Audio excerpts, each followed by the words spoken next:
The European Cricket League is brought to you by HCL Software, Dream 11, and Andalusia European Region for Sport. Around halfway through the group stage here at Championship Week, the top 7 clubs in Europe going head-to-head in this fast-paced T10 format. The Irish, they've jumped out on top right now. We know the French are coming. In fact, it's still anybody's game. With only 3 days left in this ECL, it's really hotting up. I'm Mr. Maximo. This is the European Cricket League 2023, and it starts right now.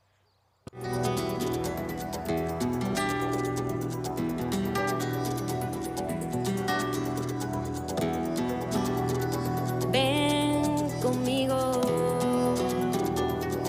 a cruzar su calle, a vivir su ambiente. Ven conmigo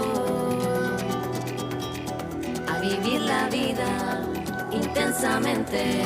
Conmigo ven, conmigo ven. Good morning to you wherever you're watching from around the world. Vinny Sandu here, Mr. Maximo for the European Cricket Network. Great to have your company wherever you're watching from around the world. It is time for more ECL action. It's the Champions League of European Cricket. Right now we have the top 7 clubs in Europe. They had to win their way here by winning their domestic championships and then of course winning the group stage in the ECL. Well, huge day today, not 5 but 6 matches on the calendar today. So around 12 hours of fast-paced T10 action. And we are starting with match 11. This will be a really good one, I think, between Farmers Cricket Club of Jersey. They're taking on Dreux Cricket Club of France. Let's see what happened at the toss. Rob Kemming had the 2 captains. Let's see who wins that big coin toss here in match 11.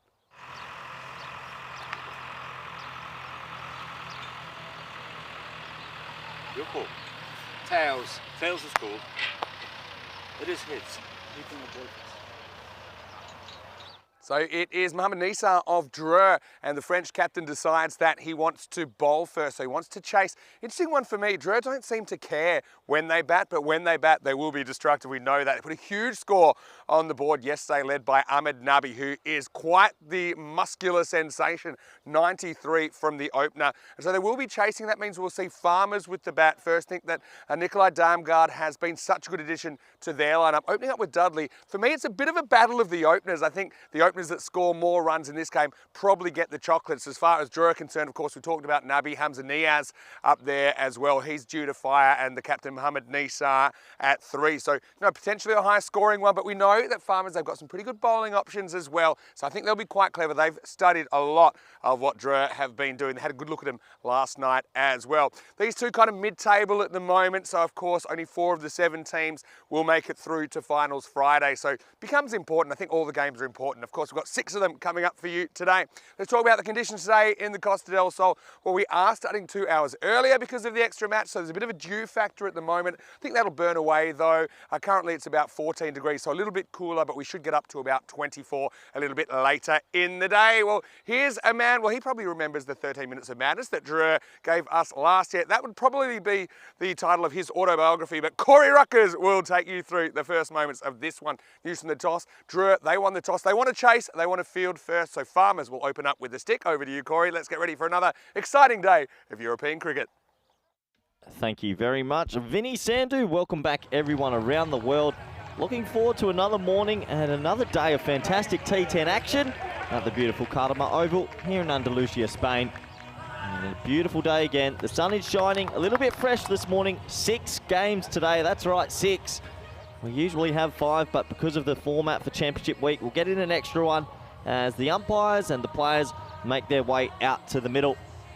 Promises to be a pretty exciting encounter to start the day. What a Championship Week we've had so far. It's a good opportunity to welcome back everyone around the world. Hope you're doing well out there, especially those in India via fan code, everyone on the chat, and everyone on our network partners. Let's have a look at these 2 lineups. 2 and 1 for Dreux, 1 and 2 for Farmers. Very good sides. We know that the batting's been good for Dreux, but we can't count out their bowling. Tabish Bhati's left arm off spin, Yassine Seam, Wahid Abdul Seam as well. Very effective. That top order for Farmers, we know they look to the big Danes to see if they can get the runs on the board.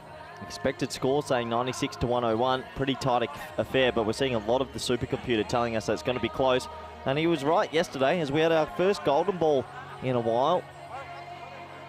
The question is, will we get another one in this edition of the ECL? There's the openers out there. That's Dudley on your screens. Powerful young man. Had a lot of starts in this tournament so far. Probably hasn't gone on and made the big score that he he would have liked. He's got an opportunity here. And for Dreux, they're sitting second on the table now on net run rate, so it's a huge game for them. A win here would elevate them to the same points as CIYMS, 1 game extra, of course, but they're starting to sneak up closer to guaranteeing a spot in that Final Four. If Farmers were to win here, it really opens the group up. It's quite a bit of a logjam starting to show itself, and that was expected because these teams are oh so good. So we're almost set to go. Deep mid-wicket, deep mid-on in place. Dumgard on strike, the tall left-hander. Here we go, ball 1 on this Super Wednesday. That will be wide down the leg side, and they'll scamper through for a bye. Two wides that will be to start. And yeah, loose start from Yassine, a little bit of swing.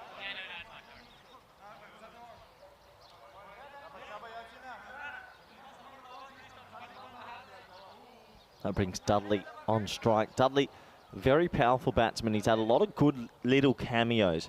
20 off 10s, 30 off 15s, but hasn't really gone and had a big score that I'm sure he would like. Maybe today's his day.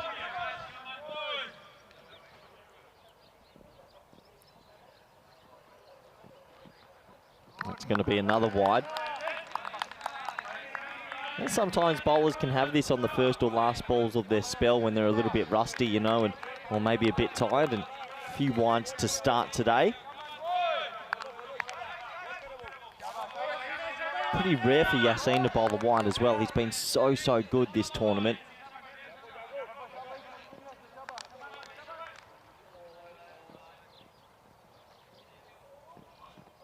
High in the air. Does he have enough? Yeah, he does have enough. Does it go for 4? Yeah, it does go for 4. Well, the fielder tried his best. That's Rafa out there, and Dreux do always start with no one deep on the leg side. Seems to cost them. That's the first boundary in this match. Comes down the crease, turns it into something, and this was a little bit of Roadrunner and Wile E. Coyote, and Wile E. Coyote couldn't get the ball in the end. And there is a bit of duel around. This is the early start. We don't usually start at 9:30 a.m. Spanish time, and there's the batsman walking off. Looks like he's been retired out. Controversy early. No, just joking. He's done his bat. That hit right off the toe, and he's just walked off. See you later. Thanks for coming. Gives me a good opportunity to welcome back good friend, co-commentator, full yellow wearing, Vinny Sandhu. Yeah, there's good reason for that. I'll bring that up a little later in the day. He's made the 12th man's job pretty easy. I tell you what, he's warmed up, isn't he? Dudley's gone about 48 metres to the boundary and swapped bats. That must have been right off the toe. Yeah, it was good effort from Rafa, wasn't it? And yeah, dived straight into kind of the off the field part of the grass where it's still pretty wet in the shadows there. So might need to towel himself off after that one. Seemed not quite getting it right. 7 off the first ball effectively. This one's a wide Yorker, chopped away and handled by the bowler. Yeah, so good morning to all of our viewers, whether you're watching on Vanguard in the subcontinent or ECN or one of our international broadcast partners. Corey, how are you today? Oh, I'm good. It's time to pay the piper. Where is it? I know. You won the Golden Ball sweepstakes yesterday. It's coming. Okay. Well, in the air. This is a tough one. Going over the shoulder, collision potentially. Yeah, you know what?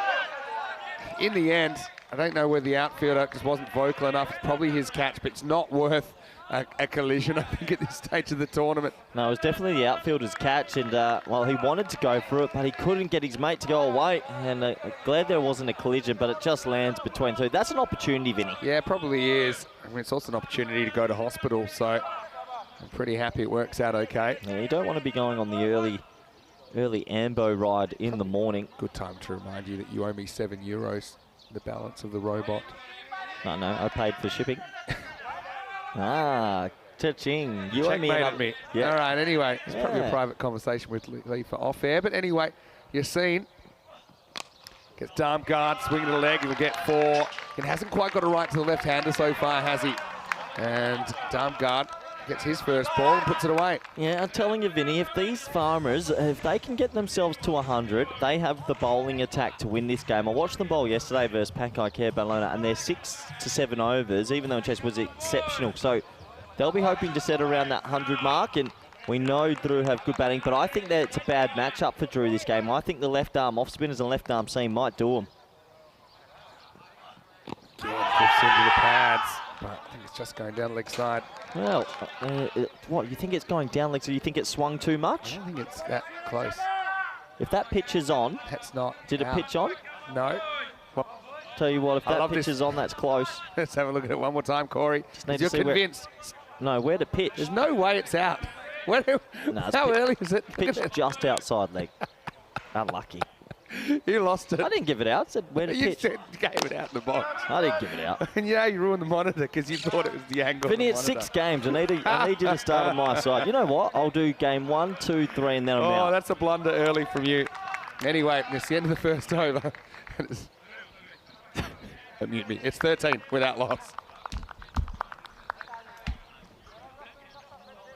Well, if you want to give Corey a hard time for that LBW decision, he fired his finger in the air, then why don't you send him a message? See Rutgers_28 on Instagram, or you can back me up. I'm going to get my Maximo. Instagram up right Go now. on. Give me a message. Let me know where you're watching from. I'm curious. Where Maybe in if the you world? agreed with Corey that was plumb. I didn't say it's plus. I just want to see where it pitched. You're off it already. You know what? Where's Rico? I miss Oh, it's Rico. going to be a good day. Here's Wahid Abdul, who's going to come on to bowl over number 2. It's close, mate. Goes over the leg side and goes powerfully. Maximo! First one of the day, and it goes to the Dane, Darmgard.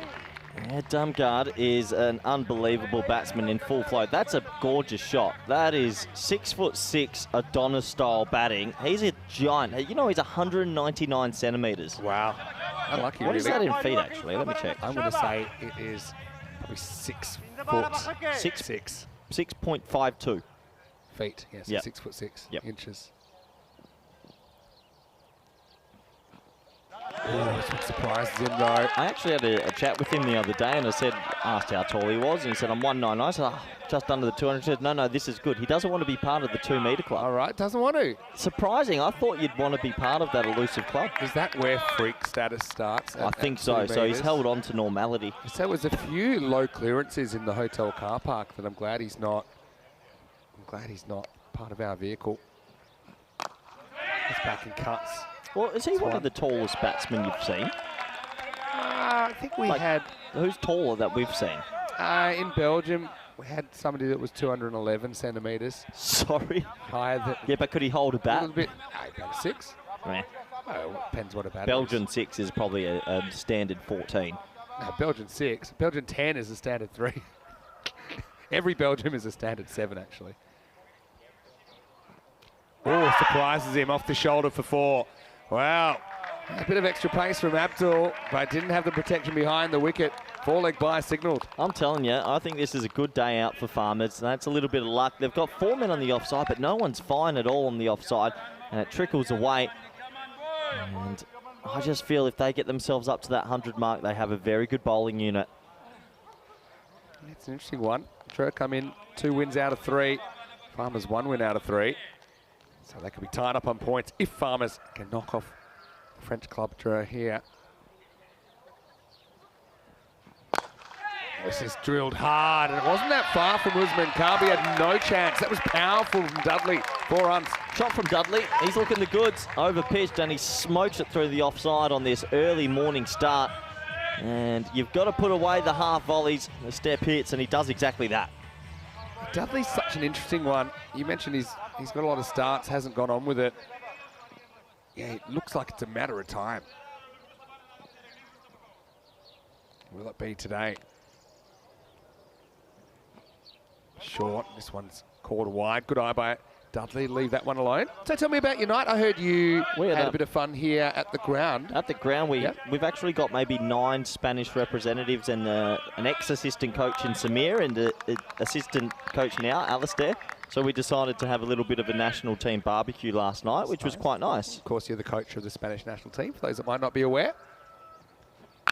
A little bit short, and it's adios pelota. That's in the jungle. That's embedded in the hill. Maximo Dudley goes large. End of the over as well. 35 without loss. Very good start for Farmers.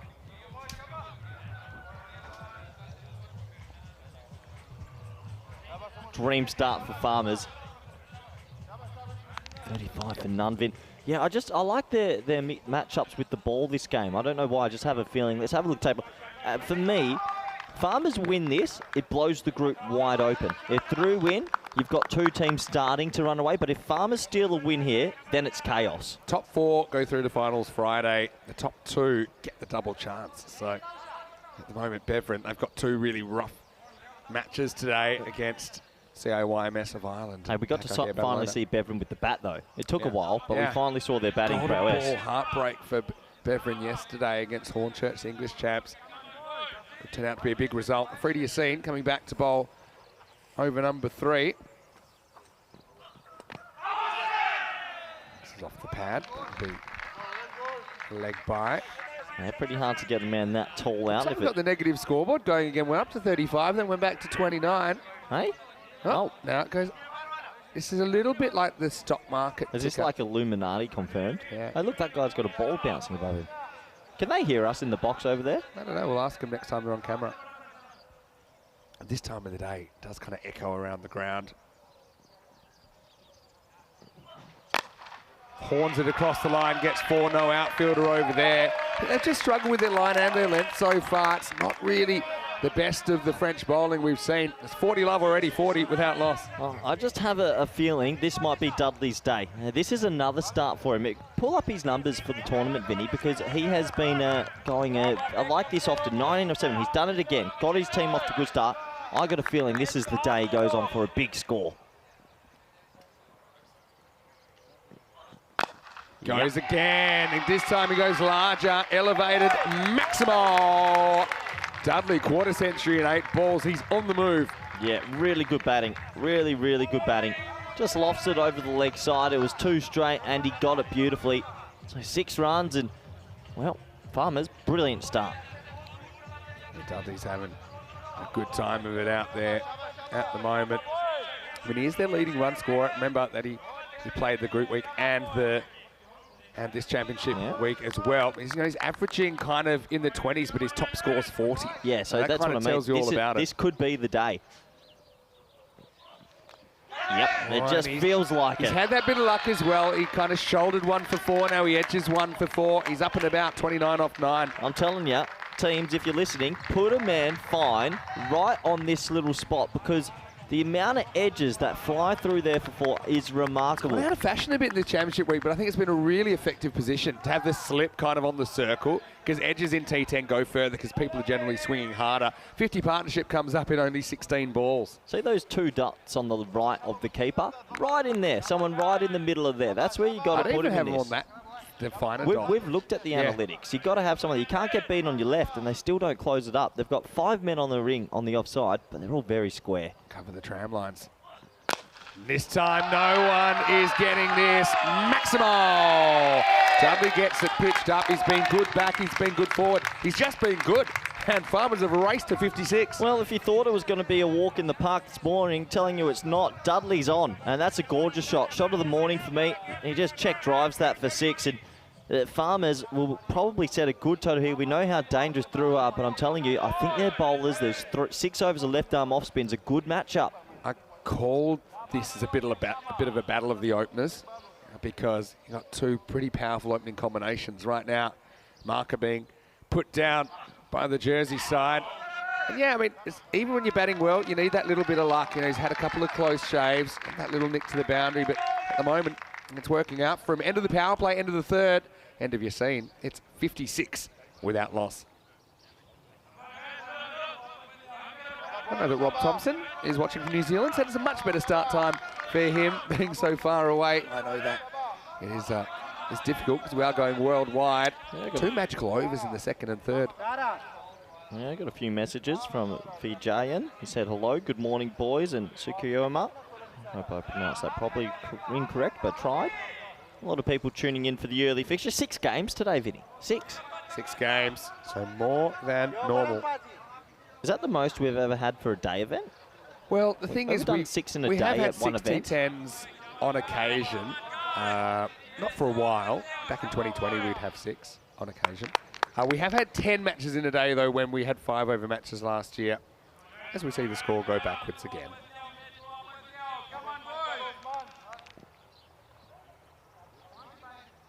Well, let's rock into over number 4 then.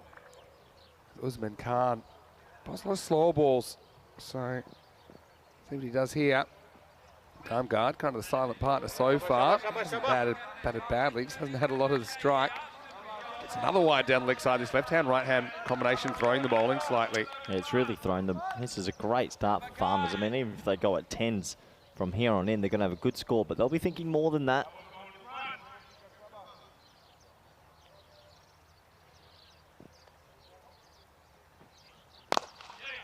Smart batting from Darmgard. He's power and brains all in one, isn't he? He's quite the package.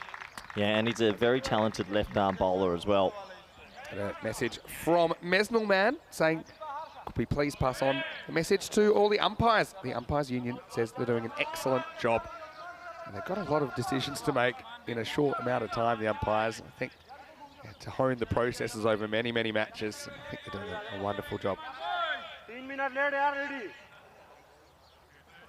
Yeah, Dunia Zutihara. I'm watching from Maharashtra in India. Good to have your company. This one's a little bit too wide again. They're going to be chasing a few. I mean, the thing with Dre, I don't really care when they're batting what they're chasing. It could be 100, it could be 200, it could be 50. They will go out and try and hit as many as they can. I'll say hello to Ankur Sethi, who sent me a message on Instagram. If you'd like to keep them coming, I don't mind some shout-outs here. It's a community. There's that slow ball, bowls it really well. That's extremely well bowled. Didn't pick it at all and does him all ends up. Nice little over this so far from Khan, just to try and stop the bleeding. Andrew Hogan, good morning to you, or good evening, I suppose, where you are. He's saying Australia off a 50 off 8 overs, Farmers a 50 off 3. That's a fair comparison. Nice cut. He gets through the fielder. That one needed to be stopped, really. Wahid Abdul couldn't get down and dirty. It's a dirty result for Drew. Another 4. Dudley just keeps on keeping on, moves into the 40s. Yeah, skidded off the turf, but you got to stop that, don't you? Goes through the breadbasket, little bit of dew on the ground, and I'm surprised they bowled first, to be honest. When there's dew, you bat, and you always bat. Ball comes on nicely, the ball skids on the turf. Interesting. Through it, they're right behind at the moment. Now up in the air, hanging, half chance and taken. Oh, fantastic catch by Ahmed Nabi coming in. But once again, Dudley, he goes. In fact, he didn't quite make 40, made it to 39 off 13. And so, yeah, he doesn't quite get his highest score. This is what we talked about all the time with Dudley. He looks so good, but he doesn't quite last 4 overs. Usman Khan bowled a clever over and draws the false shot, bit of a top edge. Nabi did the rest, and the partnership is broken. It's 59 for 1. Yeah, boy, oh boy, did they need that. The French champions. Nice catch in the end, made good ground with the old floppy on. Nice little spin out as well. So the first one goes. Good innings from Dudley. I'll say that's a little bit better than a cameo. It's a small innings of substance. A super cameo. Yeah, it's a super cameo. Anyway, Dudley wished he could have gone on with it. But that's the luck factor to an extent as well. If he doesn't hit that quite as well, probably doesn't carry to Nabi, but still gets Farmers off to a flyer. I suppose that is his role. If he can go on with it, it's a bonus. It is 63 for 1.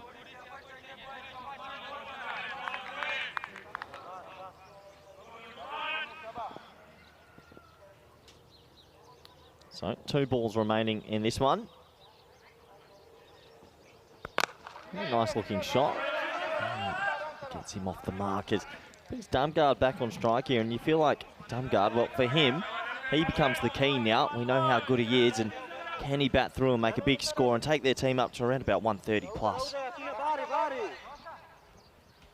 Usman's a clever bowler, though. This is Patrick Gouge. He's been with the club for a long time. I think since he was around 8 years old. Good to see him out there. Batting 3, Darmgard. Well, maybe it's his time to step up now. As we get to the end of the over, he will retain the strike. It's 65 for 1 after 4.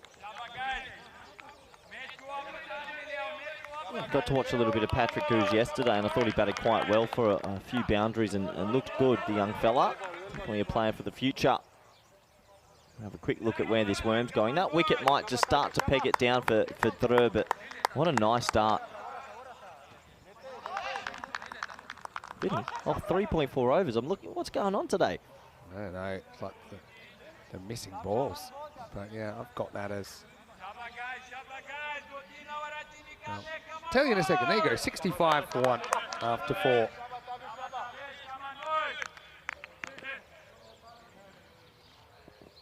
Now for some spin, it's going to be the left arm of Tabish Bhatti to bowl. Up in the air, and that one is going to fly into the sky and out of the ground. Maximo.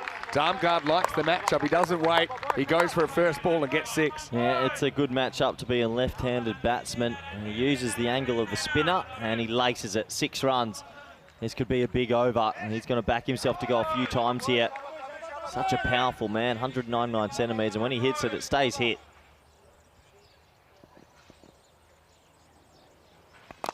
Goes again, doesn't quite get it. Nabi, he's taken 1 now, he's taken 2.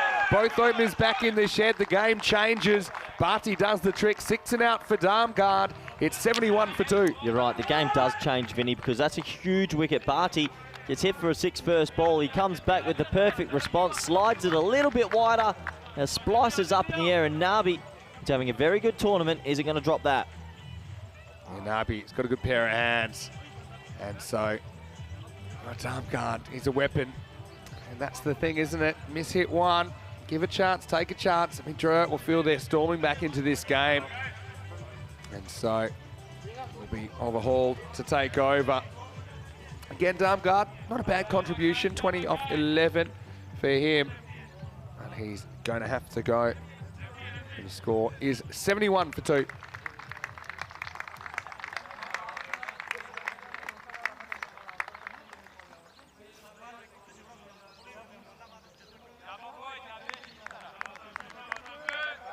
Overhauled though. Again, he's been a good addition. I mean, Farmers, if you missed their group stage, they had a whole lot of players playing in the group stage that, due to national duty, haven't been able to come back in Championship week, but they have made some reinforcements. Darmgard and Hold. 2 of those. One replaces the other here. Oh, half a chance to Bhatti. It was low down. It was a bit of a worm burner, but he did get it on the full. Yeah, it's an opportunity. It's a tough one on a coolish morning here at Cartama Oval, but he does put held down. Hit it pretty well, but he'll be disappointed. Yeah, it's a half chance. Yeah, catch or you don't. It's quite instinctive. Hold goes for it straight away, and this is one of those lucky miss hits that doesn't go anywhere. He gets off the mark. Yeah, you're right, Vinny. A lucky miss hit, cloths it. Good comeback this from third. Just the last 1.4 overs, been pegging it back steadily. The 2 wickets help, obviously. Hello to Abhijit Vijayan as well. And he says that he's loving the opportunity to communicate on social media. Hello, Abhijit. Hopefully you are well.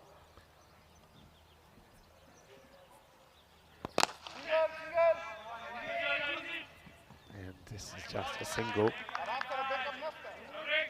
Yeah, so this is good. This is good from Bhatti. Left arm off spinner's had a pretty good tournament. Bowls a little bit round arm, so some people struggle to line him up. After being hit for his 6 off his very first ball, he's come back extremely well. Last ball of the 5th. And it's mistimed again into the leg side. So a super over from Bhatti as they steadily peg this back through. And at the end of 5 overs, Farmers are 74 for 2. Want to welcome all of you to the broadcast, no matter where you're watching from around the world. Vinny Sandu here, Mr. Maximo for ECN. Corey Ruckers, nice to have you with us again. Rico Full, not too far away as well. Now, did you know that today is International Water Day? So there you go, look, there you go. Yeah, Corey loves International Water Day, looks forward to it every year. And yeah, that's why. Yesterday it was Harmony Day, Poets Day. What are you guys Corey doesn't mind it when it gets a little bit wet. What I will say as well, it's also the spring equinox, which means this is the day of the year where day and night the same length, 12 hours each. Well, if you want to come to the place for sixes, wickets and useless information, you've come to the right place. Depending on where you are in the world, of course. Probably at the equator. Say that again. So this is the spring equinox. So it's halfway between the longest day of the year and the shortest day of the year. This is like the most average day of the year. Comes around in March and also in September. I feel like you might get a fair bit of average commentary if you keep going on like this as well, Vinny. This is the information I'm getting. I'm just communicating it to you. Oh yeah, gets the slow ball, not easy to ramp, but gets it past the keeper. He actually plays it quite well to get it that fine. I thought you would appreciate the most average day of the year. It's not an average day when we've got 6 games going on, Vinny. That is true. We've bucked the trend. Yeah, Usman likes that slow ball, doesn't he?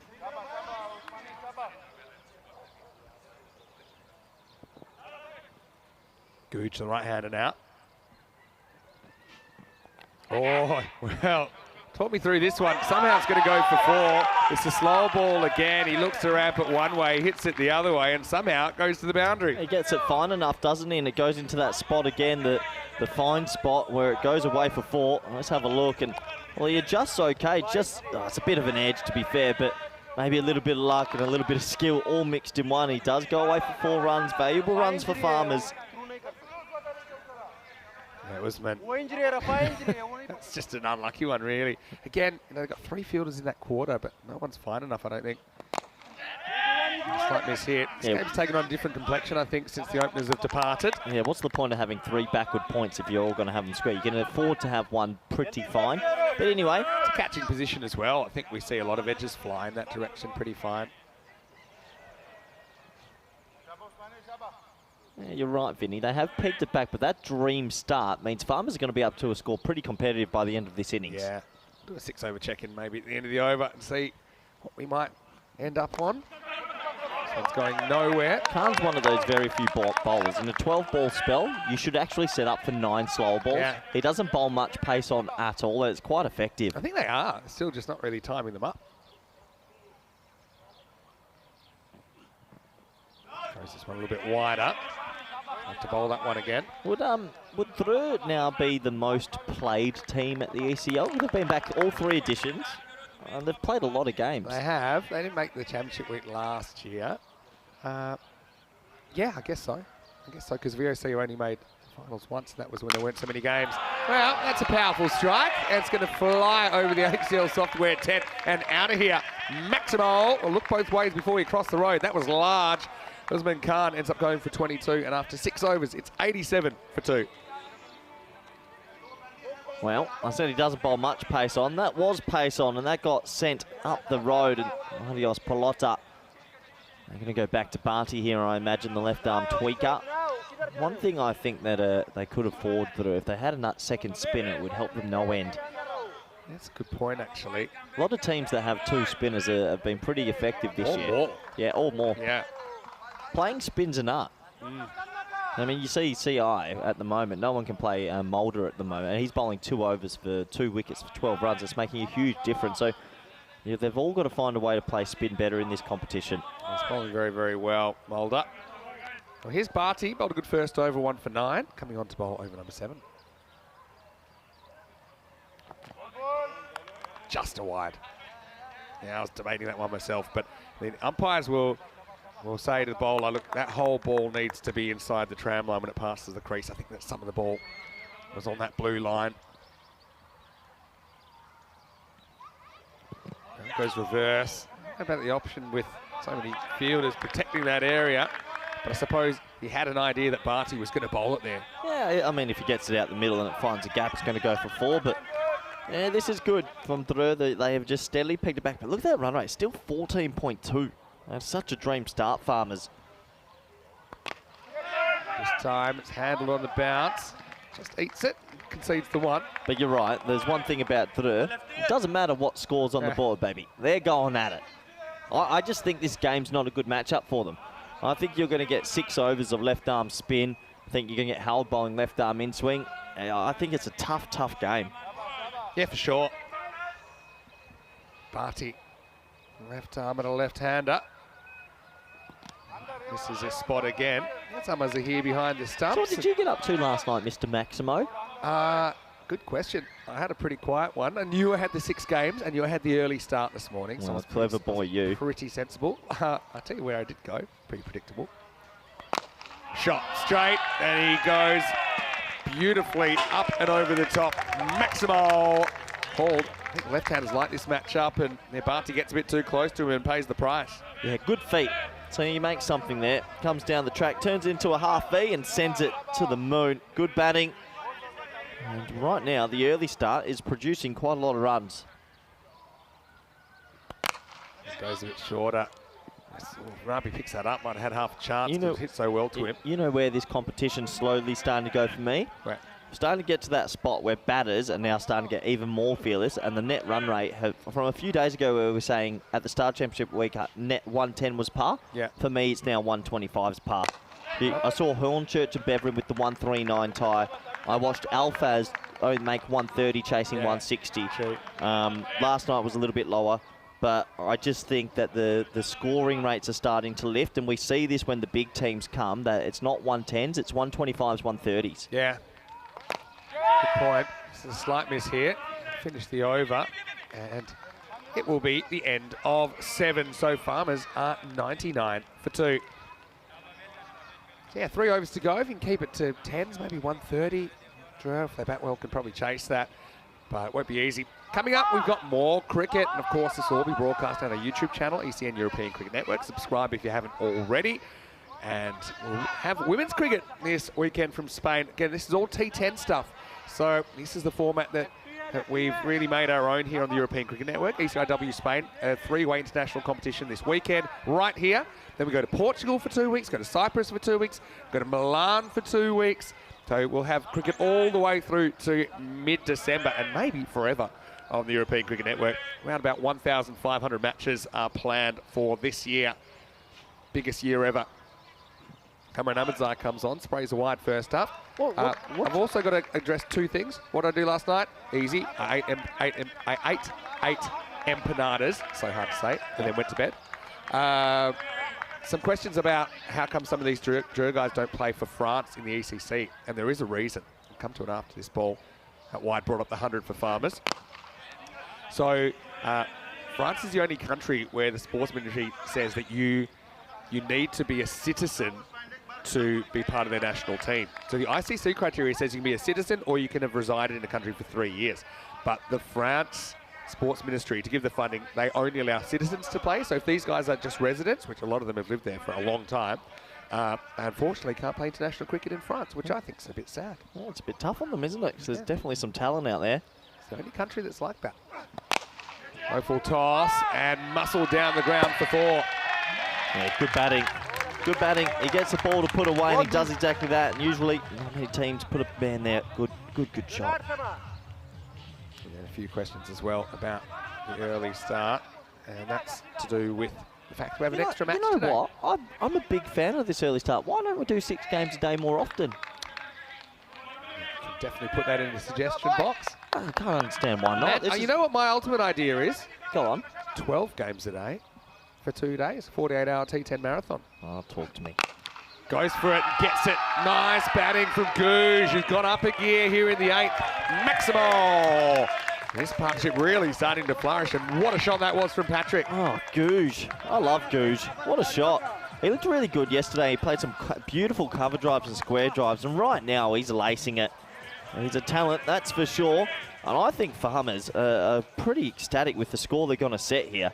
I know it's against Dreux, who have good batting, but there's left-arm spinners awaiting. Yeah, true. I think it's going to be super interesting. Goes for this again. Nabi's got a bit of work to do. He can do it. Having said that, I mean, Dreux, they had to take on the left-arm spin of Libby, for example, of Sporting Alphas yesterday, and the very experienced off-spinner, Greg Smith, and they performed very well. But well, Dreux, like a box of chocolates, you never know what you're going to get. You know it's going to be tasty. Left-handed hold. Goes to leg and gets 1. I want to say quick hello to Liam, as well as Helix, and to Chris Schinkel, everybody else that's got in touch, to CNF lovers. ECN, it's an experience. I think you've got to realise something a bit different. Okay, goes for this. Now, I think this has got the legs. Usman goes right back to the line, but he's not going to get it. That one is on top of the cube. Maximal. Gouge does it again, and a big over. Goes magical. 20 come off the 8th from Cameron Ahmedzai. It's 119 for 2. Yeah, brilliant batting from the young Googe. I'm a huge fan of him. He's a talented player and he's batting gorgeously here. Just waiting for the balls in the half V, playing a few ramps, some nice drives as well. Good all-round innings. And these two, after the early wickets, have come out and continued the rate.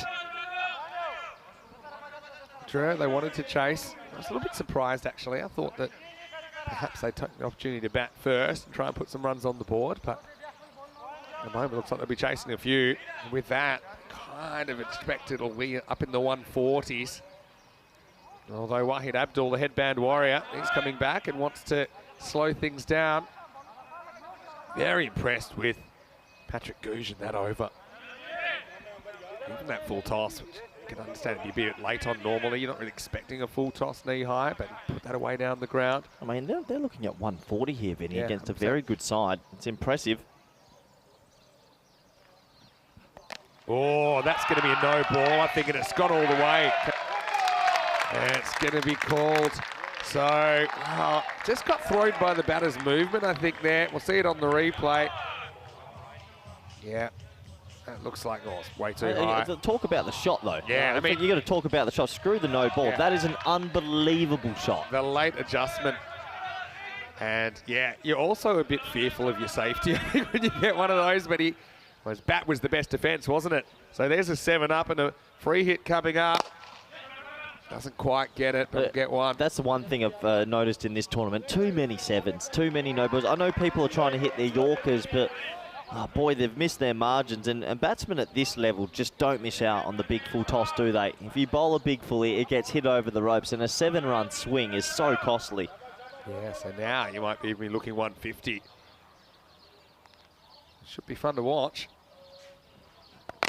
He goes for another one. This one's right back to the line and out of there. Maximo! Well, Googe is doing it really. Both these two have picked up the pace at the right time for Farmers. We thought they might be petering out. Well, these two have other ideas. No, you're exactly right, Vinny. They've just come out and kept the tempo ticking. And, well, after a good start, a lot of teams can sometimes just not be able to maintain what the openers did in the power play. Not these two. Googe and Howard, what a partnership. Got to find the Yorker, and fast. Turns out to be a full toss. Another boundary. Wahid Abdul just cannot get it right at the moment in the ninth. Yeah, Googe, sign him up. I like him. Got the old kookaburra out there in his hands. It looks gorgeous. And for me, he hits the angles really well. How old's this kid? Give it to me, Ben. You're good at this stuff. You're at your computer. I'm standing up. Okay, I'm applauding. I like him a lot. Oh, he's gone for 36 now. He still has 3 balls to deliver. Oh, yes. Stand and deliver. Mind yourselves in the camera tower. That was large. Patrick having a morning out here. He's 42 off 14. Another Maximo to Farmers. This is where cricket's changed a lot in the last few years. A lot of people back in the day when they got a length ball like this couldn't hit the sight screen, but this new generation coming through can just flat bat it straight, and that's big. Oh, yeah, Googey. Because I know you're going to give me his age. You're going to take your time. I'm all for Googe. I'll look at your... Give me more Googe in my life. I think Abdul's had enough Googe. Oh, yeah, Googey. He's going to get 4. And how disrespectful to play the French cut against the French. How dare Googe? That's just arrogance personified, and Googe is just going to town, 46 off 15, and the traditional French cut versus the French. Yeah. It's sacrilege, really. He's just had his 20th birthday a couple of weeks ago. So this excitement's only because of a 6-game day, and I love it. Early starts, Vin. Early. I know you're on the late game, so everyone gauge Corey's energy levels now, and then... If Googey hit, I want to call it. Later on. If Googey hits a 50 here, Vinny, I'm calling it. All right. Oh, yeah. Googey laces it. What a shot. What a 50 from the young 20-year-old. 52 off 16. Oh, Googe might sound like an expensive cheese, but it's not. It's glorious batting. There's no holes in it. He's looked so good out there. It just took a little bit of time to get his eye in, which, in this game, it's a risky strategy, but he's taken 28 off that over. And after 9, it's 153 for 2. Well, I know that a few viewers, I know that Shrug loves to watch from Jersey. And he's a bit worried about Farmer's performance here with all the outs. Well, guess what? The ends are in, and they're making themselves known. Well, the ends are good. That's why you support your team no matter what. You don't deflect away. Soft attitude, really. But 6 balls to go here. And, well, for me, Gouge and that little Toby Britton might be the 2 young stars. My word, have Jersey got themselves some cricketers. I really hope he's watching this. I'm sure he is. He'll be watching. Anyway, hello to you, if you are. All right, Abdurrahman Ahmedsai hasn't bowled yet, surprises me. He's going to get a wicket first ball. So hold. He just mishits this. It was a slower ball, I think, first up from Abdurrahman Ahmedsai. It was just skewed away. The catch was taken by Mohammad Rafa. And the score, 153 for 3. Yeah, I mean, I've got to say, sometimes I'm curious about the French bowling choices, because we saw Rafa bowling really well yesterday. Hasn't had a bowl at all in this. We see one of their better left-armers, Abdurrahman Ahmedsai, just getting this 10th over. I mean, they brought some guys back that were pretty expensive. I mean, in fact, there were 34 that last over, pardon me. I missed the last 6. But will be 153 for 3 with 5 balls remaining. Nice knock. Yeah, good knock. Really good knock. I mean, 153. People weren't expecting this morning, but Farmers are a good team. And the thing is, they're more of a bowling team, so they've got a huge score on the board, and they could go to a big win here today. What a performance in the morning. I had a question from Ramesh Satheesan about the highest score in this ECL. I believe it's 165. Just Sporting Alphaz against Zagreb Sokol in Group E. New batter, Reece Palmer. Yeah, it's Gouge out time. the way. Yep. Come on, Gougey. Would you say that you're gorging on Gouge right now? I'm gorging on it, yeah. I might change my first name to Gouge. I'd say last name's probably a better one. No, that's more commitment to the cause. 52 off 16 from the wee man. It's beautiful. He's come good, hasn't he? Dudley's jealous. Well, it's going nowhere. Keep the strike. Just say he's Dudley jealous, because Dudley's also played some good innings. He's never quite strung as many shots together as Gouge has in this innings, but I think that if your teammates do well, you've got to be happy.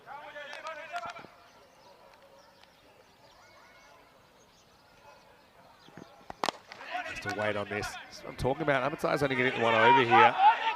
You look at some of the figures of other bowlers. Yeah, good running as well. Interesting. No, they'll get the 2. Ball never touches the stump, so 2 runs and good running. Aggressive running. Yeah, the only reason I said it was interesting because the bat plugged at the end. I think it made sense to go for 2. Look at Abdul, 2 overs, none for 52. Yeah, Didn't really work out today. Underused the left arm seamer this time, haven't they? And Rafa, who I think might be their quickest bowler, doesn't even bowl. Get back past the stumps. Palmer probably wants to. I'll try it out. Oh, and they'll get there. Yeah, but 2 things there. Talk to me. well, it's just poor work from the bowler. He's dropped it twice. I think you got to go to the keeper there. It's straight down the to ground. be honest, I know you can go to the keeper, but he's had to run 5-6 metres to his left, and it's still a big throw. He gives it right to him, right in the breadbasket. It's actually okay. That's just an error. He's miles out anyway. Not many people, you got to understand, not everyone has an arm to hit a keeper from 50 metres Down away. the ground you do. And you got the use of the pitch. The pitch makes the ball skid on. That's just the bowler's fault, to be honest. Should have been out, I've been leaving it. Might have been gone to keeper. potentially. All right, so 158. I don't think we'll see the 165 beaten, but we may see the 160. Gouge, his last opportunity. He waits and he gets it slightly wrong. Usman Khan comes in and he drops the catch. That really sums it up. Oh, for they could go Drew. 3 here. Now, don't know if they can really go for 3 because it's a gimme. So they'll just stop at the 2. So Gouge will end up 60 not out of 21. What a fantastic innings from the youngster. And he has helped Farmers elevate their score to 160 for 3. 161 would be the second biggest chase we've ever seen on ECN if they were to do it. But Drew, I tell you what, there's one team that are capable of scoring big runs. It's them. But I think Farmers very, very happy with their work so far. This early start on day 3 in Championship Week. Absolutely. They'll be ecstatic with that. It's a big score on the board. And you're right, Drew. They're going to have to play out of sight. As there's the Farmers supporters enjoying themselves, and the umpires made their way to the middle, but it was carnage to start. Really was. I mean, look at Dudley's innings. It was really good, I thought. Got them off to a good start. Again, we thought maybe this was the one where he went large, but as it was, they had great support from the 3 and 4. Darmgard wasn't his worst innings either. They still made 20, got them moving. That was the thing. This innings was always moving forward, wasn't it? Just a little bit of a flat spot in overs 4 and 5 that went for 9 each, but they were the cheapest overs. Everything else was double figures, and in fact, there were 3 magical overs, 1 supersonic over in the innings. And really, Ahmadzai came on in the last, didn't even go to the boundary, but yeah, you got to question who bowled and when. And they thought they were getting back into the game at this stage, Drew, when the 2 openers went in quick succession. Yeah, they lost the 2 openers in succession, but it was young Googe and Howard who continued the partnership. That was the second one to fall, and you can see Zulu were pumped up, thinking they've got themselves back into this game. But this partnership just started to balloon out. It got better and better and better. They hit the ball to all parts, and that's all you can ask. It was 2 for 71, and they ended up putting on another 82 runs in 5 overs. Remarkable hitting, some funky stuff as well. That was a 7-up. Poor ball gets put away. And overall, Farmers will be ecstatic with this score. It was the 9th over that went the journey. Young Googe just hit it to all parts, brought up a milestone for himself of 50, and you can see how happy he is, and you can understand why. And then right at the back end, we had a wicket in the last over. That was Howard that had to go some aggressive running in the last over, which is good as well. Make them take the wickets off. They're going to fumble it every now and then, and that's exactly what happened. And overall, Farmers ecstatic. 160 on the board. The batting group has rocked up this morning, and they're up against the wall because they have a very strong bowling lineup, do the Farmers. Let's have a quick look at the scorecard, shall we? 20 off 11 for Darmgard Dudley, 39 off 14, 58 off 20 for Googe, and 26 off 15 for Howard. Everyone coming to the party. Extras 16, 160 for 3 is no mean feat. And you sort of feel a couple early wickets. This could be potentially a blowout. Let's have a look at the bowling scorecard, shall we? And, well, one man really got taken to the pieces, and if that happens, it usually balloons the score out to something absurd. Unfortunately, Wahid Abdul brought his 50 up today, none for 52. Crazy numbers. Everyone else tried their best, but no one was really effective. Ahmadzai only bowls the 1 at the end, the left arm seamer. Not too sure if the captain got that right. He's been very effective. He ends up with 1 for 7. And overall, the rest of the bowlers, well, they'll want to come back better later today. So that does take us to the halfway stage of this one. Farmers in control with a massive score. What will happen in the back half? Do join us back in the next 10 minutes for the All Exciting Run Chase. Thank you.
The European Cricket League is brought to you by HCL Software, Dream 11, and Andalusia European Region for Sport.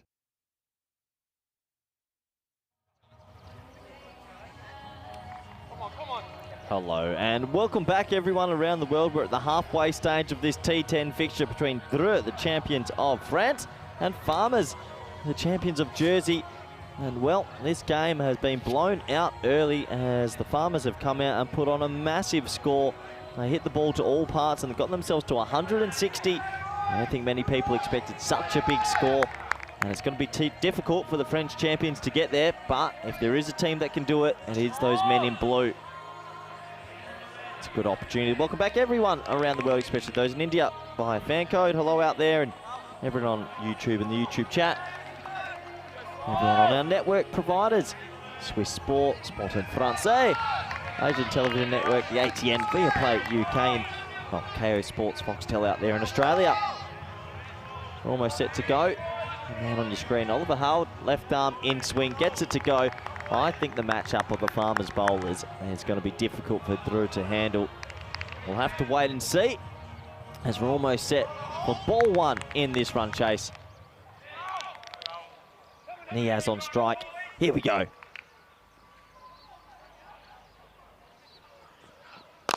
And crunched. Oh, okay. Hello, sir. What a shot that is. Well, if you bowl it up at me, you're going to get absolutely met as I welcome back good friend, co-commentator, Mr. Maximo. Stop blocking. That looked like a cricket shot. Niaz, I've got to say, I love the confidence. That was just textbook. You got to love Dreux, don't you? Textbook. Probably the most textbook shot they've ever played. Yeah. He absolutely moosed that. Remember, this French side scored 88 in 3.1 overs against English, particularly these openers. Now it goes straight back down the ground, but a slight miss hit. Holt might have thought he had to play on that ball, but not so sure. Just a single. Yeah, look, if there is a team in this championship week that could chase 160, it's this team. But boy, oh boy, you need nearly everything to go right for you. You need someone to go absolutely massive. Not the best throw I've ever seen. Back to the bowler. But okay, everyone set your watches. It's Nabi o'clock. I'm not feeling it. No? I have a feeling Nabi could be in trouble with the in-swing here. Let's see. I mean, tell it to him. I think Howard's a very clever seam bowler. Oh, this should be good. I mean, Nabi on strike. Oh, he's very close to losing his off-pole first up. What a shot. No, Huld's clever. Huld's going stump to stump here, and he's going to get it full, and we might see some wood go flying. Maybe, but maybe not. That's the beauty. You don't know what you're looking at. You're basically mixing chemicals. You have no idea what's going to happen when you put them together. Yeah, don't do that at home, kids. It could blow up in your face, or it could just be the perfect mixture. He's hold. Nabi, strike two. So that's an off-cutter, and I'm liking it from Howard. He's all over it. I will say Nabi sometimes, yeah, he has to survive early, and sometimes that's just a matter of luck. But once he gets in, when he gets on a heater, it's just almost impossible to bowl to him. Yeah, when he's on a heater, you're absolutely right. But So I feel like survive. but he, for me, against right-arm bowlers, he dominates. I don't know if he dominates the lefties as well. Yeah.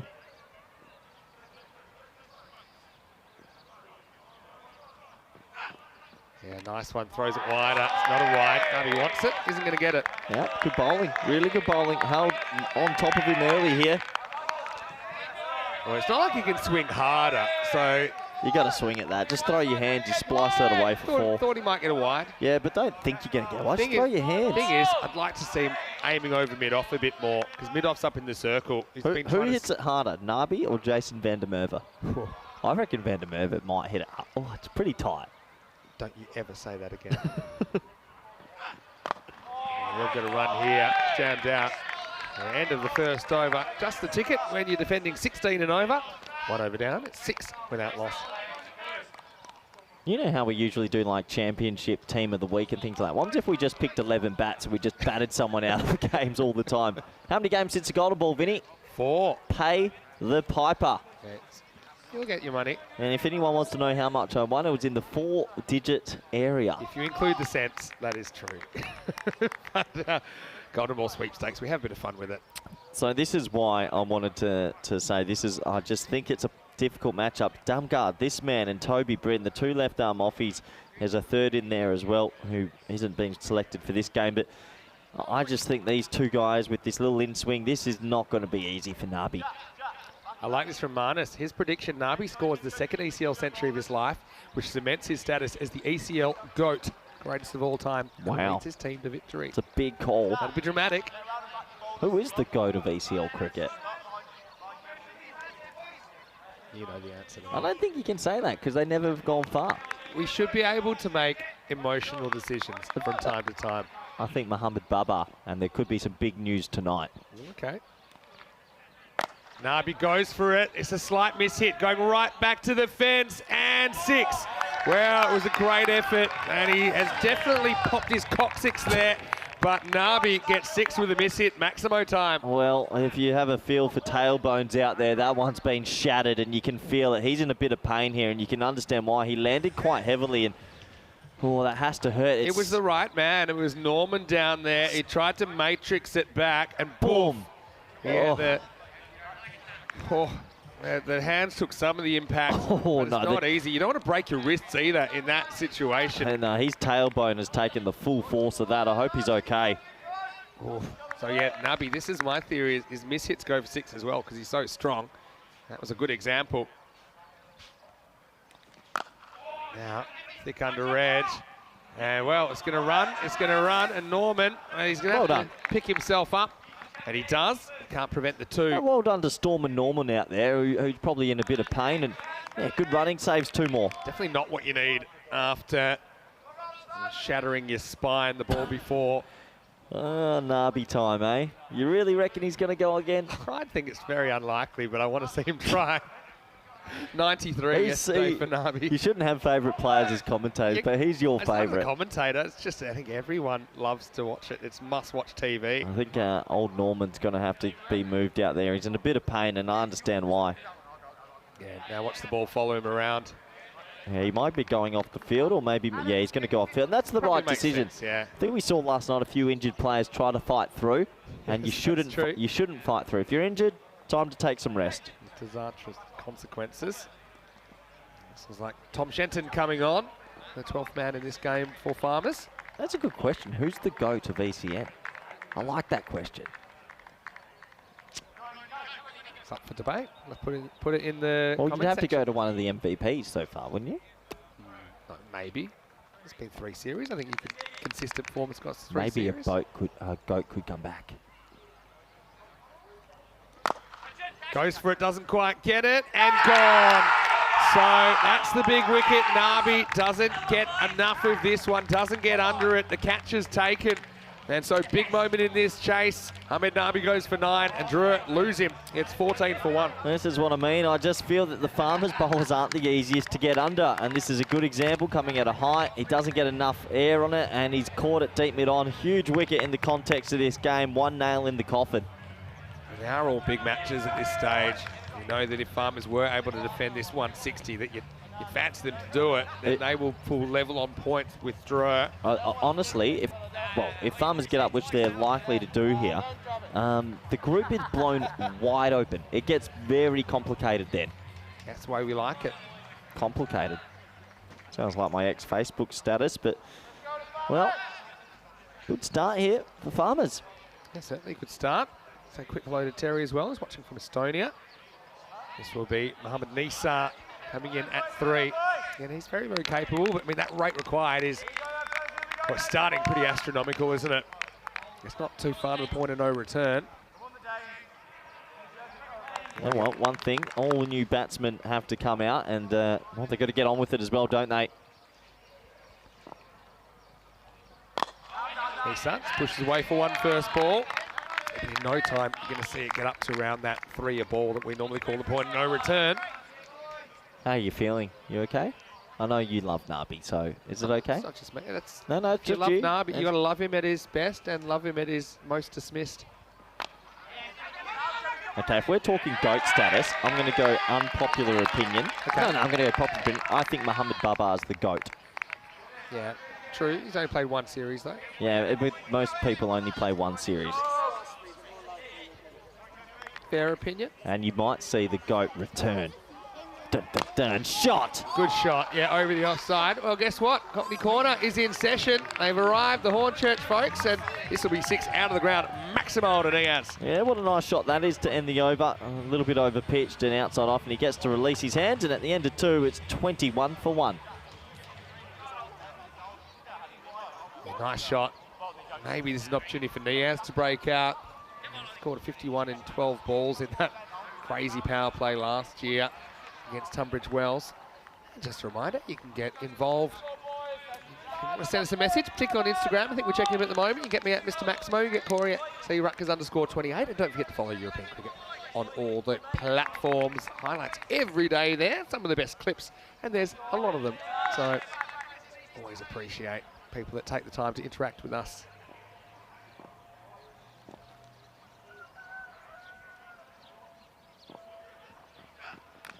Oh, this is a little French cut. Well, it may not go for 4. Toby Britton's done really well there to keep it to 1. Well, the French, you can imagine they don't mind the odd French cut or 2. They had one against him earlier. But yeah, what a good rundown by Toby Britton. Got to make sure his hair doesn't go onto the rope, which is difficult. What Simpsons character does he look like? I'm curious if you can pick it. Very obvious. No. Cecil, the younger brother of Sideshow Bob. He is a dead ringer. It's pretty obscure, but I like it. Here's the cutter, but he picks it and he puts it out of the ground. Maximo! Well, Niaz has been very good, of course, last over the power play. They've got to attack it. Got to pretty much attack most things. Yeah, Niaz, you can see he goes a bit straighter. You got to like him. Yeah, I do like Niaz. He's an effective player, and when he hits it, it does stay hit. Yeah, they need to just keep going. Look, well, they've got 7.4 overs of swinging that piece of wood as hard as you can, and you just pray you get, say, 60% out the middle. Yeah, need someone to go large, maybe hit a ton. Niaz has made a good start, 17 off 5. Now he gets lucky, he gets it past the keeper. More work for Britton, he'll get there. And, well, they're going to go for a 2. I'm not so sure about it. Oh, Perchard couldn't grab it. I mean, Niaz, I don't know where he was running, took a left turn at Albuquerque, ended up halfway to the infield circle, but he will get the couple. Yeah, it does get a couple. I'm happy they've gone back to the French cut. It's always nice to see some tradition at the ECL, and Cecil does well out there. Good dive. Bit of butterfly there from the Olympics. Tell you what, clean pick up there, and I reckon he's gone. Look how wide he runs there. Some bad turning circles, these French batters. Get a photo of Cecil up for me. I want to see one. Copyright. You can look it up on your phone. Won't get a run here. Drag to leg side. Jack Kemp now. Jack Kemp, who fields that, he's 14 years old. Is he? And I tell you what, if you met him in a dark alley, Corey, there's only one winner, and it's not Corey Rutgers. What's a 14-year-old doing in a dark alley, Vinny? I'm just saying. Oh, that's not good. He's a big boy. Yeah. My word. 14. He's 14. What have they got in the water out there in Farmers? Nice to see Jack out there. Didn't feature with a bat. Wasn't required in the first innings. There's the edge, and there's the catch. They hold it, and that is so important. Niaz was a thick outside edge, could have got anywhere, ended up flying straight to the man in the circle. So both openers removed, and a bit of trouble for Drew in the power play, 30 for 2. Yeah, good catch, and another one goes, unfortunately, if you're a Drew supporter. They look like they could be on for a hiding out here. Farmers have just come out and played the perfect game of cricket. He reaches with his hands, a nice safe catch out there by De Grucci. Yeah, De Grucci was flying over his head, well, to be honest. It's a good catch. Got two hands up to it. It's kind of like a deep gully, I suppose. And took it very, very well. 2 hands above his head. So Niaz, he had a good start, but he can't go on with it. He's going to go for 19. Going to score 30 for 2. So 30 for 2 right now, and 131 required off 7. Crazy numbers. What's the highest ever chase we've ever had, Vinny? Bring it up on the screen if you like. Yeah, why not? We had it set last year. For people that don't know, we were in Barcelona one time. We saw a team bat first make 191, and we thought, well, 193. 190, No, no, 191. And Yeah, we thought, 191. well, this could be a bit of a hiding, and they went on to make 187 in the That's reply. right, yeah, Unbelievable. that was crazy. I like this. Yeah, so it looks like we're going to go to spin. Toby Britton is coming into the attack. Young left arm off spinner, very talented. We've touched on a few times. You lost internet, Vin? Come on, lads. This time yesterday it wasn't so runs good. behind Just today you, it's boys. mostly working. 20 runs behind. So Come bring that on, graphic up. lads. Yeah, Toby, again, he's only 16 years of age. Oh, not over. Also got called Carrot Top 2.0. Oh, I'm glad they figured that out. I thought there was one ball left, so Huld's going to have to come back and bowl the last ball of the over. Radio. So not the end of the power play yet. Yeah, no, one ball to go. Another chance to get a wicket. I like that optimism. So Huld gets one more bite of the cherry. He'd already gone to deep cover, thought his spell was done for the day, but one ball remaining.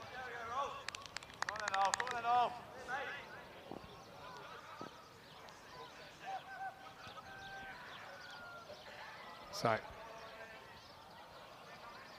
hold. One more ball to close out his spell. Beats it for pace, and so the score won't move. And I won't be moving too freely after that. Anyway, it's 30 for 2 after 3.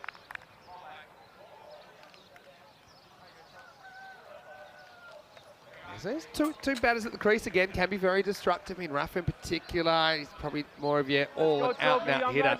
Nisa, more of a traditional bat, but still very aggressive by instinct. But yeah, the fact they just get 10 and over puts them a long way behind in this cricket match. You know, if you look at the Farmers' comparative score, they're 57 for none, so almost double at the same stage. And with those 2 early wickets, 2 dangerous players gone, it's not going to get easier. Now we will see Toby Britton. It looks like they've gone the Chris Munoz Mills position, and Dumgard standing straight behind the bowler. I like it. I like to see teams start to adapt and get a bit more funky. Good decision. Right, here we go. With over number 4. Big swing first up, doesn't connect. Yeah, I think we're going to see a lot of that. Some big swings and no dings. There we go, there's our highest chasers. Yeah, the highest chase ever. 162 in 9 overs. Yeah. And look, Paco Care would made that same score, but chasing a target of 159. It's going to be 4 runs at beats the field. I thought he might have had a play on that for a second. He wasn't able to get there, so Cuatro carreras más. Nice shot by Nisa. Yeah, Paco Care, Badalona, hit 162 in 7 overs. And poor men in blue, they blew a 158 and a 161 in the same series. Yeah, they did not have a nice November 2022, that's for sure. So, nothing's a go. Looks unlikely, although it needs to be better for the boundary. Well, we touch on net run rate often, and they want to be getting as close as they can to these runs, but it does have a feel that Farmers are in complete control at the moment.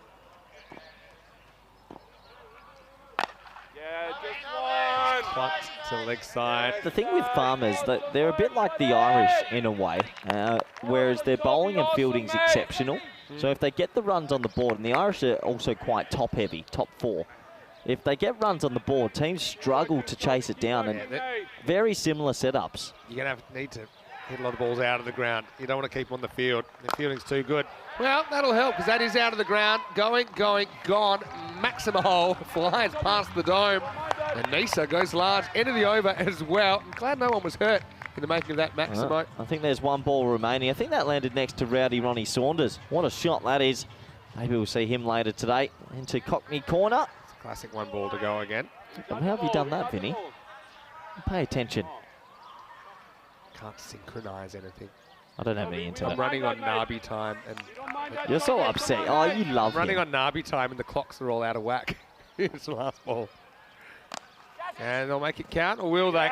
Will knock down in the circle by Jenkins, and so will be the end of the over now. And it's 43 for 2.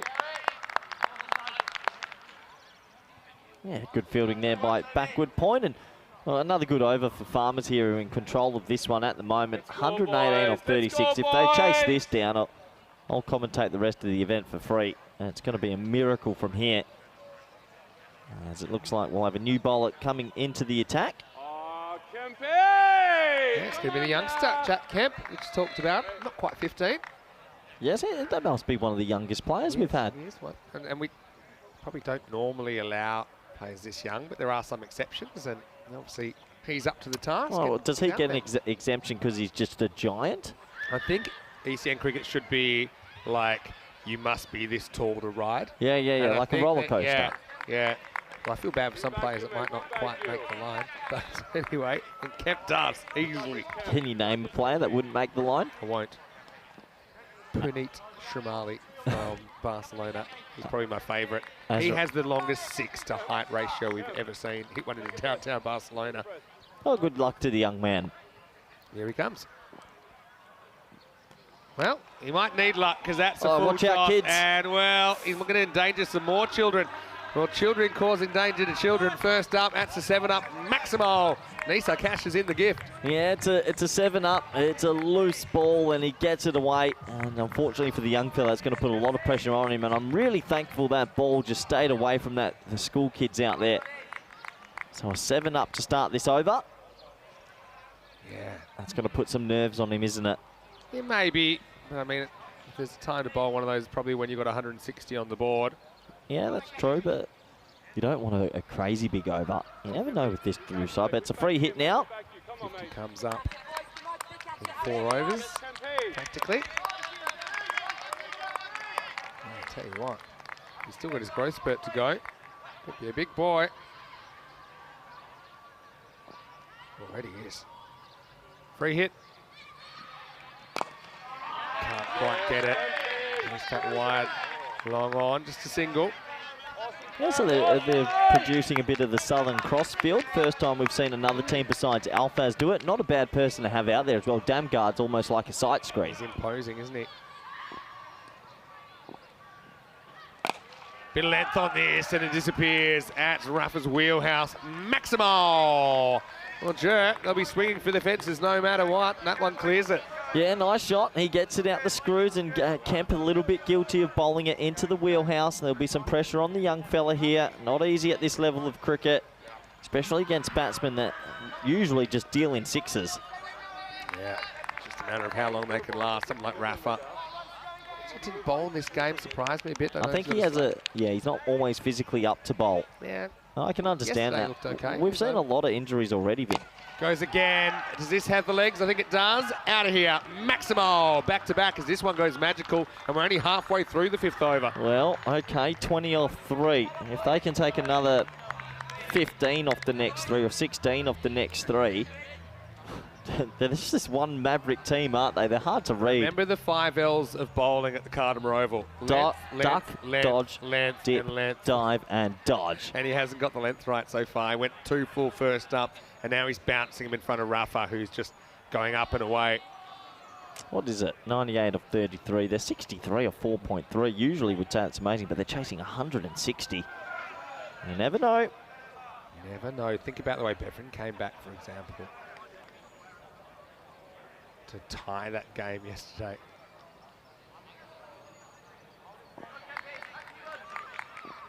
Anyway, Kemp's in a tough spot. Slower ball, but he picks it and he sends it. Well, this is turning a little bit concerning for Farmers as Rafa's gone crazy in the 5th. 6 more. Yeah, well, unbelievable. And this over's blown out, hasn't it? And poor young Kemp is, well, maybe being shown what through batting is all about. It's violent hitting, but it's clean hitting. And what's that, 26 off 4 this over? Yeah, risk of being supersonic. Well, counters the supersonic over in the 9th in the first innings. Wahid Abdul went for 34 in that over. So they've got it back down below the point of no return. A banking message from Owen Miller saying, can you send out a little shout out to his housemate Glenn? G'day Glenn out there, and hope you're Fred, sorry, for Glen Irish Cricket Club. Hope you were well out there, and they're saying they're loving the coverage and loving the action. I can understand why, because there's plenty of sixes. A lot of people enjoying it on Fox Sports Down Under. Yeah, a lot of people, as that ball's been hit into into orbit and out of shape. Yeah, not surprising. Oh, poor Kemp. It's a tough... Tough gig. They brought him on at a time. They said, all right, come on, no real pressure here. He's coming around the wicket now. And Okay, I like these trying something. And I'm glad the keeper's gone back just in case he sprays it. Good thinking. Anyway, Rafa, red hot. Or Yeah, bowl. better bowling. But guess no. what? It's going to be 4 anyway. Oh, no. Oh, I think it's going to be 4. Oh. It is 4. So that goes supersonic now. 30 have come off this over. Well, that's harsh for Kemp, who does execute that time. Oh. The result's better, but not much better for Farmers. It's a perfect ball from the 14-year-old, and the cricket gods say, well, you're about to get a baptism of fire. An underneath edge goes for 4. And, well, this over's in danger of actually potentially going for a peculiar 36. Could be, but... Have we had actually just a clean 6 sixes? I don't... ECL? Not at ECL. Haritharan Vaseka. Here we last go, man to Vinny. do it in May 2021. Doesn't quite get it, but he will retain the strike. So Rafa goes to town. No, there's not a run there. What are you doing? And it's the end of 5. The score is... Sometimes going to help him out. Score is 74 for 2. Once again, want to welcome you into the Dream Box. Vinny Sandu here, Mr. Maximo Koi-Ruckers with me. Thanks again, everyone, for getting so interactive. I've also got to give a shout-out to the Andalusia region of sport. Well, buenos dias a todos. Hello to everyone who is watching from Spain, of course. We are in this beautiful region of Spain on the south coast. It's called the Costa del Sol, which means the Sunshine Coast. They've been big supporters of this tournament. They love having the ECL and the ECC right here. Yeah, they do. Thank you, everyone in the Andalusia region. And cricket's growing a lot in Spain. If you don't know much about it, look it up on the internet, because we're coming fast and we're setting some world records. And this is the Champions League of European cricket. So, okay, we have the European champions currently from Spain, Paco Barcelona. We'll see them a little bit later on. We've got the Spanish Derby coming up today. Sporting Alfaz, who were the Spanish qualifiers, they will be here taking on the defending champions. And I think there might be a surprise in the Paco Barcelona team later tonight. Keep your eye out. I love surprises. Also great to see so many Spanish kids out there playing cricket. We've had about 1,000 come through over the course of this ECL, teaching them the cricket, showing them cricket, getting them to meet some of the players, and obviously watching the coverage. So it's about growing the game, it's about growing communities, not only in Spain, but the whole of Europe, and really that's spreading all around the world with all the wonderful viewers we have. So it's really exciting for cricket. It's really exciting to be here. Hope you're enjoying this match, which is in a funny place at the moment. You feel like it's improbable, but not impossible now after that over from Dreux. Yeah, there's the southern crossfield, a fielder right behind the umpire. Here we go. Dumb guard. And that's 4. Yeah, it is 4. It just gets the inside half of the bat in it. And so, yeah, 31 came off the 5th. And so, yeah, 74 off the first half. They'd have to raise that to, what's that, 97? Or 87, pardon me, 87 in the second half. And it's not undoable. They need this partnership to last, I think that's the key. It's a tall order. Oh, yeah, gets that as well. It's in the slot, 4 and a 6 to start, and the last over went for 31. The first 2 balls of this over have gone for 10. They couldn't, could they? This is exactly what we said yesterday when Bevan were batting against Hornchurch. We couldn't, could they? Hornchurch, very good bowling, but they just kept hitting 6s, and a lot of them. They couldn't, could they? That were exactly my words. Darmgard trying to stop the bleeding, and now he will, because it's going to be gone. Rafa. He got one in the gap earlier in the over. This time he drags it straight to that fielder. It looks like Kempner takes the catch. Well, he'll be happy, even though he hasn't quite turned the frown upside down, but he does well to hold on to the danger man. So kind of gets his revenge on Rafa, who goes for a quick, smart 34. And so yeah, just what the doctor ordered for Farmer's side jersey. Yeah, what a nice catch, and it's a big wicket because Drew just had all the momentum all of a sudden, but you sort of feel that might slow them down quite a bit, and you can see devastated support staff there in the French camp. I mean, they're 84 at 5.3. This is pretty absurd in the chase. They're giving it their all, and a warm round of applause for that man on your screen. Yeah, it was a good effort, wasn't it? But felt like it had to last longer. Having said that, still hitters to come. We know that. This is Tabish Bhatti, who actually finished the innings really well yesterday. So, yeah, sometimes I know you like to break it down into 6s. Well, there's 77 off 28 required. Yeah, so that would be 8 more. No, 9 more. Takes you 54. If you get 9, 54, that means you would need 23 off... Off 19? Yep. So 9 sixes in the remaining overs to win this. Oh, this one sneaks between the body and the stumps. Yeah, I think you need about 9 sixes still. I mean, if there is a team that can do it, it is this team, but it would take a remarkable back end here to get there.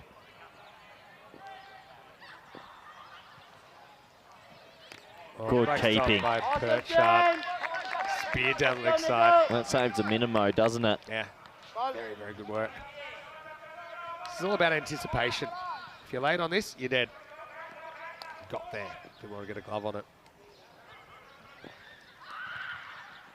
Barty swings across. No. It'll get a boundary. Bit of streaky one, but it gets him off the mark.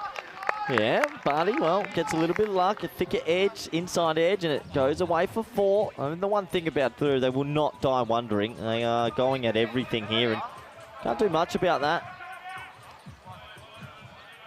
That's true. We've seen 3 of those in this over. 2 have gone to the gap, and 1 went straight to Kemp at square leg. Barty. He'd rather start against pace, to be honest. So, as Mesnil Man says, and he's watching from France, he's saying, one thing you can be sure, Drew will keep on swinging from the hip. There's no doubt about that. This is their best strategy. Even if they don't win, they're still going to score the most possible. Well, this time he gets a bit more of it and it disappears. Maximal. Barty goes with the in angle from Darmgard, and this finishes the 6th over, 95 for 3. They couldn't, could they? Vinny? Tell me it's not possible. Well, how many off that one? There were 21 off that over. I mean, they've done well to take Darmgard for 18s because he's an extremely effective bowler. But really impressive from Drew, who, I tell you right now, if you asked every team, who do you not want to play in a final match, in an eliminator or a qualifier, whatever, they will say Drew, because they have just shown they probably have the longest power ability out of their batting order. And go get the international phone hooked up and call Forfeiture and ask them. Oh, Paul, sorry Scottish supporters out there, but yeah, that's right, they did send you home. I mean, the other day versus the Irish COIMS, I was watching that and I was like, well, this is over, I might go have a nap at the cottage upstairs. And, well, before I knew it, they were back in the game. I know. So, well, they got it down to 16.5 and over now. Well, no, it was at 16.1 to start, so they're on the pace. No, but I mean, for a couple of overs ago, it went up to about 19, and you think it's probably not coming back. Palmer's going to spear in a few offies, but first one is going to be a full toss, disappearing. Maximal straight over our heads, and can you believe it? Nisar gets 6. Well, they might look at the hind as well. I think it's okay, but you've got to check it. Let's have a closer look. No. It's okay, about knee high. They couldn't, could they, Vinny? Vinny, they couldn't. We could start the over. Last 2 overs gone for 31 and 21. Yeah, he got off spin. Loses this one. Oh, that's got to be a wide, doesn't it? Ah, man. Now, this had to be over the line. That's what I saw. Let's have a look at it on the replay. These are big calls in a tight game. Oh, that kills you. Oh, it's a wide. It's a wide. Unbelievable. Palmer gets rewarded for trying to sneak it in. And next one is hit straight to the wide long off. The 5-man umbrella in the outfield, down the ground. Come on, buddy! Come on, buddy! And with every ball being so big, you don't get those calls, it hurts. Not so much the run, but it's the extra delivery you would get. Anyway, that one's gone. Umpires have been very good on wides. For the most part. 99% right, I think. That's probably the 1%. Does still awkward judging at that angle as well.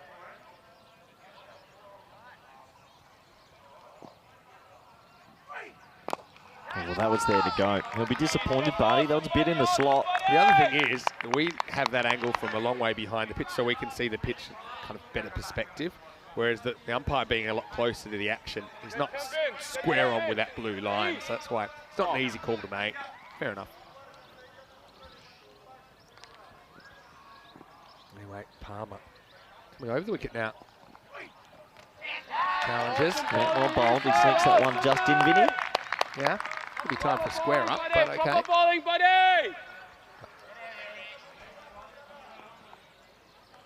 Now, wants to come back around the wicket.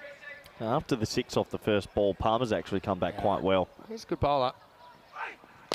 He's been good with the length as well. Apart from that first one, Tabata could get under. He crept up past that point of no return again. And in fact, that will be the end of the over. So pretty sedate stuff in the end. Palmer just goes for 9, and it's 104 for 3 after 7. Yeah, this is what we got coming up, and well, the Irish versus the English. Very good one. There won't be any love lost there, and the Irish in good form. English are making a lot of runs. Can they get their bowling to work? Yeah, well, that's the thing. And Hornchurch won that gold ball yesterday, took them back to 1-1. But see how YMS, they are 3-0 and they're motoring. If they could somehow knock off the English, they feel like they lock up that double chance up the top. Had another message come through. Freddie Parry watching the game says he wants to shout out for his mate Owen, who's struggling in backyard cricket, and he needs some tips. Any tips for the backyard cricketers out there, Vinny? Swing hard and try not to hit the ball over the fence, especially if there's a dog next door. That's from experience. Anyway, that next game is coming up in about 25 minutes right here on the European Cricket Network. See how YMS winning the toss and batting. So expect to see their top 3. Well, here's a presser over for De Grucci. Yeah, De Grucci gets it. What's he bowled, Vin? Looks like a couple of tweakers here. I think that's what we're going to get. Well, at least Drew have given themselves a glimmer. Shot. I mean, what do they need? 3 overs left. They need 57. It would be crazy, but yeah, they've given them a glimmer of hope. First ball's big. Oh, yeah. It's well bowled. It's going to be well caught by Darmgard. He did have a bit of length to work with, but not that much. So Nisa's going to have to go now. De Grucci strikes first ball. And Drew, that one hurts. The captain's gone, 104 for 4. Yeah, that's the first time that we see another team capitalise on the Southern Crossfield. They put a man dead straight. He hits it dead straight, a little bit maybe to left, but there's a man standing there, and that man's 6'6". I feel like he made a conscious decision that he had enough length to try and elevate it, but he probably didn't. He was hoping to just kind of time it up and out of the ground. But yeah, it's the right man in the right spot. So Nisa, yeah, not a bad knock from him. He'll end up making 29 here in game 11. And the score is 104 for 4.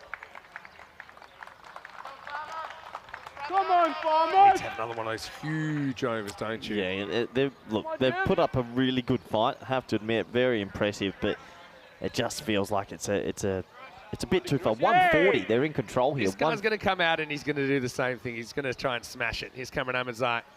Bit short, again miss-hit, but he's placed it well because that's gone into that hole that the Southern Crossfield has. It's the black hole, you might want to call it. It is maximal 6 runs. Well, every single time these Drew batsmen come out, they seem to be able to hit a 6 off one of their first few balls. It's just incredible hitting, and well, it was there to go. He's going to go again here. So this will be exciting. The Galaxy Field where you still feel in the long on, long off.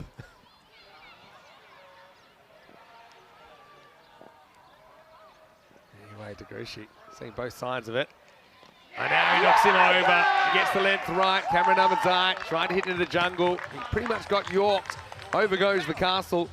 It goes wicket, 6 wicket to start the 8th. That is 104 for 5. Yeah, a 6 and out, isn't it? And he'll be disappointed, but not for De Grucci. He gets another one. It's full, it's straight. You miss, I hit. And through, they're giving it their all, but you just feel they're going to fall maybe 20, 30 short here. Yeah, it's a brave effort. You feel they will, but you never know how far short it might be. But yeah, disappointment for Cameron Ahmadzai. Classic 6 and out dismissal. And I think we had several of those yesterday. It's a good way to protect your strike rate if you're a strike rate hunter. You'd normally say good T10 innings. I suppose the thing is you're trying to get him out in the runs. Now here's the guy yesterday. He was on fire towards the end. Ahmadzai here. Never see that much of him with the bat. Comes out with the cowboy hat on. Can he He's hit ready it to quite giddy well? up. Yeah, looks like from the Western days. He goes for it first ball, hanging in the air. Darmgard comes around to his right, takes the catch. Well, he's got buckets down there, doesn't he? So, well, just like that, De Grucci takes 3 in 4. He's on a hat trick. And yeah, live by the sword, die by the sword. Another victim is down. That will make it 110 for 6. Well, De Grucci's just flighting him up there and saying, hit me, boys, and they're hitting him, but straight up at the moment. And that's another catch for Darmgard, and this game starting to unwind here for Drew. Yeah, so here, again, it was kind of there to go, but just didn't get the kind kind of Come on, contact he buddy. wanted. He'd be disappointed. Let's get that hat trick, boys. Come on. And, a good chance for a hat trick, I think. Number This is one, Abdurrahman lads. Ahmadzai coming to the crease. We have had 3 in this ECL so far. William Peatfield in Group A. As a Baluch with the first 3 balls of match 4 in Group F, and then Chris Robinson Saturday night in the Group F final. Tell you what, if you're a little off spinner here, you're giving this some air. Oh yeah. I mean, I feel like there are only 2 possibilities: 6 or wicket. I feel like he might nudge a 1. Hat trick ball. Well, maybe a 3rd possibility. A single. Went after it. A little bit too short, I think, compared to what Degruschi would have wanted. So Drew will keep going at this because the main thing is, well, more runs, you protect Yeah. that net run rate. That's their strategy. Come on, Degruschi. Barty gets an opportunity. Catch it. Tries to go with it. Could be 4 in the over. Put down. It's a tough one for Goosh. He's had a very good game. Did well to get there. Got 2 hands to it, but couldn't hold on. End of a pretty memorable over for Degruschi. He takes 3 for 8. That's 8 overs down. 112 for 6. Yeah, top effort from the youngster. Got there, just couldn't hold on. You know what, Vinny? Drew might have got past the 100 mark and earned somebody a Chinese dinner, but you know what I'm thinking? 6 games a day is one of the most nice things. I love this early fixture. We could easily do this more often. All right. Well, I know you're liking it. Let us know what you think Come on, in the Toby. comment section or at European Cricket. I know that you're doing game 6 tonight. We'll see if you have that opinion. Here's Toby Britton. Pretty good bowler to bring back. Oh, Barty yeah. gets launched into the sky, and this one is travelling out of the ground. Maximal. That one might have knocked the lights out, but Barty moves to 18. Yeah, and that's a nice looking shot. Again, it's a half volley. He gets it away, and well, for through. This is why teams fear them. If they had made 140 here or something a bit more normal, even a 120, they probably would have lost. So a 160, credit to these batsmen. But this 6 games a day, I love it. I love it. The early fixture has been fantastic. Wow, swing. No contact. Lovely, Toby. I mean, why be in bed when you can have this? Well said. Some people are in bed watching this, you know. Well, hold on. Wide. I don't want to know that. Unlucky, Not mate. everyone that's in bed right now. Come on, Toby. Get up. If I was watching this at home, there's a very good chance it would be in bed.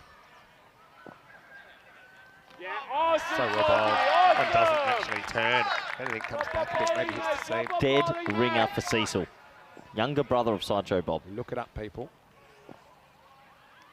That one he pushes a bit too wide. Don't mind it, Toby. Don't mind it, Handled Toby. by Perchard.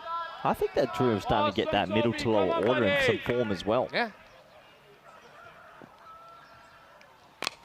Hey, goes after this. I think it would have been a wide. It's going to fall into a Bermuda square situation, a rare one. The trapezoid. Yeah, 4 men. Fielders coming from all angles. Yeah, lands between 4 good men, that beautiful white grizzly ball. You get him on the camera shot. Don't think we, yeah, There we there we go. are. The trapezoid. Great commentary from you this morning, Ben. You've been Hello. good. Hello to all the geometrists out there.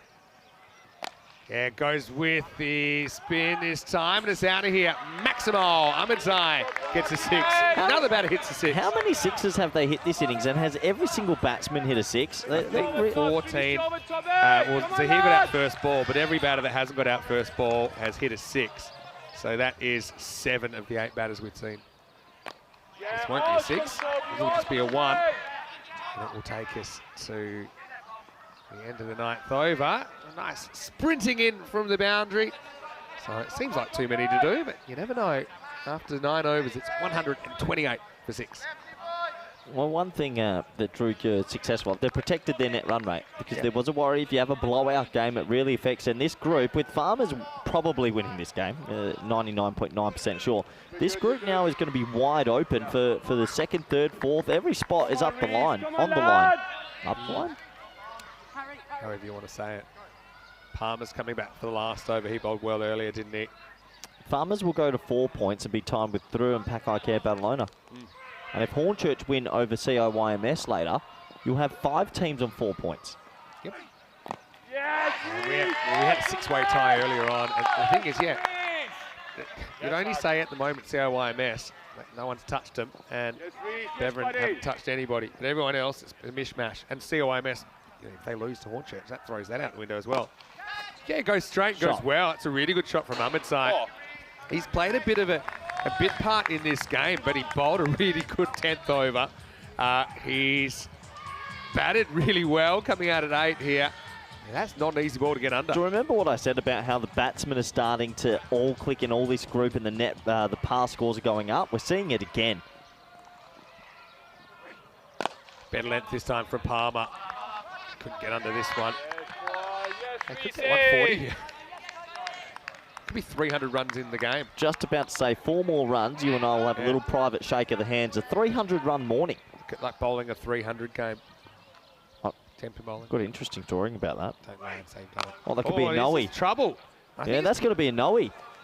they're going to look at that for height. It's gone Maximo. Well, hold on. I reckon that's a no-e. Oh, yeah. I reckon the way they've been umpiring, that's a no ball. That is a no ball. Yeah, it's going to hit him in the waist. So I think this will be a no ball plus Well, 6, hold plus on. 7. If you go 6-6-6, it's a golden ball. Don't you dare. This would be amazing. How are they this guy? Oh, shake my hand. There's 300 There's runs. 300 runs in the game. So we haven't even got to our regular start time, which would be in 15 minutes. And we've already had 300 runs. Just all of a sudden, a 7, and there's a door open. They couldn't, could 3 they? sixes for a miracle amongst miracles. Well, Corey's believing. Is it my golden ball game? No, it's Rico's. You won't even have to pay it. There's 0 chance of this. There's like a 1 in a trillion chance. Needs a 6. Oh! No. No way. Maximo No way. I'm If he going to actually, revise the odds to 1 in a billion now. what were we at when they needed 25 off 3?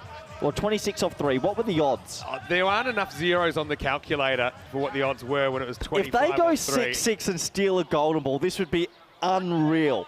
How's Palmer What a feeling? format. See, I hate it. When you're a spinner, you can't just like try and bowl faster and try and scare people. He's got to bowl. They're at at the pace he's 148. gonna bowl. They needed 25 off 3. Yes, They VC. couldn't, Come on, could buddy. they? Come on, buddy. I'm still saying I hope this goes for 6. I really this hope goes for 6. We might lose Corey out the window.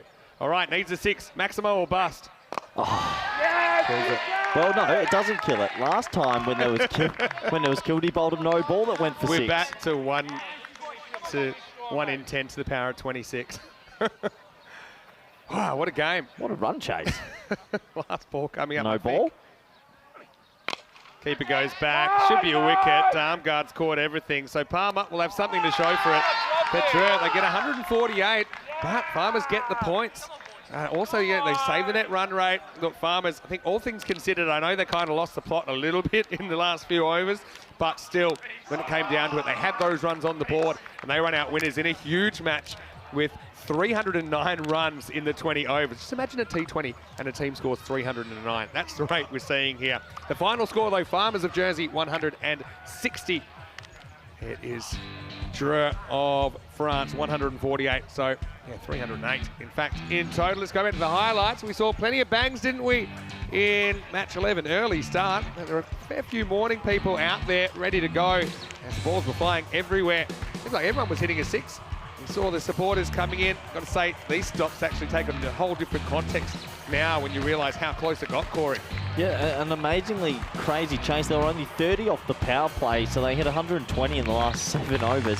And credit to Dreux for taking it as far as they did, because Farmers were looking like they were in complete control of this fixture, and some big hitting from all of their batsmen. They bat very, very deep indeed, and when you bat that deep, you sort of have this beautiful confidence just to take the game on, and that's exactly what they do. That's their style, and well, they hit it to all parts. There was a few wickets. There was a nice catch to square leg there, young Kemp, and well, they looked like they were down and out. We thought, well, it's a slow finish here, but they just kept on hitting sixes, and they just slowly kept themselves in the game. There was 4 wickets in the 9th over.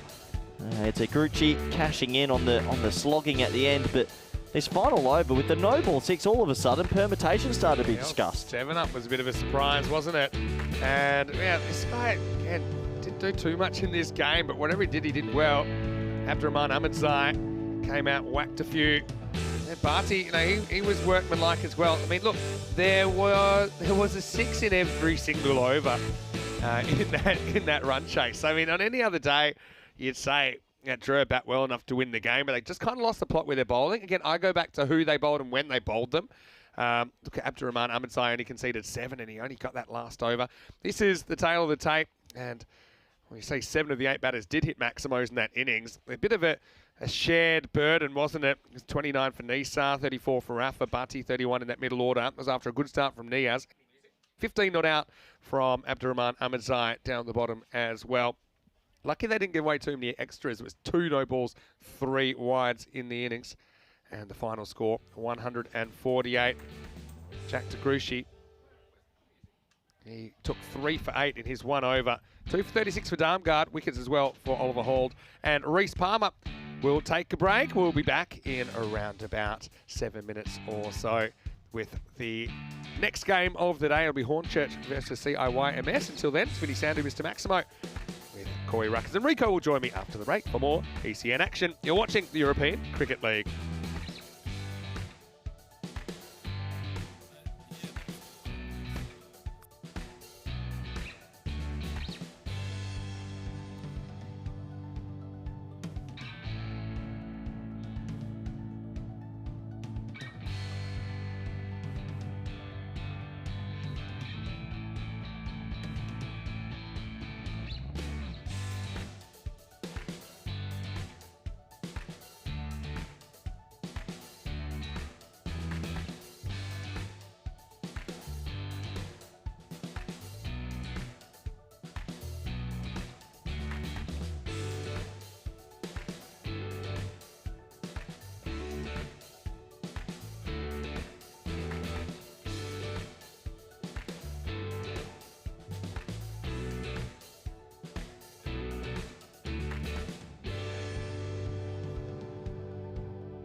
The European Cricket League is brought to you by HCL Software, Dream 11, and Andalusia European Region for Sport.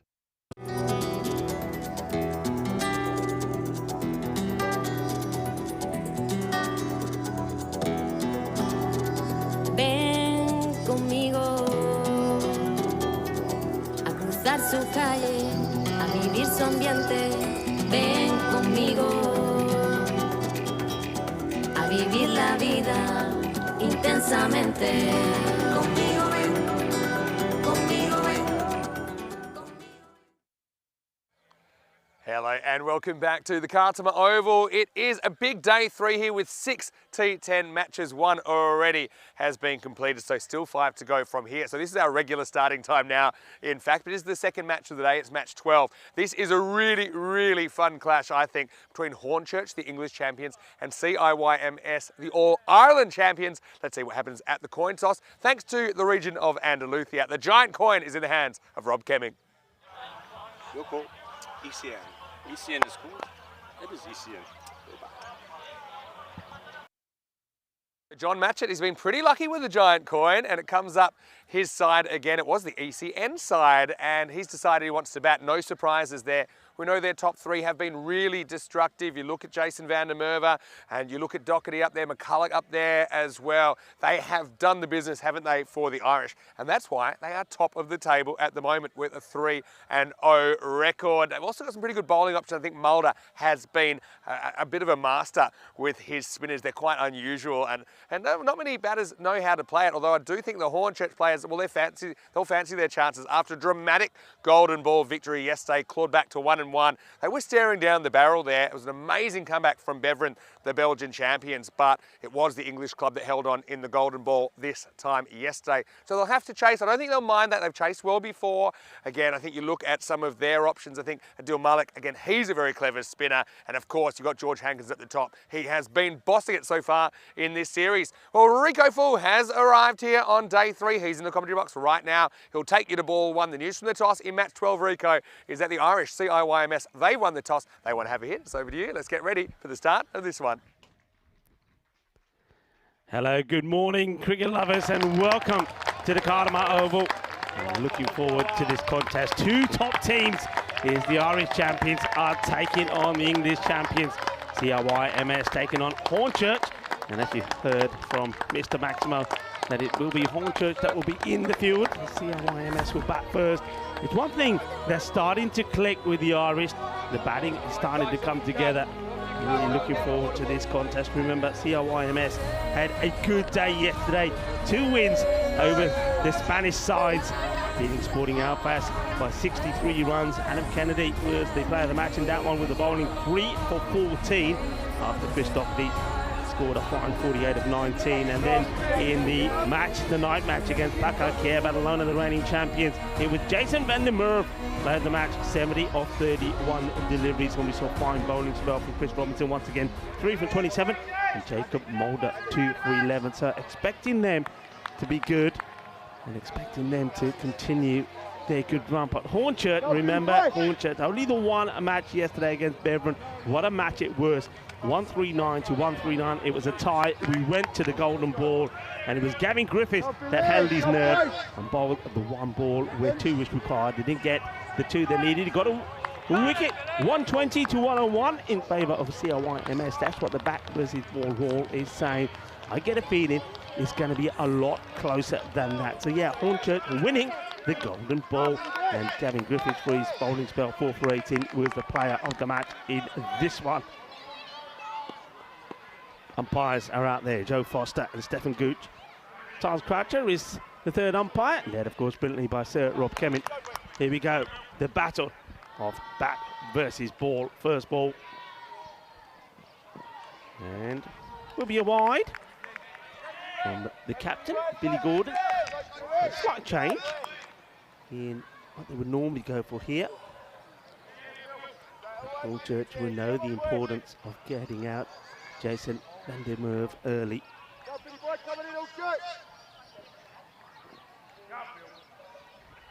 These 2 openers have been pretty good. Jason and Christopher Doherty goes up in the air, just gets enough off this. He's not out the middle, and I think that's going to be 6 runs. I mean, the fielder said he's not sure whether it goes all the way. I get the feeling it may have just caught the rope here. So is it going to be the case of manos arriba or izquierda derecha? Let's watch this. I think it's right on the rope. Yeah, it is. That's 6 runs. Arriba, arriba, arriba, arriba. 6 carreras. We're off and running. And Jason van der Merwe, it's very good at this early on in his innings. Sometimes he's not hitting the ball cleanly, but he's aware of the field and getting it over them. Field does get changed now. Man gets dropped back. And he plays his out. Third man does really well. That's a good stop. Diving to his right, making the stop. Nicely done. Great work, Sainty. Good, Bill.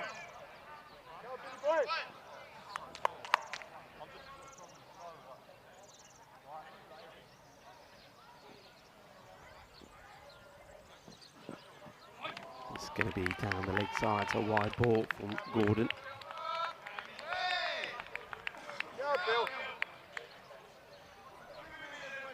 Good morning to everybody on our chat as well.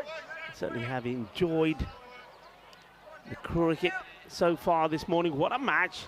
What a humdinger that was between Drew and Farmers. And Gorge, what a knock from Patrick Gorge, the young man. Well, this is a lovely shot. It's one of those that the umpires have to be aware of. Hits it hard and straight. And this one is Joe Foster again under attack, just ducking under this one. 4 carreras, nicely hit.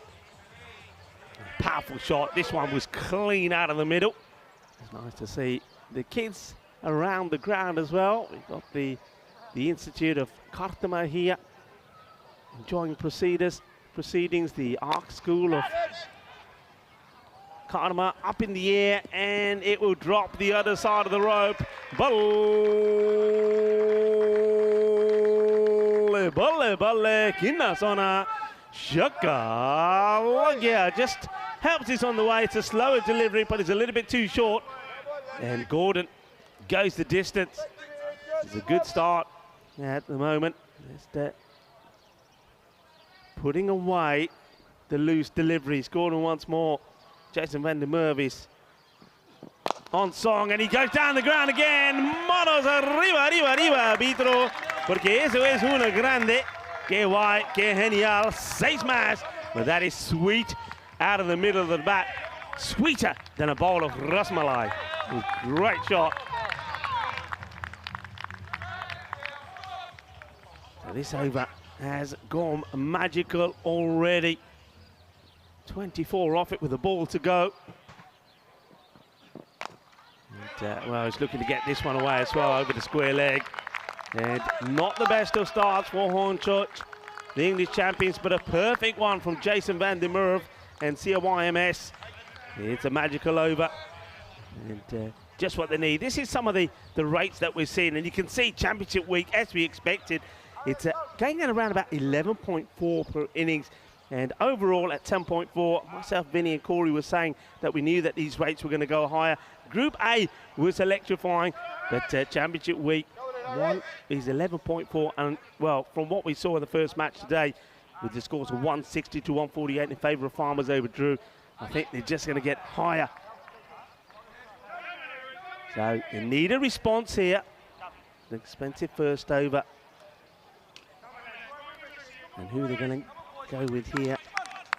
It looks like they're going to turn to Harry Hawkins to see if he can get a good one in. So here comes Hawkins, sticking with the pace. Hawkins to Doherty, left-hander. He swings and misses. Just gets this one inside that byline, the guideline there for the umpire. Just the guide, really, that the umpires use.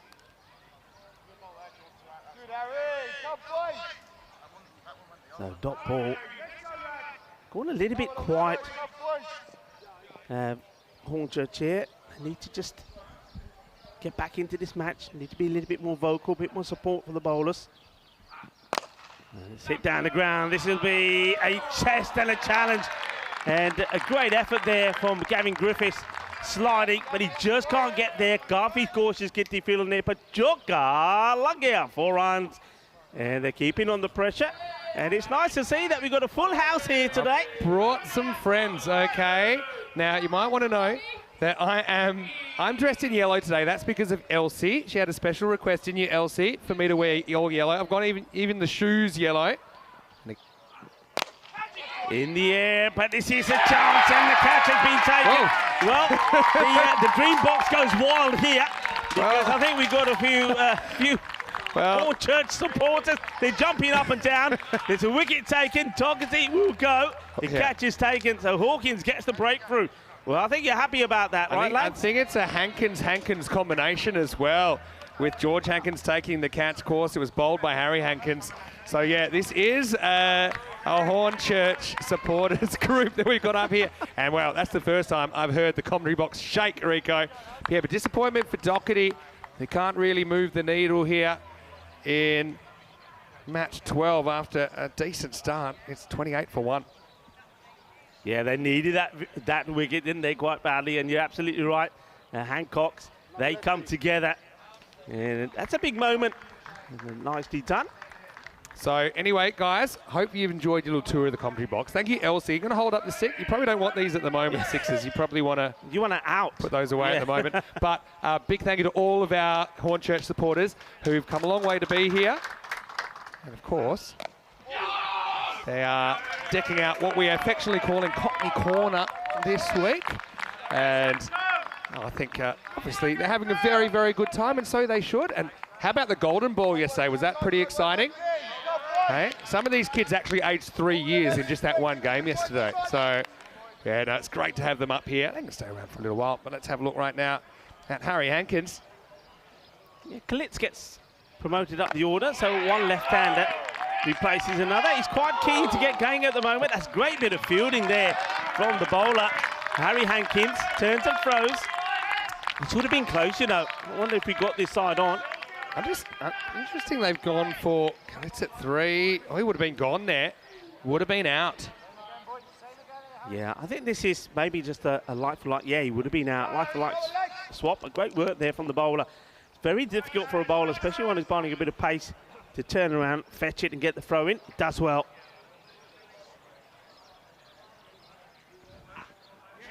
Swing and a miss. Get through the gap. And, well, every time there's a dot ball here, our green box is shaking like a leaf. Yeah. As the Hornchurch lads are happy. That's a very good over. Needed a good reply, didn't he? After the first one went magical. Only the 4 runs from it and the 1 wicket. So at the end of 2 overs, it is 28 for 1. Gives us a chance to look at the standings. Of course, 7-team finals week. And only 4 teams will make it to finals Friday. Only 2 teams getting that double chance. Hornchurch 1-1, they're on the move. So YMS, the only undefeated team that survives now in Championship Week. But that could come to an end, although pretty strong start. Jason van der Merwe, he's a big wicket, isn't he? Yeah, he's going to be key, and I think this is going to be a good battle because you've got Gavin Griffiths coming on the bowl. He was sensational, remember, in that golden ball victory. Took 4 for 18 player of the match and also bowled the golden ball, which resulted in a wicket. This one is over pitch and it's been creamed beautifully through the covers. That's a delightful shot from a man who's in really good form at the moment. Jason van der Merwe, yeah, he can muscle it to the boundary, but he also can stroke it away like that as well. Beautiful shot, top draw, cuatro carreras. He's got to admire the ball striking, and Griffiths isn't slow. He's a good bowler. It's an unforgiving format. Griffiths the hero yesterday in that golden ball match. Good cricket all round. As clean hands by VJ. Just hit it too well to even try a single. Yeah, Klitz at 3 instead of McCulloch. I mean, McCulloch was kind of shaken up a little bit, I think, during his innings against Pakakare last night, so maybe they're waiting to bring him out perhaps a little bit later. Remember, he did start as a 4, McCulloch, in this series. They had matched it at 3. He did look a little tired as well yesterday. You can imagine, I mean, they played a lot of cricket, haven't they? Remember, they're the team that finished Group F off, and straight from that after becoming the winners, they're into the Championship week. So they played a lot of cricket. It's good delivery. It's well played, and the Good bit of fielding there. The slide and the dive, a one-hand stop there from Adil Malik. Not getting past me, he says. Not under my watch. The fielding's going to be important. With Hornchurch, they haven't really minded chasing big scores. We saw them make light work of some fairly hefty targets in Group A. But interestingly, of all the teams who are in Championship Week, the English are going for more sixes per innings when they're bowling than any other team. This is being whipped away. We'll go all the way. Balle.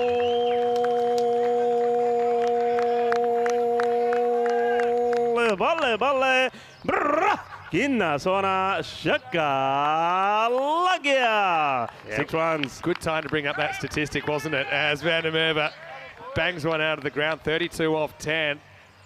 And he's a man with a price on his wicket right now. That just looked effortless, didn't it? Just pure timing, a pure 2 balls strength. left to attack in the power play as well. And now he goes big over extra cover. What a shot this is. Shot of the day so far. And this is just brutal hitting. That's a monster shot. 6 more. Well, that was straight into the dome, and there's about a 65-inch plasma TV that almost got knocked into TV heaven then. But it's 6 more, and Van der Merwe is just motoring through this power play. Now 44 with 1 ball to go. 38 of those 44 runs off the bat of JVDM. Yeah, quite incredible. Whether he's been batting at the moment, isn't he? He's been on top form. And with Doherty going early, I think it is key that he gets a big score on the board for his side. He goes again outside the off, and this one will be 1 bounce over the man at backward point inside the circle. It's 4 more, 6 and 4. He certainly is hungry for more. And the score just keeps rocking and rolling upwards at the moment, to the displeasure of the Hornchurch supporters that we have in our box. Takes us to the end of 3, 48 for 1. Anyway, I'm going to have to drop all the Hornchurch supporters back. They need as many numbers as they can down there in Cockney Corner. Guys, hope you're enjoying the time. This is a life lesson. There's ups and downs. You just need to finish up ahead in the end. Just remember that. And 48 for 1 turns out to be a very productive power play for CIYMS. Yeah, it's very productive indeed. Probably one of the best ones that we've had. Yeah, it's lovely to have everybody in the box here, and I hope you're going to enjoy the sunshine and some hype as well, and put plenty of sun cream on. It is going to be a warm day. This is going to be an interesting one, because I think you're going with Mark Whitlock here. Now, Mark Whitlock, he does go for a few. He won't mind me saying that, and he does have the knack of picking up wickets. And I think if you went for 15 in this over, maybe even if this over went magical, but you do pick up the wicket off Jason Van der Merwe, you think it's worth the gamble. Let's see how this goes. He's to the left-hander first. Galitz plays a beautiful stroke. It's not a bad delivery at all, but the left-hander, he gets this right, and maybe the lines aren't right here from Hornchurch. The wicketkeeper is having a look now, Paul Murray, at the way the field is, because that one goes right through. Yeah, there's a slight change now. He's getting the angles right, because that one goes straight through the 30-yard circle, and nobody backing it up on the boundary. Well, this one is aerial. It's a long way up, but I suspect it might be going all the way. It does go all the way. Balle, chuck the fatte style. And काफी कोशिश की थी field ने पीछे गया, try की थी ball अंदर मारने, but in the end he ends up on his back. लम्बा पै गया, ball छक्का लग गया. 6 runs, great effort. You remember, he's trying not to go outside the field of play, and Maximo there. They're just on hand to give him a bit of mouth-to-mouth, maybe. Well, forget this one. This is out of here. Ginna, but that is awesome. That is a biggie. Hit long, strong and hard. Goes all the way. 6 carreras más. And like I said, Whitlock, he does get a fair bit of punishment. But wicket is required. He could still pick up the wicket they need. But at the moment, Whitlock, he's gone for 16 of just 3 deliveries, and it looks like he's going to make a change here and come around the wicket. I'm back, but I think I'm safer up here, to be honest, with the left-hander up strike. I thought you were dealing with the fielder. It was on his back there for a moment. Yeah. Okay, put him in the recovery position. Under attack. And this one is high up in the air. Opportunity, but it's in the sun. But it's dealt with. No problem. So just as I called it, he goes for plenty, but he does pick up wickets. And that's our man out there. But Malik keeping his composure, Adil Malik, and taking a very good catch, because that goes right up into the ball of fire in the sky. Yeah, it was a good catch. I think Murray had visions of it being his, but it just seemed to be blowing away from him a little bit and pretty much straight down the throat of Malik.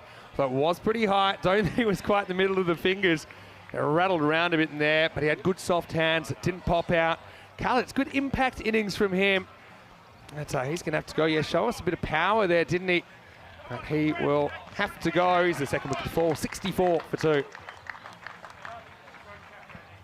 Yeah, it's well called, isn't it? I mean, you said, uh-oh, as soon as it goes up in the air, because we could see that Adil Malik was struggling to find it. But good technique, takes a catch. I think the uh-oh was as a keeper, because as a keeper, I think, and you think, oh, I can reach that, so you want to call mine. But I have a bit of a qualifier. People say the keeper should catch whatever they can reach. I'd say they should catch whatever they can reach comfortably. I think when you're running with the flight of the ball, and then you realise that it's kind of coming towards another fielder, that was a good decision from Murray just to step aside and leave it to Malik, even though Malik didn't have the additional help of the gloves. Yeah, so quick fire. 16 of 6 deliveries. And he goes. McCulloch comes into the attack. And, happy to just take the single. McCulloch, as I mentioned, looked a little bit tired and lethargic last night. And he was one batter that didn't perform in that victory against Bakakir Barcelona. But he goes out there and joins Jason van der Merwe, who's, well, made a rocket start. And this one's wide. I like the idea there from Whitlock, because he does get the habit of chasing these, Jason van der Merwe. But he's quite happy just to let that go by. Affectionately known as the Flying Bus, 2023 edition. It's another opportunity. This is a big moment, and they get the big wicket. And, well, he does what he does Mark Whitlock. He goes for 16 of his first 3 deliveries, and then of the next 3, only 2 runs and 2 wickets, and they are up and about. Of course they are, because, well, come the moment, come the man. Mark Whitlock takes a double in this over, and he removes 2 dangerous batters. And Jason van der Merwe, he will depart for 42 of unlucky 13 delivery from him. But what a start. He's given them a good foundation, good platform, but, well, those 2 wickets now allow the Hornchurch boys to get back into this match. Well, it's a big moment, you're right, and what a comeback from Whitlock. That also does take us to the end of the over and ends with a big wicket of Jason van der Merwe. Yeah, Whitlock doing the damage. He's an interesting bowler, interesting character. I know that even in that the Golden Ball match, he was the bowler that went for a few, but he still also picked up wickets. He just has his knack. And I said at the start of that over, it's a risk. It's an over that could go magical, but if it goes magical and he picks up the key wickets, he'll take it. Oh yeah, they're going to take that. They don't mind that he's gone for 18, and because they've picked up 2 very valuable wickets. Lucky charm for the Irish. We're hoping it works. So, yeah, first 4 overs. I'd still say it's advantage to our IMS, but we know that the middle order has been a little bit brittle in this tournament. Having said that, McCulloch has been batting 3. Maybe he is just getting a little bit sore and a bit maybe jaded, but he's got a big job to do. Captain's out there with him. Yeah, that's a good delivery. Nicely bowled from Malik. Gets a good bit of bounce. And yeah, match it. I think maybe not an aggressive big hitter, but he's funky. He likes to do the reverse Malachi. He likes to do the scoop. So if he can get in here, you could see a good partnership between him and McCulloch. Oh, he's gone. Yeah, little under edge, and Malik does the trick, and he's going to get McCulloch cutting. Little under edge, well held by Murray behind the stump. So our Hornchurch, they've come back really well. Nice moment, Murray threw it back to the umpire, accidentally hit match it, but he apologises immediately, then goes back to celebrate the wicket. And why wouldn't you? Because Hornchurch turning this around in the middle overs at 68 for 4. Yeah, well, Adil Malik, 2 catches, important catches, and then he comes on to bowl. And, well, it's the bounce, I think, that does McCulloch. McCulloch gets a faint touch on it, but top keeping from Paul Murray, takes a catch, and that's 3 quick wickets now. Now I think Hornchurch definitely coming back into this. Carson McCulloch looks up into the skies. He can't believe that he has to depart early again. So now, well, we're going to need to see another hero here from CRYMS. Remember, they so far are the unbeaten side in Championship Week. That's true. There's still a long way to go in this game. I mean, not too much Carson could have done there. I mean, you've got to cut that. You're not going to leave it. Sometimes you miss it. Sometimes you hit it. Sometimes you nick it. Nice catch behind the stumps by Murray. This is an interesting one now because you get the left-handed Mark Best coming out. I believe that this could be the last day that we see Mark Best as well because of some previous commitments which he would love to get out of but can't. I'm loving that mascot there. Speaking of the mascot, I wouldn't mind seeing a bit more robot around the ground. Best gets one first up. Now, just keeps out. Adil Malik, though, is a class player, isn't he? And yet the spin battle, Malik versus Mulder, I think a pretty interesting one in this matchup.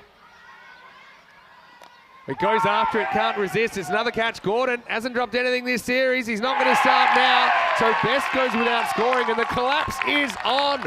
68 for 5 now in the fifth. The chairman of the board, he's loving life. Well, it's going to be a second baller, isn't it, for Best, and he's not at his best here. You see, all the batters are taking on these big shots, and all of the wickets, if you like, have been taken in that area. We saw Malik take 2 catches in that area. Now Gordon takes another, and it's well bowled. It's going to be a for Best. A good catch from Gordon, and the chairman, wow, he's spreading the love, he's spreading the cheer. And all of a sudden, what a change round in this match. We've seen wickets fall quickly. That is now 5 down, 68 for 5. And just remember the way that the power play, the way it went, it was 48 for 1. So what a comeback by Hornchurch. Quite the comeback. But well, still plenty of cricket left to go. I mean, the guys have got out. They haven't wasted a whole bunch of deliveries. Here's Coulter. He's coming out at number 5. Number 7, I should say, with 5 wickets down. Hello to Chris as well. Hello to Kai. CNF lovers and everyone who's watching. Of course, a lot of people watching on Viaplay in the UK as well. Hoping you're having a wonderful day. Of course, the UK and Ireland Viaplay. So we split allegiances watching on that network. Now Malik's going to come around the wicket. Interestingly, he didn't come around to the other left-hander, but he is coming around to Coulter. Got 2 for 1 in this over, Malik. What an over, just about to say. 2 wickets, just the 1 run. They just haven't played the spin well, haven't they? I think Whitlock picking up those 2 wickets, that stunned them. And then, well, Malik coming on straight away. He's picked up 2 as well. Oh, this is hit back pretty flat. Malik couldn't get across in time. Coulter will get off the mark, and it takes us to the end of the 5th over. Very, very interesting 5 overs, and maybe weird score, but maybe an evenly poised game. It's 69 for 5 after 5. Yeah. I want to say a big hello to you, wherever you're watching around the world. Vinny Sander here, Mr. Maximo, Rico Full with me. I mentioned that Elsie, one of the Hornchurch kids that are here, she dressed me today, gone the full yellow, including yellow shoes, yellow belt, everything, because she said, I just like to see you wear yellow. Yeah. So even though I look like a big banana, that's okay. I'm always happy to make the kids happy. You are glowing and as bright as the sun today, and the sun on the Costa del Sol is not too bad at all. Yeah, you look in the business, I can see you a mile away. Yeah, well, you might need to, because you better have a sunny disposition. Not 5, but 6 matches today on a huge, huge Wednesday and a huge kind of moving day, I suppose, for the table, because we know it has been so even so far. Yeah, it's been very even. This match, I've said all the way along, this match and the way that it finishes will give me a good idea what to expect coming up to Friday. It really does. I think we see 2 top teams battling here. We're seeing, this is a crucial moment for me. This is what I wanted to see. I wanted to see how CI perform when the likes of Doherty and Jason, and maybe also Klitz and McCulloch are out the equation. What have they got? So I'm interested to see how many more runs they can get here with those guys gone. This is a slice of luck really for Coulter. Gets a single. They're going to go, and why not? Sticking with Whitlock, who started the rot. And after being hit for 16 of his first 3 deliveries, he made a change. Credit to him, made a change, come round the wicket, changed the angle, and picked up 2 wickets. At the moment, he's sticking to his normal over the wicket. That's good length on this. Sliced away. Matchup won't be able to get off the strike. Yeah, it's going to be interesting for sure. They'll still throw the bat. But this is why I often say you don't call games too early, because things can change, and things can change pretty quickly. Remember the first few overs seemed that everything was going against the English. You saw Harry Hankins having a few dramas on the boundary. This is up and towards the outfielder, just a single. Yeah, well, maybe the Hornchurch young supporters coming in here made the change because while they were in here, there was a bit of carnage. And they came up here and they changed everything. Bit of extra support never goes astray. Yeah, changed the fortunes of their side. And this one just over the bowler. Doesn't really hit this with any venom, does he, this Coulter? He needed a trampoline there, didn't he, Whitlock? But wouldn't want to be that trampoline. Like the idea, though. That would have been catch of the century, I think, if you pulled that one in the end of the fingers.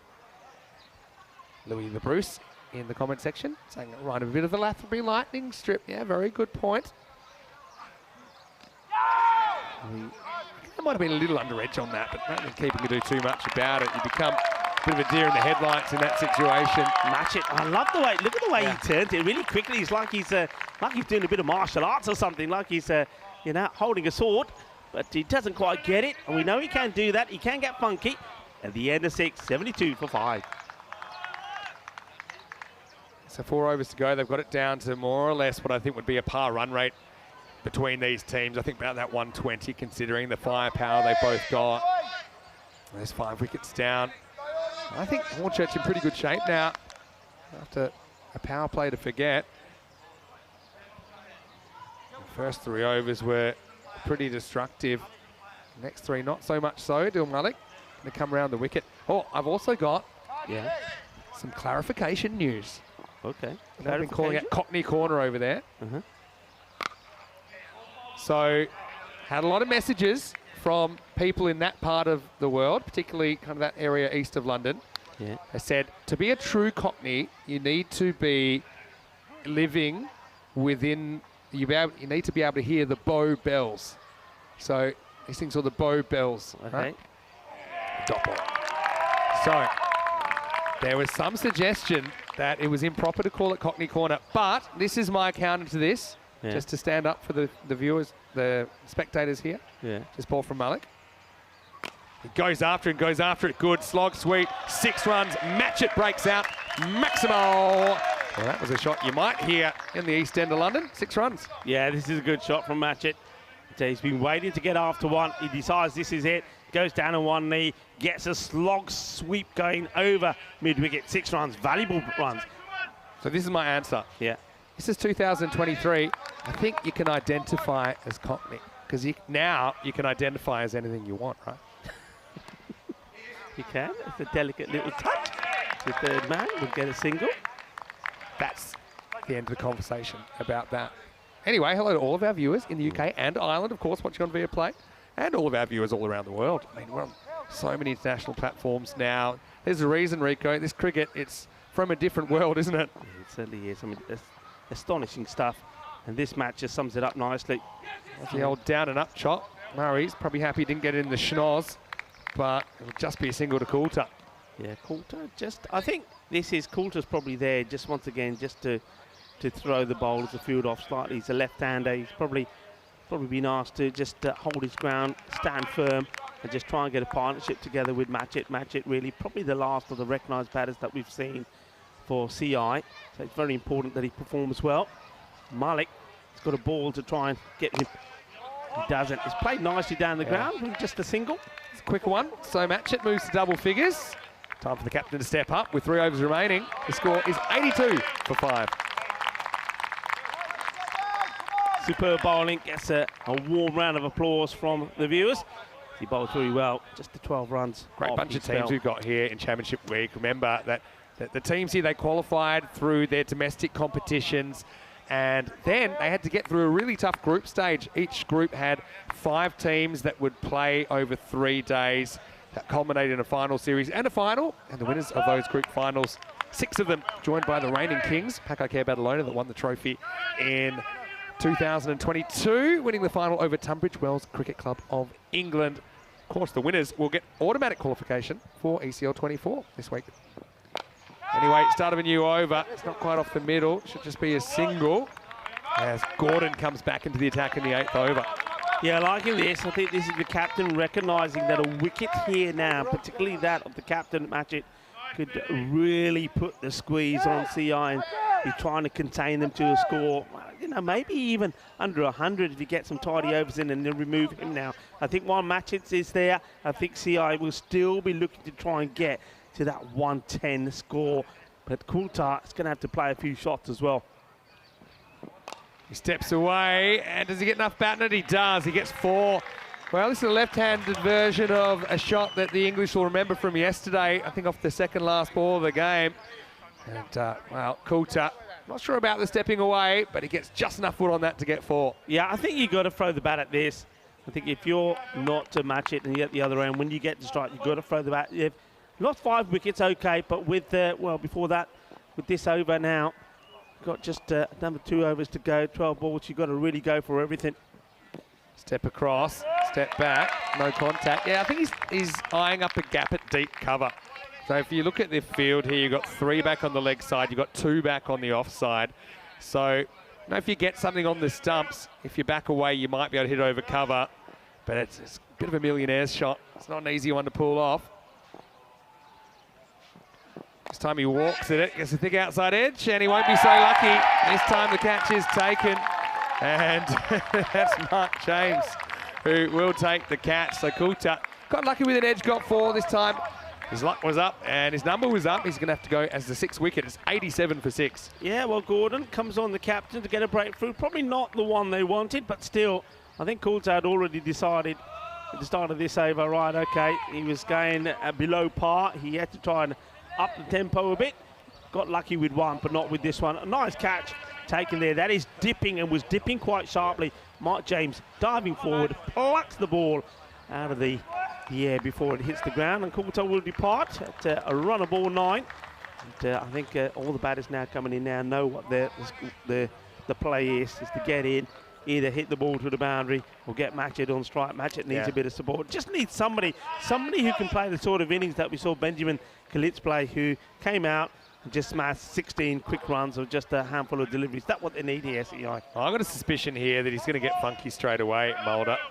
Looking at the game situation, Gordon bowls with good pace. Maybe Gordon will bowl him a slower ball, but you've seen that Mulder is not afraid to play that little dab shot behind the wicket. 2 to come in the 8th. And he just plays it fairly sensibly, so that's good batting. Mulder's off the mark. Yeah, just clips this away. It'll be interesting to see how Matchett plays this. Matchett's the guy who can get funky, and he'll be wary or aware of the fact that both third man and the man at fine are on the 30-yard circle. So I think Gordon probably bowls him a length where he can either reverse or do the scoop. Let's see what he does. Yeah, that's well bowled from Gordon. He probably is thinking exactly what Matchett is thinking. Says, well, it's going to be slow and full. So a slow ball to finish the over. And Gordon, well, he was taken to the cleaners in the first over where he went for 24. Comes back well in his second. And at the end of the 8 overs, it's 89 for 6. So really reeled this back in, haven't they? Hornchurch. And a couple of overs remaining. Gordon 1 for 31. Yeah, saves his figures somewhat by coming back well. So now, I mean, 2 a ball, gets you 113. I feel like that's a bit light on, but I know the Irish as well have some very good bowlers and field very well. Here we go with Harry Hankins coming back in the 9th. This one's going nowhere. Yeah, it's plays it more into himself, doesn't he? That's John Matchett. He takes a little stroll around, thinking to himself, we've got to go after the bowler here. Remember, it was the 2 Hankins that combined together to get the first wicket. That Doherty went early, just hit 1 boundary. A beautiful shot it was as well, went 4-3. But if they want that 100-plus score, they've really got to go after Hankins here. Matchett goes high up in the air. It should be a catch for the keeper. Chases it down, can't get to it. And he lands awkwardly here. I'm a little bit concerned how he lands, Vinny. Oh dear. Because he's really reaching for it. And he hits the ground hard now. I was worried about the upper part of the body, but he seems to be holding his knee here. I mean, this ball is always moving away from Paul Murray. Murray is after it. He does get gloves to it, but it's the way he lands awkwardly. I think we'll see the the medic coming out there just to see him. I think maybe he's winded himself. That could be an option. I'm worried about the knee here. Yeah, that's he what he was hits going the ground for. hard. It was brave effort, wasn't it, from Murray? Yeah, the way he's just kind of touching his chest, maybe it's just the impact on the ground. Yeah, I think he Well, gets I need winded. plenty of cans of Magic Spray, I think, for this situation. Let's have a look at it. How does he land here? Almost got the end of the gloves and then didn't really prepare for impact. Oh, and that's nasty because, again, his hands can't really protect the fall as much as he wants. It's a double whammy. First the knee. Watch the knee.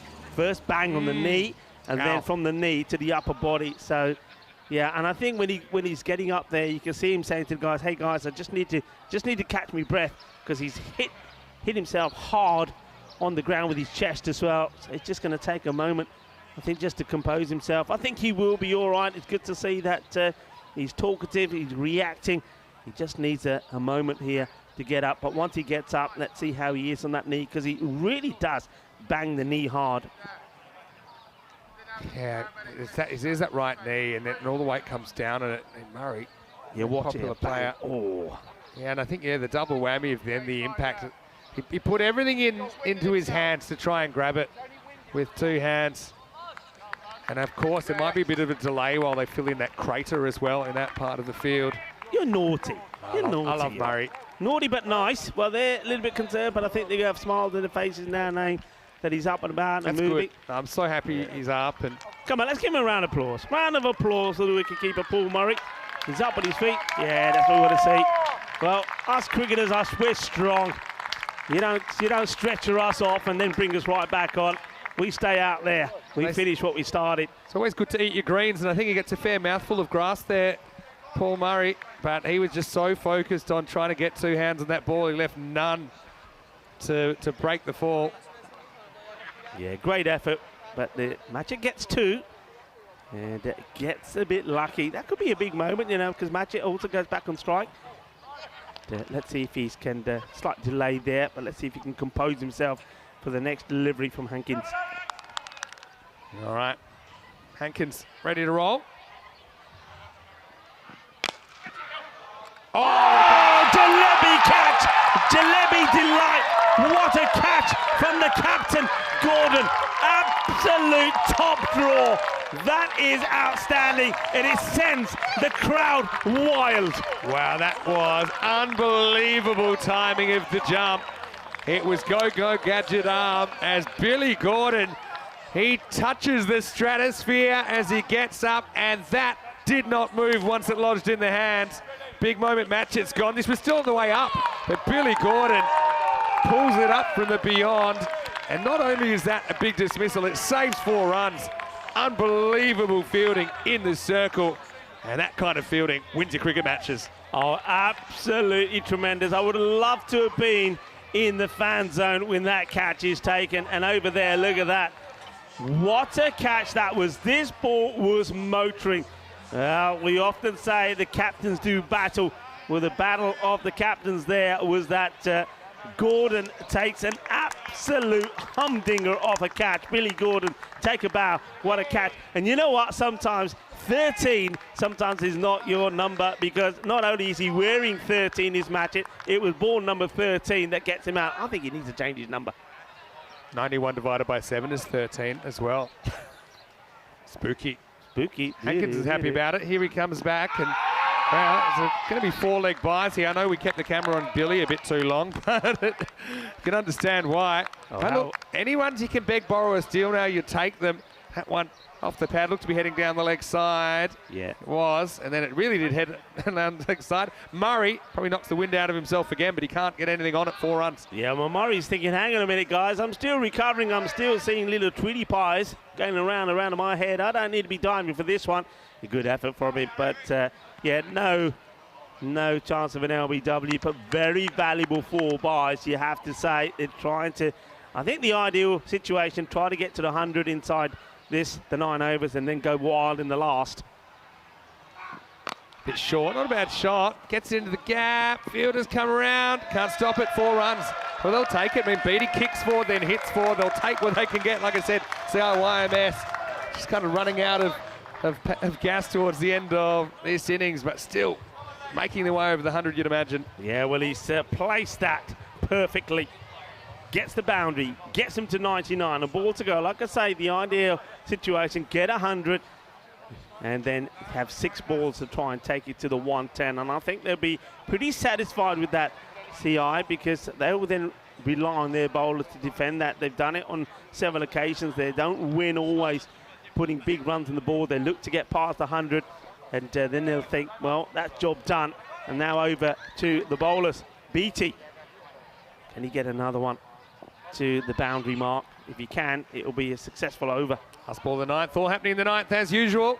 Short goes the cut, picks out the fielder. VJ's got a pretty good set of hand. He doesn't drop it, so well, BT has 4 to his name, but he also kicked 4, like I said, and so not a bad innings from him as he keeps the line moving. But Hornchurch, they've taken 8 wickets now, and that is the end of the ninth over as well. Hankins chips in with 3 wickets here in match 12, and it is 99 for 8.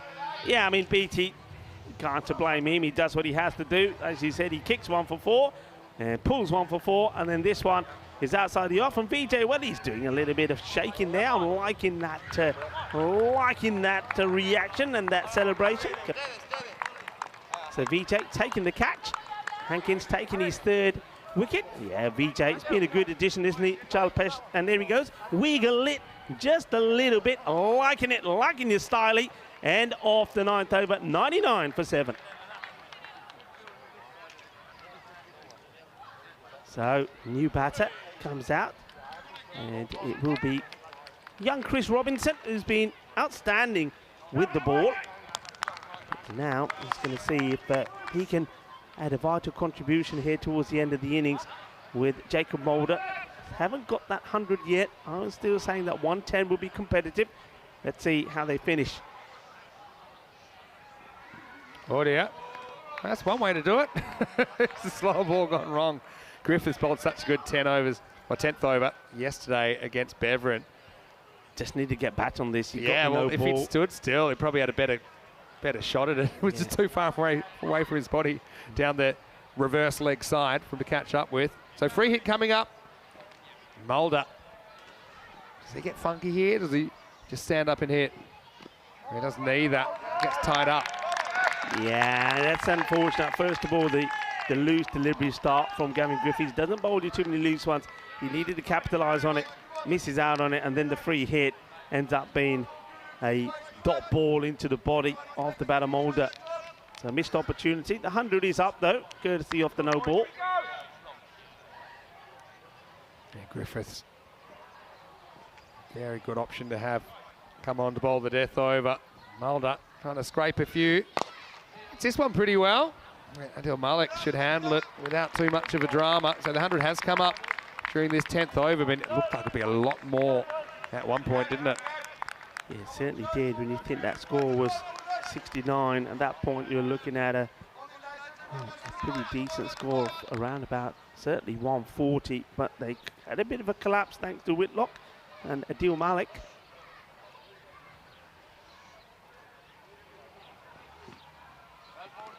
Well bowled, it takes all the pace off it, slow, outside the off, and Robinson can't get back on it. Yeah, Griffiths wicketless on this occasion. There's Murray. I wonder if he'll open the batting now or whether they might go for someone else. I mean, he certainly seemed a bit shaken up. He's thrown himself around. I do like him opening, don't they, as just to get him off to a quick start. Yeah, he'll open. I don't think they'll change that. And, you know, cricketers are made of strong stuff. Robinson gets score. Pushes. Searching for 2 here. I don't think they can go. It's only about 25 yards from the stumps, and so just a single. Yeah, George Hankins collects, aims, and the batters wisely decide just to keep it at 1. This guy's bowled marvellously well, was outstanding in the player match performance in the Golden Ball win yesterday. I had a chance to catch up with him on the Mateos bus this morning, the team bus as we came in, and look out for that interview on social media, as well as all the pictures that were around the ground. Well, this one has been clobbered. It will go all the way.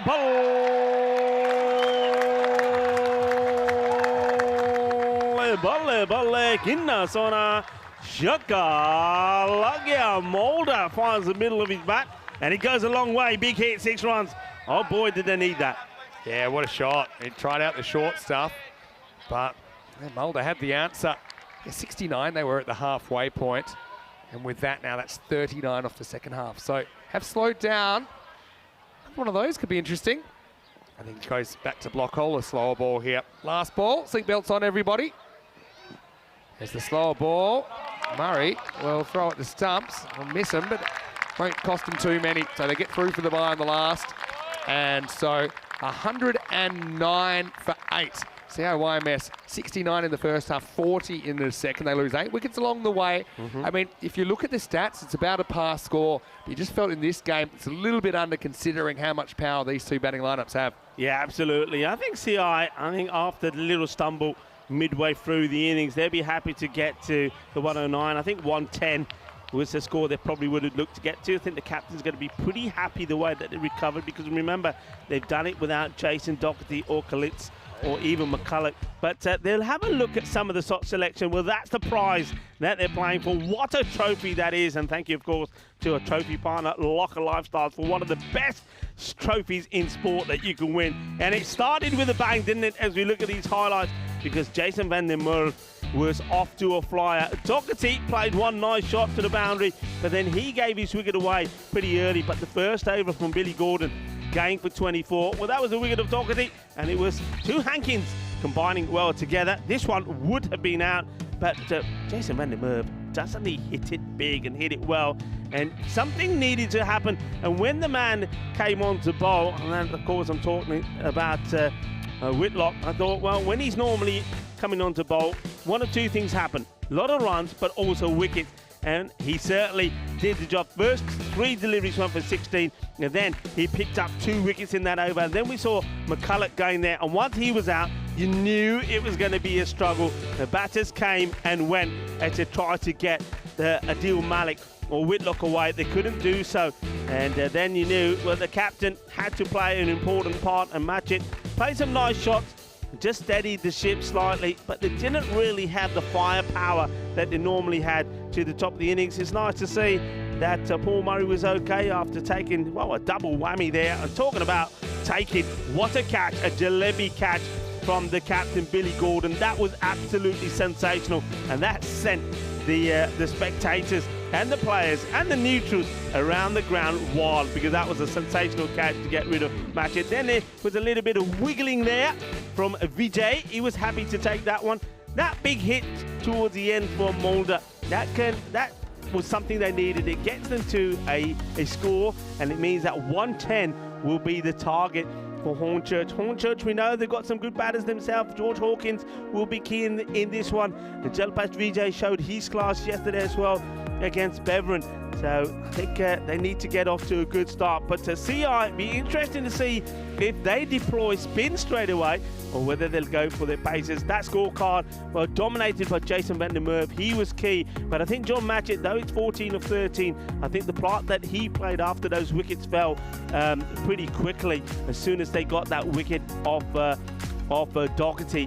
He played an important role, just steadied the ship slightly, had to run hard, had to play 1 or 2 good shots, had to really put up with some good bowling, particularly from Adil Malik. He was once again my pick of the bowlers. 2 for 12 from him. Mark Whitlock, well, good figures in the end. 16 came of the first 3 balls, and then, well, he takes those wickets, 2 wickets, crucial wickets, and 3 wickets from Harry Hawkins. He bowled very well. And remember, when everybody else was being pasted at the beginning, he kept things nice and steady. 3 for 10.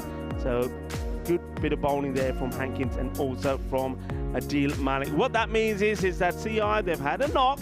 They started off brightly and briskly. It was a bit dynamic, and then, well, the handbrake was pulled pretty sharply as wickets started to tumble, but they recovered pretty well to put a score on the board. 109 to 110 will be required for Hornchurch in a very important match for them. Remember, they only played just the once yesterday, and the day before that they were blown away by Pakakere Ballalona, so they know the importance of getting this victory on the board if they are to make it through to finals week. Remember, 4 teams go through, 3 teams we say adios to by the end of Thursday, so very important match, probably more important for Hornchurch this one than for CI. Join me, Rico Fowler, Mr. Maximo, when we return in 10 minutes for the conclusion of match number 12.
The European Cricket League is brought to you by HCL Software, Dream 11, and Andalusia European Region for Sport. Hello, cricket lovers, and welcome back to the sunshine of the Costa del Sol in the province of Andalusia, the region of Malaga. That there, folks, is the Cartama Oval. And what a picturesque ground it is. It's becoming known as the home of cricket for European cricketers. It's a sensational venue, sensational and fitting venue for the European Cricket League, the Champions League of cricket. What a match that we have on for you here. Probably a lot of teams will think two favourites perhaps to go all the way to the final. The champions from the UK, Hornchurch, from England, and taking on the champions from Ireland, CRYMS, the Church of Ireland Young Men's Society. That's what that stands for. A club that has grown stronger and bigger over the years. And the champions from Belfast, they've had a bat, put 109 on the board. So 110 is the target for Hornchurch. We will go with spin to start. It's a good delivery, nice bit of flight there from the captain. So John Matchett opening up with the ball.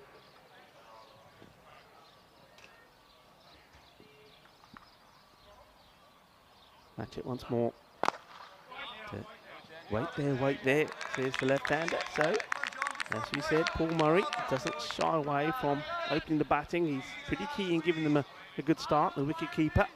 Took a bit of a nasty tumble, didn't he, going for one catch, but he seems to be okay. Glad to see that. Matchett very much the same. He gets a wicket. Beautifully bowled. And Murray just trying to give himself a little bit of room, just gives himself a couple of steps, a little step towards the leg side, trying to work it away through the offside, is not able to. Matchett gets the breakthrough, and that's well bowled. Just a little bit of movement away. I don't think there's any bat on this. I think it is movement. Beautifully bowled. Yeah, that moves and spins away from the batter. The breakthrough comes, and it's going to be a duck for Hankins. He's going to go for 0. Paul Murray, beg your pardon. The left-hander departs without scoring. Hankins scored from the non-striker end. He's going to be joined now by Adil Malik. And two very good batters out there now. And I was wondering whether it would start with pace or spin. Spin would be my preferred option. It is spin that they go with, and Matchett, the captain, gets the breakthrough early. It's a 3-ball duck for Paul Murray. Looking the business, the shades on. I'm loving the cut. I've got to say that CRYMS for me are the team with the most dashing kit as well. Just getting the ball a good length. It's got a nice bit of flight on it. It's right on the money, every ball. First runs on the board with the wicket down already. Couple of deliveries to come.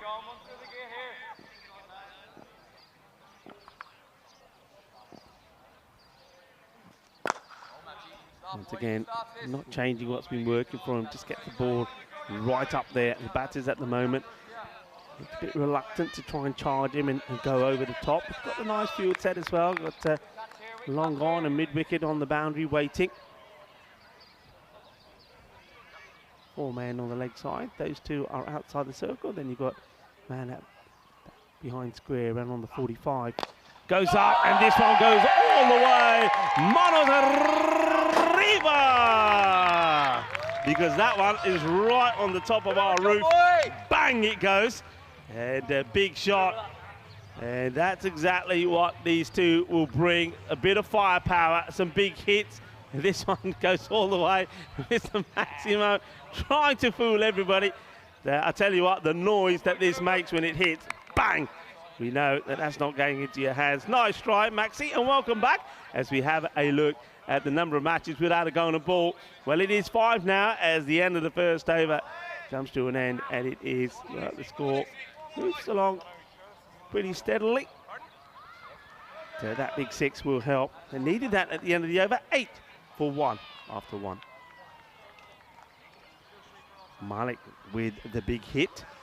And he's going to be the key here. And another man who could be pretty key is Alan Coulter. Coulter, of course, I mean, I've mentioned the fact that he's not at his full pelt run-up. That's because he is nursing a bit of a knee injury as well. So he's cut down the pace. But I think he served him well. I think he's been getting the ball to move around nicely. Let's see how he does here. Bowling to George Hankins first up. Beats him outside the off. Yes, boy, yes, boy. Go on, lads. Real contest that we have here. And I know that people around the world are tuning in. Welcome to you all. I hope you're having a wonderful day, whatever time of day it is. It's morning, afternoon, or evening where you are. Namaste, salam alaikum, sat sri akal. I'm a one to all of our viewers watching via fan code. Well bowled. Just happy to just play this down and take the single George Hankins for the moment. A real battle here. I still believe that. I mean, that spin, especially maybe the spin of Mulder, Jacob Mulder, who has been pretty outstanding, could be pretty key in this one. And also, you've got the likes of Carson McCulloch, who didn't perform with the bat once more, but I'm sure he'd be keen to demonstrate his skills with the ball. Goes short, and this is hanging opportunity, and brilliantly taken. A really good catch. Adil Malik will go after banging one huge six. He tries to just clip this over the inner ring. He doesn't get it right. It goes too aerial. It doesn't get the distance. A very good catch taken. There's a lot on this. It really is, as he's running, keeping his eye on it, keeping his shape. Takes it beautifully. Jason van der Merwe just showing that it's not just all about the power when he's batting. It's about throwing himself around and taking catches like that. Big players have to stand up and perform in big matches, and Jason van der Merwe does exactly that, because that is a key wicket as Adil Malik will go, and he departs for 7. 9 for 2 now. Hornchurch. Well, somebody's got to get going here pretty quickly. He makes a slow walk back. And what a good catch that was from Jason van der Merwe and Alan Coulter, getting the wicket because of I think that's just the extra bounce that he gets, and he hurries Adil into the shot and doesn't get it right. You go for 7 or 3. The batter comes in, taking guard. This man was good yesterday, Jalpesh Vijay. First time we really saw him in that the golden ball match number 6 that started the day yesterday. He scored 38 of 14. Coulter tries to tuck him up, gets himself in a nice position. He gets a bit of pad on this and back. Yeah, leg by signal on the umpire, Stefan Gooch, who's out there with Joe Foster, our men in black. Charles Croucher doing the job back at base as the third umpire, led of course by Sir Rob Kemmett. Alan Coulter has been a good over so far. Goes wide, great stop, outstanding. Not it's just the stop is good there. Backing up really good. Jason Mulder diving around, but they have got that sweeper back as well. That's Adam Heasley, who you can see just covering him as well. Really good stop. We're going to see really good high standards in the field, as we did from Hornchurch as well. Vijay just pulls away from this shot. Looks like he was going to take it on, and decides at the last moment, because of the movement away, that he's wise just to stop himself, and he does. End of a fine over. So it's a cracking start with the ball from CI. We've got Hornchurch pegged back at the moment. 11 for 2 after 2. Fine time to welcome back into our dream box with the Maximo as we have a look at the standings so far. Wide open, isn't it? If Hornchurch can pull this off, and they become one of 4 teams on 4 points. And then Sporting Alphas play next. So our YMS can really put some breathing space between them and the rest. They'll be in the box seat for the double chance. Could we have the ECL trophy going to Ireland? I mean, could be going anywhere. Could go anywhere. Could stay just here. Could stay put. Yeah. Could stay in Spain. Still got 2 two Spanish representatives as well. Okay, Badalona will be looking to bounce back today, won't they, after they got that defeat? But it's going to be interesting because both the Spanish teams lost yesterday to CI, and both teams are coming back together for the next match. So one of them will go back to winning ways. The other, well, it's going to be difficult if you lose the next match. A rough day yesterday, the Spanish teams.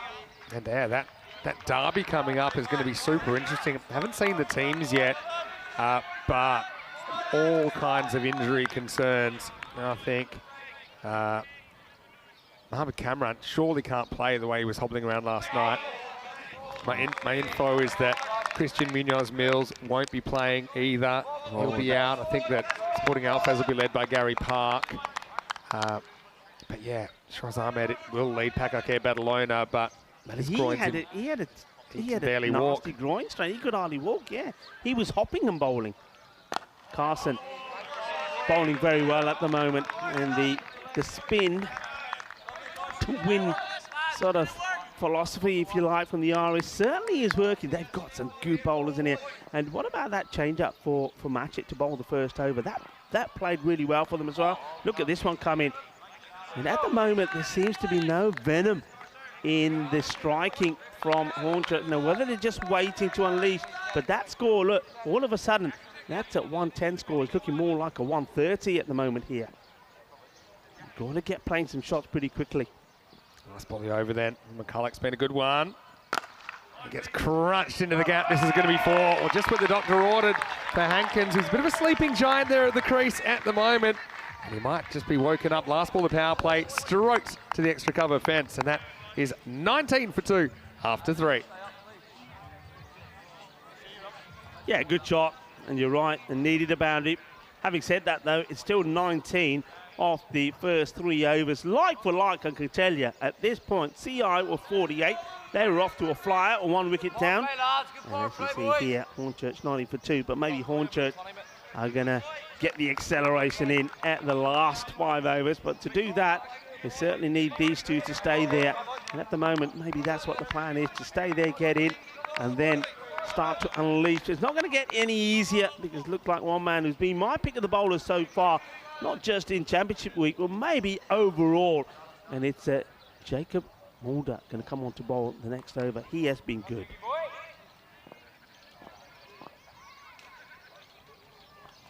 Mulder.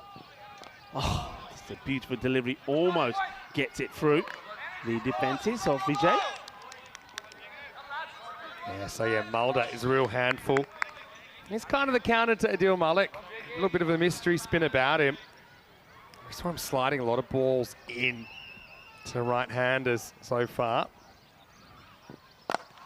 You see Hankins kind of waiting for it. So I think you need a bit of a plan to Mulder. He's not ripping that many leg spinners, so I don't think he can play for it. He kind of wants you to play for it. Yeah. And you like to get smacked in the pad. And right on cue, he rips a big leg spinner. So here's the thing, if he starts adding that in, he becomes even more difficult to face. He's a tricky character because, once again, I don't think you can pick these. He's so clever at disguising them. You don't see where they're coming from.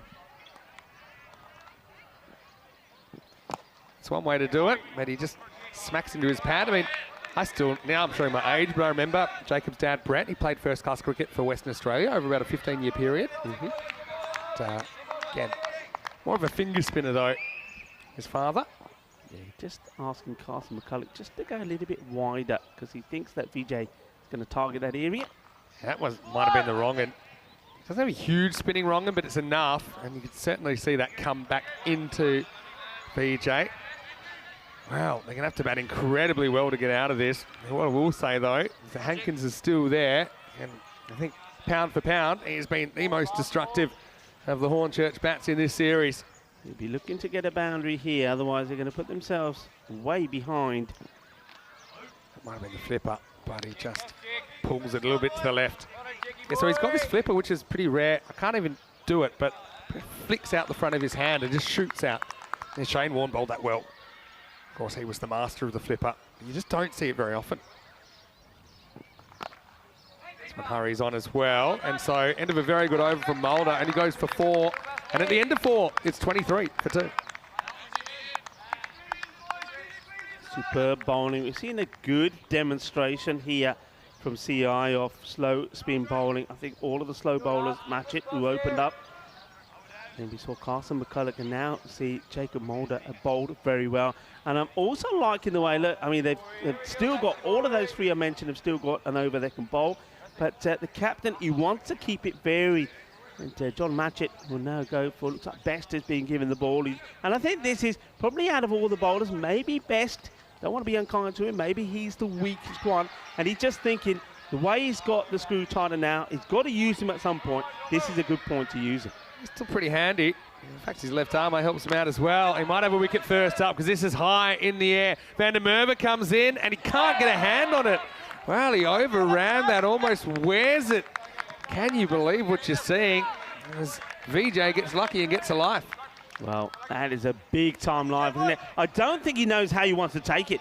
If you honestly ask me, I think he's coming in, he doesn't know whether to take it, fingers pointing up, or do you want to get a little dive forward? In the end, he tries to take it fingers up, makes a total mash of it. Now Hankins, because he's got the strike, he's going to do something with it, goes Maximal.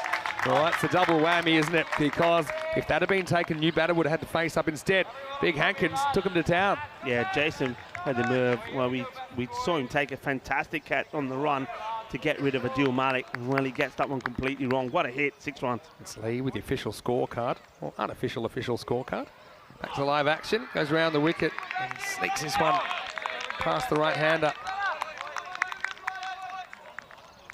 We had a few glitches in the matrix yesterday. I think you see where he ends up there, where he went before the ball was bowled.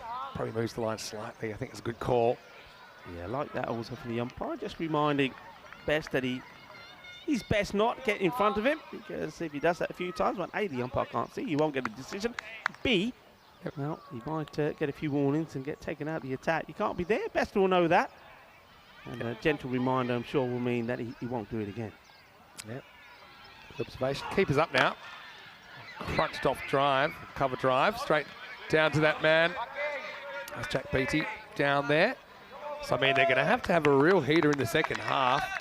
Yeah, there's Lee. Where's the giant clipboard today, Lee? One job. Yeah, one job to keep the score, I imagine.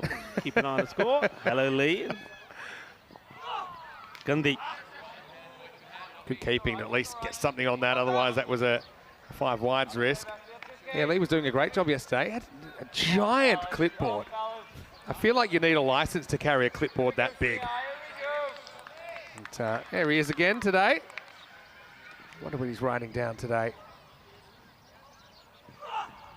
Well, this is hit so hard. That's going to be a laser beam. One bounce crashes into the fence. Hankins, that's the power that he brings to the table. 4 more to Hornchurch. Fantastic shot. Best is not far away from this. I mean, it could have been another jalebi delight. And look, he's giving it everything. Best gives it his best, but it's not enough. The power of that man, George Hankins, is sensational. What a hit. This is hit pretty well down the ground as well, but he checks the shot and so it'll take us to the end of the 5th over. It's 38 for 2 after 5. Well, we were expecting a comeback, weren't we? And I think that overdoes it. But remember how it starts. It's funny how little moments make a big difference. Best comes on, the very first ball. Should have been the end of VJ. That's true. Jason van der Berg doesn't take the catch, and after that, well, Hankins says thank you very much. Bang, bang, bang. Tell you what, if Best had taken that catch, then Billy Gordon would have to step aside. He always had a bit of the silly salmon about that when he was up in the air. But, yeah, well, what a contest here. And look, don't count Hornchurch out of this yet. But we knew this. We knew that Ireland would have a lot of awkward bowling options for them, and we know that their fielding normally is top class. Of course, that's a pretty rare one that goes down. They took 2 ridiculous team catches yesterday, the Irish as well. Anyway, stay tuned. This should be a big 5 overs in the context of this tournament as well. Magic comes on. He gets slammed down to the ground. What a shot from Hankins. Maximal. And well, with hitting like that, this 110 isn't out of sight just yet. No, it's not. I mean, one thing, if you look at all the matches that Hornchurch have played in, this is exactly what George Hankins does. I mean, he did it yesterday as well, didn't he, in that golden ball battle. I mean, he's slow to begin with, but then he goes wild, he goes ballistic towards the end of the innings. 68 of 28 the last time we saw him. That was in that golden ball match. And it looks like his timing is assault just at the right time. Matchett's got to get this right, otherwise he's going to be going straight again. Yeah, you've got to pull him wider. Nice little step across. Well, this just takes a fingernail off. Match it, but he does get something on it. Keeps it to 1. I think right now, if you're COIMS, you're pretty happy to see Big Hankins at the non-strikers end. Yeah, that's enough, I think. I think if he doesn't get anything on this, that's 4 runs. I mean, pretty well bowled. VJ walks at it. Does he get away from the fielder? Not quite. Nicely done there. The man out on the outfield, Jack Beattie, makes the top. Good forward. Look how far he comes out his crease there. But he just couldn't quite get it square enough to get away from that fielder. Can match it. Can he get rid of the dangerous Hankins? He pulls the length back a bit this time. Well bowled. I mean, that's risky as well. Because Hankins, if he sees that and he's confident, he could maybe... Well, now we'll get a single. Oh, what's happened here? Well, that's untidy, isn't it? I don't know. Is that... Like, would you walk Hankins there? I mean, you give him 1 run, say, look, you stay there. Because I don't really... Well, I wonder if they're talking about if this is dead ball or not. Well, yeah, the batters are saying, well, what do you mean it's dead? I don't see that's a dead ball, no. I don't know. I mean, for me, if it's in doubt, it's not dead. Because he is returning the ball to the bowler. And to be honest, pretty quickly they decided that they were going to go. So yeah, well, maybe they're going to call dead ball. I don't see. Like I said, I'd pay 1 run to get the big man off strike. In fact, now it will be a single. There you go. I think that's correct because he was returning the ball to the bowler. It should have been a simple return, but just got away from match it. Anyway, now he has to deal with VJ, who's 6 off 10. Well, VJ saying, well, don't worry about Hankins. I've got a bit of the power too. He goes maximo. Well, we never know what would happen if Hankins was on strike, but that was a powerful strike from the diminutive right-hander that flew way over Cockney corner. Yeah, it's a good shot. He said, I might be little, but I'm mighty. And he hits that straight over the long-off man into the area where the Hornchurch supporters have gathered. So they're liking it. Match it, the captain, not so much. How will he finish his spell? Last ball of his spell. Last ball of the 6th. Drags across this one into the gap. Van der Merwe back in 4, makes that stop. So, yeah, VJ, he flexes his muscles in the 6th. And that takes us to the end of the 6th over. It's 54 for 2. Yeah, good work. Good bit of ground fielding there by Jason Van der Merwe. Gets down, makes a stop. And allows the batters to just get the single. So VJ will go back on strike. And interesting. They will go back to best. And yep. That's a better length, but guess what? Cracked, VJ. That's fast hands there. He really made the most of that. I suppose it was a half volley. He had to get this just right, and he did. So Hornchurch, they're coming. Yeah, Best coming around the wicket, but this is a delightful shot all along the deck. 4 runs. And just forcing a field change here. Square leg comes into the circle. And the man at point goes back. Now gets on the length. Challenge length should be gone. Taken. And Mulder doesn't drop too many. Takes it in front of Cockney corner. Probably got a bit of free coaching down there while he was there. But VJ, well, he does make something of his innings in the end. He gets to 17, but he goes no further.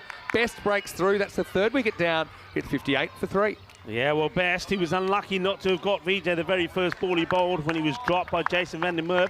Well, Van der Merwe will be breathing a sigh of relief, and Mulder says, thank you very much, as he takes a little bow, as he takes the applause of, well, his players and some of the supporters out there for the Irish. That's a good wicket to get, because, well, sometimes when good batters get a life, they can punish you, and that means that it will be Sains that comes in now. Now, remember early part of when we saw Hornchurch, Sains was one of their key batters.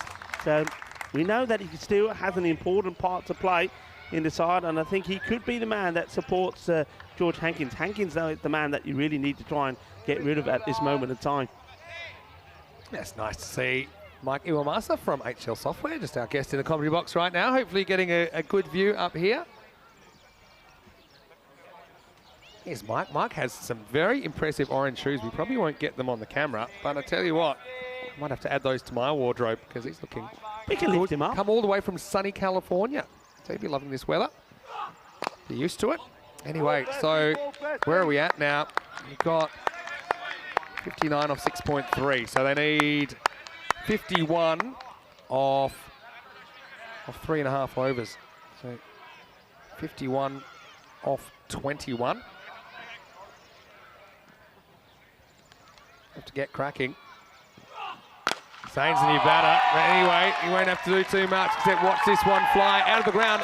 Maximo!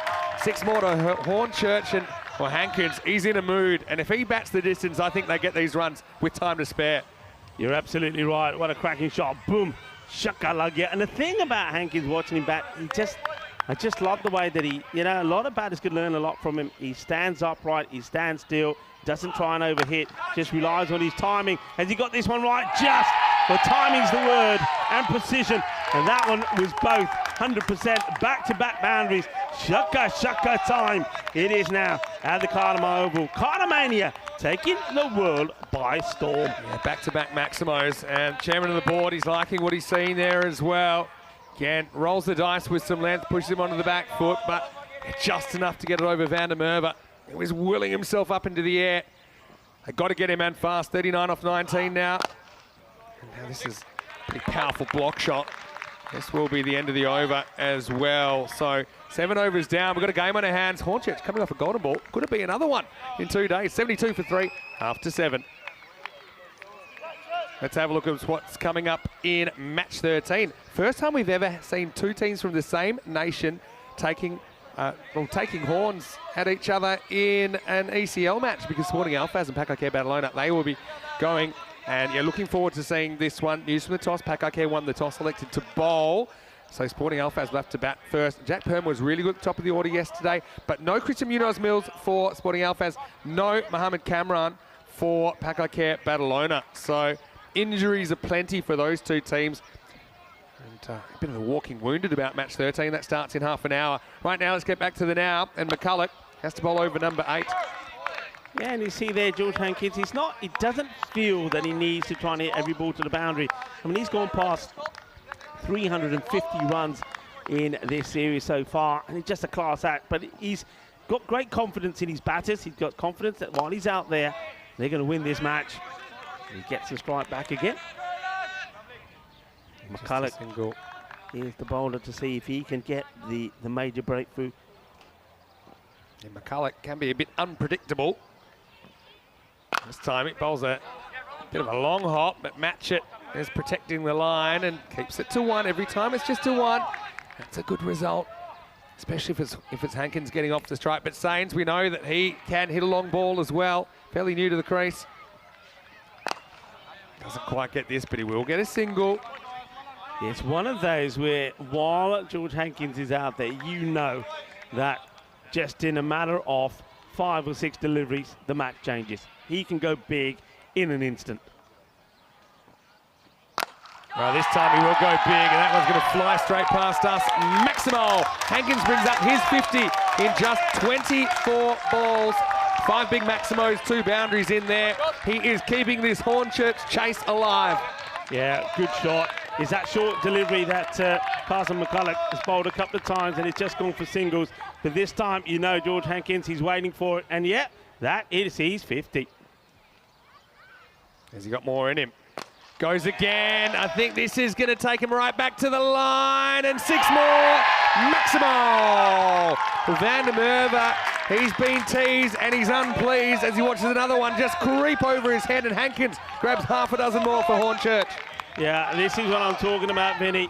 Just a couple of balls. I said 5 to 6 deliveries. If he goes big, he takes the match away. He swings it in his favour. He's just a class act, isn't he? He's a class act. And, well, 2 class act batters there in the action. 1 trying to do the fielding. We know that Jason Van der Merwe, he's eyeing up 500 runs in this series. Hancock is not too far behind me. A great knock from him so far. 57 of 25 deliveries. At the end of 8, 88 for 3. So 22 off 12. You'd have to say right now it's advantage Hornchurch. But having said that, look at the bowler. You've got bowling the 9th though. You've got Mulder. He's the good option here. You've also got Coulter to come back in over number 10. So biggest over of the match so far. Sains probably just wants to get out of the way. That's exactly what he's going to do, as he dabs it down for 1. So this, for me, this is the battle.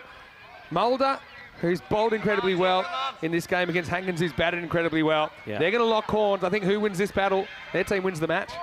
Yeah, definitely. Mulder, he knows what's at stake. Get this wicket. You keep your unbeaten run intact. Hurries on, chance, drops. Now maybe a run out. Oh, but it was too spicy. Wow, that was an absolute flat bat missile, wasn't it? McCulloch almost went through him. Then, because Hankins thought he was a goner, he didn't run. So if this hit the stumps, it was going to be out. And it was too much for Mulder to handle, understandably so. Drama at the Cartama Oval once again. Of all the catches that he's taken, that was the big one. That's the match for me. That's the match. Hold your horses as Mulder breaks through and he gets through Sains. So, yeah, don't call it too quickly. We know that Mulder is a very, very crafty bowler. I mean, McCulloch, I know it looks like an easy catch on TV. If you want to stand there and try and catch that, I think we've got the hardest cricket balls in world cricket. Good luck. And then it got into the palms and out, and the next one goes straight through Sains. So there's still a bit of cricket left in this. Mulder with the wicket of Sains. That makes it 90 for 4. Yeah, well, they come to a huddle in the middle. Carson takes a while to get there, but as soon as he gets there, they give him a cuddle and say, hey, don't worry about it. This is key now for me. You've got a new batter coming in. There's still 3 balls to go in this over. If I'm the captain here, I'm bringing in the fielders and I'm putting the squeeze on. I'm basically saying to the new batter, if you want runs, score a boundary. We're not giving you the single. We're not letting you get George Hankins on strike. Yeah, I've got to say, now's the time to do that. You've got 3 to come in this over.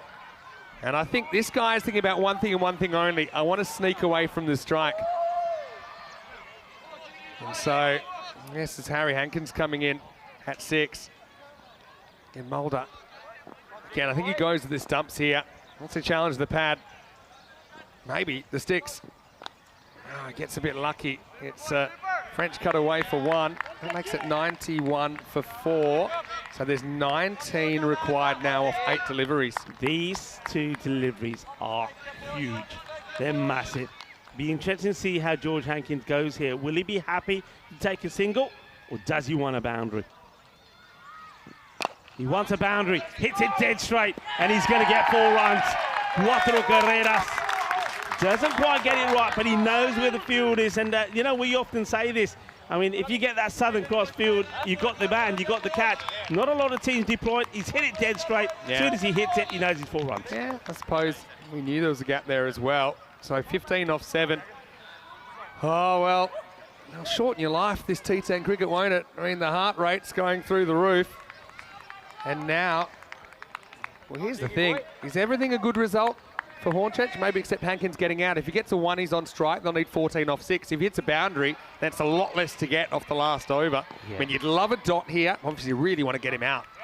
And Hankins, I think that he'll be happy just to take the 1 here, and they'll be happy with what they've got out of Mulder, even though it's only 7 off 5 so far in this over. If he can get the big shot in, though, he will, because he's confident that the other Hankins will give him back the strike. Yeah, but I mean, Mulder's a threat. He's a threat to get you out. So a chance was given, it wasn't taken. And at the end of 9 overs, it is 96 for 4. Well, can you believe that we had a golden ball yesterday involving the English. This one's going right down to the wire as well. And currently 13 required for the win. 12 will be a golden ball. We had golden ball 43 yesterday, and yes, that is correct. Hornchurch of England were involved. They defeated Beverin as poor Shirazad, the number 11 from Beverin. He was the only not-out batter. He scooped a catch to Billy Gordon at cover. So will we have golden ball 44? Surely not. And this is Coulter coming on. Now, Coulter does bowl at heat. We know that. 14 required for the win, 13 for a golden ball. So it's 96 for 4. Pardon me, 96 for 4 after 9. Yeah, B, I mean, he's not easy to get away. But one thing he does too, he gets a fair bit of bounce if he gets the ball in the right areas. That's what he's going to be looking to do. And I think this is where I just think third man and the backward point becomes key here. I haven't seen any change in the field. Third man in the circle, point in the circle. Nobody in that on the boundary, that area. And when you think what he bowls, it could be a bit risky. George Hankins on strike. What a finish we're going to have to this match. All right, everyone. Strap yourselves in for a big finish. 14 required. It's the big man Hankins on strike, and he starts with out. Well, there you go. He teased Van der Merwe a couple of times. It was third time unlucky in that area. Oh, and there was no air at the Cartama Oval for a second as that ball hung in the air. And Hankins batted so well for 63, but he leaves his team 14 short of the target. A wicket for Coulter first up in the 10th, and a big, big wicket, 96 for 5. What a moment this is. I mean, spare a thought for that man out there, Jason Van der Merwe. Remember, he put down one catch of VJ. I mean, that didn't end up costing him too much because VJ dropped him 4, was eventually out for 13. But he's been in the wars out there. When this one is hit, he's coming his way, he's going over his head. He keeps his composure, he keeps his cool, he takes the catch. And with that catch being taken, that then now puts them back in the driving seat. And one man is going to be happy about that. It's going to be Carson McCulloch. Remember, he dropped Hankins a straightforward catch for 57. Catches win matches. Now, when that one went down earlier from Carson McCulloch, I thought that's the match gone. That one gets taken. A difficult catch makes it look easy. Back in the driving seat here, but it ain't over yet as the captain, Billy Gordon, comes out. He's got 5 balls to get the 14 runs. Pretty good player to come out, isn't he, Billy Gordon? So 14 off 5. Here's Coulter. Ooh, jams in a full delivery and Gordon can't connect. They're creeping away from the English now. They badly need, I think, 2 boundaries in this next 4 balls. Gets them there. Top man comes out the bowl. Alan Coulter liked his bowling for the first time I saw him when he was quick and fast. Slight injury concern, so he's not bowling a full pout because of a knee injury, but still bowling very well and looking to keep the unbeaten run of the Irish intact.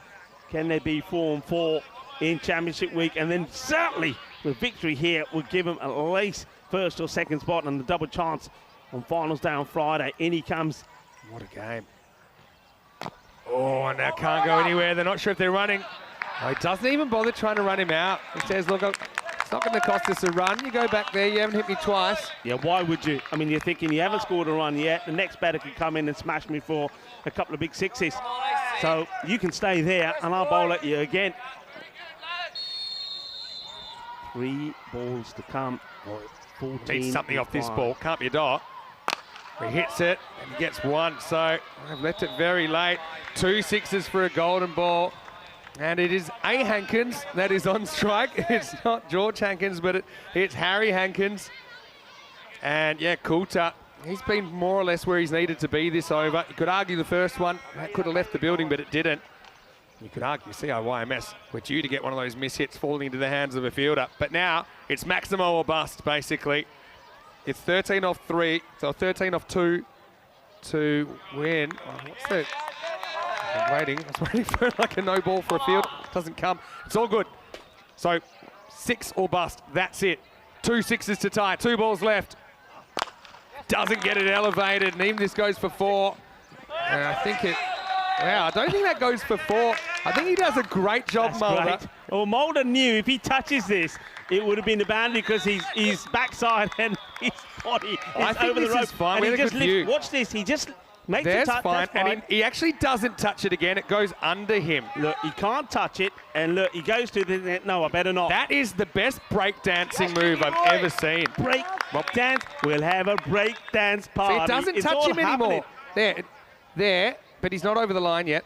Yeah, I think he saves it. He saves it, you know, for Yeah, me. and then he never touches it again, and he kind of goes full funk dancing 1980s style. I love the step And- over there. I love the step Yeah. over. Oh, that's beautiful fielding. Well, with that one not going to the boundary, you got to say that is it. And this ball, unless it's a no ball or anything like that, Yeah. it's game done for Didn't CI. really matter because, assuming this is a legal delivery, I think the Irish have done enough. Anyway, last ball coming up. And it hits him Gets no bat on it, and frustration for Hornchurch. They go 1 and 2. CIYMS, well, top of the tree for them. There's daylight between them and the rest in ECL Championship week. Great over from Coulter to finish it off. But the Irish, they are smiling with a 4-0 record. Oh, certainly are. Can I just say about the Irish, I know that the Paddy's Day didn't start so well for them in the group stages, but they finished well on Paddy's Day. They got a victory at the end of St. Patrick's Day. Ever since then, ever since the Guinness has been flowing, they haven't lost a match, and they're looking good. All smiles. Once again, a fantastic performance from that man, Jason van der Merwe, not only just with the bat, but also the field. But one point I want to remember the way the Irish finished. Remember that big six that was hit late on in the innings by Mulder. How important that ended up being. Well, let's go back and look at the highlights. Murray had a bit of a rough game, to be honest, physically, and then with the bat, he was an early victim. Match it. It's a bit of a surprise move first up, and that was me pretending that I took the catch, but actually hit the crossbar here in the commentary box. But, you know, with the Irish, their fielding and their bowling, it was always going to be tricky. 110, we felt like it was a bit light on, but in the end, the Irish, they did it. And look, that's despite the efforts of Hankins, who's having quite the series. Bit of hijinks there in the box, but there was going to be some late drama. Having said that, though, in Hornchurch, they batted fairly well against the Irish, I think better than a lot of teams have. But yeah, in the end, it's just a very, very complete effort, I think. A game that toed and fro didn't, had several momentum shifts. In the end, you see how YMS, they hold on. I think one thing I'm going to say, power play is everything. And though we knew that Hornchurch, especially while George Hankins was out there, we were going to get better and get quicker. I think when you're only scoring 19 on your power play, that's going to come back and haunt you at some point. And I think that's what happens with the Hornchurch. They've got to go bigger in the power play. And I know that George Hankins, he timed his assault pretty well, but he just left it a little bit too much to do. And, well, this was that wicket. It was a key wicket because, well, ball before that, remember, was when Carson McCulloch drops the catch. But that is the big catch. That is the one that eventually wins you the match. It was a fantastic knock from George Hankins, 63 of 29, but when, or 29, but when that one was stopped. We're talking about stopping. That is a great stop as well. That is fantastic work from Mulder. And look at the breakdancing there. Top quality, that is. Oh, but it's a case of so close yet so far for the English, isn't it? Man. Well, I mean, look, you'd say they had a close one yesterday, they got up. They had a close one yesterday and today, and they didn't. But really have to take your hat off to CIYMS. I think some of their bowling options were just really hard to get hold of. I think that we'll see those in the second. First, Hankins 63 off 29. He was the star, wasn't he? With the bat. He's so powerful. Had that life, we thought maybe it would cost CIYMS the match, but he gave another chance this time. It was swallowed. 17 for VJ. A little bit slow to get started, but got moving. But look at the extras. Only 3 wides in that innings in the 10 overs.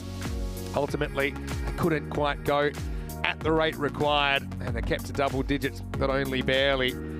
As far as the bowling figures, well, I think you look at Coulter, he only conceded 5 in his 2 overs. When you think that he had that crunch 10 overs, of the 10th over, that was a fantastic effort. Also think that Mulder is a game winner for you. 1 for 12 of his 2. They just could not get him away. He almost got Hankins out in the end. He just did enough, didn't he? Other wickets match it there first up. And Mark Best, a little bit expensive, but went for 1 in the end. Yeah, I'm going to call it. And when you bowl 2 overs like that, right at the front, you bowl over number 2, where he kept it tight, and then bowling there towards the end. 2 overs, 5 runs, 2 wickets. That, for me, is my player of the match. And I know there were other good performances. Jason van der Merwe, there's runs that he scored, 42. He took a couple of catches. But I think bowling figures like that, it cannot go overlooked. Outstanding performance with the ball, not just from him. Mulder bowled really well as well, and I think that wins it. That makes it very difficult now for Hornchurch. They've got a difficult match coming up against Sporting Belfast, and that one, depending how Sporting Belfast get on with Pakake Badalona in this next match, that could be a crunch match. Yeah, it sure will. So we will take a break, and we'll be back. I think we're back on time now, so in around about 8 minutes we'll take you into match 13. Well, funny things happen in match 13, we know that, and it's the first time we'll see 2 teams from the same country going head to head. It'll be Sporting Belfast versus Pakake Badalona. So we'll take a break. Enrico Full and Corey Ruckers will be with you when we return for that Spanish derby. Until then, it's Vinny Sandu. Hope you're having a great day wherever you're watching from around the world. Stay tuned to ECN. We'll be back shortly with more European Cricket League.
The European Cricket League is brought to you by HCL Software, Dream 11, and Andalusia European Region for Sport.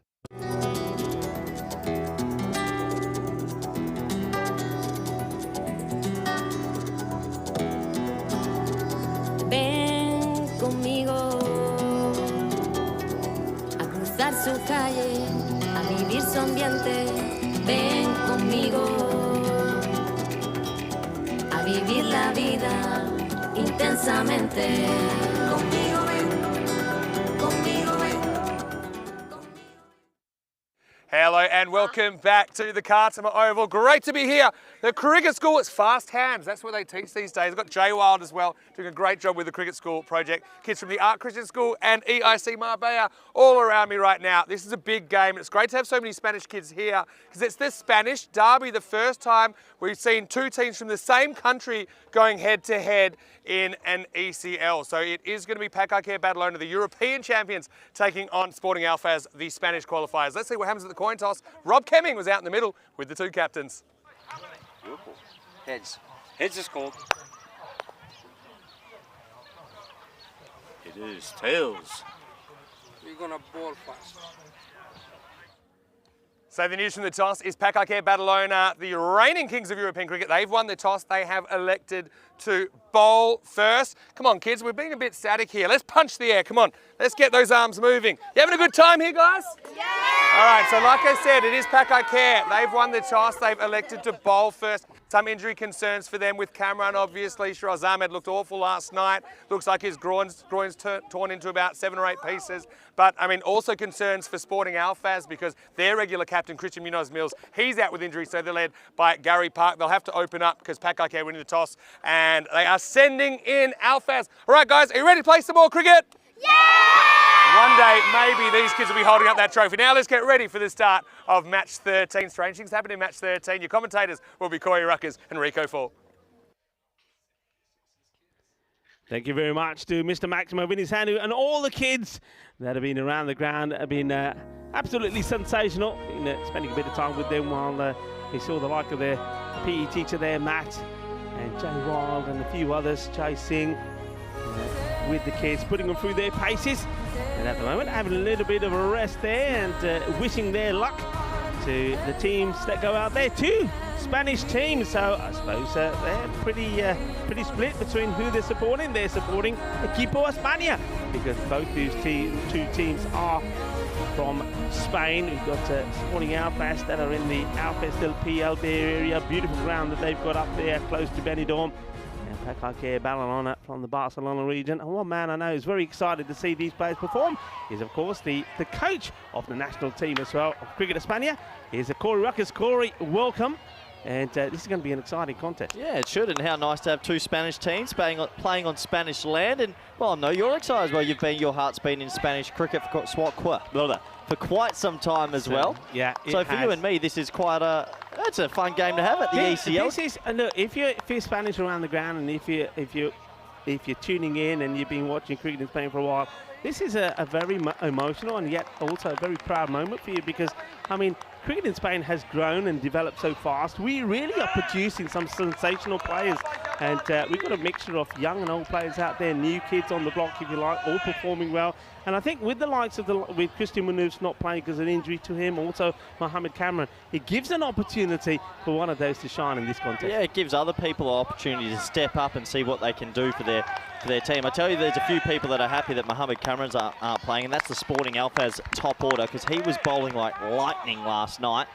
But he succumbed to a knee problem, and Chris Munoz-Mills, surprisingly, has succumbed to a knee injury as well. So yeah, he was struggling all the way through the group stages as well. So I mean, he decided to take a bit of a break here. That means for me that for Pacaquer Badalona, this guy, Atif Mohammed, and also a guy that bowled really well yesterday, Saeed, become really key with the ball. Absolutely. So we're all set to go. Wais Ahmed on strike, facing Atif Mohammed in the all-Spanish affair. Into the body of Ahmed. I think, for me, I think I was talking to you off here. I reckon that this man here, Wais Ahmed, is looking to perform well here now. I think he wants to make a point. He wants to prove a point. He's a top-class player. Hasn't quite clicked in Championship week. He did well in the group stages. I think he'll come good here today. Well, and in a battle of these teams, the keepers, Ishan and Away-Sama, probably haven't had the Championship week to it. They're both built the same. They both love sixes. Who's going to fire in this one? What a game we have on our hands.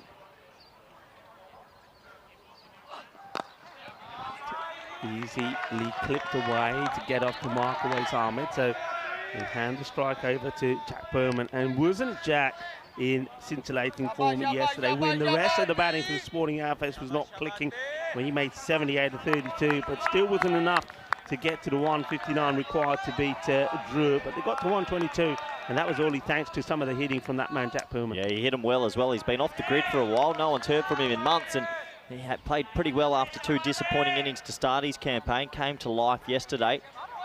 So it'll be interesting to see how they go about this. A game like this is interesting because a lot of the players know each other as well. So there's always these inner battles when both teams are so familiar with each other.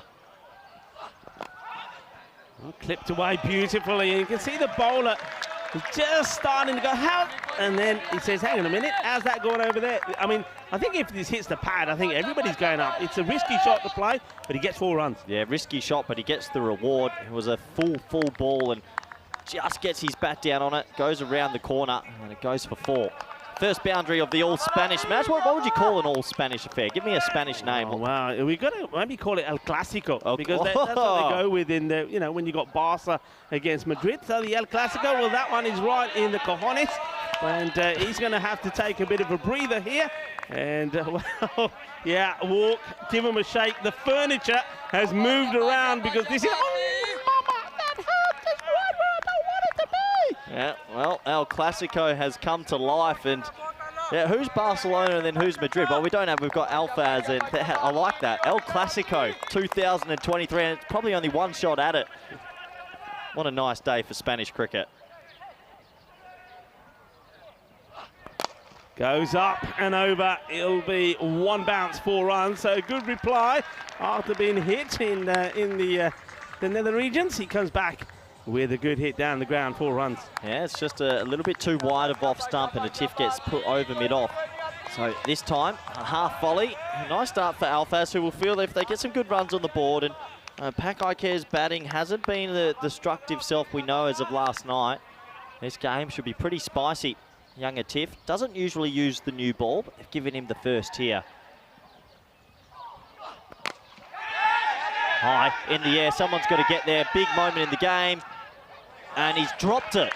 Well, that should have been caught. He doesn't get there in the end and hold on to it. Unfortunately, that's young man Rabani out there. That should have been the first wicket, and a bit of luck goes to the Alfaz at the end of the very first over. The score is none for 10. Yeah, I mean, he's had a big swing at this. Rabani caught really well yesterday. I think he does everything well, makes the ground, takes it, he catches it in his fingertips, and then when he hits the deck, I think the ball pops out. He's a little bit unlucky there, but yeah, that's an opportunity you've got to take. Plenty of cricket, Corey, coming up. Starting with, straight after this European Cricket League is finished, we've got the ECL Women's. That's going to be more Spanish cricket. A great encounter. Yeah, and it just doesn't stop. The Spanish ladies will be out here with Malta and Austria's ladies, so very exciting. Here comes Saeed Shafat. He bowled pretty well yesterday. He's been a shining light so far for Pak Ike Ballona in their back-to-back tournaments. Oh, this has been launched. This is a biggie. It's gone a long way. Adios, Balota. That is on its way to Marbella. That is big. Yeah, and all you can do is, well, take your luck and ride with it. He was dropped the ball before, and this time he gets it out the middle. That's how the T10 format can go. You've got to be careful here. You've got to be smart with your pace on and pace off. And you've got to hold your catches. This is game on. Yeah, it's been smashed away, and I think Jack Berman is thinking, okay, I've had a life, make it count. Saeed under attack. Should stop this, good comeback. Yeah, well, Jack Berman saying, go on then, if you want it, go on then. And, well, the bowler will say, don't worry, I'll get me own back in another way. Yeah, Shafat squeezing that one just a tad fuller. And can't get your bat under that ball. So it's fine margins in this format. If it's a half volley, it tends to go, get it a tad fuller, you nail the perfect Yorker. High in the air, this is an opportunity again. And this time it's caught, it's dropped. Oh, no way. That's 2 opportunities for Pakai Badalona. Jack Perman should have been dismissed twice, and it's a big opportunity missed. Yeah, this time it's, who's it this time that puts it down? Another opportunity. I think that's young Atif Mohammed, unfortunately. He gets there. He held onto it for a long time. A little bit blocked by the view. And he ends up laying an egg. So right now, Sporting Alphaz are riding their luck, but you don't drop players who can be so destructive. No, it's a big let off. Perman dropped on 4, now 15. High in the air again. And TDC, Daniel Duakay, pegs it back. Only the one. Just the one, and Ishan who tidied up. But Jack Perman seems to be running around. How would you call this in El Clasico? An El Clasico? Yeah, but how would you say this El Clasico is going? 0-0 at the moment, or 1-0 to Real? Es empate. El Clásico es empate de momento. ¿Por qué partido tienes de dos equipos de España? There you go, Saeed. Well, he'd love to get the wicket here, and he's unlucky to place all around this. Does Jack Perman. And you can see that there's a bit of a battle developing between these two. And that one doesn't miss by too much. Doesn't really come up. You can see Jack Perman saying, doesn't really come up. Bit of a shooter there. Shafaq Ali Saeed. Qué bueno partido. Tiene mucho ganar, pero ver este partido, dos equipos de España. And a very important match as well, because remember, both teams were defeated by the team that we saw victorious against Hornchurch, the Irish champions, COYMS. They first beat Sporting Alphaz, 110-47. Alphaz losing that one by 63 runs. Things didn't get any better for Alphaz, because they then went on and lost to Drew as well by 36 runs.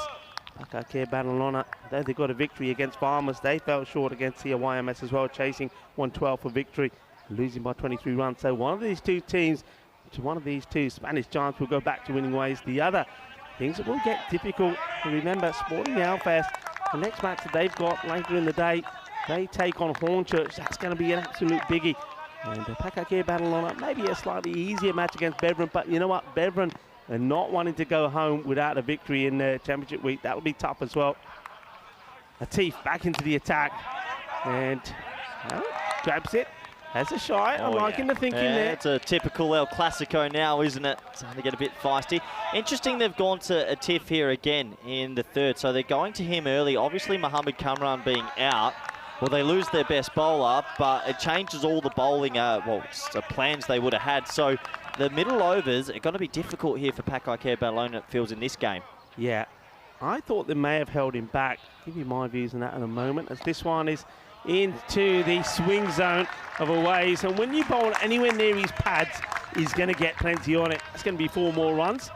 So nicely played away. Yeah, I mean, I'm just thinking you hold him back. Maybe try something like Sikandar Ali with a little bit of spin. You also got Cameron Raja. I think Cameron Raja bowled beautifully yesterday. He was probably one of the pick of the bowlers for me for Pakai Badalona. Yes, that's 22 for none. Sorry about what's on the bottom of the screen. That is incorrect. We're a little bit further ahead than that. Everyone's on slow-mo today. So they just get that ball back. Yeah, you can see the umpire saying, well, what do you mean you can't find it? It didn't go that far. Where's the ball? Well, we're going to get another one while this one gets... I think it should be retrieved. It just on a go, slow coming back. Well, hang on, it does come back now. There we go. We need a bit of hype out there, folks. A little bit of hype. You know, we all like our hype. Yeah, we do need a little bit of hype. And I'm telling you right now, Rico, I might have touched 40 of these. Hold on. What's our statistician doing here? Yeah, well, we've been recruiting. we got a stat man now as well. Back to the action. Up in the air chance, surely. Yeah, this one has been taken. And it's the change of pace, a clever change of pace. Awais Ahmed gets done by the slower one, and no mistakes this time from the fielder. And well, I tell you what, there'll be a few sighs of relief, because for the moment, they just weren't catching anything. But Awais Ahmed doesn't get the luck that Perman's had. Perman, don't forget, he's been dropped in 4 and 15, but no luck for Awais Ahmed. He will go for 6 of the number of deliveries that he faced. Hey, and it's a clever through ball, isn't it? It's the slower ball, and he does it perfectly. And a nice safe catch in the inner ring there by Shafa Ali Saeed. The first one will go. Awais Ahmed, unfortunately, just isn't having a championship week he would like. And it does bring the first wicket in this early encounter. There's Chris Munoz Mills and Phil Pennick. Chris obviously not playing this one I don't think we'll see him for the rest of the week, unfortunately. It does look like his knee injury is quite serious. Yeah, Wes Ahmed, well, I thought he was going to be determined to perform well. I'm sure he was, but it wasn't to be. Gets done by a clever bit of bowling. And a good catch, as he said, taken there by Saeed. And this man has been pretty good so far. We saw him play a good contribution yesterday. Go with Greg Smith here before Park. I mean, Park has just gone off the ball a little bit with bat and ball. But Smith wanted to make a good imprint in this match. Yeah, the 5-pad this time, Rico, and just a leg by to get through. So we'll keep you updated with the scores. Obviously, a few little technical issues at the moment. We've got our statistician, Mr. Maximo, here, and he'll be working hard all throughout these 20 overs. It's nice to have a stats person. It's about time he does some extra work. He doesn't work enough. So what can we ask? What can we ask him? I'd like to know who the leading wicket taker is in the competition so far. I can tell you that, though. We don't need him to tell us that. That's easy. No. Okay, then. That's easy. That's easy.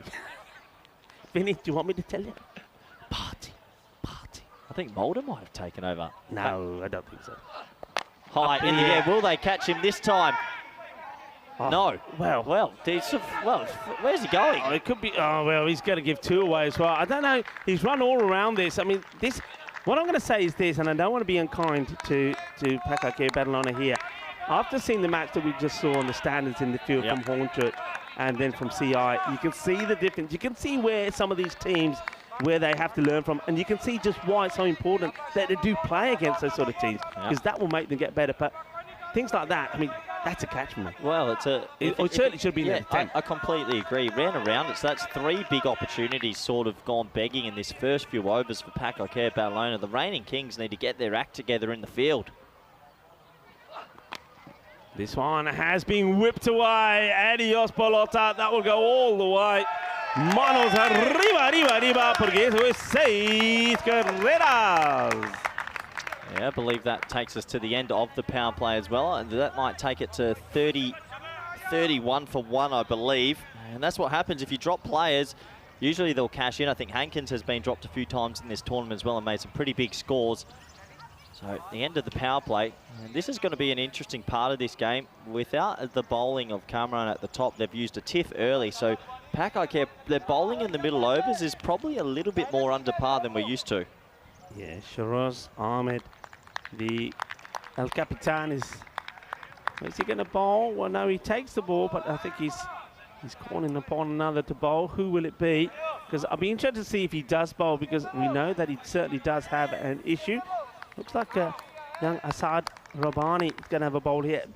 I still would have liked to go for spin here. I still would have said, here you go, Sikandar Ali, have a bowl, see what you can do for me. Just take the pace off, especially to somebody like Jack Perman. I think he likes the pace on the ball. I think when he gets a bit of spin against him, he struggles a bit more. But Rabbani is one of the men who's guilty of dropping the catches. He dropped Perman on 4. Can he make amends?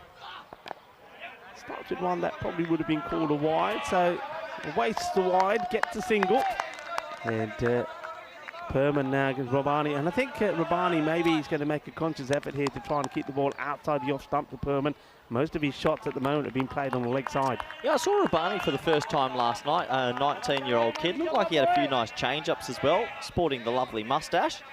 He'll have a bit of pressure on him here because Perman swings through the leg side often. It's either 6 or skied. Here we go. Like that. Yeah. It's sort of a bit of the lottery. Sometimes he hits massive 6s and then you'll get a mix of these dot ball, ugly looking shots. So it's a mix. You don't know what you're going to get, but it's very dangerous because when a player plays like this, if you do hit 6 or 7 out the middle, you're going to have a pretty good score. Yeah. Barney, though, so far for me, he's got the ball in the right areas. He's concentrating it outside the off. This is a good start from him. Once again, apologies with the score graphic. Up in the air, opportunity, is it? No, just dropped short on the fielder. Once again, though, I think that the hang time on there is enough for the fielder. If you're walking in from that position, I think you get in there or you're trying to make an effort. And Perman is the man at the moment you want to try and get out. Well, at the moment, he's riding his luck, isn't he? A few nice shots in there, but a lot of balls being skied and landing in no man's land. It's a good start here from Rabbani, a young bowler. Looks like he thinks about what he's doing, and a few good cutters as well. Like that, well bowled. Yeah, that's a good delivery, isn't it? Well, they're going to, It's a good delivery, but he turns his back on the ball, which is unfortunate. And Mohamed Ishan just trying to roll the ball back to him, but he's not looking, Rabani, so they're going to get a goodbye here. Just see here. Yeah, because that's an attempted run out. He's not actually rolling the ball, and Rabani doesn't realise that he was trying to run him out because he came running down. So it's a free run, brings Perman back on strike. Yeah, well, is it going to be a blessing, or is it going to turn out to be a bit of a nightmare? He's done it again.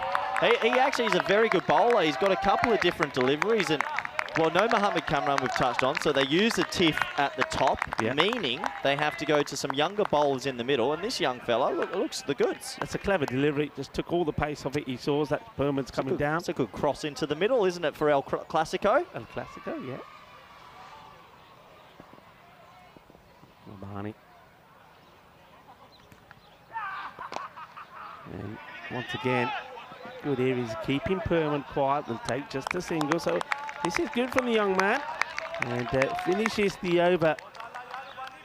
And not able to get anything away. And that he's just demonstrating to some of the other senior bowlers around him, hey, you're bowling the wrong line. You're bowling at the stumps, or you're bowling short, you're being put away.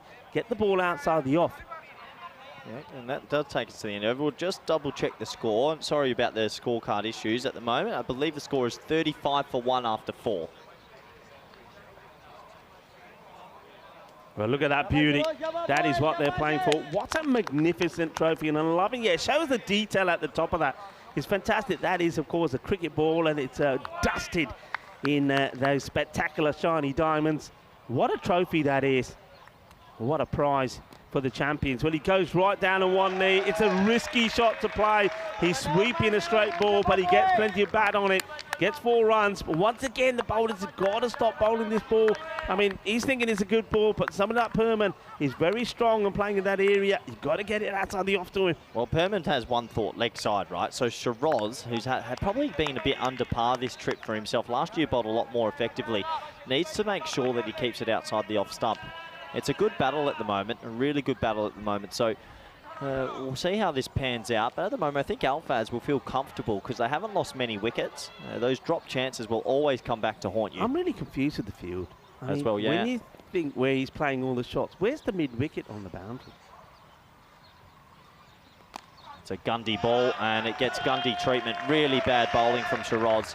And unfortunately, if you're going to bowl that, it's going to get put to the cleaners. It's short, it's down the leg side, and it's 6 runs. Right, Shiraz Ahmed, I suppose the only good sign here is that he doesn't seem to be showing any signs of that injury that he had yesterday, the groin strain.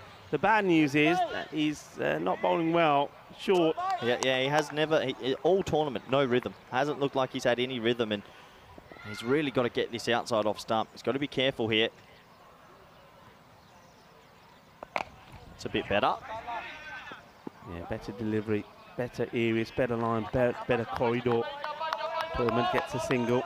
And his fortuitous innings at the moment continues, much to the delight of the Sporting Alfaz supporters that are watching as well. Hello to Kevin and Kate that are watching there and egging their team on. That's well bowled, that's better. Better areas, the length is good. If you're going to be straight, it has to be extremely full so they can't really dig it out. If you're going to be straight back of a length or straight on a half volley, it tends to go. He is bowling through a bit of pain, but you have to wonder, did they have maybe another young option? It is difficult. They're already missing a bowler. So maybe they get a bit inventive with the wheel here.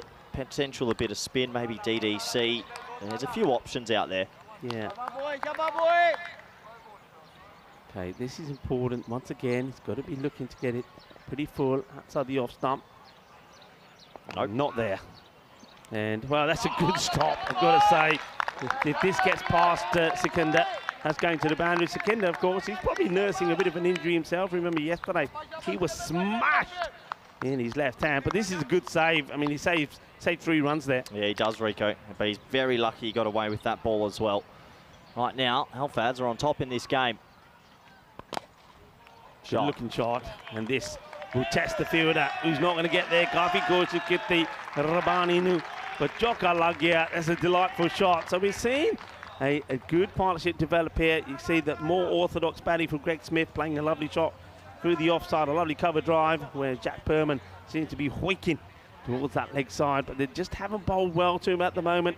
It's the end of the over, end of 5, and the score moves into the 50s now, so it's a really good start and looking to post. I think they really, at the start they made here, looking for our 120s on the score. Yeah, I think so, and hello all our viewers around the world. We've got Mr. Maximo that's down here. I've had about 20 hypes today. Well, I'd say in our Classico, to start this one, I'll say it's 1-0 Alfaz after 25 minutes. Yeah, definitely, yes. Why is yours bigger than mine? Well, who told you that? Cheers, Rico. Cheers, buddy. Oh, yeah. Enjoy.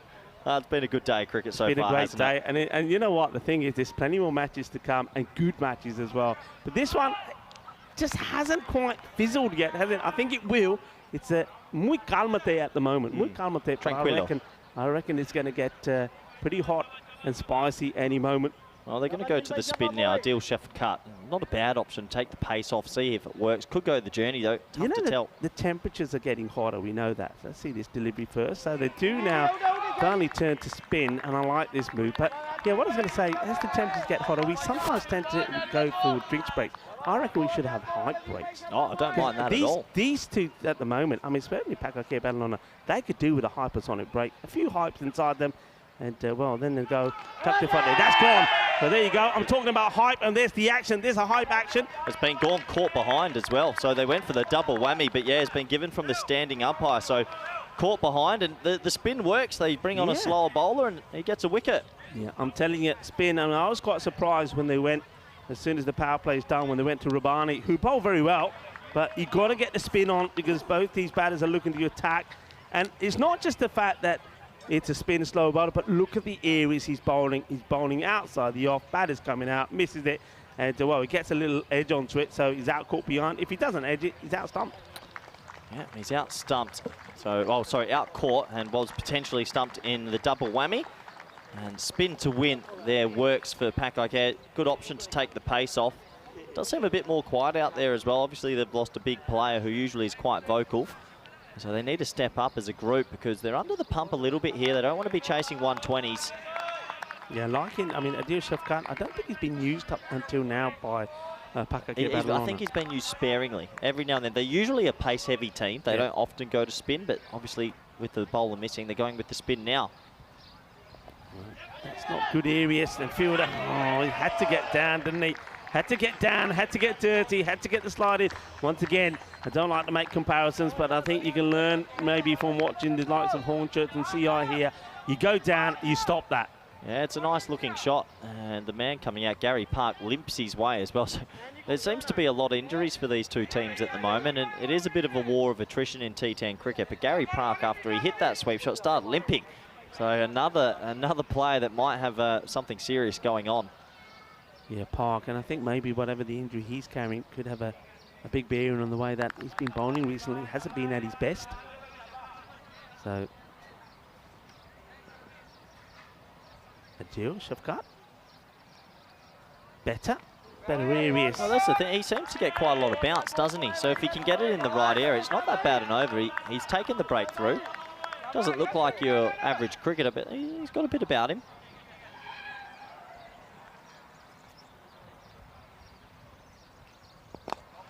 This time just drifts into the pads, but no real venom in the shot. Well, you know what Jack Perman's going to do. He's going to go that slog sweep again. I think he's played it 20 times. The question is if it comes out the middle or not. I reckon he'll try and get funky as well. I reckon if it's outside the off, he'll try and do the reverse malarkey. Yep.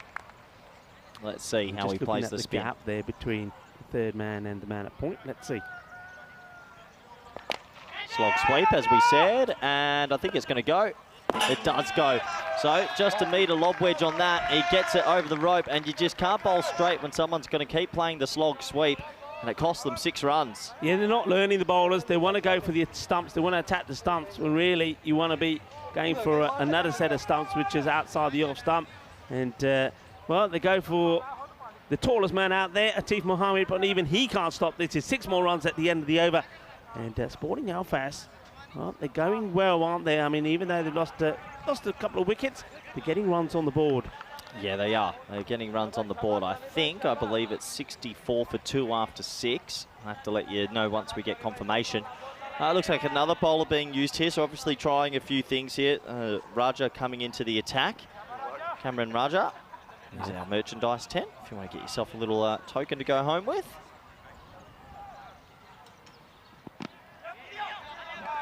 Into the pads. We'll just take a leg by here. The new bowler comes to the attack. This is Cameron Ryder. He bowled very well yesterday. I was impressed with his bowling. I'm impressed with the way he seems to have done a bit of fitness work as well. Seems to have trimmed down. He's certainly one person that's, I think in the past has always been sort of on the fringe of just getting himself into the national team. So it's a classy player, a good all-rounder. Let's see how he deals with Perman.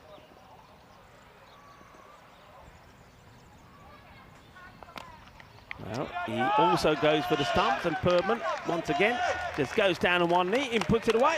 Four more runs, pretty happy at the moment. It almost feels like a video game sometimes. He's going to play one shot every ball, and if you bowl it in the wrong spot, it'll go. So it's just cricket education. They're bowling way too straight. You've got to keep it outside off stump, otherwise you're going to get hit for 4 or 6. Yeah, looking to bring up back-to-back half-centuries here, Perman now. It's not far away.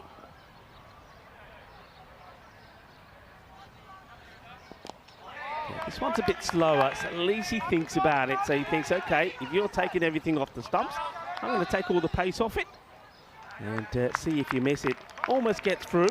It's very dangerous. It is a good slower ball, but a little bit too straight. 50 to Jack Perman, well batted. Yeah. Makes his second 50 in a row. You've got to ride your luck sometimes, but a 50 is a 50 nonetheless. I think Hankins had a little bit of luck in his 50s as well, so that's the way T10 goes. This is being well struck, and that goes all the way to the boundary. Bolle kinna sona shaka. Well, the El Clasico, it's been a little bit flat for now, but it's starting to fizzle. It's starting to get hot and spicy in the middle. I'd say it's 2-0 Alphas right now for me. Yeah, that just before the half. Yeah, half time, getting up to half time. Better outside the off stump, so it doesn't give them the opportunity to play the same shot. I think they've missed Kamran as well, not just with the ball. He's quite a loud person and usually helps direct the fielders and talks to the bowlers a lot about the angles. And right now, they just seem a bit flat out there, Pakike Bellona, lacking a little bit of leadership. And I think Alphaz might feast on this, potentially a very big finish. Okay, this is high in the air. This is another opportunity. And this time it does get taken. And Perman goes. And I just want to highlight the fact that the ball was pitched outside the off stump. How hard is it? He bowls finally one outside the off stump. Perman's offside game not as strong as his leg side game, and he balloons it. And Pakike Badalona finally take a catch. They've got to get together, the team, and try and get their momentum. It was almost 2-0. Let's just say it's only 1-0 for now. New batsman will come in, but that's a better line to bowl.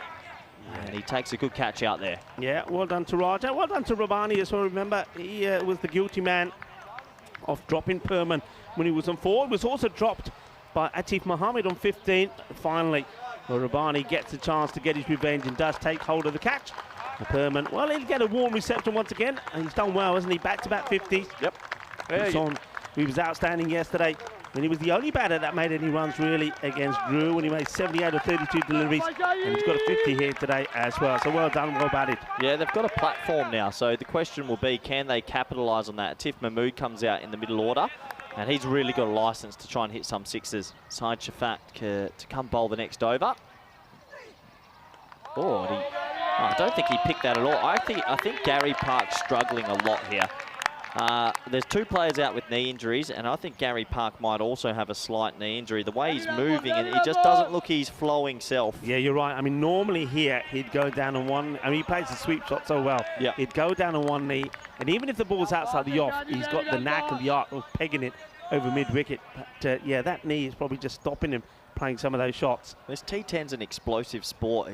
Injuries do come up, and some people might think it's a short game as he mows that to legs up. Some people might think it's a short game, you're bowling from one end, but the movements in this game, Rico, and everything going on, we see a lot of injuries develop over the tournament. Yeah, I think it is dynamic. It's explosive. You've got to be quick. You've got to be on your toes. You're running fast. You've got to be diving around. Fielding has become such a key part of it as well. And, yeah, when you're playing back-to-back matches, you know, you're going to take some tumbles, you're going to take some knocks. Saeed looking to pick up a couple of more key wickets. Goes a little bit too wide here, but, well, I'm liking that he's at least trying to get the ball outside the off stump, trying to sneak this one in. Atif, we know that he plays pace very well, hits the ball pretty hard straight. So those men, I mean, they have got the captain who's pretty straight at the long off position, and long on. And TDC waits patiently as well. And this one is over him. Balle, balle, balle. Boom, boom, boom. Shaka Lagia. Seis carreras. Yeah, there's our scorers out there. A big thumbs. Oh, there's Stefan Gooch up there. Umpire's having a sneaky little scorer's box experience, but nice shot. And if you miss your Yorker, that's what happens. Atif Mahmood does have power. Yeah, he's a powerful hitter. And just as I said, he likes to hit hard straight. This one was in the slot as well, but he slices it away, gets a single. I just think Pakai Care compared to last year, felt like they had more depth last year. I know they've picked up DDC to come in for Bubba, who's not here at the moment. But I don't know, their bowling last year felt a little bit more dynamic. Yeah, well, don't forget last year, I mean, look at the openers you had. Yeah, Mohammed Kamran, not playing this match. Mohammed Barber. Yeah. You know? And Mohammed Yassin. As that is crunched. Adios Pelota ball. That's a good cricket shot. That was outside the off stump and he drags it to the leg side. Yeah, nicely hit. Comes down the wicket and goes wallop. Gets it nice. Here we go. Boom. Shaka Lagia. A lovely shot. And we expect to see a bit more of that from Park. And then, well, that's out of the park and they're liking it. Well, Darren Walker liking it. Good shot, he says. Yeah, no knee issues that time. That was a gorgeous stroke. Okay, 2-0 now. Sporting Alphas at the moment, running away with it. Yeah, I mean, just keeping an eye on that score and that rate. I mean, from here, with still plenty of batting to come, you'll be very disappointed if you don't get the acceleration in and take this to a 120 score. Yeah. Yeah, I mentioned to Vinny this in the morning game that I think scores are now, in the group stage, par was 105, 110. I think at this level it's now back to 120, 125. You want to be making those big scores and then trying to defend it.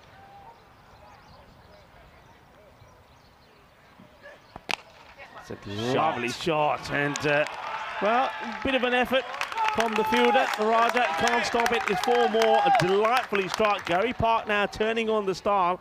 And just when you want the acceleration, you're getting it, and maybe that takes it to 3-0 in this Classico. Yeah, potentially. That's a really good shot and a good finish to the over. I believe the score is 96 for 3 after 8.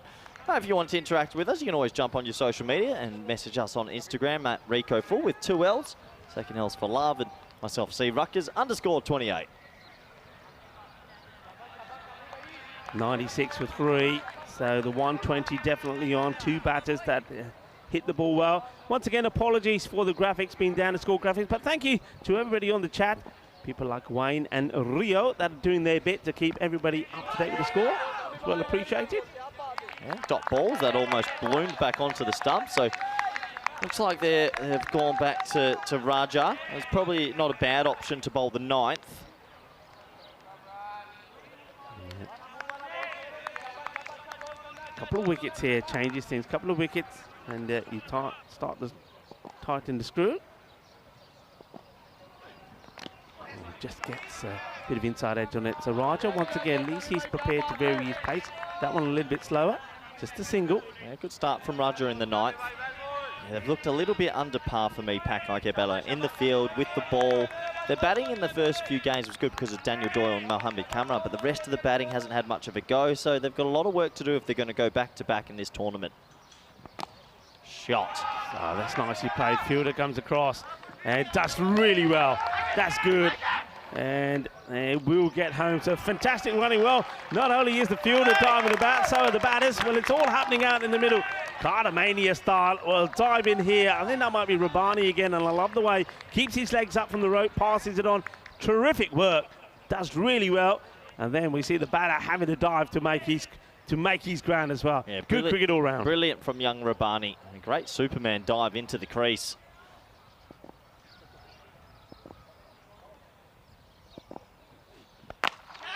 Okay, watch the bounce. Does well. Good fielding. DDC in the action. Yeah, as DDC, he'll be looking forward to having another bat soon. He's looked in pretty good form throughout the tournament. He'll be facing a Tiff Mahmood, which will be a really spicy encounter. Yeah, had his first blip really yesterday when he was the spin that outdone him. Well, this one is going big, and this is on top of us. Well, almost just to the side. Corey getting a bit excited, and it's a lovely way. Hits through the delivery, and it's a lovely shot. Look at this, beautiful. Yeah, at this level, Raja, you can't be bowling half these. And there's me, I was about to take a specky, and you were pretty calm. Vinny was pretty calm, and I was pretty calm. No issues at all. Oh, Gandhi ball gets away with it. Ooh. Now that one should have been put away, and he knows it as well. It is the end of the over. And they're still well on course here for that 120 score, Sporting Alphas. And I know that well, they've got a good crowd here supporting them as well. And it's out there in the fan zone, enjoying the Spanish Andalusian sunshine, and a few Victoria Cervezas as well. Pretty as a picture, this ground, the Cartama Oval. And, well, it's going to be a day. It's a bumper day, bumper Wednesday. 6 matches today. It'll be absolutely awesome. Yeah, 6 matches. I don't mind it. Looks like Shiraz will bowl the last.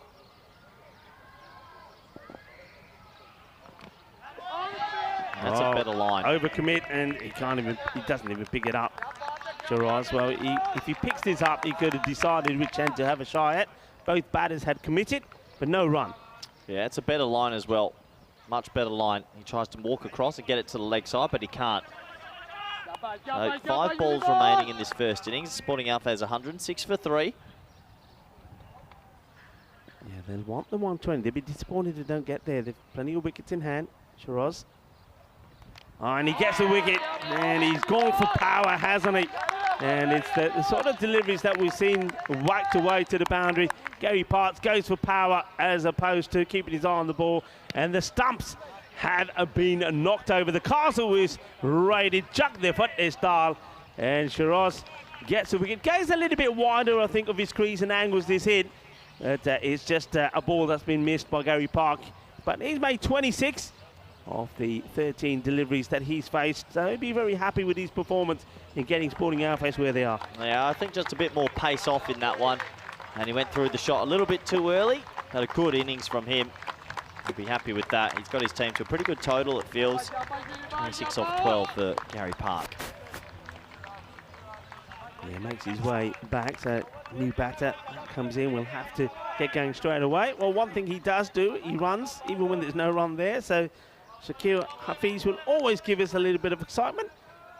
He's at the striker's end at the moment, no doubt, though, at the moment. He's not thinking about running, he's thinking about pumping this to the boundary. Here's Shakir, comes from the Valencian region of Spain. Let's see how he gets on here. Oh, Gandhi. That's a big-time Gandhi delivery. No ball will be called. I'm not sure what he's trying to do here. It certainly looks like a slower ball gone wrong. He bangs himself on the head a few times. And I think just here, I think Shaquille probably doesn't have time to think about it, but when you get a ball coming to you like that, you throw everything at it. He sort of pulls away from it and then probably afterwards thinks, I should have just thrown me bat at this. I can't be out from it. I don't think he saw it. I just wasn't expecting. When you don't expect it, sometimes you don't throw your hands at it. But he'll get a free hit now with a couple of balls remaining. Yeah, it swings hard, misses. Yeah, so that's that pace off into the pitch, which it's not the worst. If you're going to go into the pitch, pace off into the pitch is better than pace on into the pitch. So he gets away with it. A couple of important dots in this over so far. So Sporting Alphas, 107. Just the no ball. There's warranted runs in this over. This one is on the legs. Will be called probably a wide if it doesn't touch his leg. Yeah, I think it skimmed his leg on the way through. So another dot ball. Good work from Mohamed Ishan. Yeah, good work from Ishan. The umpire just lets us know it touched his leg on the way through. So it's not the worst finish from Pakai Care Badalona here. They've just steadily pegged it back and back and back, and they might not be chasing 120 in the end.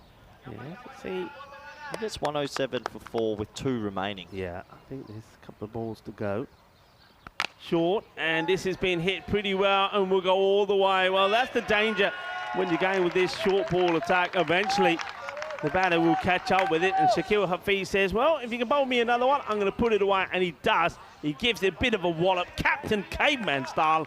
Boom! Shakalagia, 6 runs. Yeah, it's a pretty good shot because there's not much pace on that ball, and he gets it away. So that takes him to 113 with 1 to go. It'll be interesting chase this. It's going to be game on. He could have got to 130, but it'd be around that 120 mark. Oh, well, they're running anyway, and he's out. It's going to be run out. That's good work there from Ishan. First of all, he has to deal with the wide ball, deals with it, and then quick reactions with the throwback. And I think when we watch the replay here, that he's probably got his man. Yeah, I reckon this is run out. Let's have a closer look. Wide down the leg side, and that's gone.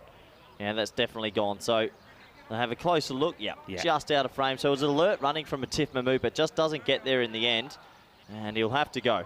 Yeah, he'll have to go. So the thing is, though, it's still a disappointing delivery because it's a wide. It's another extra. I suppose the early blessing, perhaps, if there is one. The new batter will be on strike. Atif desperate to try and get to the other end to try and add to the 14 that he scored, but he won't be able to. He gets run out. But, still a ball to go in the end of the innings. But a maximum here gets you to the 120 that you're looking for. 114 it is for 5. Yeah,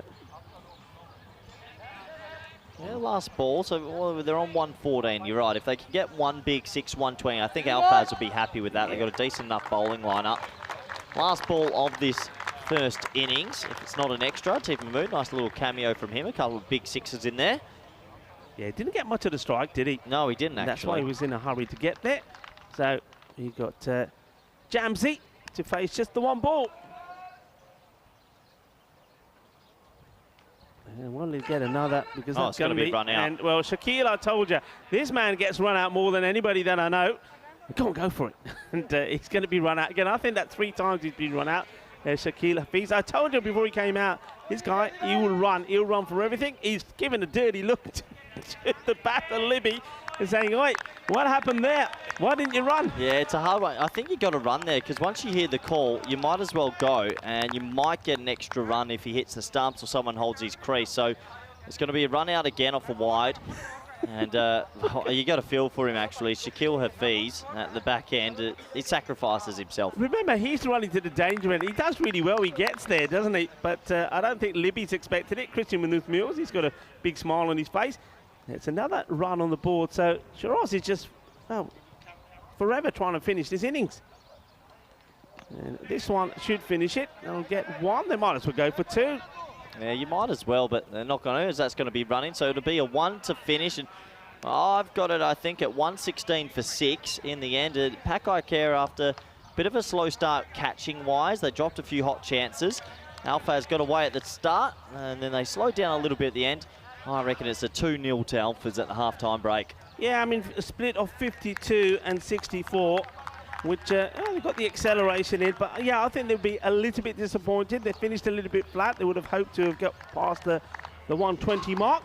And it's Gary Crompton. I wonder if we're going to see him have a bowl here today, bowl some of his nifty little spin. It could be spin to win, but this one is very much in the balance. We were expecting a close match between these two teams. I think the bat versus ball wall said, I think it was 106 to 105. So let's see which way it goes. But let's have a look at the highlights first. That is a prize they're playing for. Thanks very much, of course, to our trophy partner, to Locker Lifestyles, for giving us one of, well, you've got to say, Vinny, that's probably the best trophy that you'll ever play for. Yeah, absolutely. And, well, at the start, there was some big 6s, some big opportunities missed. And, well, it was a bit of chaos at the start in the first 3 overs, wasn't it, Rico? It was really flat. I was really surprised with the way Pakakea Battle on and the reigning champions came out. There was a few opportunities that weren't taken. And, well, we know that Rabana put one down, permanent as well. But it was a soft way for a big gun like Awais Ahmed to get out. Yeah, and it was a soft way. It was a good bit of bowling. There was a slow ball that got him. This was a bit of Benny Hill music, trying to get the ball that was spinning away. And when you miss those big opportunities, well, it's going to make you pay. And the Alfaz boys were enjoying it. Yeah, they were enjoying it. Well, there's Shaquille saying 2-2-2. We know he likes running. We'll see more of him a little bit later. But, yeah, I mean, there was too much of this bowling. I mean, that one did get stopped. That was a really good stop, actually, by Sekinder Ali, who didn't get a bowl today. I was surprised about that. And that one, well, it was actually the caught behind. I mean, it could have been both ways he could have got out. But that was an important wicket to get. Nice work there by Ishan to get rid of Smith, who went for a run of ball 6. But Gary Park came in, he played some really good shots and played a good partnership together between him and Jack Berman. Yeah, it's a very good partnership, wasn't it? Until the wicket finally fell. And, well, it might have been a bit of relief for Pat Guy Care after holding on to one who were a little bit slow out the blocks today. Perman with back-to-back 50s. The excitement continued. The Tiff Mahmood came out, hit some pretty nice blows, and Gary Park was playing a nice little innings. Yeah, I mean, the Tiff came out and did what he's done all the way through this European Cricket League. Comes out to play some nice shots, gets good contribution made from the bat from him. Of course, watch out for him with the ball. I think he could be very dangerous. And he's looking to make a mark in this contest. And he says, well, there's no Miami Cameron. I want all the talk to be about me. Well, this is where the batters were doing a little bit of a jig in the middle. But Shiraz, the captain, came out and he does remove the stumps of Park. Park was just going for a bit of power. And everything happened in that last over. There were run-outs with this Shaquille. He was the man who was saying 2-2-2 earlier. And this time he just ends up running himself out because Libby didn't want to go. The over does finally get completed, and it was just a leg by to finish it off. And Gary Crompton didn't even get a chance to get on strike. So it's an interesting one. It never really developed or produced the sort of fireworks that we were expecting to see. But Sporting Alfest, they grafted hard as they get to 116 for 6, and the main contributor there, though he had a fair bit of luck, Jack Berman, they just bowled to his strength, and he put them away most of the time. Yeah, he did 50 off 24, 26 off 14 for Gary Park, 14 off 6 for Atif Mahmood, and well, those innings have helped me get to 116 for 6. They'll sort of feel maybe they left a couple of runs out there at the back end, but still 116 is a pretty decent T10 score. Let's have a quick look at the bowling figures, shall we? And, well, they tried a few bowlers. It just wasn't the perfect bowling innings. As you see, they went with the 6 bowlers, and, well, Rabani probably unlucky not to be given a second over. Adil Shafkat, he bowled 1 over as well, 1 for 12. So those the 5th bowler did all right. Cameron Rajan 1 for 22. And in the end, it was Shiraz Ahmed who picked up 1 for right at the end as well, and Atif Muhammad 1 for as well. Shafiq Ali Said bowled at the top, didn't have much luck, a few dropped catches off his bowling. So 116 for 6 at the end of 10 overs. Do join us back in the next 10 minutes for the all-exciting run chase. Thank you.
The European Cricket League is brought to you by HCL Software, Dream 11, and Andalusia European Region for Sport. Hello and welcome back to the sensational Cartama Oval. Well, we are in Spain, in the province of Andalusia, the region of Malaga, and it's match number 13. Well, funny things happen on match number 13, and it's two Spanish teams that are going head-to-head.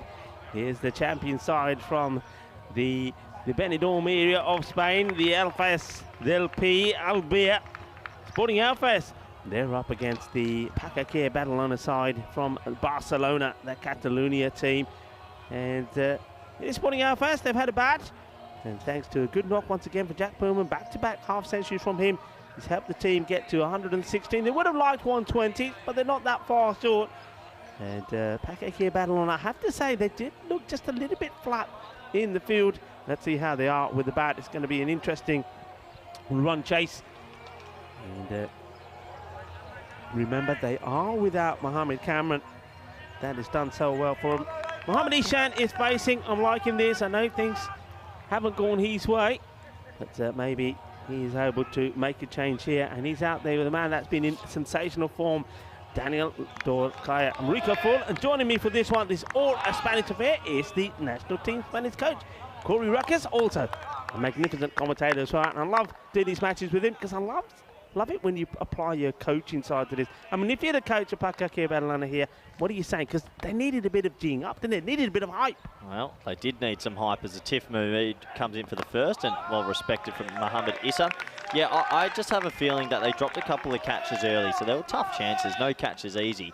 And they just dropped their heads, and because they're missing a bit of leadership, they never recovered too well. But this should be a good contest. They've got Atif Mahmoud, who plays for the national team, good left-arm bowler, and he's bowling to two national players. So a bit of an all-Spanish affair in El Clasico. Well bowled, well played, and Ishan, well, he'll be relieved to get off the mark. He is, I mean, I know, because I've seen him play for probably longer than yourself, and I think you, when you've seen Mohamed Ishan and got him into your setup, you know, he's a class player. Things haven't quite happened for him, but this could be the time when he turns his fortune around. That's T10 cricket. I think not many of the people on the side know that yet, but Mohamed Ishan, if he gets going, is probably one of the most destructive bats we have. In the air and in the gap. Well, I thought that was going to be a chance, and DDC pounds on that through the offside. Nice shot. Oh, a delightful shot from your first ball, isn't it? Sweet out of the middle of the bat, like a bowl of Glab Jambu. What a lovely shot this is. Yeah, gorgeous shot. And well, this is a good contest. Atif Mahmoud and Daniel Dorcaya have become good friends recently, and yeah, this is a good little one-on-one battle that you get at El Clasico. Yeah, nice shot played. And this will be 4 more, despite a desperate lunge from the fielder. Well, what a delightful shot that is. Well, you saw Crompton gets the dive in, and he can't get anywhere near it all along the deck. That is pure class. What a beautiful shot that is. Yeah, it's just nice agricultural batting, is it? Just it's a little bit over pitch. We know that Atif Mahmoud always wants to swing it in, right? Yeah. So he's trying to get that perfect ball to DDC, but if it doesn't swing back, it's in the slot. These are the risks you take. Does he go short here? Well, he does go a bit shorter. He gets whipped away, and DDC says, well, I've got a couple of boundaries here. I'm quite happy just to take the single. So 10 off the over so far.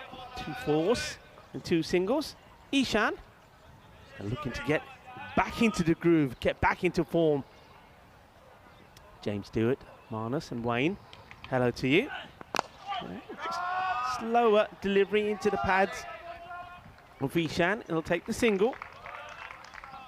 And I believe that's an end to the first over, so I have that at 11 for none after the first over. And well, good to see Mohamed Ishan as well. I think he's one of those style players. He can give himself a couple of balls because he can always catch up. 6 games since the golden ball, Rico. Hey, we almost had one in the last game as well. Almost had another, and I know that the viewers know that I'm always saying that we're going to have golden balls. We had one yesterday. I was in the team bus with Farmers, and also the other teams that were making their way to the ground, and Farmers and Pacaquer Badalona were there as well, and there was a lot of excitement and buzz around it. I do believe we're going to get another. Maybe it will be the big one. Maybe it will be the final. We'll have to wait and see. Here's the next bowler coming into the attack. This man's been pretty good as well. He's got better all the way through the series as Jake Sunderland. No run there. Yeah, Sunderland's definitely someone that's improved as this tournament's gone on. He's had some games early where it didn't go his way, but every time he bowls, he gets a little bit better and better, and he's using some very good slower balls. And this will be an interesting matchup, this. He'll use those changes of pace. The question will be, can Isan pick it? Yeah.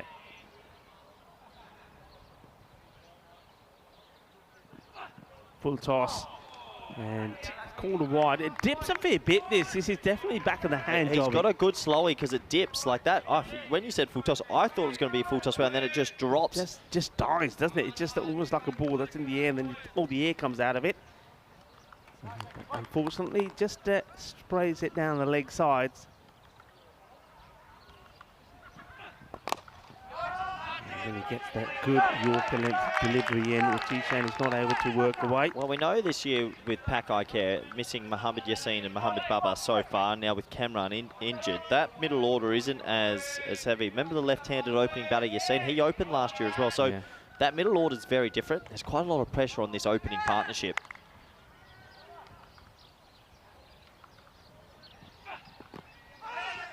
Into the pads, and DDC is pretty quick getting to the other end. Got a leg by here, and you can see Ishan is just trying to find some touch. It's cricket. Yeah. I think a month ago he was batting the best I've ever seen him bat, and so far in this championship week just hasn't found his flow. And hey, cricket's a cruel game, especially to be a batsman. Yeah, I mean, you took the words out of my mouth there. I mean, a bowler, you can bowl a bad ball and come back a batter. You play a bad shot, you're done.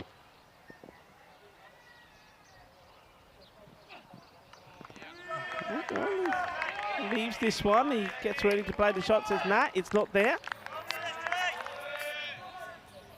So it's going to be a dot ball.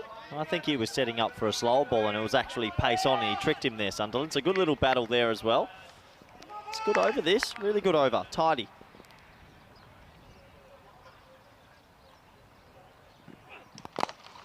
This is really well hit. Fielder does well. A slide and stop. Gary Park, he's been pretty sensational in the field, but you can see that he's been well backed up there by Crompton as well. I wonder if they're later on, whether they'll, I know there's no Christian Muniz on the field, whether they'll go to this Southern Cross field, even though he's not captain for this match, of course, is the man that makes the stop, Park.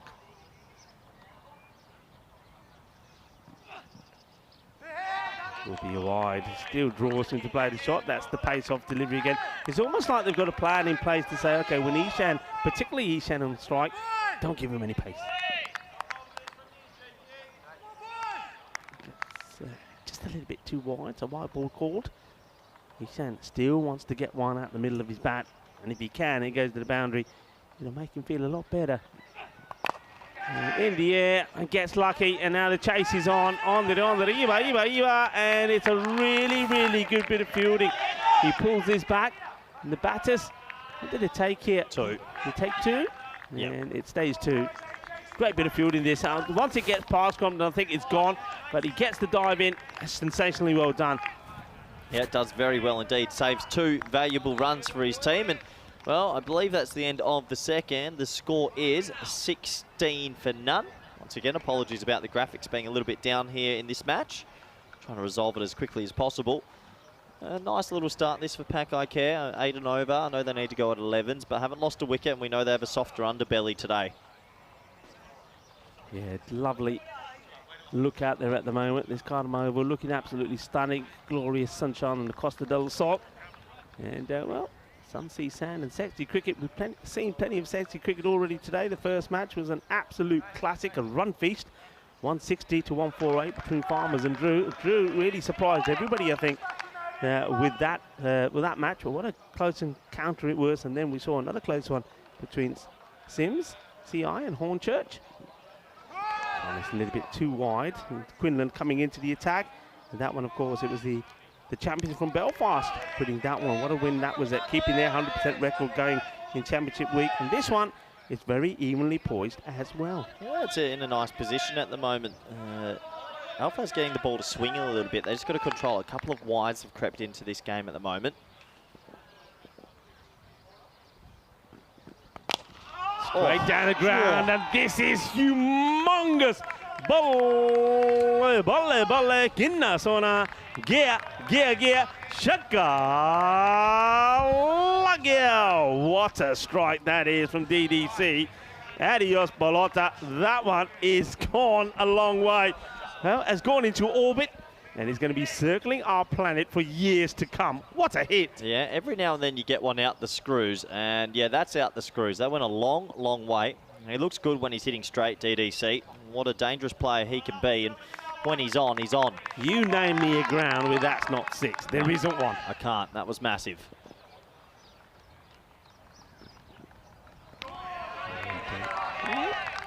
Ooh, close one. That's a tight one. He got that to swing again. He offered some width. Maybe a little bit lucky to get away with that. Now, they're getting the ball to talk here. They just got to keep it in the right areas. Yeah, that's okay. Yeah, that's okay. DDC might have missed out, actually. No backward point on the fence, no third man on the fence, no cover point on the fence. It's deep cover and deep mid on, so might have missed out on some runs. Good comeback from Quinlan. It's going to be a wide this time. So yeah, he's getting a lot of swing. It's just starting the line a little bit wrong and it's going too much.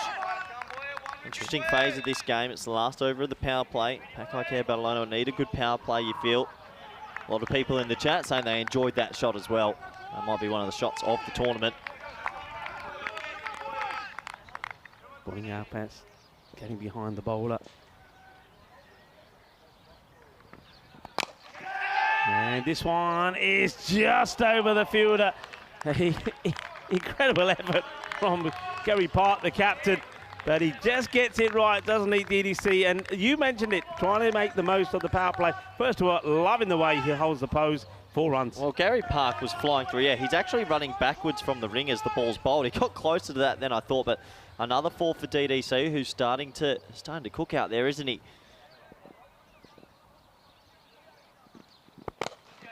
Now we take the 1. It's a good batting. Sometimes you don't. You've got the boundary. Sometimes a little bit of cricket education's also needed.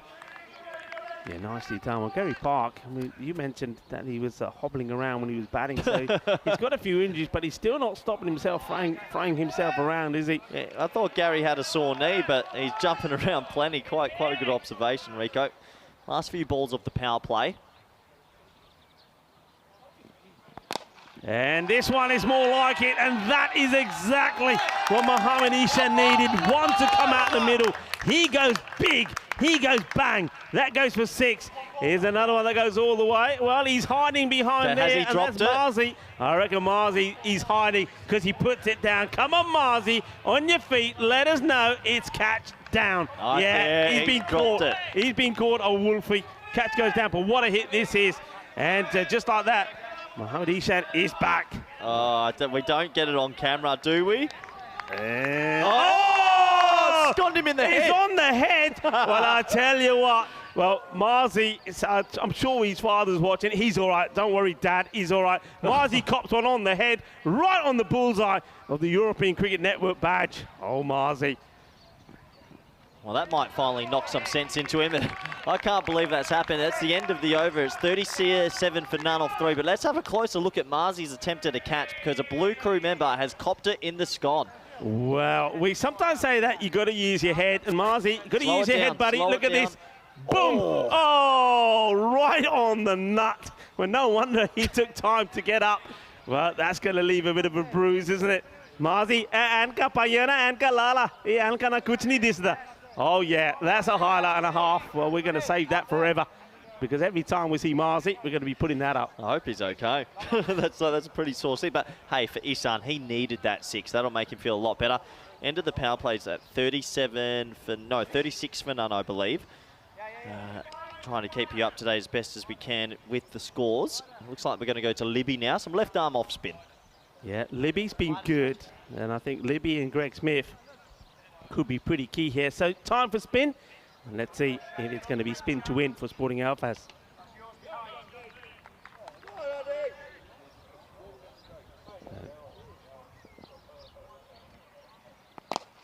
And he's taking him on, but he finds the fielder. Oh, I can't believe it.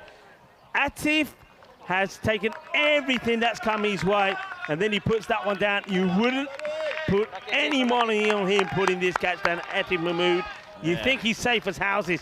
Down it goes. He went, see how he goes a little bit low on his feet to catch it, and it bursts through his hands. It's a big drop. And now this has to be caught. Who's going to make it? I think Awais Ahmed's got to get... Oh, he's overrun it. He's overrun it. No. Could tell he overrun it. So 2 in 2. He just didn't stop. And right now, Alfaz have dropped 2 catches in 2 balls. And it's 2 big players. Libby must be pulling his hair out. Oh, well, what's going on here? First, we see the drop catch of DDC on 21. Then Ishan gets dropped on 10. And this one is just about got enough. He goes all the way over park. And now this is rubbing salt into the wound. It should have been 2 wickets. It ends up being both batters still there. And the next ball after those chances goes all the way over from Maximo. Oh, there's one person you got to feel for a little bit out there. It's Libby. He comes on. DDC hits a pretty hard shot. Goes straight to the fielder. It burst through the hands. But the second one went straight up and Awais just ran under it. So big moments in the game. And then the next ball went for 6. 30% more careful that time. And, well, Pakai Care getting a little bit of luck go their way. And we saw this in the first innings. Pakai Care dropped a catch or 2 and then Perman made some runs. So it does happen, but you've got to hold your catches at this level of cricket. Yeah, you have. And this is one thing that both these 2 teams have to learn very quickly. Down the leg side. It's a missed opportunity between. Well, here we go. Kabaddi, kabaddi, kabaddi, kabaddi, kabaddi. Well, we'll have a bit of kabaddi cricket as well. Why not? Liking it. Yeah, those 2 are very good friends, Awais Ahmed and Mohammad Ihsan. So just having a bit of a laugh together. No, nothing serious in that, but it's nice pictures. Loving it. You wouldn't usually get that in an El Clasico, would you? No, not friendliness, no. Take a single. So you're right, a little bit more cautious. And Libby, you see, just throwing his hands in the air. Very frustrating for him. You're right. You got to feel for the bowler. I mean, you can see he just sort of disgustingly throws the ball away. He's feeling it. Should have been a couple of wickets in the over, but it's still a very good over. I mean, apart from the 1-6, he bowls quite tidily. But of course, the 6 came from a man that shouldn't be there. Yeah, I think at the end of 4 overs, it's 46 or 47 for none. Once again, apologies for the delay on the score tracker. It looks like a Tiff Mahmood's going to come back in. And yeah, this is the thing with this T10 format, Rico. These guys play a lot of games. A bit of fatigue comes in. I reckon in this game we've seen some 2 tired fielding units, but Pakai Care should be more fresh than this. And, well, interesting game on our hands at the moment. Here comes a Tiff to Mohammad Ihsan. Yeah. Oh, this is adios. You bowl it right into his legs, and well, Ishan now is finding his touch. Not a good delivery first start from a Tiff. Goes down, goes on the legs, and this is where he's at his best. And he makes no mistake. Says, thank you very much. I need that one out of the middle. 6 runs. They go back to a Tiff, I think, because they want a wicket. They go to the main strike bowler and say, hey, we want to break this partnership. It doesn't start well. Struck firmly, trying to dissect the field, and it's brilliant work there. Excellent stop from the man, Andrew Libby, who, even though he's disappointed he hasn't picked up a wicket in the last over, doesn't let his standards drop in the field. Yeah, he'll be super disappointed with that because, well, it's not. He disappointed Libby with the drop catches, but his standards are very good still. Diving around, Gary Park as well doing good. This is an interesting battle. I think Tiff Mahmood was probably going to think pace off, maybe into the pitch. And Ihsan, is he starting to find that Ihsan touch? Hits this pretty hard fielder chases, but he can't get anywhere near it. It's a 4 runs. And, well, I wonder if Jake Sunderland himself also is feeling a few twinges in his legs because he doesn't go after this as sprightly as he can. And you can see right towards the end there, he just pulls up. I wonder if he's got a few issues as well, but Ishan starting to look like the player we know he is. Well, the thing is with Ihsan, for people that don't, it's probably the most destructive player we've seen in ECN's history. And, well, I mean, when we're talking about the amount of players we've seen as a wild throw comes in, when we talk about the amount of players we've seen Ihsan hit some crazy scores crazy quickly, and if he goes well. So this game at the moment, starting to get away from Alfaz. I'd say it's 2-1. They're still up just. Yeah, just. I mean, they will know a wicket is what they need. Now Mohammed Cameron, the side who's been good for Pakai Care battling with the bat. Gone. He gets a snick, and, well, yeah, the umpire, good umpiring there. They just check with each other to say, does it carry into the gloves? The umpire at square says, yeah, it does. So good communication between Croucher and Asad Ali, but gets the faintest of touches on this. Let's watch this ball. And well, not convincing from that angle. I don't think this will help us. So does he take it clean? You can see Asad Ali, he looks at Croucher and says yes. Oh, maybe he just smothers. Can we slow it down here maybe? Slow it down. See if this is taken cleanly. Oh. I think he must have his fingers under it. I don't think he'd claim it otherwise. It's very difficult. I think you'd have to stick with the on-field decision. So Atif comes on to break the partnership. He needed to do it. That's what the captain, to Gary Park, wanted him to do, and he does deliver. Though he went with 6 off his the first delivery off this over, he gets the big wicket. Danny Dolkaya, he sneaks behind, and a smart, tough catch taken by Awais Ahmed. So I think they may be looking at this one more time. Let's just see if we can see anything here. And does that ball? I reckon it bounces into his gloves. When I'm seeing it that angle slow down, watch the ball here. The ball here goes down and up. Watch. Yeah. Oh, I reckon they may want to look at this again. And are they? Oh, that's very. I mean, the wicket keeper. All fairness to the keeper. Keeper doesn't know. Keeper's only feeding the ball into his gloves. He doesn't know. So I think now the ball. Well, it looks like they're going to carry on here. Yeah, stop there. Are they? I think they might be still looking at this. You know, I mean, look, they'll use the technology, and I know a lot of people say, "Oh, he's already passed the line. They can't call him back." Well, if they think that he's not out, they will. You know. Well, that's the shot there, isn't it? Yeah. It's the fingers under the ball. Pretty difficult to tell. I don't think it. Looking at that shot there, that's the shot. That's a money shot. If you zoom it in from there, that's the money shot. You've got to zoom it in from there, and that's your money shot, isn't it? Yeah, that's a money shot. As you see here, ball goes down and up. So here we go. Let's stop it here. Go backwards. Watch the ball. Now, you see.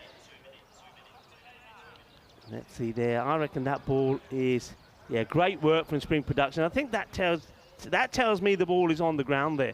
That tells me the ball. Watch the ball now going up. What if we can move it a frame forward here? There it starts to go. Watch this. I reckon, yeah. Thing is it so close to call that the third umpire for this one, Joe Foster, along with the tournament referee, Rob Kemming, will say, you know what, we can't go with that. We go with the on-field decision. On-field, it was given out. On-field, the umpire at square, when he was asked the question, said yes, Asad Ali. And you can see it's a difficult one for him to see. Can you imagine if you're looking at that side on? But I think when you look at that to me is, I'm going to say, looking at that evidence, if I'm looking at it, I'm going to say not out. I'm putting my neck on the line. I'm saying not out. I think the ball hits the deck and then scoops into the gloves. It's a very close one. You're going to have to look at this over and over again. What do you think, folks, on the chat? I wonder what people on the chat say. And, well, Rio's saying just a little decisions made. But, you know, I know a lot of people think this, well, if the batsman, if he's gone off the field of play, can't be called back. Well, no. If the evidence comes conclusive enough to say, well, you know what, I think it's not out, he'll come back. And I think that's what they're looking at here, and that's what Charles Croucher is probably explaining to the Sporting Alphas guys. And I don't think if a decision has been reached yet, but that for me is the money shot. It's terrific work from our production crew, our production partner, Spring Productions. Yeah, look, we're in a funny situation because they have looked at the footage and we're just waiting for the decision to be confirmed if it's out or not out. So that's where we're at the moment. Obviously, a keeper always sort of feels they get their hands under it and the batsman does the right thing. If they get given out, they walk off. Yeah. But we'll see what happens, and I think they've just moved on from the situation. So it looks like it will remain out for me. It's an interesting one. They probably should have looked at it before he left the field. It's a bit of a peculiar one. But the decision will remain out, and I think a lot of people in the chat saying they think it's not out. Look, it does look like it bounces in, yeah. But I think the thing is the replay wasn't straight away, and yeah, it's been given in the end, and they'll just leave it. Yeah. Move on. Let's get on with the game, and it's just one of those. It's caught between the frame as well, so just we move on. We focus on the game, focus on the cricket. Still game on here. I think what the third umpire say. Look, we can't see conclusively enough. We go with on-field. On-field is given out, so that's what they stick with. So back to the action. I think a lot of people will be asking the question about the time. The time would have stopped. Atif comes back, and well, he gets launched. This will go all the way. And what a hit this is from Shafat Ali Saeed. He comes out, and after all the waiting, hits the first ball for 6. That also can play a big part, can't it, on the mind of the batters? A lot of waiting around, and then you finally have to get back in the groove. Well, the new batter says, what's all the fuss about? Let's just get on with it. And almost a crowd catch there for a guy that ends up almost in the bushes. Yeah, it's a big 6 from Shafat. Very first ball brings us to an end of a very crazy over, to be said, but it is over, and we've got the score at 65 for 1. So, yeah, a little bit of controversy. We don't often get that as we welcome all the viewers up into the Dream Box. And look, I just want to make this pretty clear for everyone out there. When a keeper takes a ball like that, they truly feel that it's in the glove. Yeah. I know Awais Ahmed, he's not going to cheat and say he felt like he had it. The problem with this was Daniel left the field very quickly, and then the replays might have told us otherwise. So it's just a bit of an obsolete thing that we don't often get. Yeah, I think it absolutely is. And I saw a lot of applause being made towards the bench from Sporting Alphas as this one has been lashed and put away.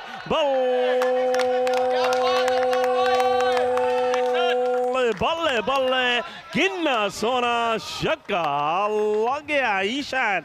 And he goes big. Well, both batters out there. The last 2 balls have been smacked for big 6s. Now, I just wanted to finish. I think the way the applause were made by the Sporting Alphas players towards the bench, I reckon the bench themselves said, you know what, let's just say he's out, carry on with the game. I think so. I think everyone just moved on because all the Sporting Alphas players gave a round of applause up to DDC, who's a good young man and was sitting in the sheds. But since that little bit of controversy, we've had 6 and 6, Shafat and Isan. Libby's come back. He's bowled pretty well, hasn't had much luck. That's a nice shot. And, you can see he's starting to get confidence flying in his veins now. It's not. It was almost like we had a VAR in the football. I reckon it's 2-2 right now, and it's El Clasico is kicking off. Well, it is. It's going down. Well, maybe we're in extra time here now. 2-2, extra time. And Jack Perman making the stop. Zahid. Okay, plays this well. Good bit of bowling also from Libby. Takes the pace right off it to the left-hander. Yeah, Libby's a very, very tricky sort of bowler. He skids it through sometimes. He's happy to give it a bit of air. I tell you what, for Pakai Kerbalona, if they're going to win this week, Isham was important to find form, and he looks like he's finding it. Pushes his out. Libby. He's just been a bit more smart this innings, hasn't he? He gave himself 2 or 3 balls. He just pushed. The other day, I saw him get out with a swipe first ball, and I know he can do that. He has this natural hitting ability, but to give yourself a few balls is also handy. Like that. Yeah. I mean, just take a leaf out of what we've seen the guys do, maybe like George Hankins.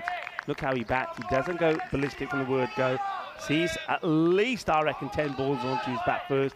Then he starts the motor. And I think some of our European cricketers could also learn from that. This is up in the air. It should be taken, and it will be held. So catch has been taken, and nicely done by Gary Crompton. He's certainly been pretty good in the field. We saw him make a really good stop earlier as well. Crompton in the house and takes a catch, and that will be the end of Zahid going for the big shot. I think he's trying to get a bit of the old the helicopter in this. Really good catch, a bit of an ice cream cone. Just look at the way he keeps this in his fingers. Just watch this. Yeah, there it is. Thank you very much. And the fielder just comes up to him. There's Hafiz and says, come on, up you get. Give me a hug. Well, this is some pretty big news coming through to me as well. So the decision in the end, after 5-minute delay, it was given not out eventually, but Daniel Doyle KA had decided that he was already in the sheds, he'd already taken his stuff off, so he retired himself out. Wow. So it's a very, very interesting dynamic in this game because this decision in the end was given not out. But I think after so much time passing and a little bit of awkwardness on the field, DDC decided to say that, look, it's too late, it's gone. Ooh, and okay. He's a very kind young man. I know Daniel Doyle, and he probably just thought, look, there's too much going on here, and he's moved on. That is very interesting. El Clasico with some controversy, 2-2, 4 overs to go, and it's 43 of 24. What a game, and yeah, very interesting indeed, very interesting. Yeah. Well, yeah, I mean, that's not come through onto the scorecard yet. I'm sure that'll be updated. Well, this one, is it going to go over that fielder? No, he's not. Holds on to the catch. And Darren Walker gets another wicket and is going to be a first baller And Gary Park comes into the attack. He's had a few issues the last time that he's bowled, but we know his class, we know his quality. He's leading Sporting Alphas in this one, and he wants to be good, and he starts off with a good one. And there's going to be a wicket with his first ball. And well, Shiraz Ahmed has had a, well, I think by his standards, a very sort of mixed, disappointing day. Well, that disappointment will continue because he goes for a first ball.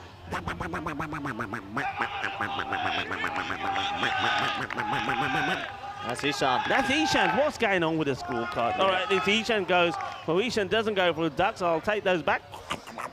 But he goes, well, he's made a good contribution. Now, that's a big moment in the match, isn't it? Because you've basically got the two key batters are back already. The thing is, though, I mean, all right, I know what you're saying there about DDC, Danny Dorkaya, but, I mean, that decision could be the decisive point in this match. And when you think about it, it could be key going forward. Will they make it through into finals day or not? Yeah, it's a funny one. Big it's a call. funny one. I mean, it was about a 5 or 6 minute delay, which we don't usually get on a big decision, but obviously decided that it was just time to move on for everyone as Raja faces his first ball and pushes it into the offside. And those 2 wickets make me feel that it really is deep in extra time between these two teams. I think Alpha slightly ahead.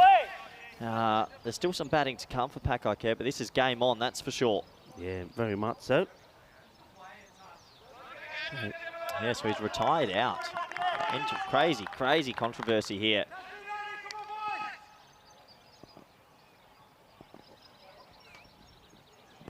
Oh, just lobs the bowler. He gets a single. So now we need the captain, who I was giving out for a duck, but he's not. He gets a single there, and him and Raja have to really get going here. Cameron Raja, I think I said this to you before, I've seen him bat, and he's pretty powerful. And this one is high up in the air, off the back foot, and will go all the way. Well, I said he's pretty powerful. Well, there you go. That's how powerful he can be. That is a crazy shot at the back foot. Well, he just lofted it with his hands. What a shot that is. It wasn't the worst length of a delivery you'll ever see, but oh, what a shot that is. 35 now off 20 required. What a game this has been. Slightly different from what we're used to. Just kept his head down, whacked it, and gets 6 runs. Yeah, and that one sails up. Park will look to come back to the live action, and well, he does come back.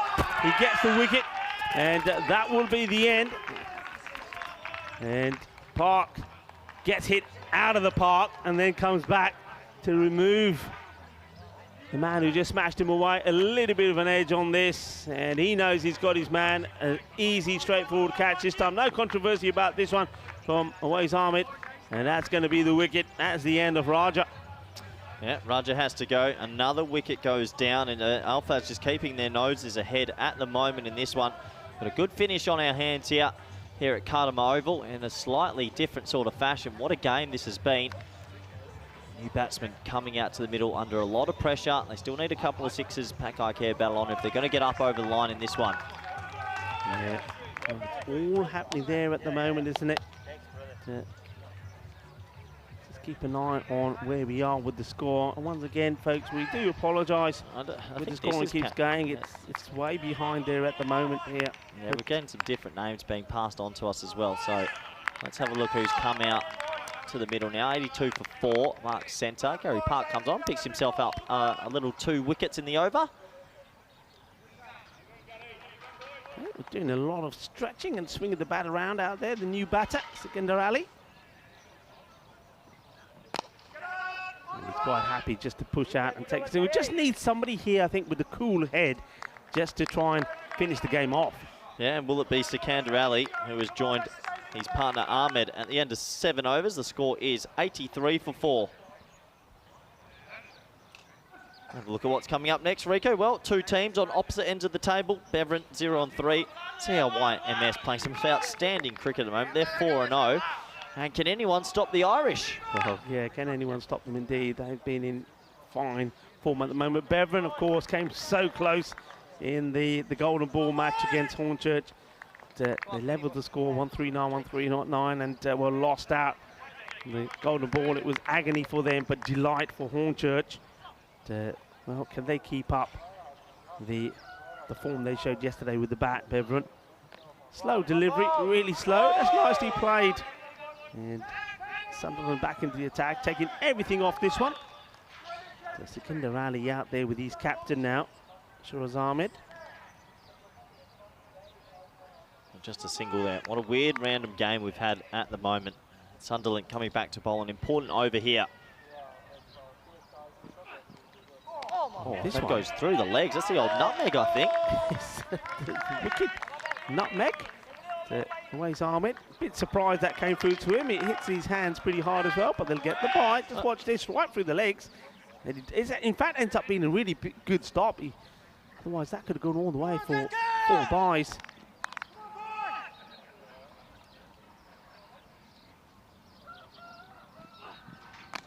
Oh, this is a really good shot. Batting. That's really good shot. It's that slower ball, but it's been well picked by Sikander Ali. He steps across the offside and whips it over the man at square, and he'll get 4 runs. Rico, I watched a lot of El Clasico, Real Madrid, Barcelona. This is almost identical. You've got 2 Spanish teams playing a close match with controversy, with interesting decisions, and it's exactly what you expect.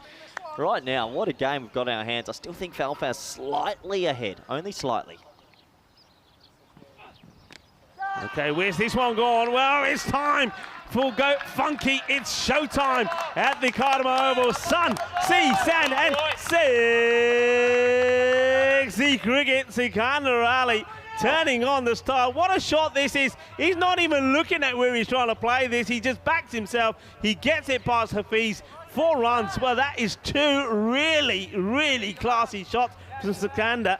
Turning on the star. Well, Sikander Ali's just come out, played a couple of scoops, and that's going to change the field. So deep mid wicket comes in, and it looks like backward square leg goes out, but still fine leg in the ring. Does he go 3 and 3?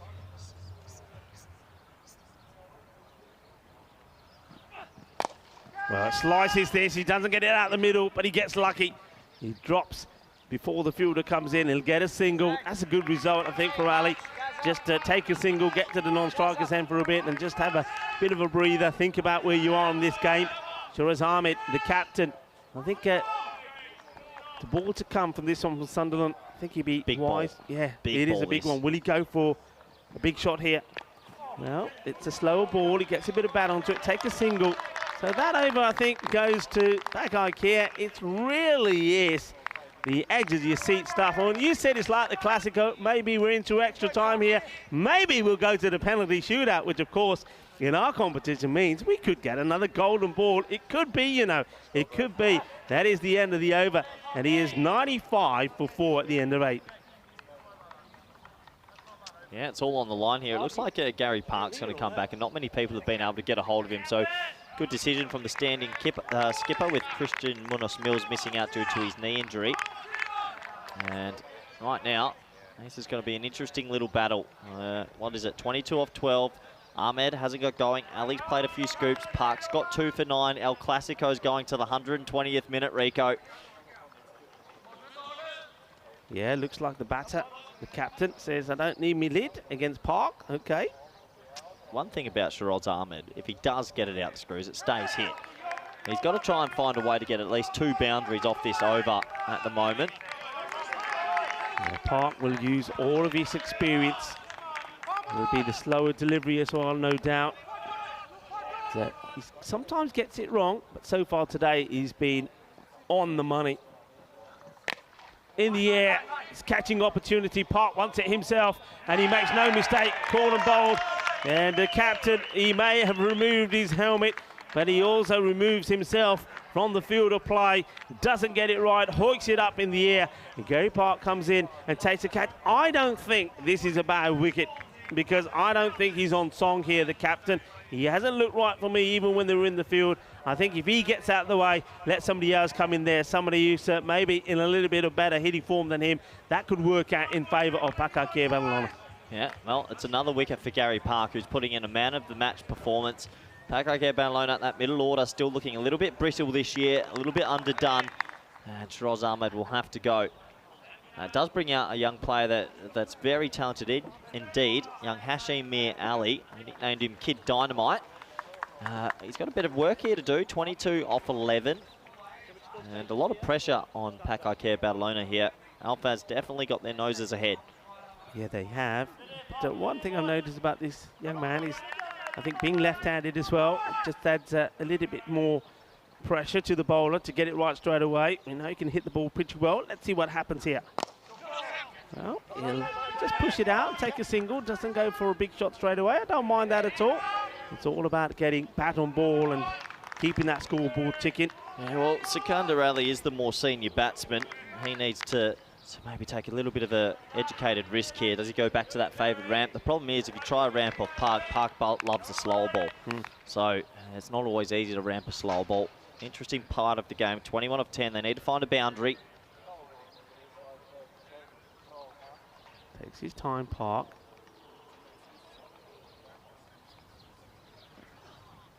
It'll be a wide. Just a little bit too much swing there from Park. And that was the slow ball as well. He actually gets it to hoop. Just misses the area he wanted it. And so it is a wide, 20 off 10. Yeah, but what Park would have noticed there, that Sikandar attacks him. So we know that he's coming out for him in this one. Edge. Oh, catch goes down. And more importantly, it goes all the way to the boundary. That one could be a big, decisive moment. It's not an easy one. Awais Ahmed throws himself at it. He gets part of the webbing off the glove on it. But the catch goes down. Secondly, as he puffs, it goes all the way to the boundary, 4 runs. You can say it's not an easy one, but you got to snaffle that. It's gone past him too quickly and he moved late. So 4 valuable runs. Here we go, 16 off 9 now. What a game. Pace off. I don't think he goes pace on again. Ah, this is going all the way.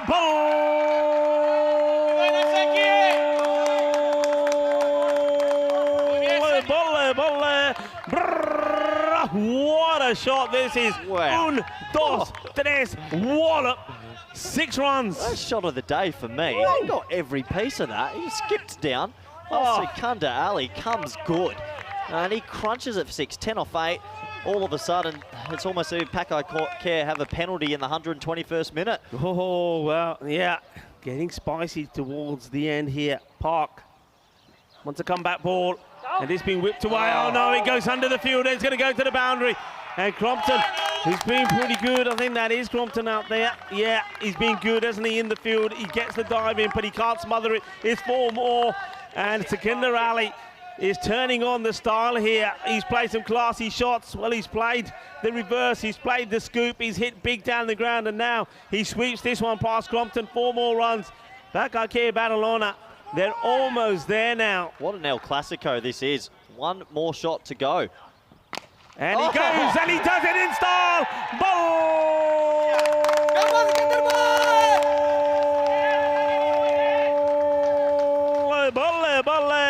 Bolo Shaba Sikandar Ali Ginna Sona Teno Rabane Banaya. What a finish.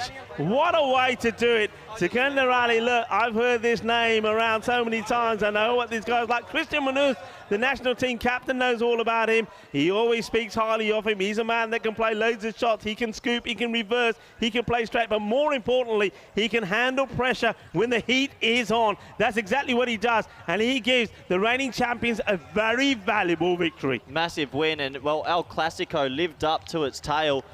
2 Spanish sides still putting it all on the line. Some individual performances were brilliant. Some controversy in the middle with a catch that was then recalled back 6 minutes later, but the batsman retires himself out. In the end, it gets 1 in the 9th. And for me, Sikandar Ali, he's my man of the match. What an innings. He made 25 off 8. Yeah, I mean, it's a classy innings indeed. And they needed something special, didn't they? They needed something special. And the one thing I'll say about these at the end of this match was sometimes nice things happen to teams that play fair. And, well, Pakai Care Badalona, they could have sent Danny Lodkai back out there. But he decided, no, it's okay, I'll just retire out. But he's the man that you needed to get because, I mean, some of the shots he was playing was outstanding. Also, Pakai Care Badalona will be loving it that Ishan got back in form. And the Wolfie was wounded because he takes one right on the forehead. Watch that again. We'll see it again many a time. Marzi, well, he is all right, I'm told. But, well, there were concerns, weren't they? Because wickets started to fall at the wrong time.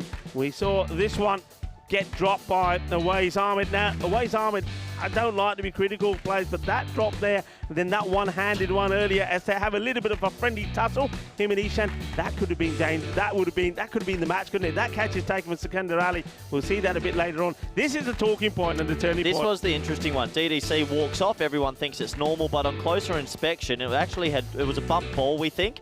And, well, DDC was off the field for 6 minutes, and I think he just said, look, it's time to move on, and we'll find more about that story soon. So a little bit of controversy in the middle, but in the end, a really good game of cricket. Isan found his form. He hit some big sixes, which is really big for Pakai Care. Gary Park came back, took 3 late wickets, Rico. We thought Alfaz were back ahead. And this is what El Clasico's all about. It is, and that was a good catch taken there by Dan Walker. And then just at that point with this wicket going as well, another caught behind from Awais Ahmed Park. But then we saw something sensational. Sun, Sisan, and sexy cricket. It was really well done. We're talking about sexy cricket. There's a bit of sexy cricket out there in the middle as well. Well, maybe we can get a shot of this later on social media. But that was a big moment. That was a big moment when that catch gets dropped down. And then this one gets through Crompton. And then it was done in style with a big hit. And what a way to finish. And, well, I'm liking what's happening out there. Hold on. What is this all about? Well, there's our boys, the English boys from Hornchurch. I hope it's not too cold out there, fellas. Let's say it together.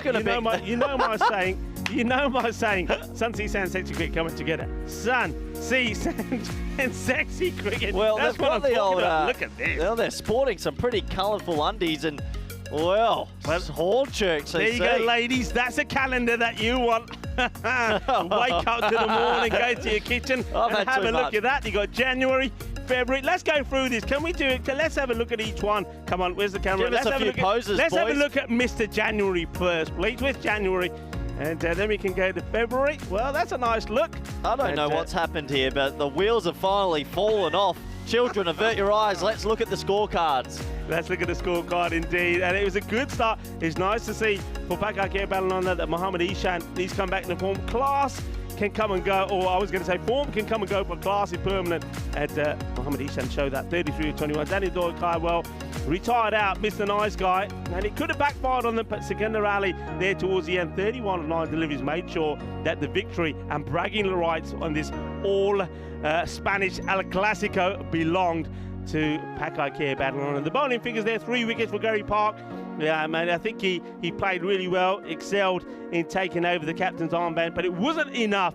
As we see the match summary, a very good and perhaps a very important victory there for Pakai Care battling on. Yeah, it is, because they go 3-1, and that puts Alfaz 1-3. If there was the other way, it would have been both teams 2-2. So a big game in the end, a crazy game, a little bit of controversy, a little bit of spice. We love it. Super exciting indeed. Look, in 19 minutes' time, we're back again for Bevan CIYMS. It'll be me and Vinny Sandu to bring you through the midday game. 6 games today. We love working. We'll see you soon in 19 minutes. Bye for now.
The European Cricket League is brought to you by HCL Software, Dream 11, and Andalusia European Region for Sport.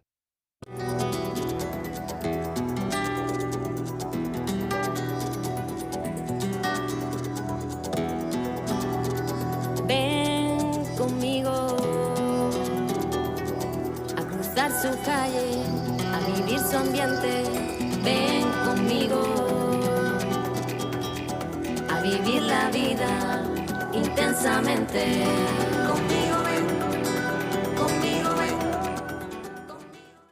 Hello and welcome back to the Cartama Oval. Vinny Sandu here, Mr. Maximo for the European Cricket Network. Now we head into match number 14. Hard to believe we're only halfway through the day here. Huge day of action on day 3 with not 5 but 6 T10 matches. So match 14 is coming up next. It's Beveren of Belgium. First chance to see them today. They're taking on the all-conquering CIYMS of Ireland. Coin toss is big and let's see who wins it. I know that Rob Kemming has the 2 captains right now.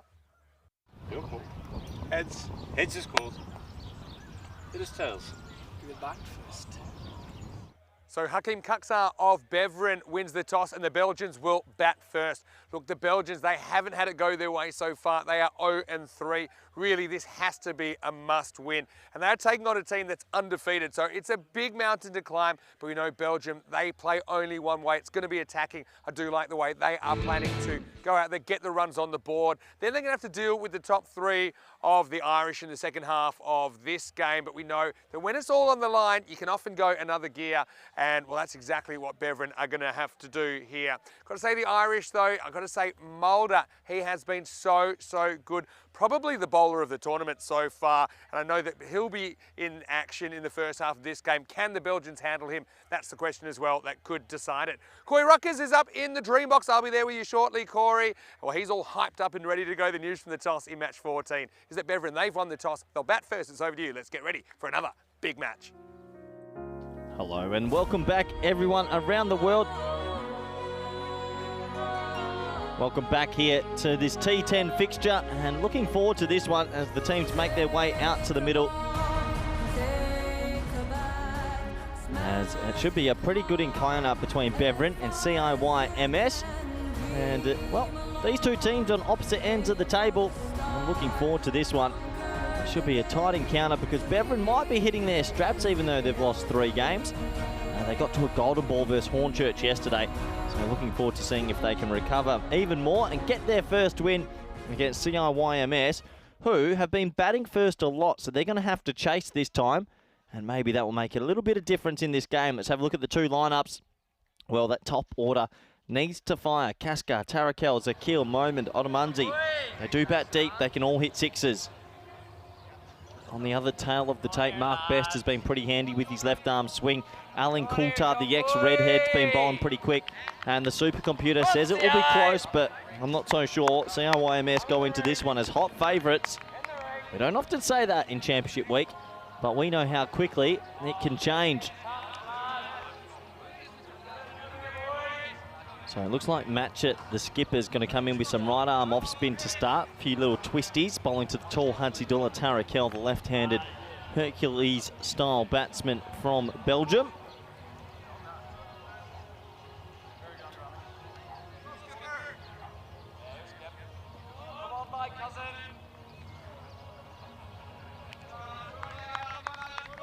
So we're almost set to go in this encounter. Good opportunity. Welcome back all the viewers around the world, especially in India via fan code. Everyone on the chat. Also on our network partners. Hope you're doing well. It's already game 4 today. It's a 6-game day. Very, very rare indeed. We're almost set to go. Matchett has the ball in hand. Got a smile on his face. The umpire says play.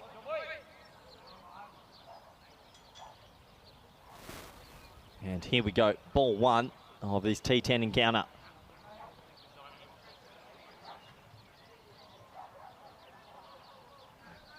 And he bowls him. You got to get forward to spin, and he's gone. Tarakel's poor tournament with the bat continues. He just hasn't looked like he's had his batting boots at all, and he has to go. And what an opportunity to bring back good friend, co-commentator, Mr. Maximo. As far as starts though, don't get much better for a bowler, don't get much worse for a batter. I mean, Tarakel just plays down the wrong line here. Beverin 0-3 staring down the barrel. This wasn't the plan.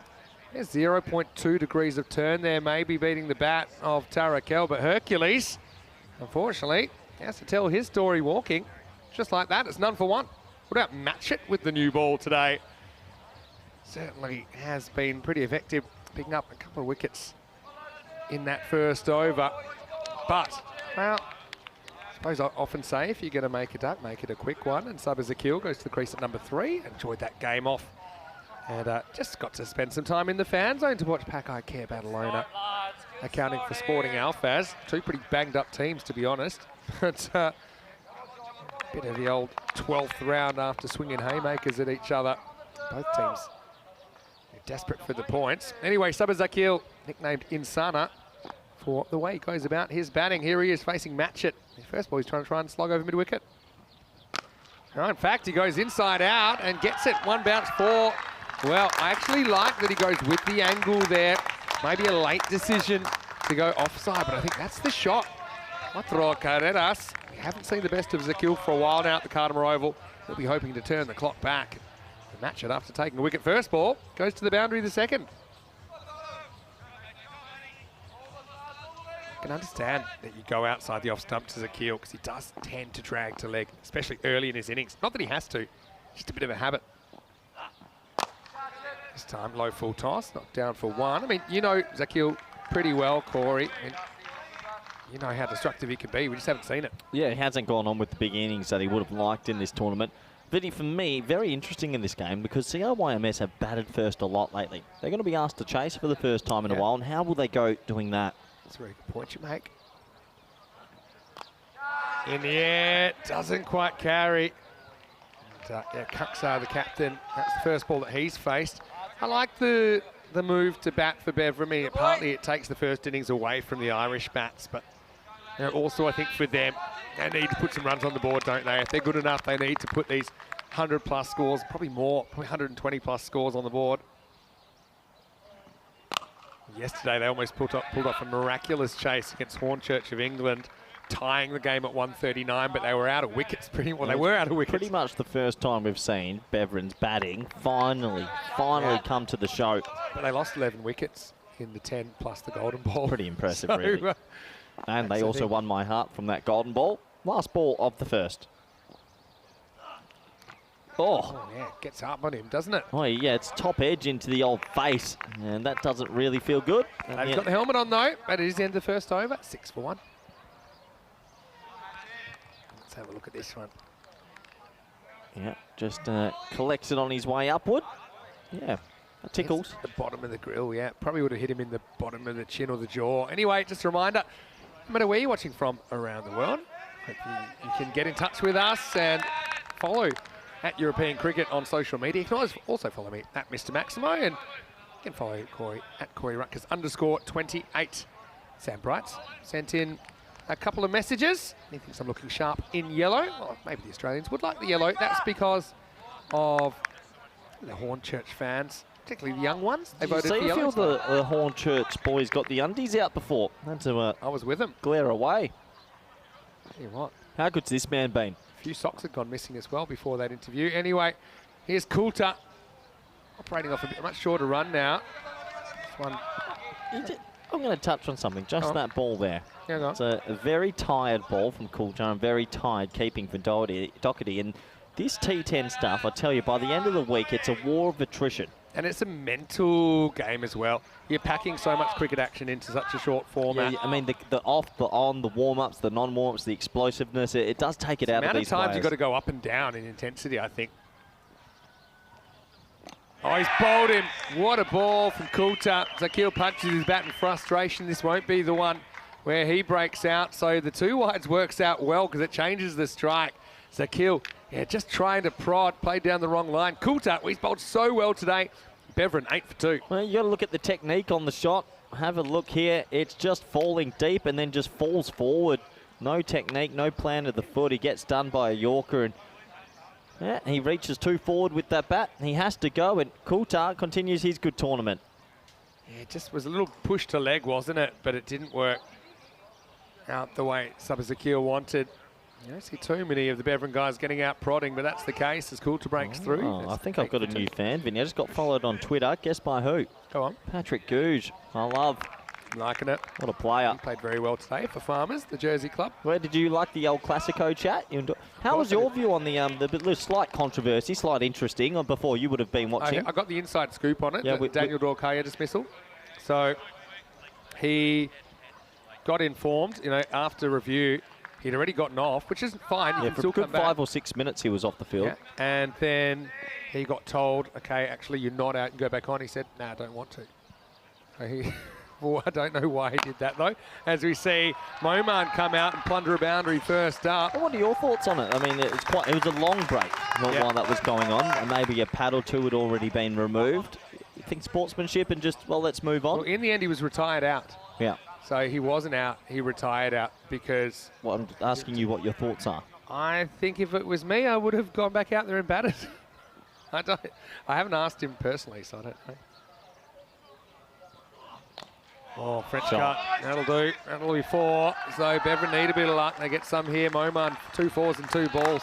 Yeah, a little bit of luck this time and a thick inside edge, and Coulter gives him a death stare, which I absolutely love. He's probably the angriest bald redhead I've ever seen. I love it.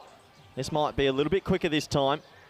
Coulter's been growing on me this whole time. Yeah, he's grown on me. He's got layers. Him and Cammy would be good to have a little interview with. Coulter's got layers, but they're all different types of anger. So that's the silent anger. Wait for the loud anger if it happens again. Anyway, here he is. Swing and a miss. And, here we go, couple of words.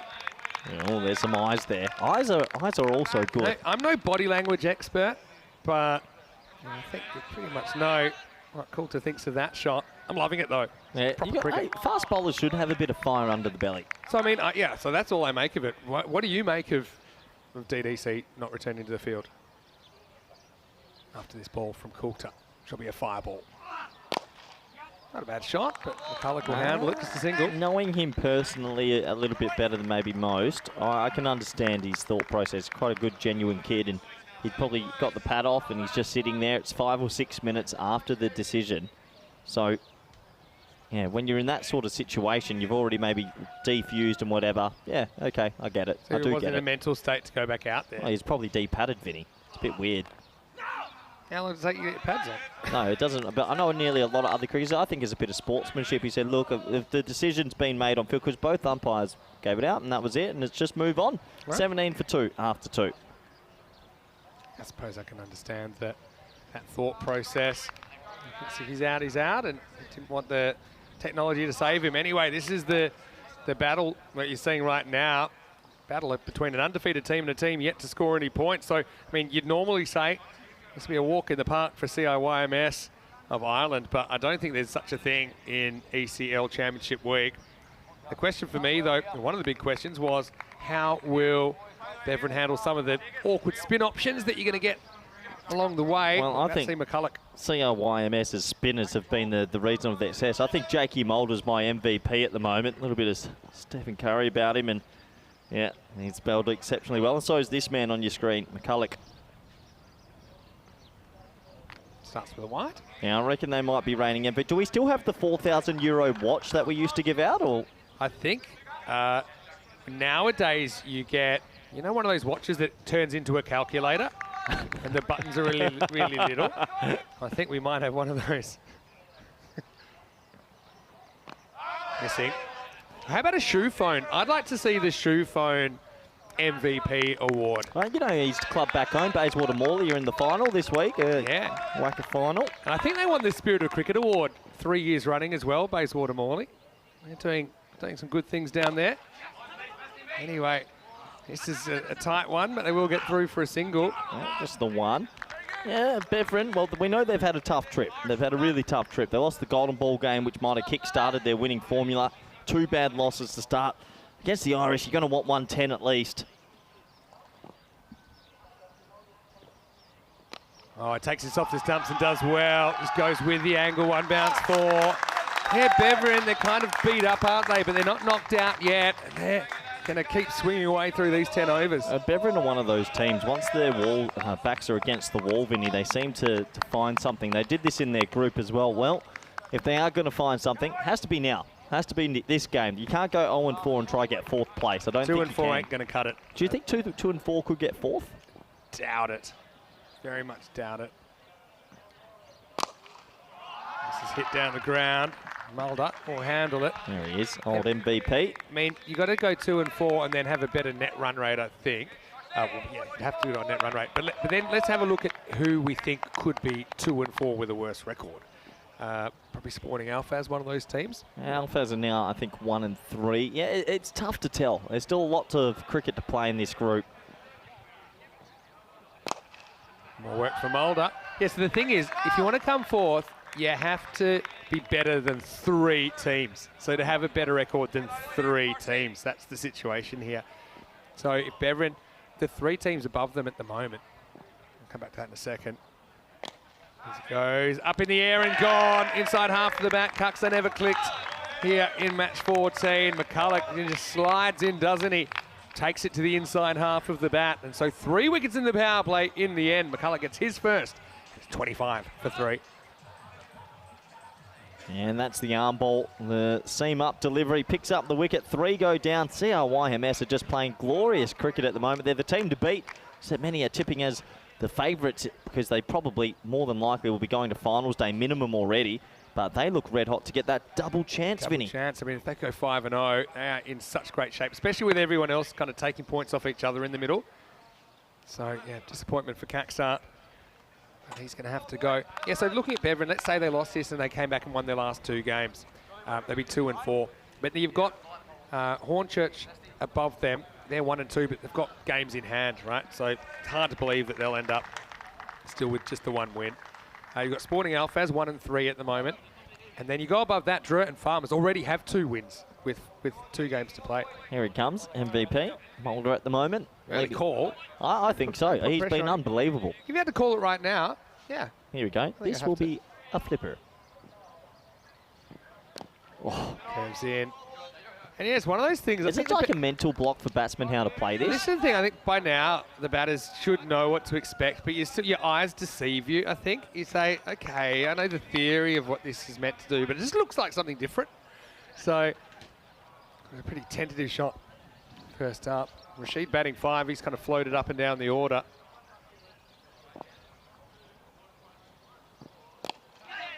It's the one that maybe had a little bit of spin on it. Stop, drop and roll job from Matchett. Yeah, so off the mark, Beverin. Not the greatest start, but they'll be hoping they can build a partnership here. Started ripping the odd leggy as well. Yeah, add that to the repertoire, then you're in trouble. I've noticed that today. That's going to make him even more dangerous.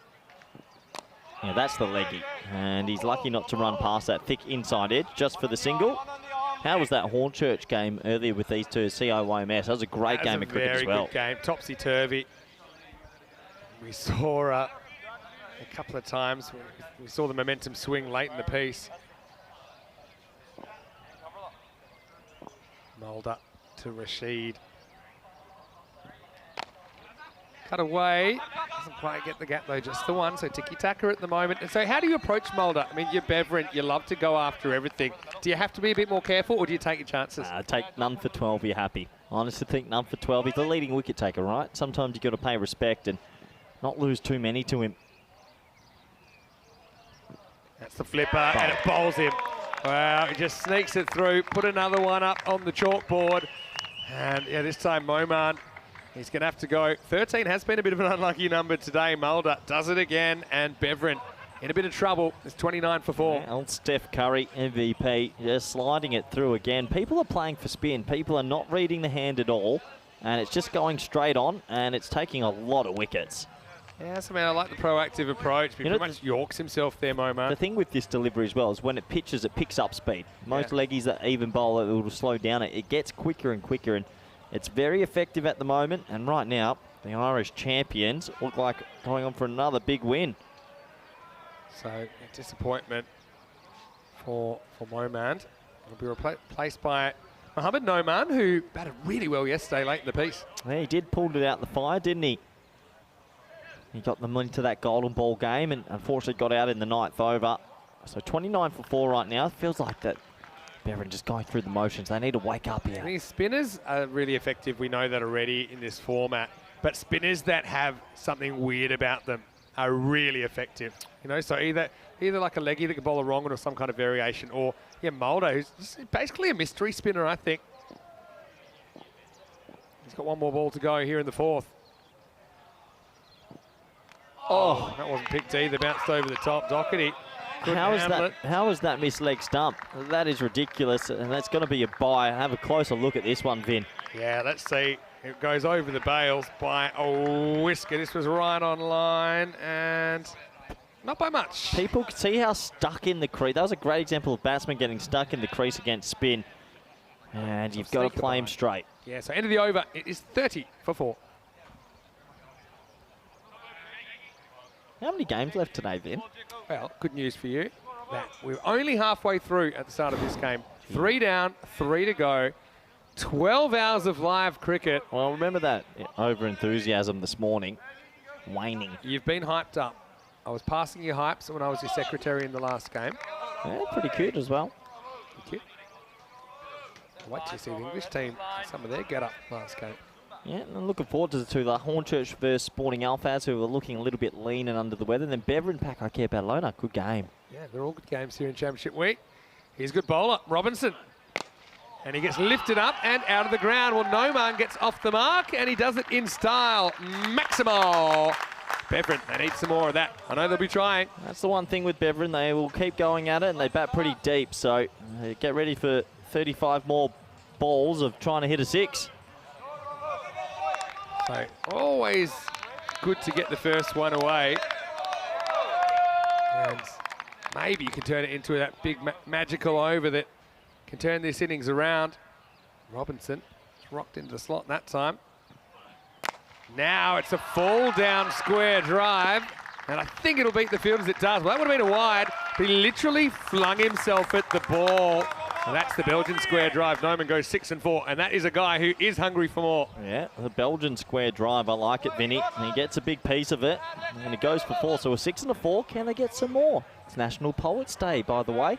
That was yesterday. Sorry. One of times.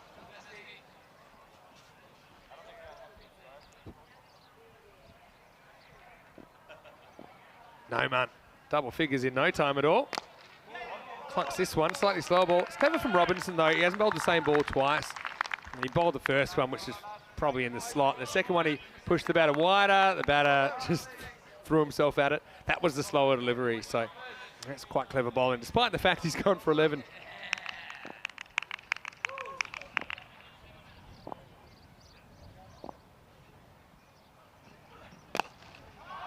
Driven into the gap, long chase, unsuccessful chase for Best, who was herring around the boundary to his correct side, but he couldn't make the stop. 4 more. Well, interesting, that man on your screen, Best. We'll have a little story about him in a moment as well. It's a nice shot 4, but rumour mill has it for me, he's unavailable for finals day, so... I already broke that one this morning. Okay, if you lose him, you lose 2 overs, a good left arm seam, so we will see difference coming up. I thought today was his last day, but back to that in a second. This one is hit off the back foot, all cut off in the circle. Good fielding by the captain, John Matchett. Yeah, Matchett brewing himself into this T10 format. He's played a lot of T10 cricket now. 45 for 4. Matchett's not fielding it long off anymore. They've got Best there. Matchett's in the circle at point. I wonder if he's carrying a small injury, maybe a finger injury. Demoted. Slow ball again. So it's a good fight back from Robinson, but he will go for 16 in the 5th. And the score is 46 for 4. Vinny Sandhu here, Mr. Maximum here with Corey Ruckers. Well, you said you're feeling a little bit sleepy. Well, wake up and get the hype on. You Corey didn't just Ruckers. do that, did you? That's a movie slap. Sorry. Will Smith taught me that one. Hey, get away on live television. But yeah, big thanks to Hype. And Corey is the walking ambassador for Hype as he knocks down another one. Hype, available in some countries. And that was the sound of the empty Hype can hitting the floor. Well, while I need to rub that injury, let's just go back to the action out there in the middle. But where are we at this is what happens sometimes when we get to the end of week 4. Those punches cannot be seen on camera, but they do hurt. All right. Hello to all of our international broadcast partners as well. It's great to have you on board the European Cricket Network. That's a hypeless hand. Put some hype in it, my friend. feel like I've just faced 2 overs of Mohamed Kamran at his peak there. Anyway, 6 overtime. It's going to start with a no ball, and that will be out of the ground. 7 up, baby. Maximo brings up the 50 for Beverin. Yeah, it's a 7 up, and all of a sudden they go from 9.2 and over to 10.6 and over. Pretty big swing, isn't it? It is, and it's an invisible ball. It doesn't exist, but it does go for 6. How many no ball sixes have we seen? A lot. A lot. And Best, well, he's got the old none for 7 off 0. So the mathematicians will like that one. That's an infinite economy rate at the moment.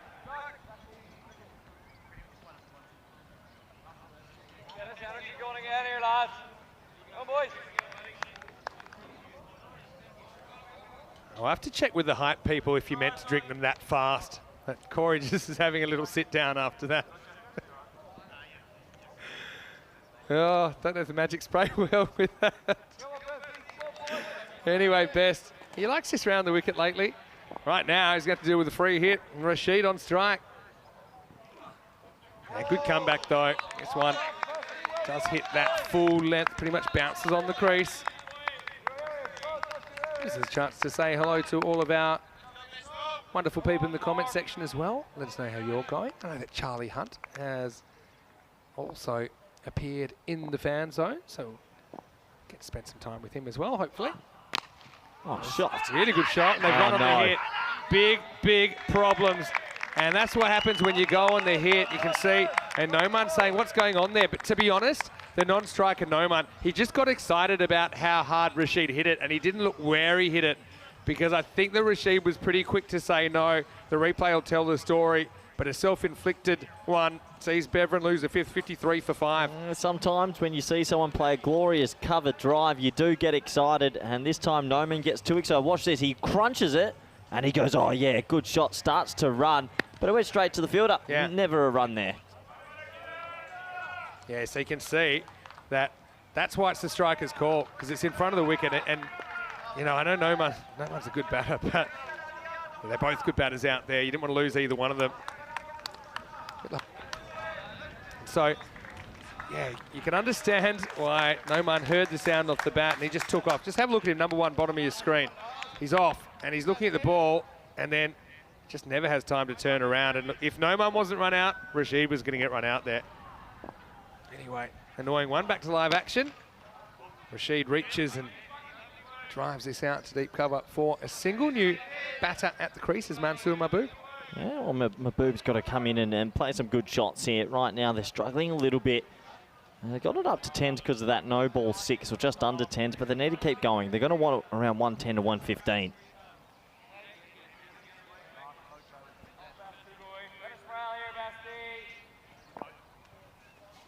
Best.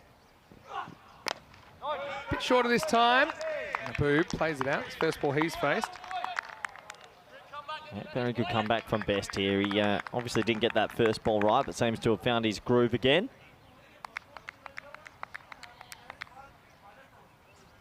He's a handy pickup. It'll be a bit of a loss, won't he? And they do have Callets that apparently bowls some slow stuff as well. Haven't seen him bowling yet. Goes after this. Slices it to the left of Mulder, but he'll handle it. Just another single. Yeah, just another one. Well, interesting contest here as they're trying to get themselves going. All the 5s, 55 for 5 off 5.5. Yeah, Beverin teetering. There's all the 5s. Catch up with this, clunks off the pad, and it'll be a leg by, and it'll finish the 6th over. Beverin up 56 for 5. Talk to me, Vin.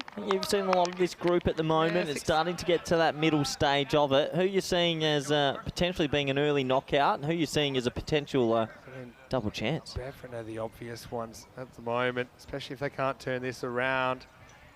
Well, we had a late pickup of their innings yesterday, didn't we? And so, we got the old scoreboard going backwards again. Well, let's try and knock it up to 56 for 5. Imagine if we could rewind our commentary. It's probably a good idea if you watch the last 5 minutes. But anyway, Matchett's going to come back to bowl over number 7. Yeah, maybe they just like all the 5s up there. Famous number 5s? Go. James Hird. Very Australian, but okay. I'm going to say Steve Waugh. Really? Famous number 5. Doherty couldn't catch a cold for some reason in this 6 overs. But, I'm sure he'll be back soon. First one gets through for a bye. I'll give you another famous number. Kevin Garnett. Basketball. Okay. Yep. Yeah, give me that one. Hansi Cronje. Rest in peace.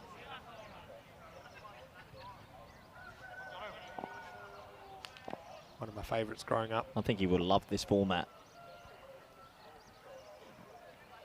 Reaches and keeps it just inside. Doherty, is this a good fumble? Almost creates a run out of it, another bye.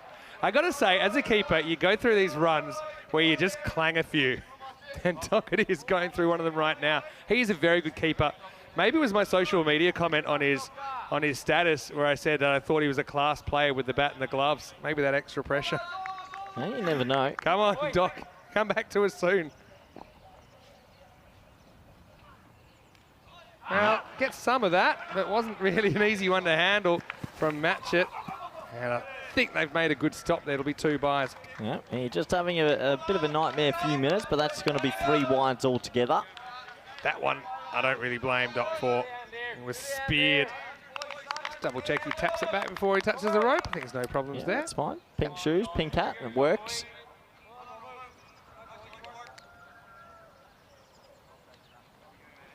Oh, yeah. Just creeping at the moment, Beverin, aren't they?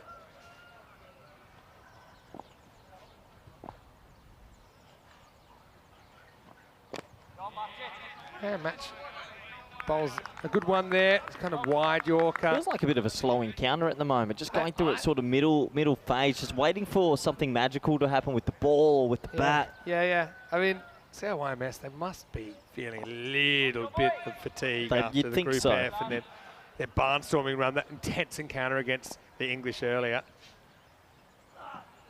Gives him a bit of length, and he pays the price. Maximo Mahboob. Well, he's coming at 7, but he plays a very good straight drive, elevates it, and that was large. Yeah, well, despite all this, they've still got an okay total here, Beverin. 68 for 5. We know they bat deep.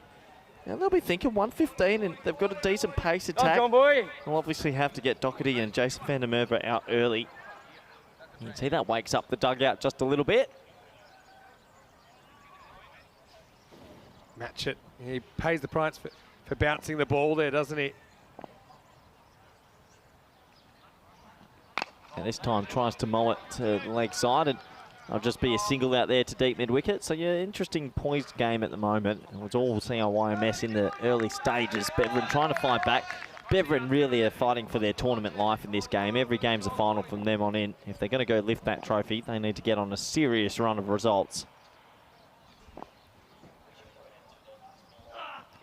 As that's been hit away to the leg side this time, and should just be a single. So at the end of 7 overs, the score is 70 for 5. 10 and over, not setting the world on fire, but you know, they were tracking for that 100 plus. Just a reminder of the 7 teams that are here. They each won each of It's time to their get rid of groups. this graphic, Vinny. We know the 7 teams. We're in it now. It's over. Some people may have just joined the tournament. They might not know how teams got here, so that's why they're here. Only one will be the reigning kings in just over 2 days' time. There's a few of the fans out there, a few of the Irish supporters. Thank you to Tony. He's been baking us genuine Irish soda bread. They've struggled to locate the camera there, but I'm glad the boys... There's Jeff Maguire as well. Some of the whitest pills you'll ever see. Yeah, keeping out of the sun, that's smart. Shot. Anyway, a little bit short and gets the power. Maximo Rashid, he's survived. Can they do something with these last 3 overs? I mean, they need to get early wickets, but we have seen, you know, if you can get the CLYMS top order, that can be sometimes a little bit soft in the middle. Well, no one's got the top order for a while. That's the thing. Can they get 115 and take some early wickets? Rashid again, pocket of space and good fielding. CIYMS probably set the standard in fielding so far in the championship week. That fielding also gets the set batter off strike. You know, if you let that get into the gap, he's got 4 and he's ready for more. And again, yeah, good smart fielding from Callets, who just knocks it down, lets his teammate clean up. This is up, inside out, right back to the rope and gone. So Mulder does the job. And here you see that one turn to strike. Mahboob wasn't able to get all of this. So he'll become the 6th wicket to fall. The 2 spinners combined for CIYMS. And they combined for 6 wickets, 77 for 6. Yeah, Mahboob, he'll be disappointed not to get a little bit more wood on that one. And it is well called out there by Mulder. Another wicket goes every time that Beverin look like they're going to break away. They seem to lose one. And they're probably going to have to face one more over of Mulder, maybe the next one or the last. So right now, I think both teams are happy enough. Interesting game. It sure is. I mean, we keep thinking, oh, you know, if it's only 100 CIYMS, it'll be a procession to knock them off. But, you know, you've seen enough cricket to know it's not always the case. No, you got to get JVDM out early. Was all that right? Yeah. Yep. Good Scrabble score as well. Good Scrabble score. Scrabble was my number 2 sport growing up. Went to the Scrabble Open in 1999. That is obviously fake news. No, in all seriousness, the Scrabble Open. I don't believe you. This is Otman Zai. And this time better communication. Rashid actually looks at his partner there. Otman Zai doesn't get off the mark just yet. One day we'll come up with your top 10 fake news stories like that you were in a fireman's calendar once. Zai launches. He was all involved in the drama yesterday against Hornchurch, where he's the 10th man out off the last ball, which forced a golden ball. Last ball of the over, I think Rashid's saying, look, just go for it, because I want to face. I think either of these could do a good job facing them in the last 2 overs, because Otman Zai is a good hitter. I've got a good one for us here. Have a guess what the most points you can get off the best ever Scrabble word is. I used to know this, actually. Yeah, well done by McCulloch. Cleans up. That's a dot. So end of 8 overs. It is 77 for 6. All right, Vinny, go on. What's the most points off a Scrabble word you can get? How many points do you reckon? Well, 7 letters. No, not in Ultimate Scrabble. Oh, hold on a second. What rules are we playing here? Just tell me. I just mean if it's you about get your 15-letter word. Oh, okay. No, I don't. No, because you can combine it with letters. Just have a guess how many points you could get. Go. What does it start with? Just go. Have a guess. I don't. Well, you just ask me to guess. Fence. Have a Is guess. it like a chemical? Have a guess. Yeah. Have a guess. Oh, you took too long. Mulder time. That slider coming in, and they'll just get through for the one. Go. Dichlorophosphine. No, guess the points. Oh, how many points? You're not going to guess the word. So what are you asking me for? You're off it. 154. 1,458 okay, points. Can you read this word out? Oh, there we go. Slider again. No one can pick him.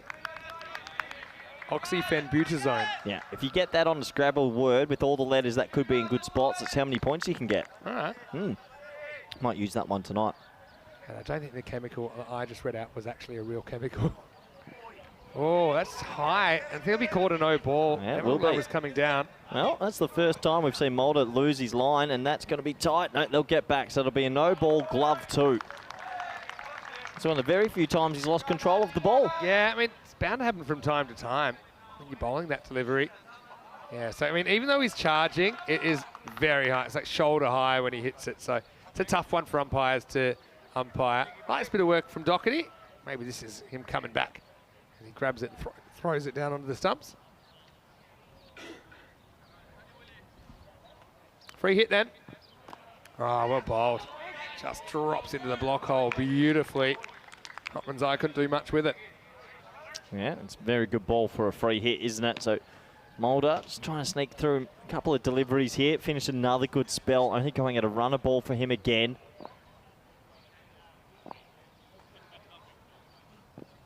Again, no, it's just why no one can match him up yet. He just has not gone for runs. He's taking wickets. What is it, Vinny? I know he's skidding it on. You see one thing, and in your... How would you play him? It's your brain versus your eyes. Okay, but how would you play him? How do you get him away? How do you take him at 10 and over? I'd play him like an in-swing bowler. Yep. Go with the leg side. That has a bit of shape in. But like, again, then when you see the wrist flick over, you're like, nah. You know, so it's your brain versus your eyes. You know, in theory, okay, you have to tell your eyes, when I see what I think is a leg spinner, it's I reckon he's played what now? How many games have they played altogether? About 12 or so. I reckon he's only gone for... I don't think he's even gone for 10 boundaries yet. No. Easy to see, not easy to do. Thick outside edge, but they run on contact, and they'll get home and takes us to the end of 9 overs, 85 for 6. And you said, well, in the Mulder, it's hard to get away. 1 for 12 off 2. I mean, are Bevan happy with that? Yeah, I guess so. But there's got to be a team, because you can't let CRYMS get away with having 2 overs that always go for less than 12. So there's got to be a team that need to figure out how to play Mulder, and if you don't, you're basically playing an 8-over game. Yeah, exactly. Yeah, it's really annoying. Someone when has there's to. a bowler you cannot find a way to get after. If you know he's going to bowl the 3rd or 4th and he bowls the 8th, could you make sure you have a lefty out there to match it up? Yeah, but again, I don't think he's that easy for a lefty to get after either. What's his international record again? 10 ODIs, hasn't he, for Ireland? So I'm not sure it's that many, but I'll have a look. Yep, no worries. It looks like a little bit of a fan favourite. Coulthard's going to come in at the last one. 6 balls to go in this innings, and well, he's been bowling pretty well as well. The bowling attack from CIY. He was brilliant earlier fantastic. Today. He's brilliant in the 10th. Coulthard. All right, here we go. Over number 10, can Bevan touch the 100? Oh, this is hit pretty hard, and that'll be 4. Well, that helps. Pace back on the ball, Rashid. He's been trying to keep the house of cards from falling down through this innings. Does move to 30 with that shot. Yeah, good shot. A lot of bottom hand comes through the ball, hits it to the left of deep mid-wicket. Bit of Scrabble news. Wayne said the World Scrabble Championship 1999 was the 5th World Scrabble Championship. It was held at the Carlton Crest Hotel. Yeah, in that's Melbourne, exactly where I stayed. Australia. Yep, I told you. And that's a top edge, and that will go away again. 1 bounce 4, so 2 much-needed boundaries. Yeah, back-to-back, Rashid. How they scrape this 100 together? They'd have to bowl it and field out of their skin. But, you know, Bevan are that kind of team. When they turn it on, they really turn it on. Exactly right. Oh, yeah, I was really happy it was there that year because I didn't have to travel too far, so it was a bit of a blessing in disguise. Where did you stay? Carlton Hotel. Story checks out. What was your favourite starting word? The. Very creative.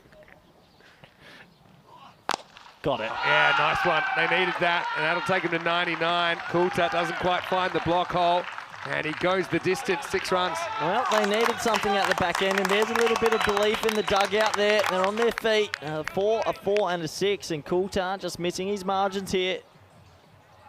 Bangs into the light pole as well. 4 ODIs for Mulder, yep. And 8 T20Is. In ODIs, his economy rate is just 5. In T20Is, it's 6.6. Pretty amazing. Amazed that Irish don't have another look at him. I mean, full member country that he's representing as well. Good point. Good comeback. Run hard. They wanted impossible too. Is it worth going for? The thing is yes, I agree. I know what you're thinking. But with CI, they're too good in the field. This is the thing. You had to decide if it was that crazy a 2. Like, if there's like a 30% chance you get there, maybe it's worth going for. But I mean, Ottman's a very good hitter as well. I think he likes pace on the ball. 2 to come. 100's up now for Bevan. Won't need to run for that because Ottman's eye stands and delivers maximal. Coulthard once again not quite hitting the Yorker, and he's muscled downtown. Well, through a wing and a prayer, Bevan have got themselves up to a total. They'll feel like they can defend. If they can get Doherty and Jason van der Merwe for less than 30, it's game on. I love one more of those. Coulthard has to find that Yorker in the back pocket right now. Been a good last over for Bevan. He overdoes it, turns into a full toss. They may try for a second. Maybe they're waiting for a call, but they may have a little look at this. My instinct was it was probably okay. Yeah, I'm pretty sure this was well below the waist. We'll have a double check. That's fine. Yeah, I think so. I think it's dipping enough. Yep. By the time it reaches it, it's probably almost top of the pad. So that will just be a single, and it will take us to the end of the 10 overs.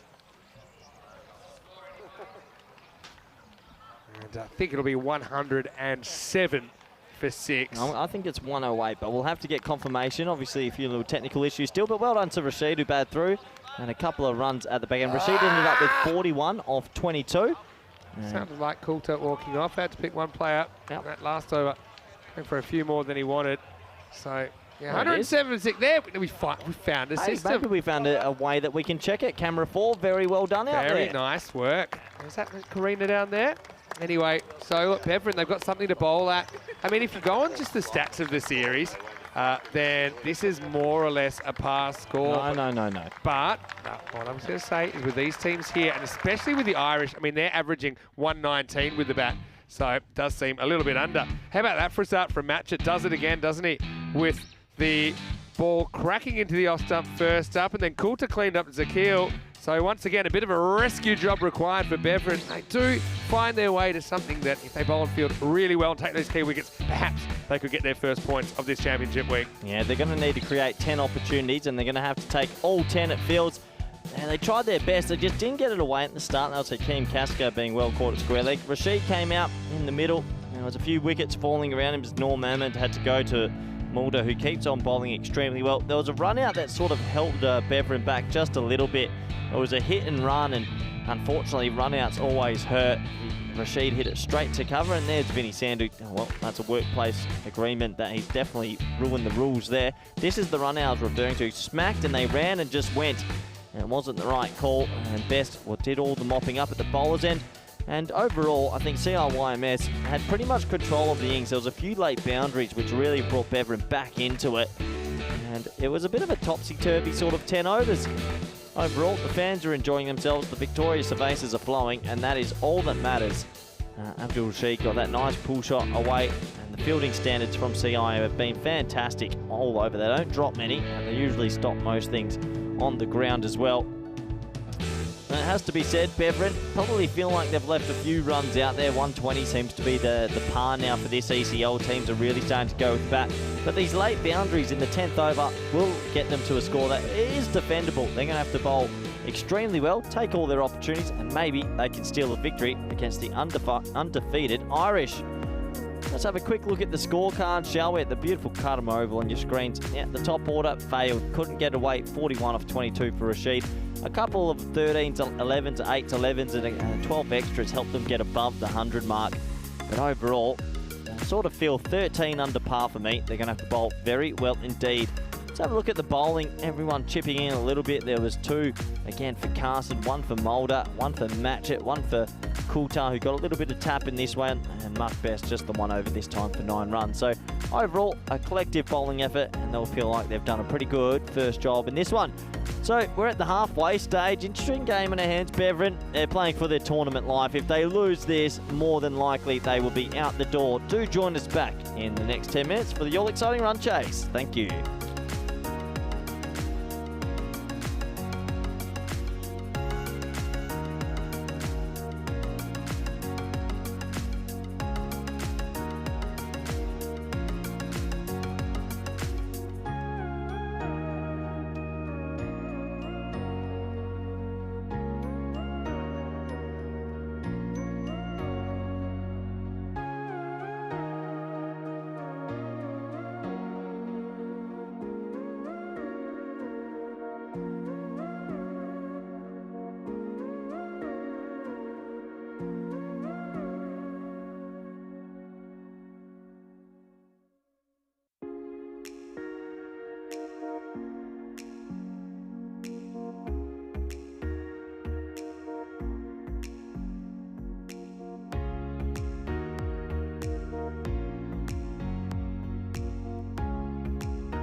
The European Cricket League is brought to you by HCL Software, Dream 11, and Andalusia European Region for Sport.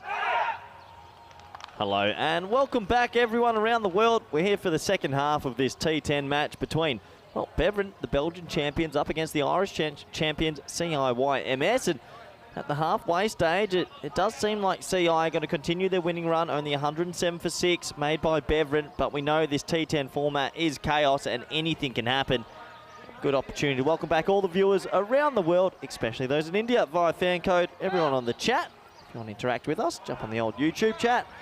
And everyone on our network partners, Sport 1 Ukraine, Dubai Sports Channel, Viaplay UK, Star Times, and many, many more. It's all on the line for Beveren. And the championship week right now, they're 0-3. If they go to 0-4, we just don't see any permutations for them to sneak into that 4th place. So they know that, and they'll need this man on your screen, Ashikula Saeed, who bowls a big in-ducker and hits the deck hard to take a couple of early poles here in this one. Jason van der Merwe, look at that man. Those forearms, rumour has it, he once lifted a car on his own.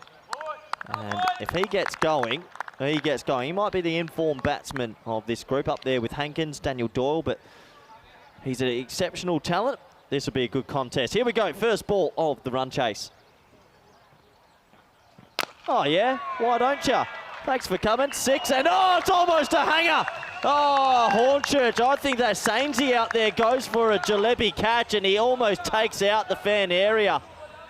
Let's have a closer look at this. There could have been another neck injury. Van der Merwe just clatters a shot over, but let's not worry about the glory shot. Let's have a look at the fan zone. And that's a life, that's an opportunity out there. And Hornchurch fielding woes continue in the fan zone. And they call it Cockney Corner. I'm telling you what, we're going to have to rename that place. If they don't take a catch soon, I'm going to be down there myself showing them the way. How's that shot from VDM? And this time he clatters through legs on Adios Pilot's ball. This man is basically seeing the ball like a watermelon at the moment. And usually when someone sees the ball pretty well, they bat pretty well. That bat must feel like a 2-2 in his hands because he's just crunching everything. Ever since that finals Friday last week when the Irish team were in Group F, he hit 199 runs in 3 T10 innings. He was only dismissed once. And I'll get Vinny Sandhu to check out the stats because he might be the leading run scorer in this group. We'll have a quick look at the runs. I know Hankins will be up there as well. And another 4. Well, if you like boundaries, you've come to the right place because VDM is in the house. And this brute force of a human, he's just smashing it everywhere. I did hear about his breakfast menu. He likes to have about 20 boiled eggs a morning. And 3 roast chickens for lunch. He is a brick house. And right now, he's taking it to Ashikula Saeed. What a player. Ashikula Saeed decides to come around the wicket. I'd usually say, I don't like bowlers coming around the wicket, but in this occasion, when someone's in red hot form, why not? Try something. And it produces the goods. He gets that to carry through a little bit more. And VDM reminds me a little bit of Rob Van Dam in the wrestling back in the day. Look at those arms. Wowee, what a human. When he hits it, it stays hit. Well, Beveren are going to steal this win and stay in the competition. They probably need to get him out in the next 10 deliveries.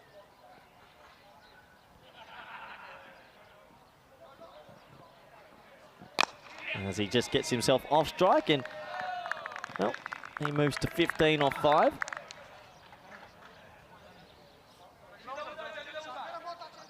So every Batman needs a good Robin, and Doherty isn't just a Robin, he's probably another Batman. So 2 Batmans out there at the moment. These 2 are extremely good, extremely powerful, and they have held the key to success for CI. Just in the last 7 or 8 games the boys in pink have played, the opening pair, one of them's always clicked. And yeah, that's a pretty good way to start. We'll just take the 19 off the over, and the Irish champions just keep on being Irish. Great batting, and at the end of the first over, the score is 19 for none. As I welcome back good friend, co-commentator, Mr. Maximo. Yeah, it's good to be back. Yeah, well, that's what being Irish is. Sign me up. I think I'm an 8th Irish. I can't hit it that far. But anyway, 7 matches since the Golden Ball. We were together, weren't we, for that crazy one yesterday morning? I still haven't been paid for the sweepstakes.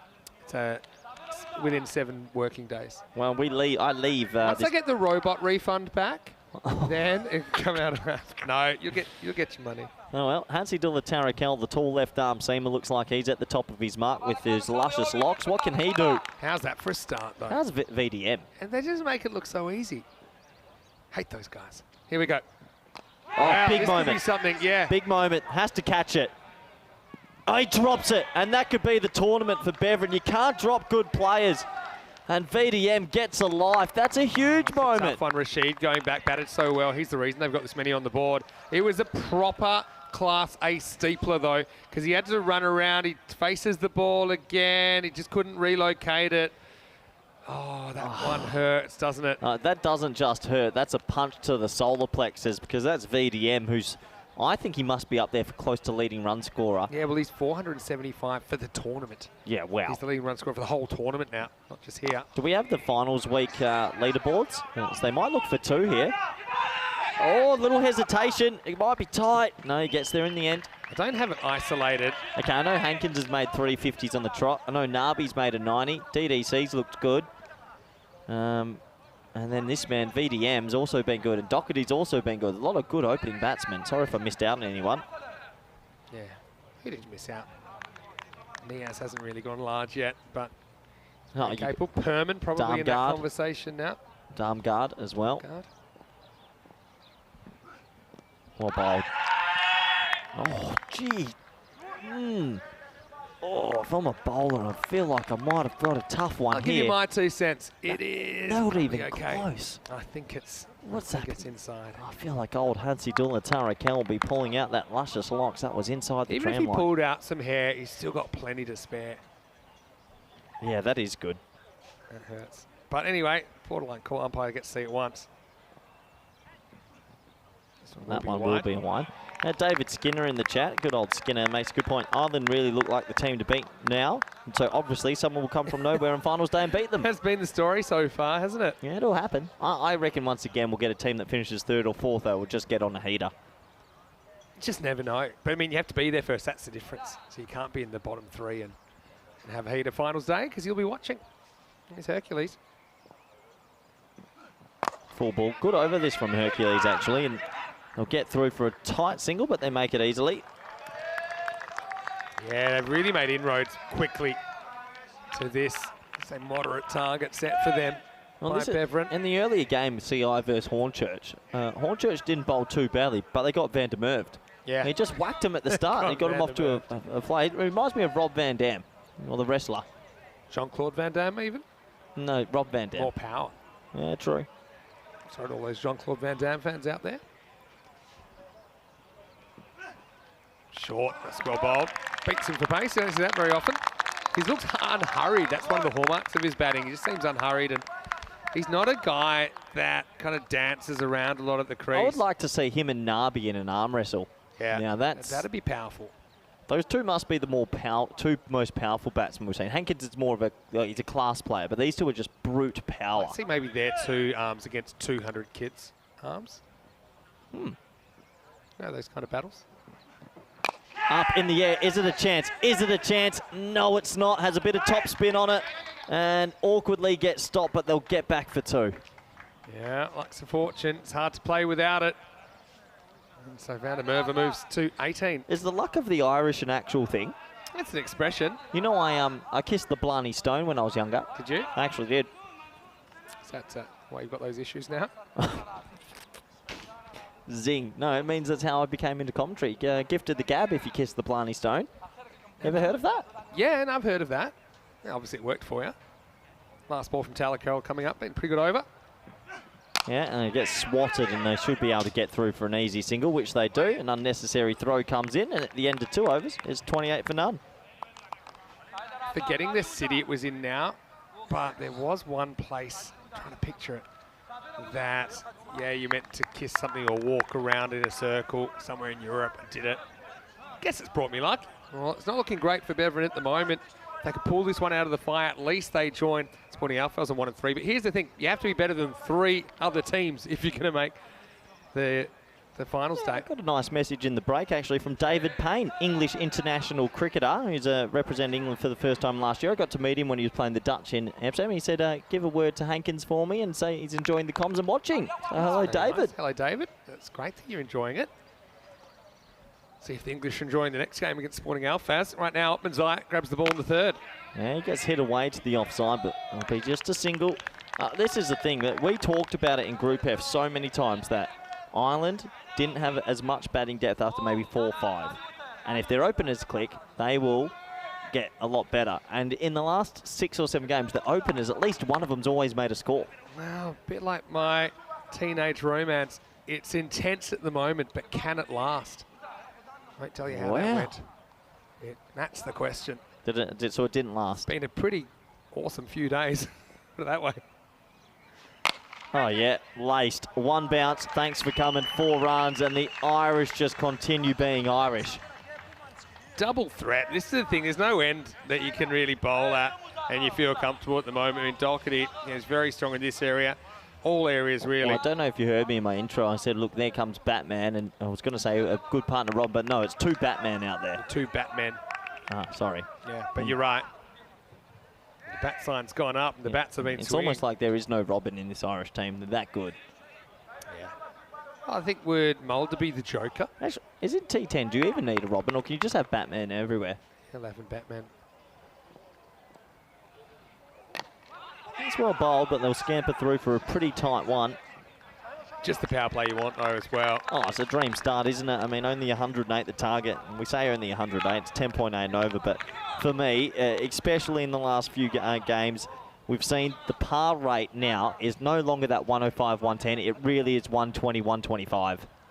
Yeah, like the song says, your love has taken me higher than I've ever been before. What song's that, Vin?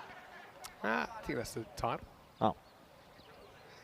Anyway, Opmanzai. Short and cracked, and this is going to go all the way. Bang! Maximo! That is the sound of Van der Merwe plundering another 6. Opmanzai only gone for 6 in that over. Double that. I don't know enough about Van der Merwe's past and that, but if I'm an Irish selector, I'm looking at a bit of this. The power this boy's got has to be noticed. He's clattering it. Can they hear us? Can the Irish hear us in the dugout? Oh, they got their hands up. Has he played in Irish 19s and things like this? Because this guy whacks it. I need to know. Give me a thumbs up. Okay, 1 thumbs up, so obviously he didn't do much, but 2 balls remaining. And he's gone. Gone, yeah, little under edge. And so Opmanzai, well, you bigged him up and they couldn't handle the 1 thumbs up pressure. Nice catch behind the stumps. Moman does the rest. It's the wicket they needed. They needed it quickly. It's 40 for 1. Well, picked him up, but still he's played a little cameo, and they'll be pretty happy with that. It hits the underneath edge, and, well, he'll have to go. Beverin needed something, and will that be enough to get them back into the game? It's a start. It's just a little scratch on the toe of the bat. Yeah, so... Can we touch on that the players can hear us? Because that's extremely worrying. It's just probably not because the microphones, it's just because we're quite loud. But yeah, he has played Ireland under 13s, under 15s and under 19s. Okay, well, it makes sense. I'm surprised he hasn't... One to look out for, potentially in the future. Actually made a few scores for Australia under 13s back in the day. It's Jason Van der Merwe. Again, very useful contribution in quick time, 26 for him, and it's 40 for 1. Van der Merwe's probably off to boil 10 eggs and just get a bit more protein into his diet. And just might need his own tent then. Hey, I like the look of this kid as well. He's come in as the wild card, Kalitz from Canada. Yeah. From Vancouver. Hello to all the Canucks fans out there. Good part of the world, Canada. Oh, yeah. Vancouver's great. You can just go over the bridge and ski in like 10 minutes. And a nice little pull shot to start the old Canadians innings. And they're a polite nation. That's a good shot. It's the Canadian cut there. Also known as the pull shot from Kalitz first up. And he grabs the boundary. Again, probably not the best ball first up. Kind of short and pullable. Straight on middle stump. And that's the end of the power play. CIYMS, 44 for 1. I'll tell you what, this CI team, I reckon they might have given the Irish 11 a bit of a run that came out for the ECC. They're a good team, these boys. And right now, 44 for 1 off 3. They look like they're going to get to this into a canter. So Van der Merwe played for Ireland under-19s and actually toured Australia. Did he? Back in 2012. But that is now, was 12 and a half years ago. If he had hit the protein shakes back then as well, he probably would have enjoyed his trip. 44 for 1 after 3. Doherty's back on strike now. Looks like they're going to go to a little bit of spin. Haven't seen this much. Azizullah comes in. Never seen him. Yeah, well, they're going to go for a slow bowling option. That's one thing they have been lacking, Beverin. Here we go. Oh, yeah. That's handy enough. Little arm ball comes in. Just the one. I think the fluoro sleeves as well on Azizullah. Yeah, I am. It reminds me of 1999 New Year's Day. And we thought the Y2K bug might wreak havoc, and it didn't. Ugh. What is that? I've seen you go at worse.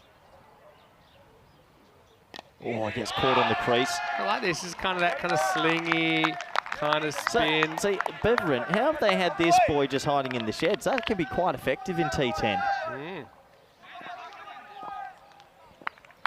Oh, it does like to get funky. Pushes away. Slight fumble from the man in the circle, but won't cost him a run. Hey, Canadian cricket's actually doing quite all right at the moment. They play in the 50-over Challenger League stuff. They're around the world quite a bit. I think the national teams in Sri Lanka playing a development program at the moment. Yeah, been around the mark for a while. I reckon we could do an ECN Canada one day. Love to. I suppose Nick, with Canada, because there's less population centres, it's a bit easier to coordinate than maybe the USA, neighbouring country. But yeah, I mean, obviously they have that slightly more recent British connection as well. I think the game survived a little bit better. Oh, that's tight, you know. Oh, I tell you, probably sliding down the leg side. Not a bad appeal, though. Azazullah's come in, he's bowled a pretty tiny over. Sliding. Oh, I tell you what. On another day. Yeah. Yeah, sliding. Yeah, hit him twice, though, on the leg. Back to live action. Oh, bold. Ball. Back to him. So, yeah, very kind of Roger Harper-ish the way he just kind of slung through that over. That will be the end of the 4th over. And that's all I can tell you. It's 47 for 1. Yeah, I remember running into a couple of the Irish after the Group F final at the Level 6 Sunset Beach Club, and they said you can be quite savage on the comms. I never really realised they could hear everything we were saying. Well, I mean, it's not just them. I actually have millions of people tuning in from all around the world, and I know sometimes, for example, when you're tackling me in the mid-innings conversation. No, you got 6 games a day, Vinny. You're going to find energy from somewhere. Hey, look, it looks like a bit more spin. Well, 2 left-handers at the crease. Good cricket education from Beverin. They're thinking, let's get the off-spinners on and try to get them to hit it against the angle. Kaksar, the captain, bowling his off-spin. He bowls a bit of medium pace as well. This one ties him up. He wasn't quite where he wanted it. Yeah, an interesting appeal as well. Well, they're just fighting back, Beverin. Their tournament life is on the line. Yeah, they've got to throw everything at this Irish batting order. This one's a bit of a pace on delivery into the gap and 4. So yeah, got away with it the first time, but Doherty was all over that one. The placement was perfect. He moves to 18. Hey, let me flip the script for you here. If CI get up here, Vinny, 2 short from Haskar, Hakeem Kaskar, sorry. If they win this and go 4-0, have they almost sewn up that double chance? Oh. That's a Gundy ball. Once again, Kaskar way too short, and that has been laced 6 runs. Yeah, what a shot. And Kaksar is probably getting a little bit short. Yeah, no, to go back to your question, you know, where they're at, if they win this one. 4-0. Yeah, well, they'll be 5-0 after this. They only have 1 game tomorrow. Hey? They only have 1 game tomorrow. Oh, well, you can almost say you've got that double chance if they get another 51 runs. Wow. You can put the cue in the rack, really, yep. tomorrow. Maybe rest up a few sore bodies. Yeah, well, we do know they're going to lose Best, their left-arm seamer, so it will be a bit of a change. They come back for a tight 2 here, and, well, they'll get 2 in the end of Beverin, and it's starting to unravel a bit. They need to make something happen here. Yeah. Just got to try and get that rate back over the 10s.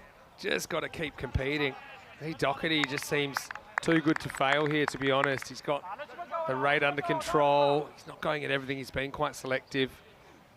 Pitches up, bangs it. Well, that's a very, very good cricket shot. Maximo! What's up, Duck? He moves to 32. And that's the thing. They got Vandermerva, but they haven't got Doherty, and he's hurting you quickly. And with so much on the line for both teams at opposite ends of the table, this is a really big moment in the game. I mean, you get that double chance. The Irish have a double, well, 1 and 2 shot of making the final. Yeah. That's a massive thing. I think them playing that first week and continuing on, they've got better and better. Especially with all the other teams kind of jostling in the peloton. You know what the biggest win for me, I think, was that morning game versus Portugal in that qualifier, the eliminator. Huge win, and they've gone on from there as that's swept away. And Doherty is just continuing on, and another boundary. And at the end of 5 overs, it's 69 for 1. Doherty, yeah, beautiful array of strokes. We're seeing them all the time in this series. But yeah, you're right, that Ireland versus Portugal was huge. Well, Vinny Sandu here, Mr. Maximum, here with Corey Rutgers. Now, as we said earlier, it's International Water Day today. So, I mean, water's quite important. You know that, right? 80% water, I am. Drink it. All right, and I've actually got this water bottle here. And would you like some, Corey? You love this stuff. Yeah, it's Here, have garbage some. television. Say ah. Say ah. Good, Corey. Get away from me, I'm off it. You've lost it Special lately. effects brought to you by Spring Productions. Happy International Water Day, everybody. And that has been Malachi'd. Well, he's crunched that, and the boy from Canada can play cricket. What a shot. And, well, they go back to the off spin, and this time it goes for 6. Well, we've seen him slowly evolving from funk to rock so far in his ECL career. And now he's not mucking about. He goes powerfully through the line. 2 left-handers getting the job done at the moment as Isula goes the distance for the first time. Tries it again. This time gets an under edge. I'd like to see the accent, the Canadian accent, the Irish accent in the dressing room, see if everyone understands each other. Do you think they need translators? Oh, absolutely. Now that Callis is playing club cricket in Ireland at the moment. What a great opportunity for him to show So what was he he can do. playing for a different club and then CI just gave him a call and said, what are you up to? Wild card, baby. That's beautiful. Got to be enjoying that. Doherty, 36 off 13. It's a run that's not really there. There's time for a sorry, and there was also time for Callis to get back to the non-strikers end. I mean, Also a pretty handy bowler, apparently, Callis. Just comes off one step, tries to rush the batter. We haven't seen him bowling so far in this series. old Matchett might give him a go next game. Yeah, maybe. Especially if it's, well, it doesn't have anything on the line. As that has been hit to a different galaxy. 6 runs. Oh, that was almost a roofer, wasn't it? And yeah, right now, they are doing it easy. So YMS, they need 26 to win off 26 balls. There's old Matchett on your screen. He'll be enjoying this. That has been rocketed. That's Steve Warrest, just the left-handed version. Big slog sweepers. And yeah, they're enjoying themselves, the Irish. They've been here in the sun for a while, and they still haven't suffered heat stroke, so they're continuing on and doing well. I think night game's helping them out a little bit. Absolutely. I feel you got a feel for Beverin here. They've just run into a bit of a gigantic team and who are at the top of their form, and well, they're 26 runs away, I think, Vinny, and you could almost pencil it in. They might be out. Yeah, kind of brought That ball might not. Look at that. Joe's probably saying that ain't in shape anymore, fellas. That's been hit like an egg. I've got a question for you. Yeah. When a ball is out of shape, why do they change it? Because in theory, if you bowled it into the deck, wouldn't it do a bit more? Yeah, there's a point. Don't think so. Joe passed his ball inspector's course back in the Czech Republic. That's why he's qualified to umpire. I never passed mine. And 1 ball remaining in the over. Sliding it on as he's all up.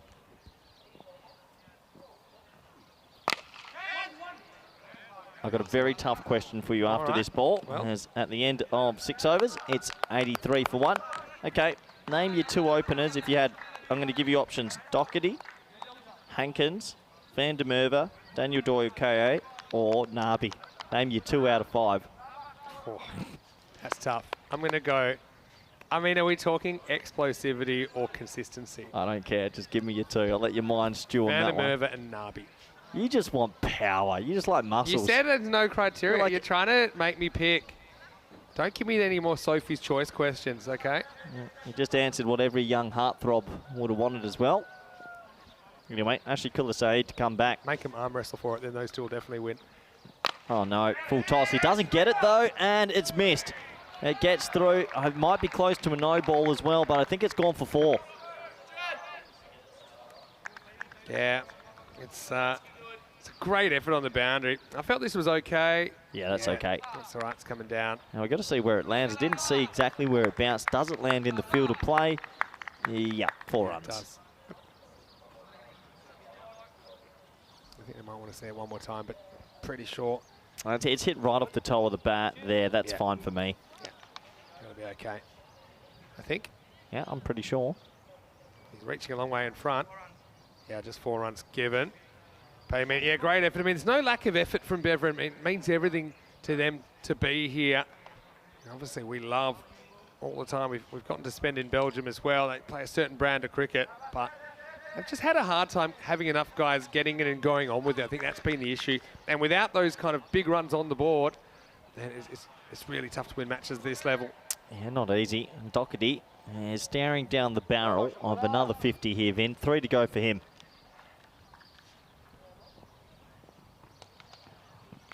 Yep. That's the way to do it. Well, probably not the way he wanted to bring up his 50, but he'll take it anyway. Everything rolling Irish at the moment. Well, there's the mascot up into the sky. Doherty brings up his 50 off just 19 balls. Yeah, and it's a good innings, 51 off 19, a talented player, and he's just really hit some top form in this T10 format. A little bit of luck that time, but you create your own luck. Is that mascot, is that a sloth? I thought it might be like a raccoon, but I don't know, and I want to find out. Pretty I keep sure. forgetting to ask. Someone tell us what it is in the comment section. Goes after this, but hasn't quite got it. Chance for Tarakel, takes the catch. Really well done by that fielder. So Doherty does get to the 50, but he goes the very next ball. Ashkula Saeed with a wicket. Looks like it'll be a bit of a consolation one, but CIYMS lose their second opener now with a score 91 for 2. Yeah, nice catch from Tarakel, mate. Good ground to his right. He's a big human and he holds on to it. And that's the second wicket, to go. And both openers are finally removed, but he's done the damage. And Doherty, he'll be very happy with that innings. Yeah, he's been very, very solid and just continues being consistent. He'll get a good ovation for his 50. And he falls with 17 required, 91 for 2. Yeah, so 91 for 2 remaining moments in this game. Does look like that. And CI are going to go on to another victory. Quite remarkable. There's the dugout, the boys, and that's a sloth, Vinny. I'm 99% sure that's a sloth. Okay, hello. Looks fairly awake to be a sloth. Yeah, well said. Mate, continue on. McCulloch to face. I think McCulloch's had a good tournament as well with his little left arm off spin, and he's been a bit of a revelation at number 4 with the bat.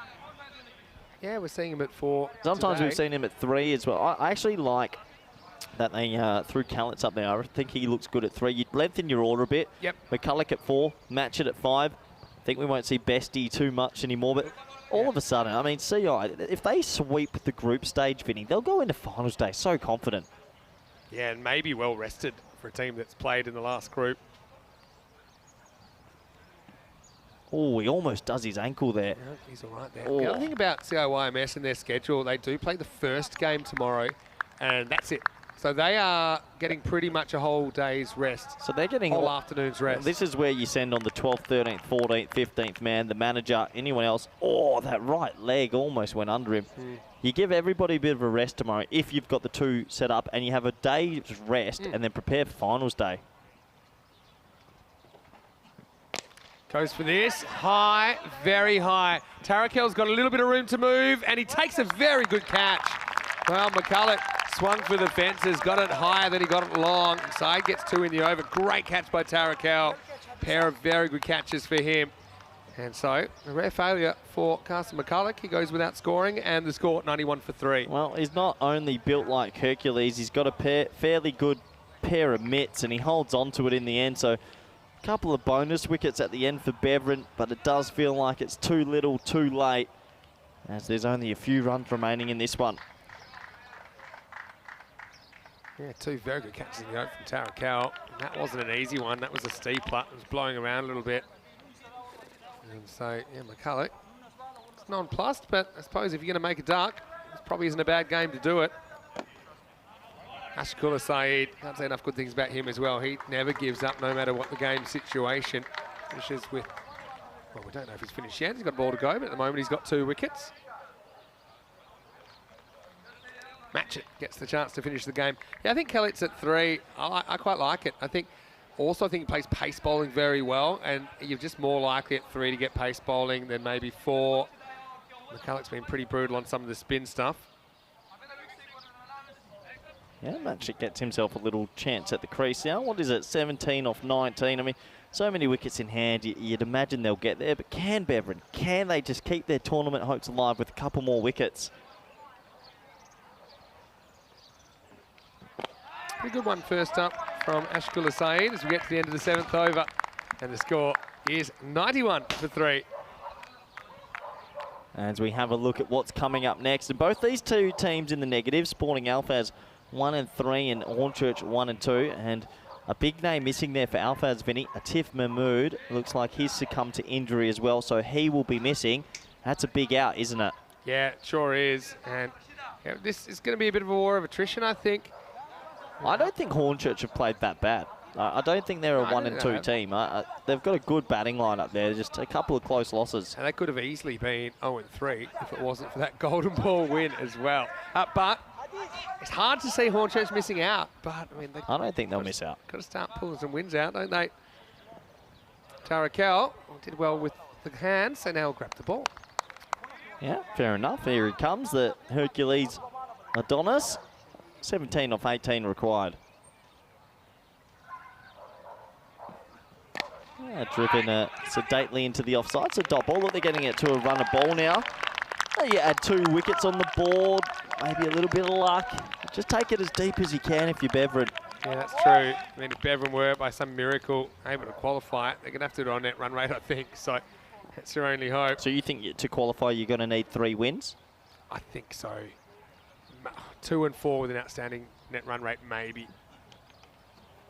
Well, they've just gotten it to 17 off 16, so they've gotten it back to more than a runner ball, which, although it's only 50 metres and there's big boundaries, but that's good. They've pegged it back a little bit. So the thing is that to qualify with less wins, normally you need 1 or 2 teams going kind of undefeated or pretty much undefeated up the top. You got 1. Well, Pack Ikea's almost there. Almost. Still got some games to play. Another good ball, relieves the pressure, that'll be 4, crashes into the fence. Cullitz is all over that one, knee-high full toss, goes to the boundary. Yeah, that knee-high full toss is a bit of a coach killer sitting in the Beveridge dugout. You'd be so disappointed. They've bowled so well the last 8 to 10 deliveries, but that's going to go for 4. And CI look like they're going to string another win. How many wins in a row would this be for them? Well, they won 3 in a row on finals day. Yeah. And this will be 5 in a row. What about the day before finals day? Let me just look it up for you. How about that? Yeah, sounds good to me. This is a fairly easy one for me to have a look at. This time, nice for a bit of a swat on the leg side, or just scamper through for a single. So it's a pretty good streak. They won the 3 on finals day, but they did have a win in match 10 the night before against Punjab Lions Nicosia. Yeah. So 4 plus this will be 5 in a row. What about the one before that one? They lost to Istanbul. So they're on 9 wins in a row. And I'll tell you, in T10 cricket, that is not easy. That might be one of the better runs we've seen, especially at this level.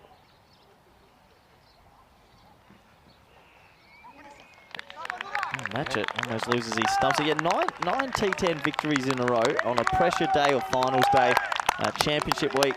They have firmly cemented their place as the team to beat and probably favourites for the coveted trophy, Vinny. Yes, they've only dropped 2 matches. The 2 matches were to Oerash. Oh, they lost to Istanbul, eh? And they lost to Istanbul, 79 to 73. Couldn't chase 80, remember? Istanbul, the greatest team in history.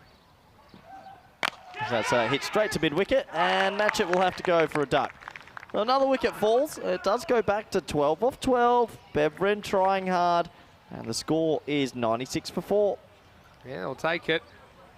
But again, just a long, long road back. Matchett will be disappointed that he can't finish the job. Tarakel, I mean, he's tried so hard for his team. Couple of catches, now chips in with the wicket.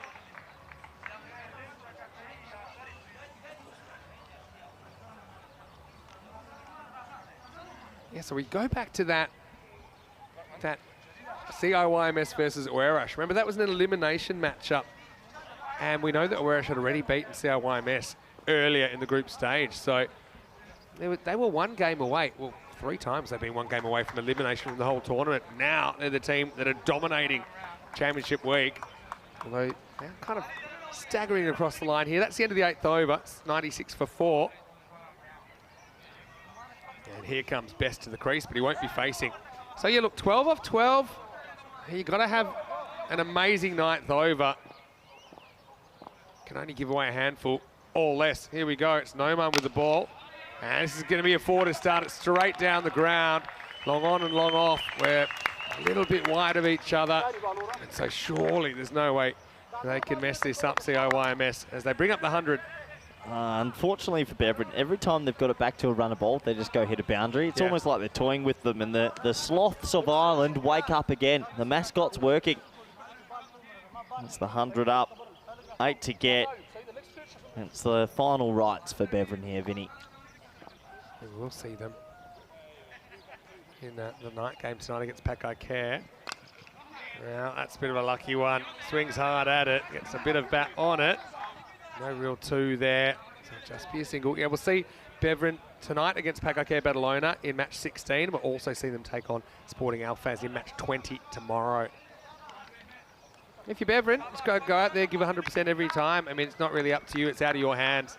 Try and win those games, win them well, and see where the cards fall.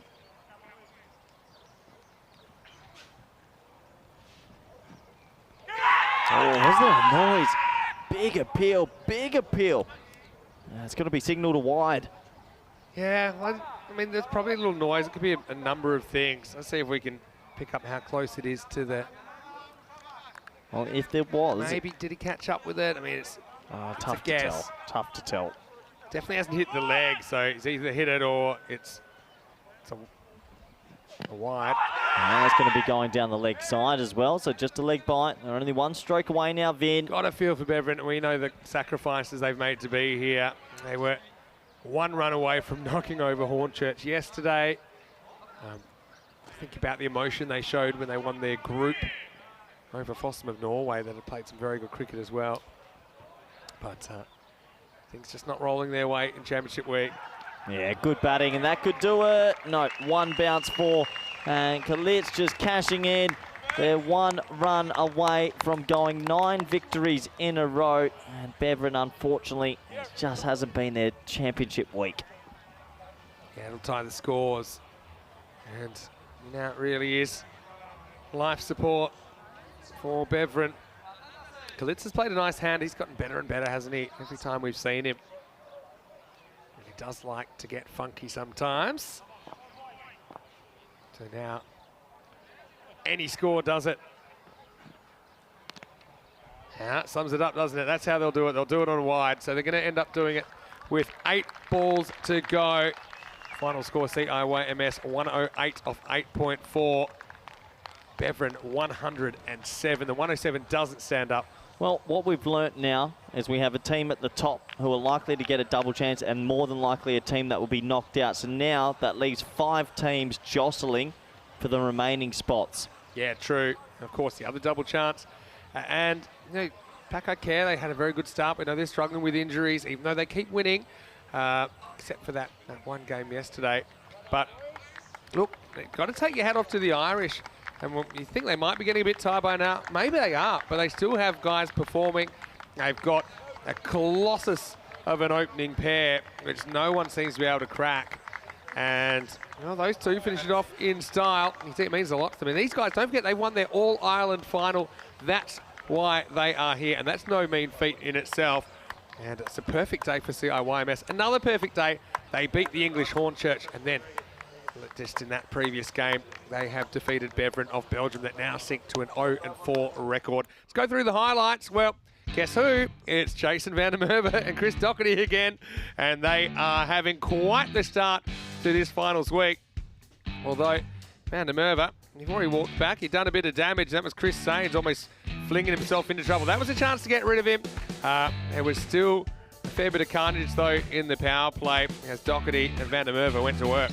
Yeah, they did go to work, didn't they? And, well, when these two are on song, you just can't stop them. They hit it to all parts. There's such power. This was the first dismissal to go. Van der Merwe got an underneath edge, but a lot of damage was done. So he passed it over to his mate, Khalid and Doherty. And the two left-handers, Vinny, got them ahead of the rate. Yeah, they did. And, yeah, Khalid, I like the move to him at 3. I think McCulloch, he's a bit more comfortable at 4, though he's done some good things at 3. But you've got a guy like Khalid, so you don't want to waste him. Doherty, though, I mean, he spanked a half-century, didn't he? That was the way he brought it up. It probably wasn't the most elegant of his shots, but there's the, well, we think it's a sloth. We're going to get you that information. Corey's going to find out in the following match. Tarakel, though, never gave up. He was able to pounce 2 very good catches. The first removes Doherty, and you can see that everyone's all smiles over there. And then he was able to get Carson McCulloch without scoring. So 2 wickets to Saeed there. Tarakel late in the piece was able to get Matchett as well. He just hold out to mid-wicket. But you can see Beverin hard to play with a broken heart. They knew they hadn't done enough with the bat to push the Irish. Khalid finishes it off in style, though it was a wide that brought up the winning run. But the winning run is now 9 in a row for CIYMS. They are a freight train. And right now, it's hard to see who can stop them. This is what's coming up in match 15. We're 25 minutes away from the start of this. This is the 5th of 6 matches today.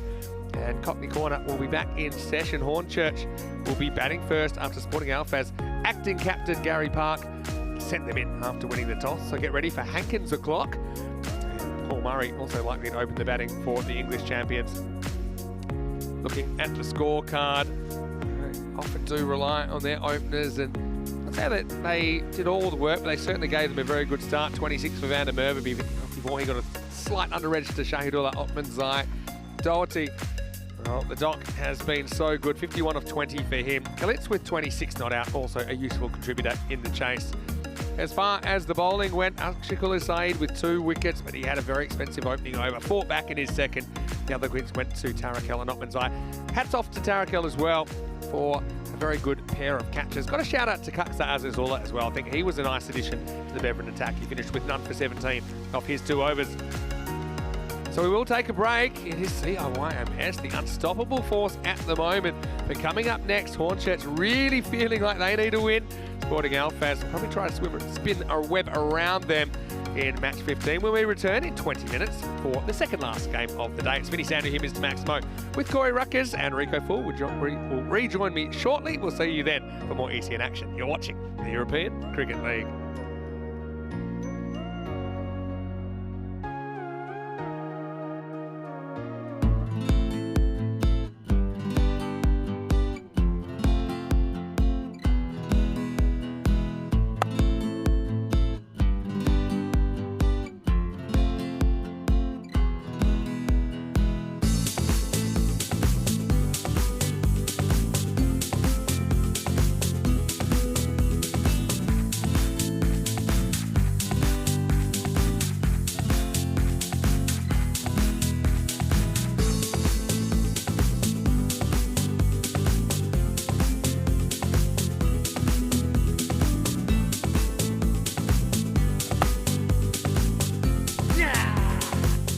This is how we play cricket. On the Costello song.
The European Cricket League is brought to you by HCL Software, Dream 11, and Andalusia European Region for Sport.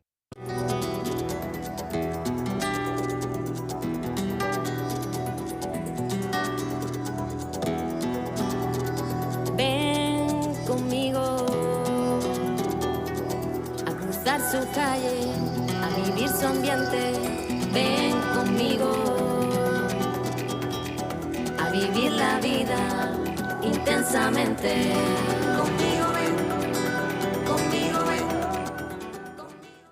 Hello and welcome back to the Cartama Oval. Well, specifically, this is known as Cockney Corner now. This is where all the Hornchurch supporters are filtering in. There's a few sleepy ones at the moment. I think they might have had a little bit of an afternoon kip, but they will be in full voice, no doubt, because it is Hornchurch, the English champions, coming up against Sporting Alfaz of Spain. And this is the 5th of 6 matches today, so it's a huge day of ECL action. Let's see what happens at the toss. Rob Kemmy has the 2 captains here in match 15. Tails. Tails is called. It is tails.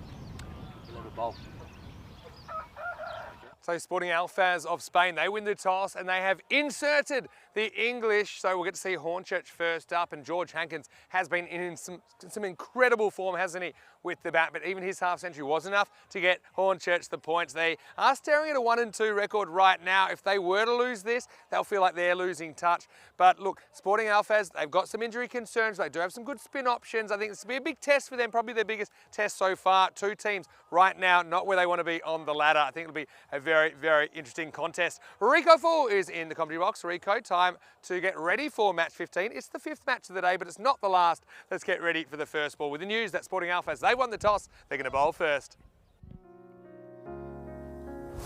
Thank you very much. As we have a listen to the anthem of the European Cricket League, absolutely fantastic. And I tell you what was fantastic as well, the Spring Productions Choir singing to the Andalusian video before the start of the match. I'm loving your work there from Spring Productions. Not only are you doing great work with the camera, well, behind the camera, some great singing, some great vocals there. And I like to see that you're in the mood and in the right spirit as well. But yeah, this is the anthem. A lot of people have been saying that they want to hear more of the anthem. Well, there it is. And just loving that in the background as the teams come out. Well, this is going to be a very important match, I think. Sporting Alfaz, they've had to overcome a disappointment from defeats yesterday and also from the defeat earlier today in that El Clasico. And the 2 Spanish teams came together. They lost out to Pacaquer Badalona, losing by 5 wickets with 6 balls to go, 116 to 117. Pacaquer Badalona winning that one thanks to a player match performance from Secunder Ali. This one, well, Sporting Alfaz, our favourites, 120 to the likes of Hornchurch. That's a bit of a surprise, I think, when you think that the way that proceedings have been going in the group. That is what the bat versus ball computer is telling us, that it fancies a 120 to a 106 score in favour of Sporting Alfaz. Well, let's see how that works out. The 2 batters out there, they certainly will have different things on their mind. Paul Murray, let's see if he can get going and give good support to George Hankins. Hankins really has taken on performing in these T10 matches very well. He's a slow starter, doesn't go straight away, but once he gets in, by golly, can he hit the ball big. 384 runs he has scored in this series so far. And another man to watch out for is Adil Malik, who in Championship week itself hasn't really clicked yet, but looking to come good as well. There's Malik. First up, first battle for them will be against Paul Quinlan of Sporting Alfaz. And I think Quinlan and Jake Sunderland are going to be key. Of course, there's no Christian Manus in the lineup, so that is a concern. And a bigger concern also, there's no Atif Mahmood as well. He's got a shoulder injury. So injuries starting to crop up, not just for Sporting Alfaz, but for a number of the teams. Short, no is the call, no run.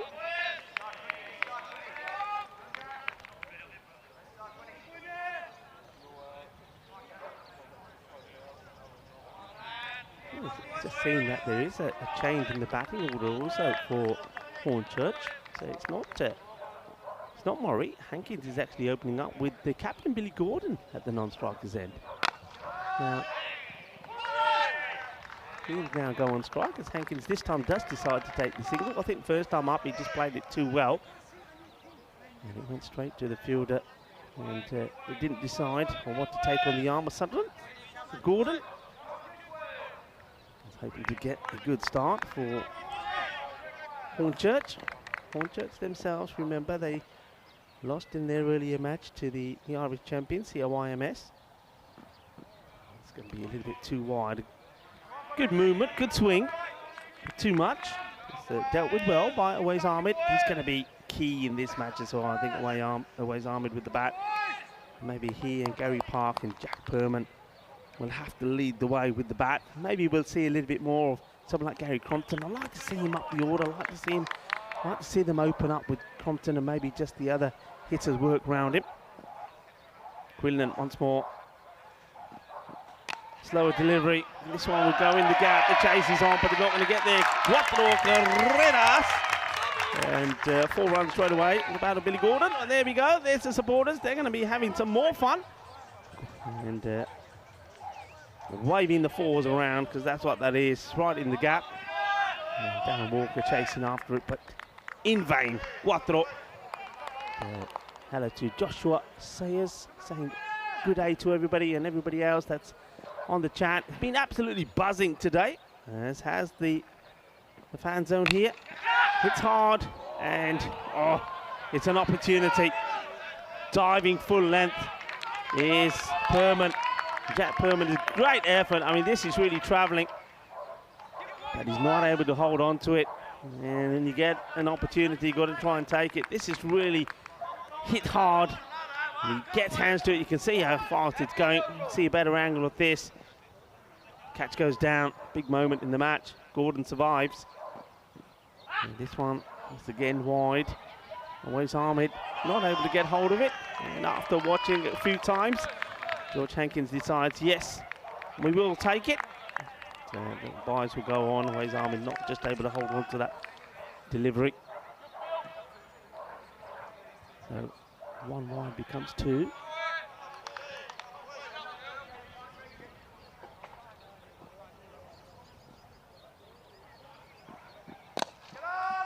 That strokes this away in typical Hankins fashion. George Hankins, that is. Takes a bit of time, sees a few deliveries, likes to get the feel of ball onto bat. And then, well, when he opens up, he opens up. You can see the Hornchurch supporters waiting for some more fireworks.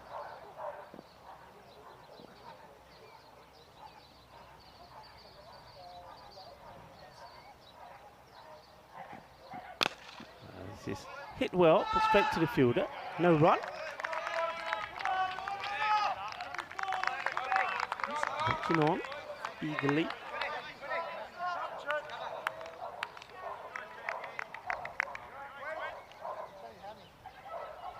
End of the over. And steady start. And remember, a number of ways that you can stay in touch with the European Cricket Network. Of course, you can get in touch with me at rico.full.1. And of course, to Mr. Maximo, who'll be joining me in a short while. And you can also get onto the website, europeancricket.com, and a lot of action at the moment on social media. Check out some of the interviews with some of the players. And of course, courtesy of Diana Oroz, the ECM photographer, a lot of content in terms of pictures and interviews as well. So, yeah, keep track with us, and thank you, of course, for all your comments. So 9 off the first.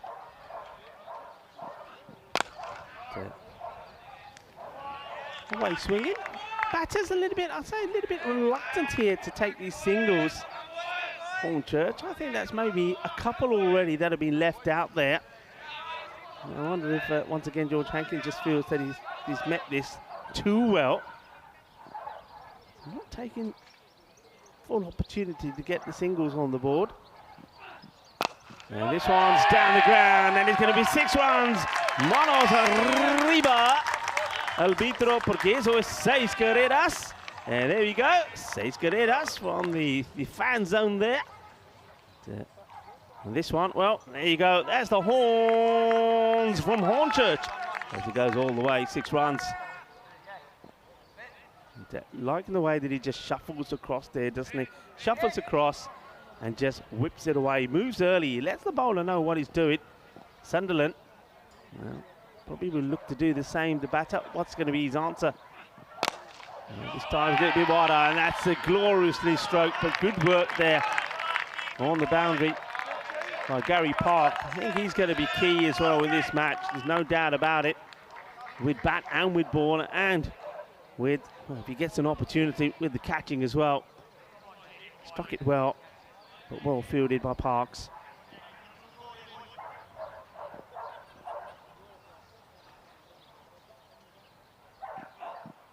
Slow delivery, but just ill-directed. Goes down the leg side, so it's going to be another wide ball. A couple of big days. It's an International Goof-Off Day, which is observed today. And this is a day when almost everyone can unwind, enjoy themselves. It's a day to do whatever you want, as long as you don't do what you're supposed to do. Well, I think we've seen that from a few of the players out there and the supporters. So edge, gone. And Gordon, the captain, will go. Just the one boundary to his name. A nice catch taken this time by Awais Ahmed. He gets the feet moving, takes the catch, and there's the breakthrough. Yeah, they needed that, didn't they? So Gordon, the captain, will depart, and he will go for 4. So well done by Sunderland. You see there, he just gets the toe end of the bat. Catch nicely taken. They're appreciating that one. Beautiful day once again here on the Costa del Sol. Lovely sunshine. Temperatures currently around about 22, 23 degrees, and Gordon decides, well, now his job is done, he can let his hair down a little bit. He's got a fine lock off here. And Gordon departs. An opportunity now for Harry Hankins to come out, so the two Hankins together. I think maybe just changing it up slightly here. Hornchurch. Sunderland. To Harry Hankins, who, well, launches into this, and he's going to get 6 runs. It goes all the way over to the delight of the Hornchurch supporters. Horn, 6 runs. Yeah, start passing those 6s around, but they get a feeling that there's more coming. And that's a nice start. It's just in the slot, isn't it? I mean, he's getting a little bit of a way swing, Sunderland, but it's met well. It's met with the B for the bat. It's 6 runs. Good start from Hankins. He tries to go for another. This one gets straight through. Will take us to the end of the over. 2 overs complete. 23 for 1.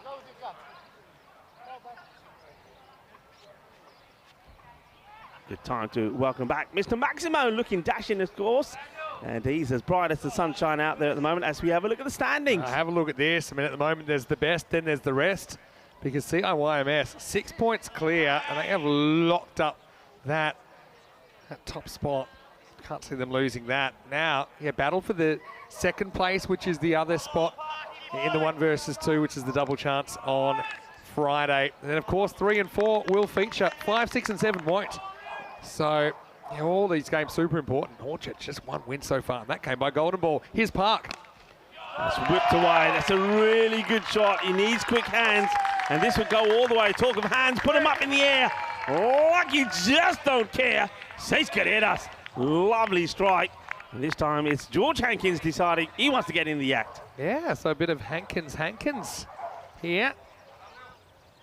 And yeah, you've seen a couple of changes. I mean, Murray was kind of a bit banged up, wasn't he, earlier? He threw himself around keeping, so I don't think we'll see him in the top order.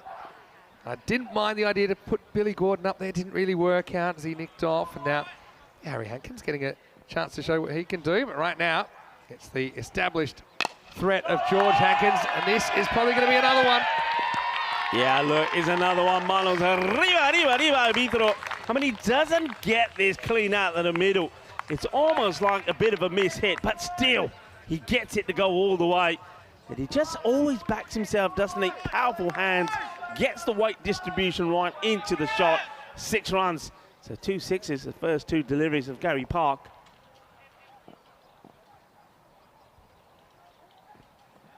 short. And this one has been mullered. Oh, it's 3 on a spin. Park, ball 3, goes for 2 sixes. And George Hankins, well, sometimes he waits a little bit longer to unleash.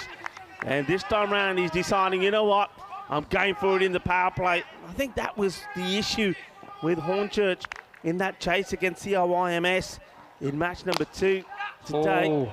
As that one gets hit hard, that is an opportunity. On a couple of fronts. I mean, yeah, catching opportunity. Also almost rebound into the stumps. Yeah, I'm also liking that from George Hankins. And as soon as he gets to the bowler's hand, he's just checking to see if the bowler, Park, is all right. Yeah, I mean, if he gets a little feather on this, it's going to hit the stumps, it'll be out. He needed to get less on it. He needed literally just a micro touch. The last thing they need is another injury. Sporting Outface. I mean, they're falling like flies at the moment. There's no Atid Mahmood. There's no Christian Muniz. You don't want to lose somebody like Park. Oh, he's okay to continue, so that's good, but this over's in danger of going magical.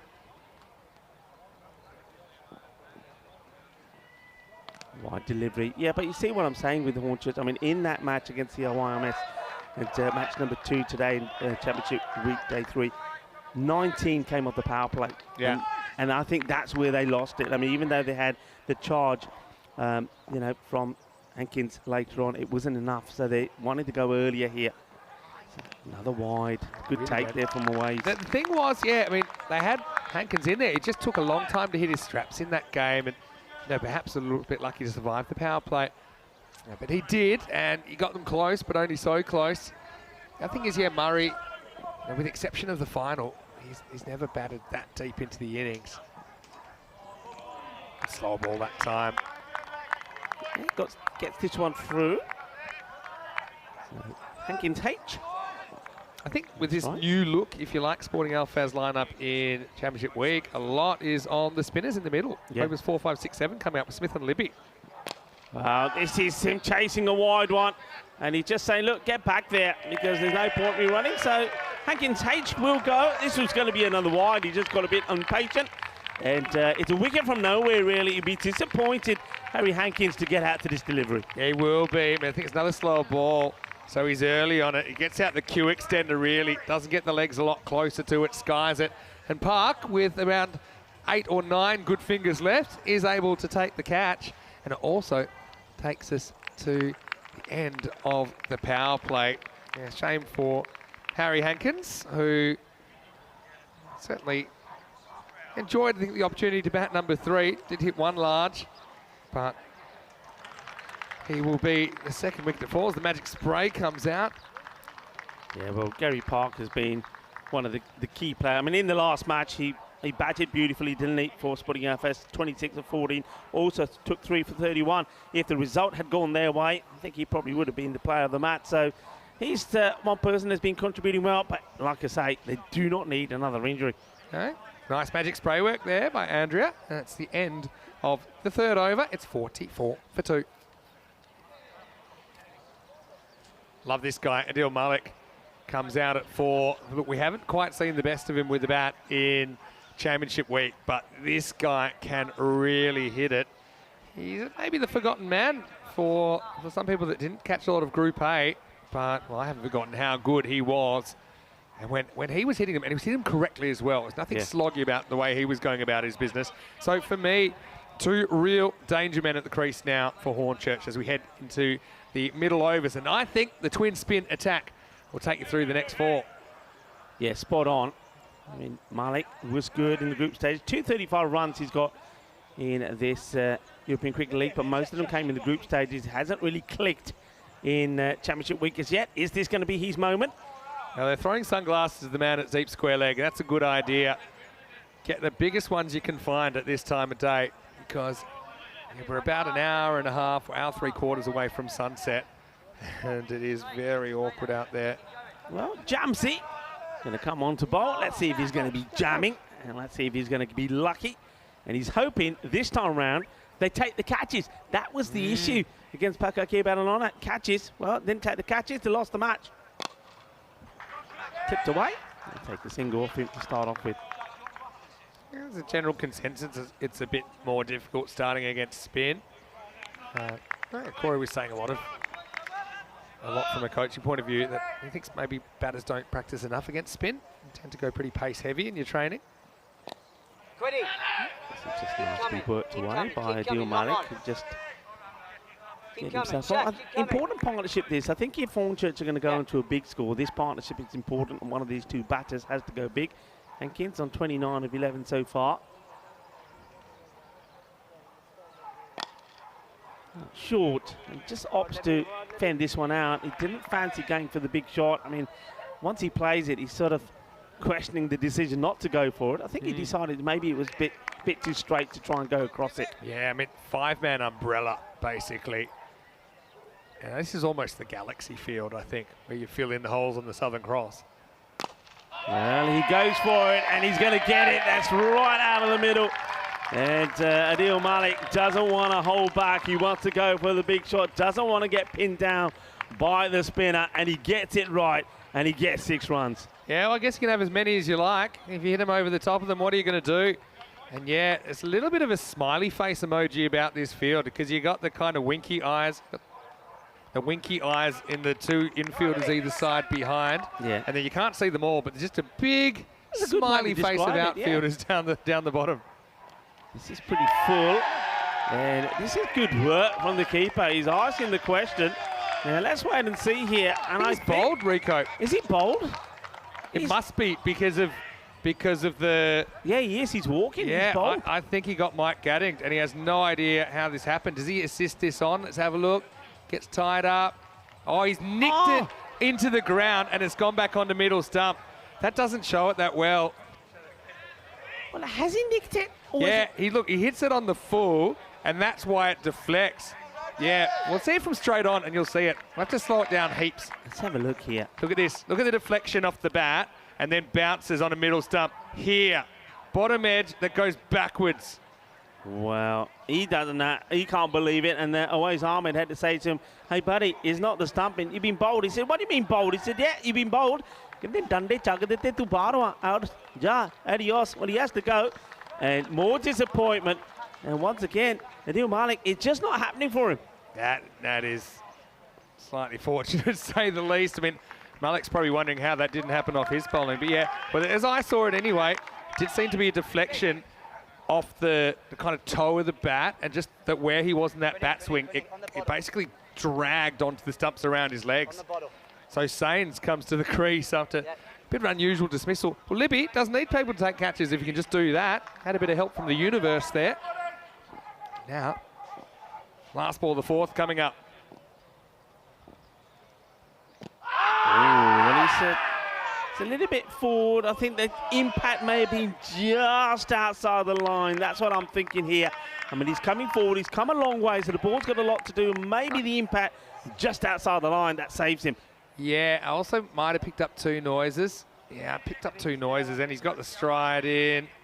So, a dangerous one, but the batter survives. Sains out there now as we get to the end of the 4th over. 53 for 4. Yeah, very good over, and well done to Jamsey. We know that he can be a key player. He's a guy that's been playing all over the place. He's played in Australia as well, and looking to play a bit more cricket in Europe as well. So, well, it could be a good snap-up for some of the clubs around here. He is a very good snap-up. Left arm orthodox. Yeah, I think they're always in demand. So, this is going to be Greg Smith. So, as predicted, the spin is in session. Here we go with over number 5. And well, Smith's actually going for some medium pace. I was going to say, that's an interesting spin. Yeah, okay. So, okay, also heard that Smithy can get him through a bit. So I think maybe the spin wasn't working for him because it was turning to the right-handed. So he's like, well, sick of that. I'm going to go back to the mediums. So not as predicted. Wild swing. Suppose no wide here. Tight call. Let's have a look at this again. The bowler's a little bit disappointed it gets called. So I suppose no Atif Mahmood in the lineup, so it kind of changes your makeup slightly. It probably gets a bit of the line on the way through. Yeah, a lot of swing though. Good swing from Greg Smith. Okay, this is catchable and taken. No mistakes this time. And nicely done. Smiles on the face. That's usually Sunderland's spot. He comes in, holds on to the catch. Another wicket goes down. So, well, they're all falling around George Hankins at the moment, and Hankins is probably thinking to himself, thanks, boys. Looks like I'm going to have to do it again all by myself. Yeah, he's left trying to hold things up. That's a really good catch. I think that is. We're looking to some, but that does look like Sunderland to me. That just skates around. He slid in to keep his eyes a bit closer to the ball and held on to it firmly with 2 hands. So Sains, the next man to go. Yes, Hornchurch.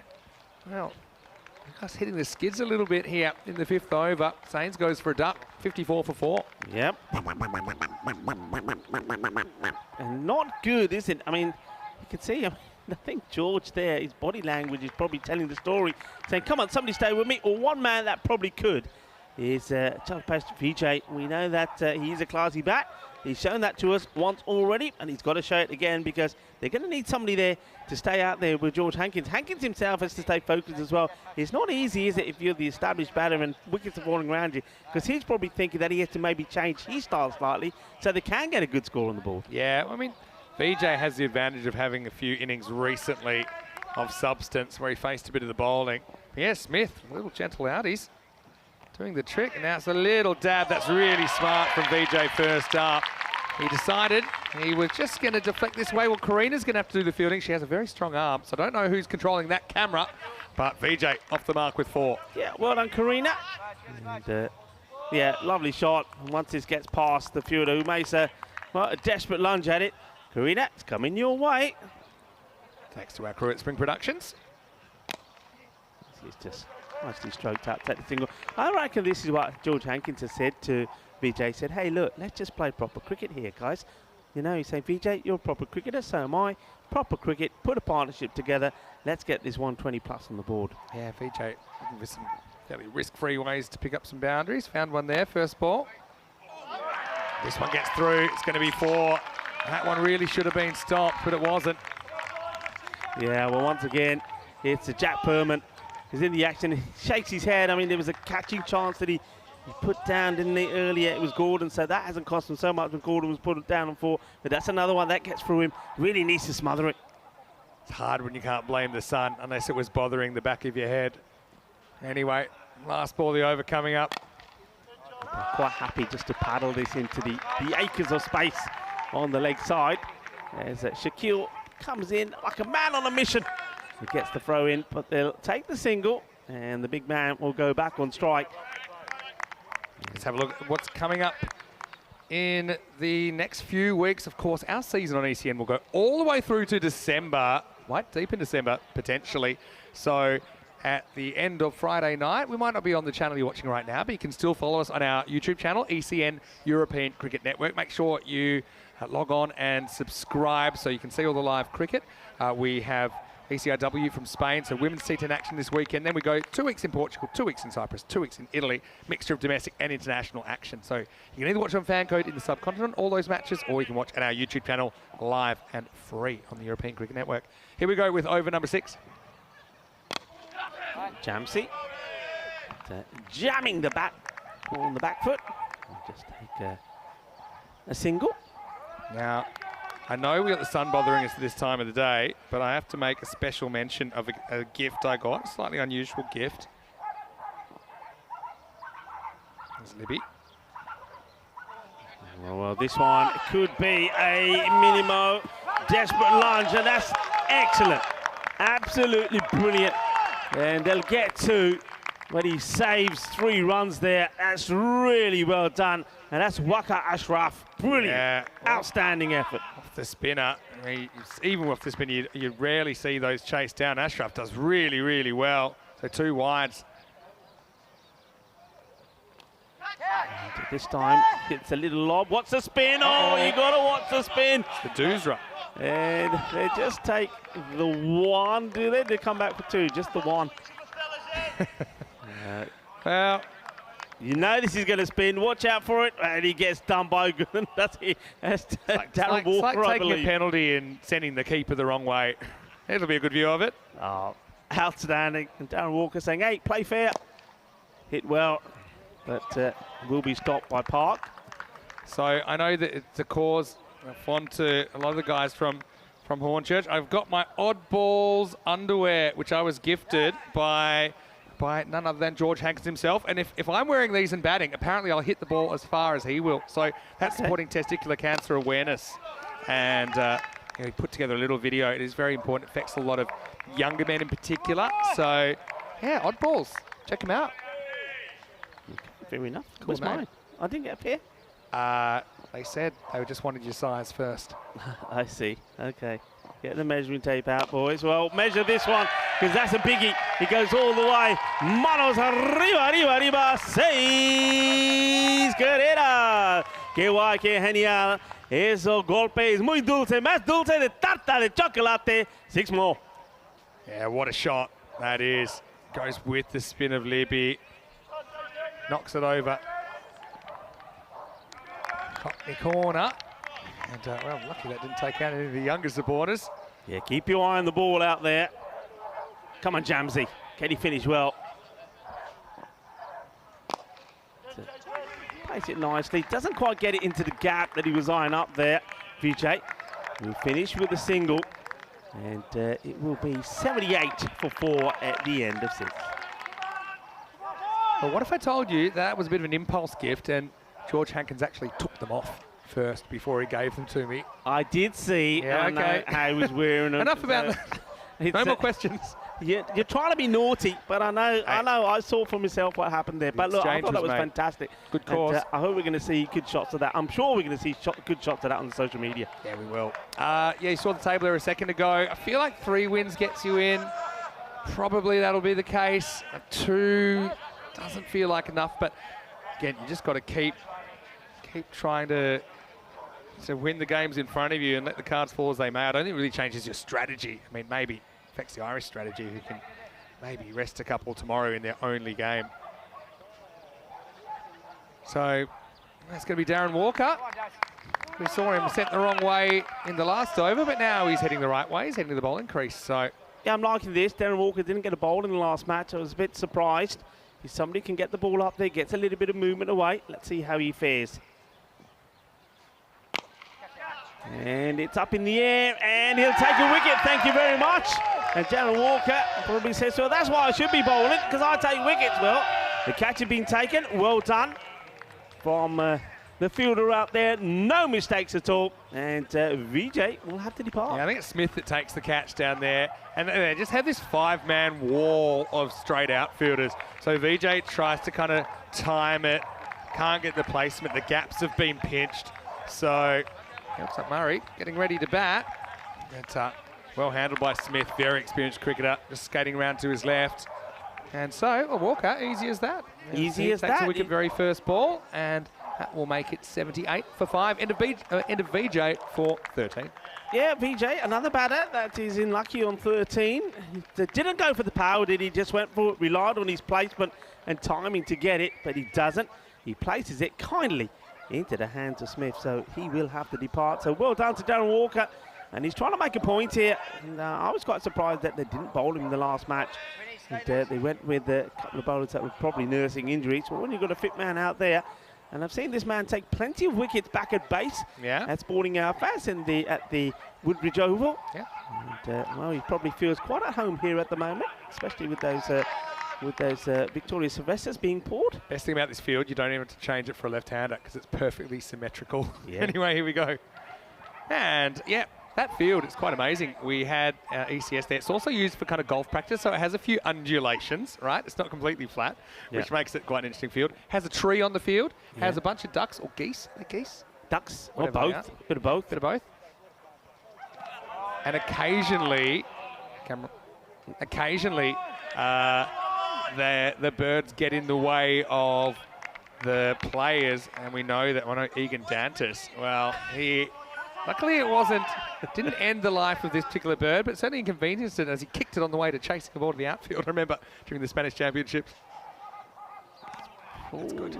Just sneaks this one in. He says, Darren Walker says, well, you call the other one, you're not going to call this one. I had my suspicions the first one might have just been good. This one certainly is. Because look when it passes the line. I think it's inside the blue line, not touching. Murray, he'll either has to move his feet and get to the pitch, or he'll have to get a bit adventurous.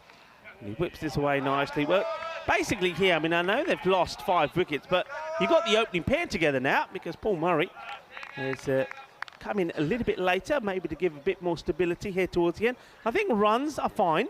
They've still got balls to play. George Hankins is still there. They're still behind up a 120 score. Hankins is the man you've got to get. And here he is on strike. Plays this nicely this time. Perman, nice tidy. No, it's not Perman now there. It made the change. That's Sunderland. Makes a tidy pickup. So it was Paul Murray's daughter Elsie. They had me dressed in yellow today. That was her request. We had her up in the commentary box before. But yeah, currently partnership. Can't keep them apart. Swing and a miss. And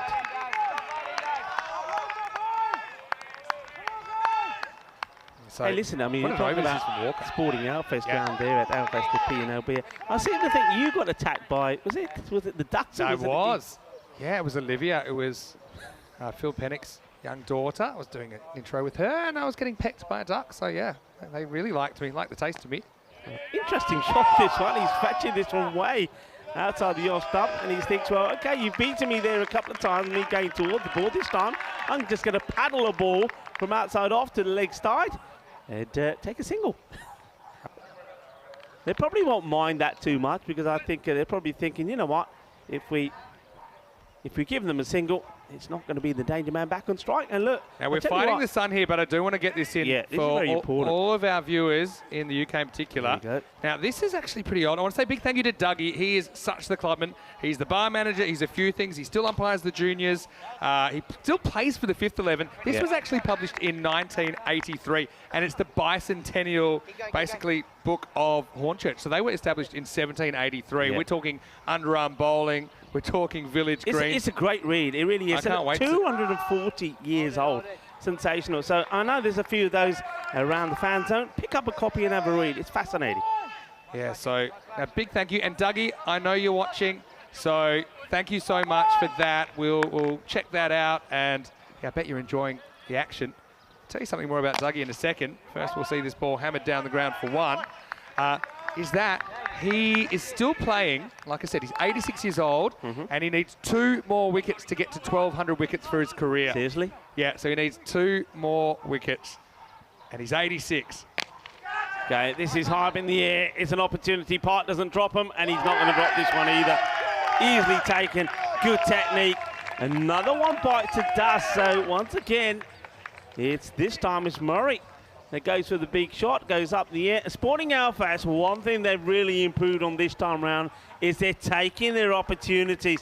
It's only the one chance that was put down. That was Gordon by Perman on 4, but he didn't go and add any more to it. So they get another good batter early. Murray goes. Hankins now is getting to a stage where he's probably feeling, okay, chaps, enough is enough. Now, whatever batter comes in, you've only got one task, and that's to give me the strike. And I think he's chatting to the new batter that comes out to join him and says, okay, come on, we know the plan here. We're still around about 40 runs short where we want to be. We're running out of balls. So we've got to get things happening here. I mean, they've only got, what, 17 balls left in the innings. So yeah, things that have to start to happen now. It's tailor-made for Murray, that one, but just couldn't get the contact, could he, to get it over the outfielder. And Park's a very safe pair of hands. He's kind of taken over that straight position, hasn't he? The Southern Star position. Luke Edwards gets an opportunity then at number 8. Good wicket for Smith. And yeah, straight away. I think that's going to have to be the plan of action here now. But Sporting Alfast, they've got to be on their toes, and this is where you've got to bowl well. And you know that George Hankins is going to want to go after you. He can turn a match with a matter of deliveries. He really can. He has so much power. That's a good result. It should just be a single. It will be. I'd say, I'm just thinking an 86-year-old bowler. I mean, I kept for Costa del Sol in a friendly match against a touring team about 6 months ago, and I thought that was impressive. Mikey opened the bowling. He's 77. Chance, and he drops it. It could be a run out. Oh, this is close. And I'm just wondering why Waze is a little bit slow moving it. He's ball watching rather than trying to get to the stumps. I know it's happened really quickly. First of all, he's paddled this straight to the fielder. Oh, yeah. And, well, that's Waka Ashraf, I think, puts it down. This would have been gone. Have a look. And so he had 2 bites of the cherry. He went cherryless, And it does take us to the end of the over. 86 for 6. Yeah, so when I had the honour to play for Costa del Sol, which is the club based here at the Cartama Oval, a couple of friendly matches late last year. And yeah, the opening bowlers were 15 and 77. I think for a differential, that's pretty close. That's a and huge. I tell you what, Mikey, the 77-year-old still gets it through. Anyway, time for the 9th over. Here's Walker. Straight to the fielder, no run. We'll say Mikey still loves bowling. I wouldn't say his fielding is what it used to be. I do get nervous throwing him the ball in the field from a large distance. No, isn't it good? You can enjoy cricket any age, no matter your gender, where you come from, what your background is, what your beliefs are. It's the game for everybody. Okay, this is well hit, and it will go all the way. And that's what he's got to do from here on in, isn't it? He's got to turn on the style. And it's one man that can. He's eyeing up another half century here, moves to 48, but of course he's not thinking about a personal performance. He's thinking about the team. He knows got to push the turbo button here. Got to go hypersonic if he's going to get his team to a score that they can defend. Well, the batting performance today, it's kind of been the George Hankins show featuring Hornchurch Cricket Club, hasn't it? I mean, he has carried this batting lineup. What can he get him to here? 110. I mean, I think it's very defendable given their bowling, but they've got to get there first. Hankins, let's move to 48.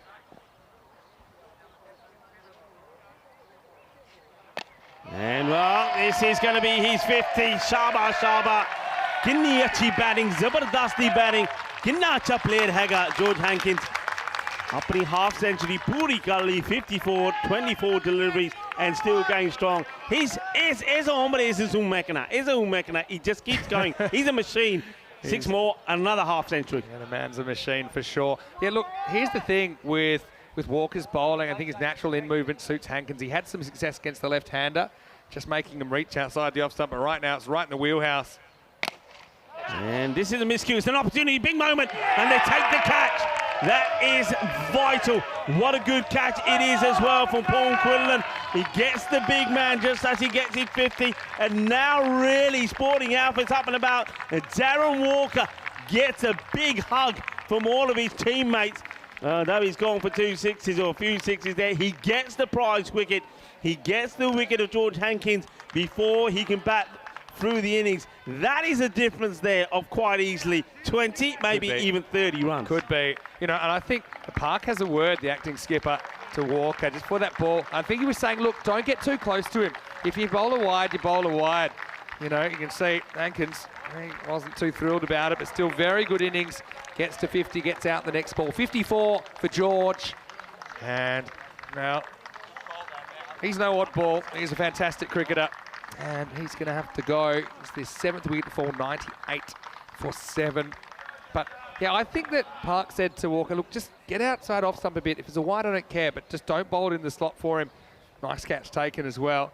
Paul Quinlan under pressure, but the runs aren't going to stop. Griffiths comes out. Hey, he can handle the bat as well. Don't you worry about that. He cuts one away first ball and brings up the 100 for Hornchurch. That's a very good shot, isn't it? Comes in, he knows he's got to get going straight away. And plays a delightful cut shot. Walker does nothing wrong here.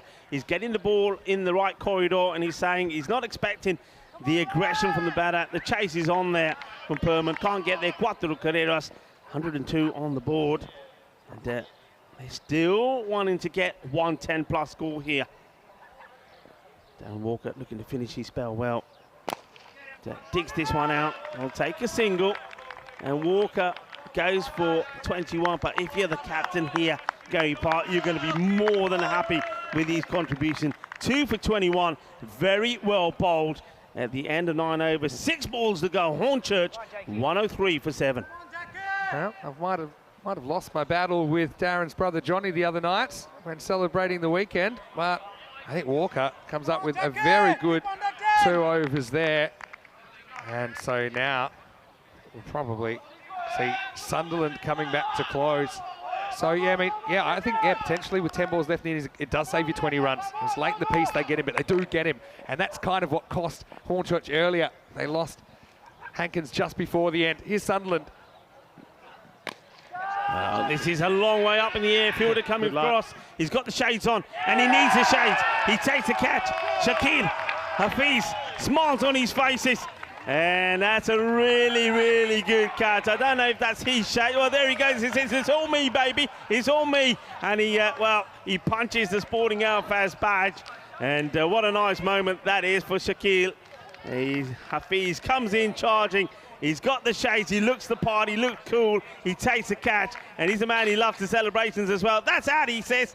And I like the bit he says, this is all me, this is all me. And look at my Ladus, they're not bad. And like the way that he punches the chest as well. There he goes, this is our Ladu Deko. And Kafi Badegani, well, nicely done. So another wicket goes. It's another dot ball, more importantly. Oh, poor Griffiths. I mean, I can't believe he's been caught in that area of the ground at this time of day. I mean, I think the reason Shakil, who is a one-man highlight reel, by the way, he celebrates because I don't know what brand sunglasses he's got on. It's almost like you need those glasses for when you look at eclipses that have a little hole in the middle, because I just think that he saw none of that, but he still just sixth sensed it, didn't he? And he clutched it. I think they borrowed. They might even be borrowed from the umpire, because he seems to be thanking the umpire for something. I like it. I like the celebration. That's a nice highlight for him. A nice one also for Jake Sunderland. Picks up another wicket. All right, toot toot, here's the flying bus, 5 to come. Oh, what a lovely delivery. I see that come about out of his hand. I'm thinking, is this going to be a no ball? Then it dips viciously. Classy bowling from Sunderland. Got to give credit to the batter as well for seeing it and getting something on it. Yeah, well, this is heading for the stumps, but Whitlock, he stayed with it. He didn't swing because he couldn't, because he would have missed it. He had to adjust his shot and basically bunted away at the single. All right, Edwards. Time for him to take over. Swings big, but nothing. Dot ball, gold dust. Oh, yeah. This is an interesting target, super interesting target. We know that Sporting Alfaz, I'd say they haven't quite batted to their potential so far, especially a couple of the ins with very high cricket pedigree. It's not a crazy target, I don't think. Maybe around the 110. We've got to get back onto ball. And at the moment, they can't. Got to run here. Always loses it. So they get the bye. Yeah. Boss makes another stop. Yeah, so I say 110. They need a boundary to get there. Got to say, big fan of this guy, Mark Whitlock. You know, he was tested, especially with the ball in hand. You know, he stuck to the task and came up with some important wickets in this championship week. And look, he's been playing for this club since he was 8 years old. Anyway, 2 to come. Going for it, and he's going to get run out, and Whitlock and the two batters having a bit of a discussion. I don't know what the discussion is here. They're saying, well, which one of us is out? I think the umpires know exactly who's out because they don't cross. Yeah, I don't think they do. Don't think they do cross. Check it out in the replay. Yeah, Whitlock. You see there, it's just a big misunderstanding. I think either way, one of the batters is going to be out. I don't think there's any way that Luke Edwards was going to get there. Give credit to Sunderland there. He sneaks inside the tram line, makes it hard for Whitlock to reach it, to access it. And so, fortunately, that's the last of the bus we'll see for now, but we'll see him, I'm sure, in the second innings. And going right down to the bottom now as Hornchurch lose a 9th wicket. It is 105 for 9. Yeah, so a ball to come in the innings. Number 11 will be the man who comes on strike. And Mark James will be hoping that he can strike this. I want to try and get a boundary. I mean, even if they can make the target 110, that'd be something. But they're behind where they want to be here big time. There was 65 for 4 at the halfway point. So things really have slowed down. Big credit, though, to Sporting Alfaz. Tyler Baker James for yourself. Last ball. Not last ball. They're wide, and they're taking a run as well. Awais Ahmed, once again, just not able to pick up. A couple of times he hasn't taken it cleanly. I mean, I would guess, I'd like to see the buys. I reckon there's been about 3 that he could have prevented. There was a couple from wide balls as well, like that one.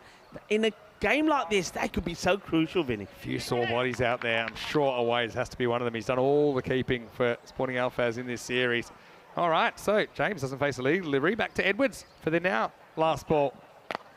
And, well, this is going to drop safe. They're just going to run. They might sneak a cheeky 2 here. Here comes a throw. It's going to be out. Direct hit. Gary Park turning on the style. And he's a top campaigner, isn't he? Well, Awais Ahmed doesn't need to get involved with this. They'll get one. The score will move to 108, and 108 all out of the very last delivery. And it's Gary Parkshow knocking the stumps over with the throw. Here we go. They make way for him. In it comes. Incoming. Boom. On the stumps. Jug the foot style. End of the innings. And you've got to say, it's going to be probably a below par score here. And Hornchurch, they're fighting for survival in this championship week. They need a victory, as do Sporting Alfaz. This one could go all the way down to the wire. Yeah, look, and you had to go for that second run, so you can't really blame for that. They bowled out off the very last ball. Look, it's a 50-50 kind of total, I think. Perman's been really good at the top of the order. I'm sure we'll see that continue for Sporting Alfaz. But, yeah, with the outs, it'll just be interesting to see how they shuffle their resources. Atif Mahmood, who's not playing, also has provided a fair few handy runs for the Spanish qualifiers as well. So let's go back to the highlights. Well, Hornchurch not having the championship week they might have wanted so far. Probably the same goes for Alfaz, who won their first game but haven't won since. And, well, kind of, I'd say nervous start, but I think a bit of tension out there, of course. A few injury concerns for both sides. It was Gordon at the top of the order. I like this move, but he nicked off. I've got to say, that Sunderland, he's really impressed me with the way he's continued to progress. And although Hankins did get a decent score, he gets a half century, doesn't really get anyone to go with him for any decent length of time. That's probably the difference between, how Hankins has affected the English, whereas the Irish now have 2, 3, 4 players all motoring. Drew probably kind of the same as well. But ultimately they take all 10 wickets. They're in the game at the halfway point, even though Parkham has had his fingers blown off. But, I think clever captaincy as well, the way he shuffled his bowlers, the way he shuffled his field. And Hornchurch, well, look, I don't think they'll be excited about the fact that they've got that many, but I think they will believe they can defend this. Yeah, I mean, one thing that Hornchurch have also done, though we've seen them score runs, and the batters, especially George Hankins, has helped them do that. I think they've let themselves down a little bit with the bowling as well. I think in this match, if they're to win this, it's such an important match. Look, both of these two teams looking to win their second match in the group, and that could all be the most important thing for surviving in this championship week. They need a win, and I think the bowlers of Hornchurch have to be 100% here. They've got to be at their best, and any opportunity that comes their way has to be snapped up. And Sporting Alfaz, I think this time was a much improved performance for them, as per it was against Pakake Benalona, the other Spanish side, where they put too many chances down. But they were on fire. That was a really important catch taken under difficult circumstances from Shakil Hafiz. And he liked it, and he wanted to show everybody how strong he was as well. And well, they didn't like it too much because wickets kept falling. So really, other than George Hankins, nothing really went their way. But you got to say, it was a very good performance in the field there from Sporting Alfaz. And I like the way that it went back to basics as well. And by that, I mean, you've got players out there like Darren Walker. Well, he's there to do a job. He's there to turn his arm over. He's a wicket taker. And he picks up 2 wickets for each side as well. I think he played a very crucial part. Crucial wickets as well. Have a look at the split. 65 in the first 5, 42 in the second. Only contributor with the bat, you've got to say, George Hankins, 54 of 25. And Japaz Vijay, he'll be also very disappointed the way that he got out. He's a good, stylish batter, but elected to go for timing on the big shot. Gets it wrong, gets caught out. Look at the bowling figures there. Jake Sunderland, well bowled indeed, young man. 2 for 18. Also 2 for Greg Smith, 2 for 16. Doing a bit of medium pace as opposed to spin. That worked well for him. Got the ball to swing around. 2 for 21 also from Darren Parker. And I think Darren Parker and Greg Smith bowled particularly well, and supported by the fielders. Sporting Alfaz, well, they've done well in the first half, but it is a game of 2 halves. Hornchurch now, well, they've got 109 to try and defend when they go out there. And I'm going to say this one is one of those scores which is golden ball territory. So are we going to get another golden ball? Are Hornchurch going to be involved in another golden ball? Well, it's going to be an interesting one. Sporting Alfaz, they're going to go out there and they need 109 for victory. Join me, Rico Fool and Mr. Maximum, when we return in about 10 minutes' time for the conclusion of this very exciting contest between Hornchurch, the champions of England, and Sporting Alfaz, the qualifiers from Spain. Volvemos en 10 minutos.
The European Cricket League is brought to you by HCL Software, Dream 11, and Andalusia European Region for Sport.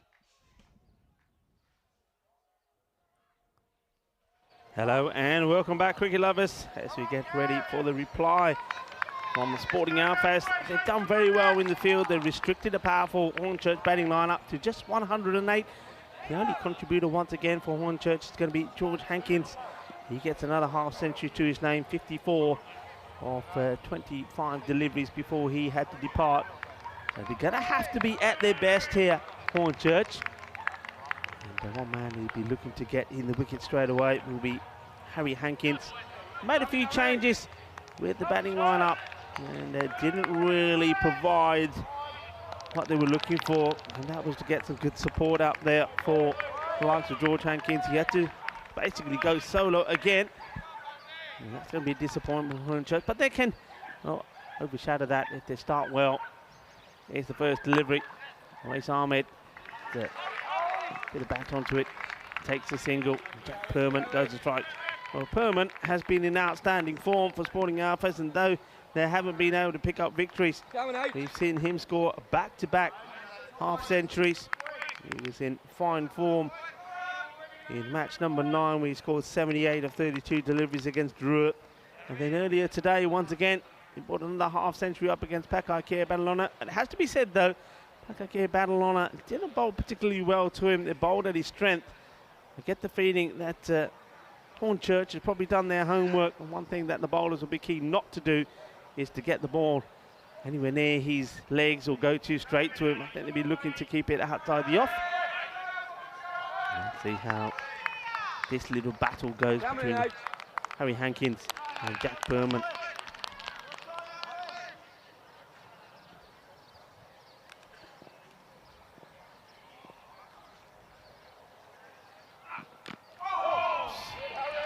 Good areas. Gets this one to nip back towards Perman. And Perman just fences off.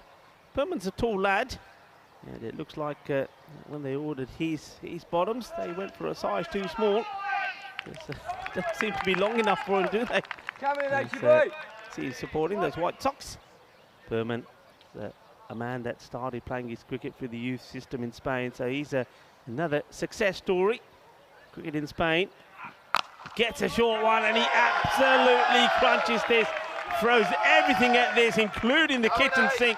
And that will go all the way. Manos arriba, arriba, arriba, arbitro. Porque esto es 6 carreras. Así me gusta. Adelante, chicos. Adelante, adelante. 6 más. Good hit. And Perman saying that he's up for the challenge. He's up for the task. Hankins wants to go upstairs. And Perman says, I'll go after it, thank you very much. And well, this is another one that will go to the boundary. Hankins goes for another short one. And I'm just wondering here, I mean, was the ball before called as one for the over? This one certainly has been, and that's what they're asking the question, because if the one before was also one for the over, that would have been a no ball. But that's what the question is being asked here. You can see the non-striker, Awais Ahmed, just checking with the umpire at the striker's end.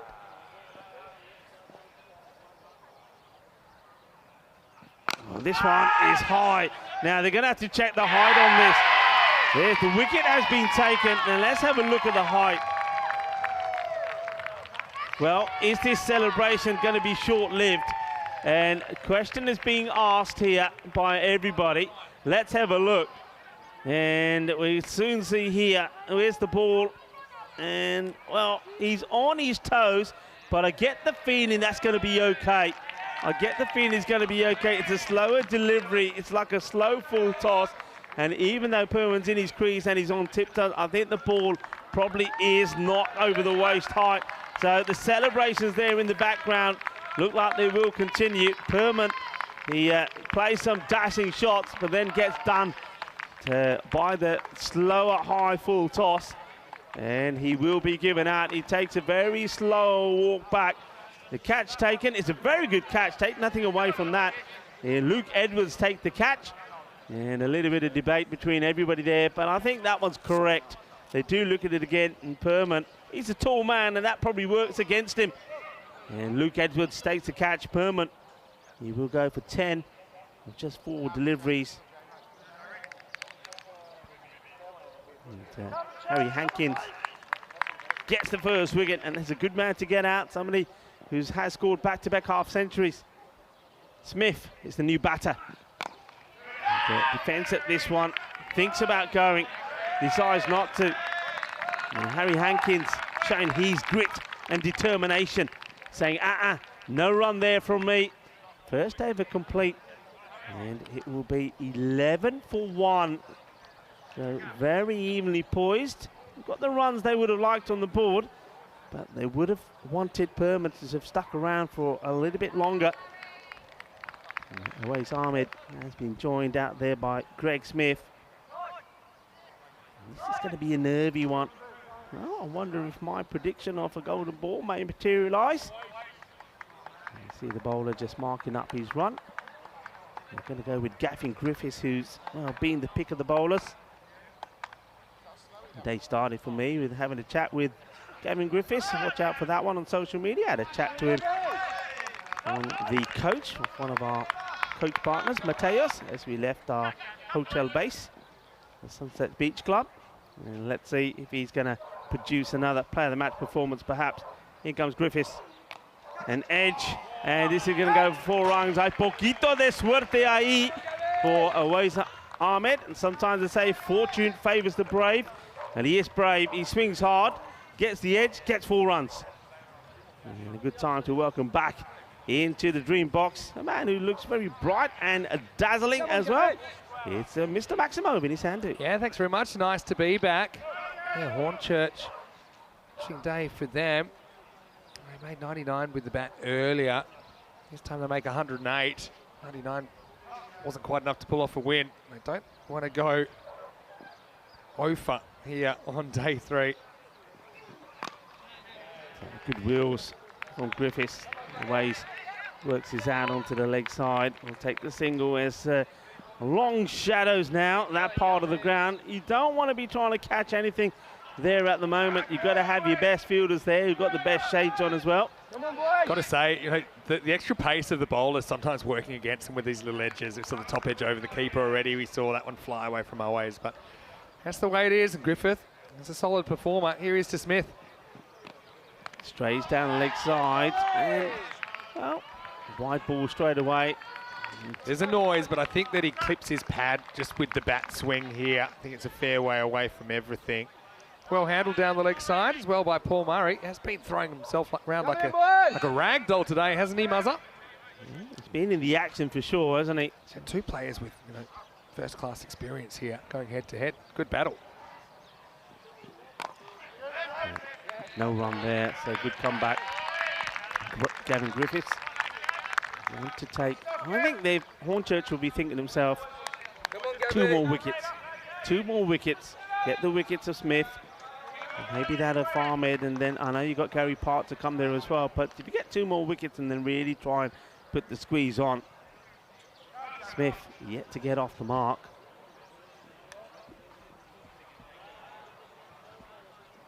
'67 first-class wickets for Griffiths. And we know that Smith's played a decade or more of high-level cricket. They call it first-class cricket for a reason. Aside from Test cricket, it's the highest level of cricket you can play, and you have to be very, very good. So I really like watching players with that kind of experience try and adapt to the situations that are thrown up in this T10 format, because it really tests your cricket brain. It does. I mean, the thing is, cricket brain, I mean, I'm just wondering sometimes, I mean, our captain's a little bit too, I don't know, too defensive maybe with the 3rd man position. I wouldn't, with this sort of pace, and you know that fielders are going to go for it. We're talking about go for it fielders. It's a great catch.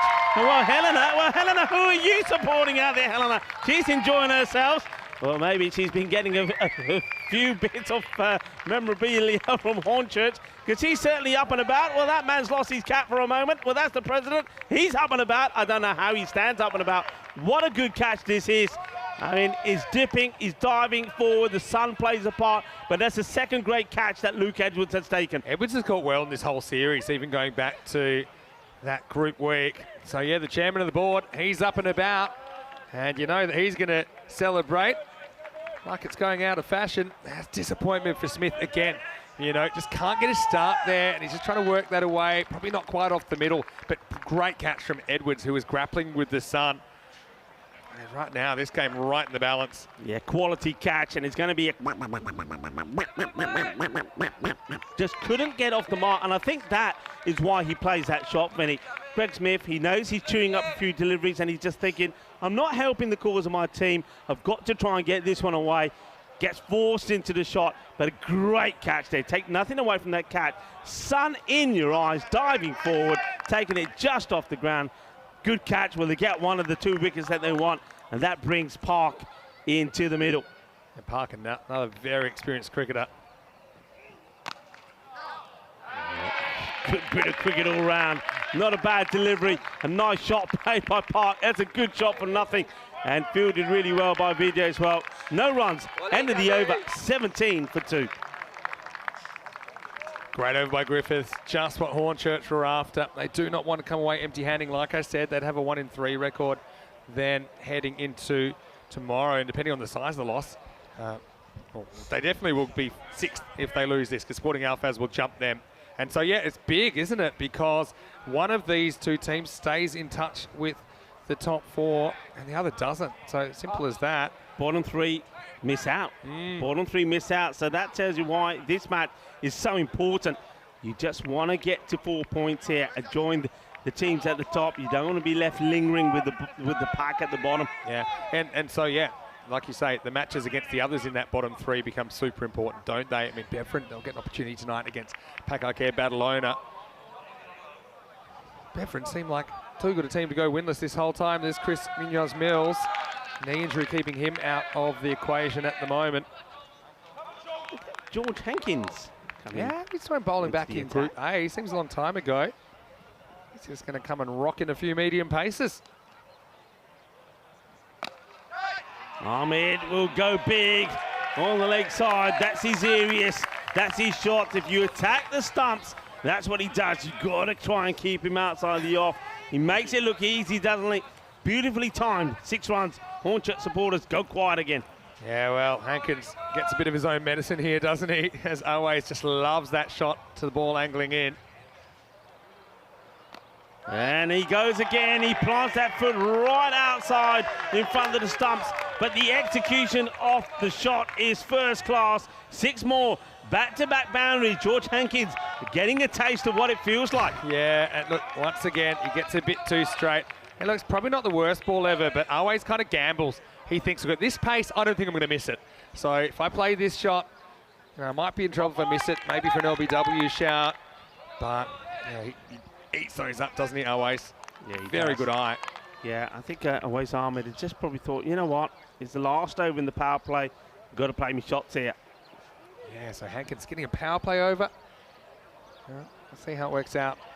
Oh, well, you see what he's trying to do, where he wants it to go. So I can gets it wrong. I can kind of understand you wanting to use Hankins as an extra bowling option, but to put him up in the power play, that's a lot of pressure, isn't it? It is a lot of Maybe pressure. just taking a bit of pace off the ball without going to a spinner. He's hit firmly down the ground, 1 bounce, and doesn't have a shy at the stumps here. Adil Malik just holds on to it. I think he's going to be key, isn't he, with his spin? Remember, 2 top overs to come from him. I thought this was an over that could have gone to Malik. A bit of news, I don't know if you touched on this earlier, but yeah, Billy Gordon not on the field with injury, and that's a bit concerning. We know that he did injure his leg back in week 1 when we saw Hornchurch in Group A. So, yeah, I suppose, you know, just speaking to him, he says, look, it's an ongoing thing. Sometimes it feels better than others. I don't think there's a lot I can do to get fitter. So he's been going okay so far in this championship week. But yeah, Ted Coney's on the 12th man, and that means they don't have the use of Gordon with the ball. Yeah, I mean, that's a great bit of fielding. That's really well done with Dor Hankins. I think he ends up almost doing the split, and then he realises, ouch, I think I've just hurt me hip. Watch the way he lands here. Watch his legs, which gets a stop. Look, look.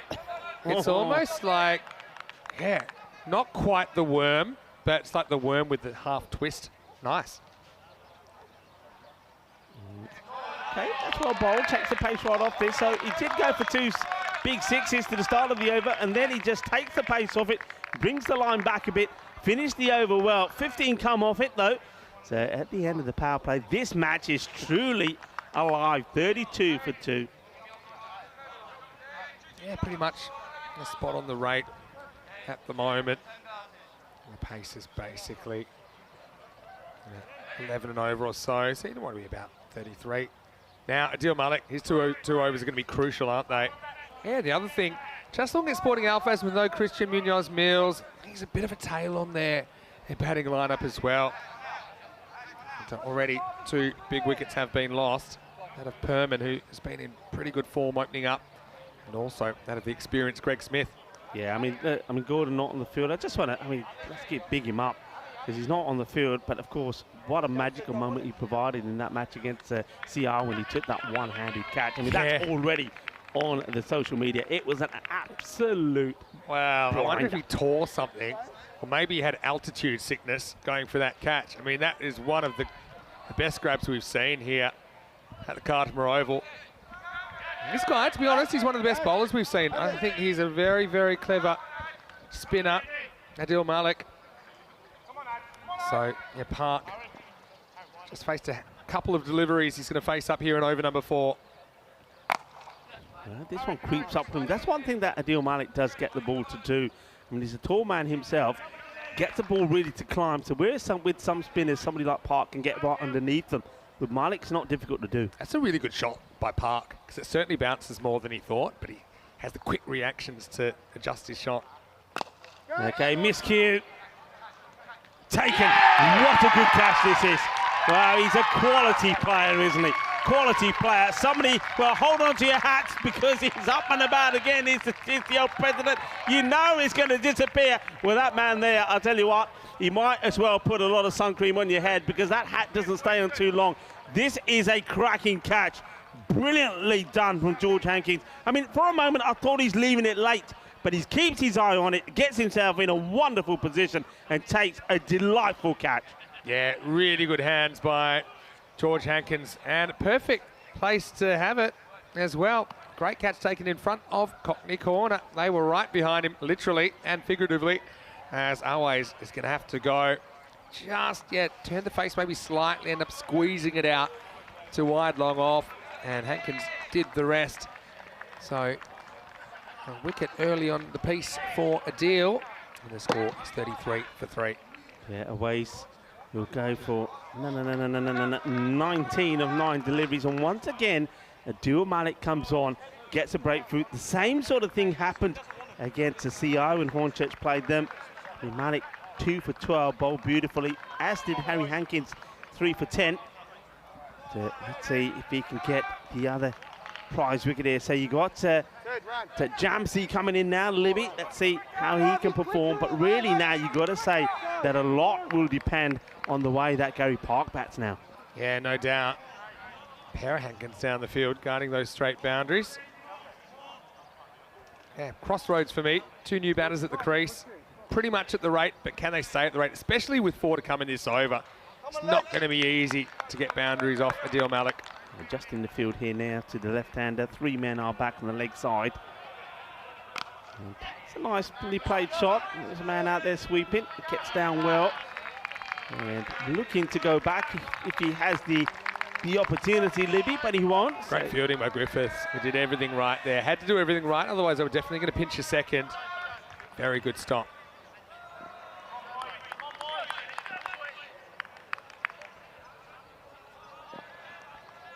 Oh, well, it's a shot that we know Park plays, and he normally executes this really well. But he's up against an experienced campaigner, Malik, who gets this to turn pretty sharply. It's a bit of an old adage, if you can't pick it, sweep it. And I think that's what Park tries to do there. Back to live action. And the next one just knocked away the leg side for 1. Yeah, he just takes a single after attempting to go for the big shot. End of the over, 36 for 3. Pardon me. Let's just say 35 for 3. Geez, they're either way ahead or way behind at the moment, aren't they? But anyway, one more chance for Adil Malik. To the left-handed Libby. It makes a change to the field. So, yeah, we'll take the single. They won't mind the singles.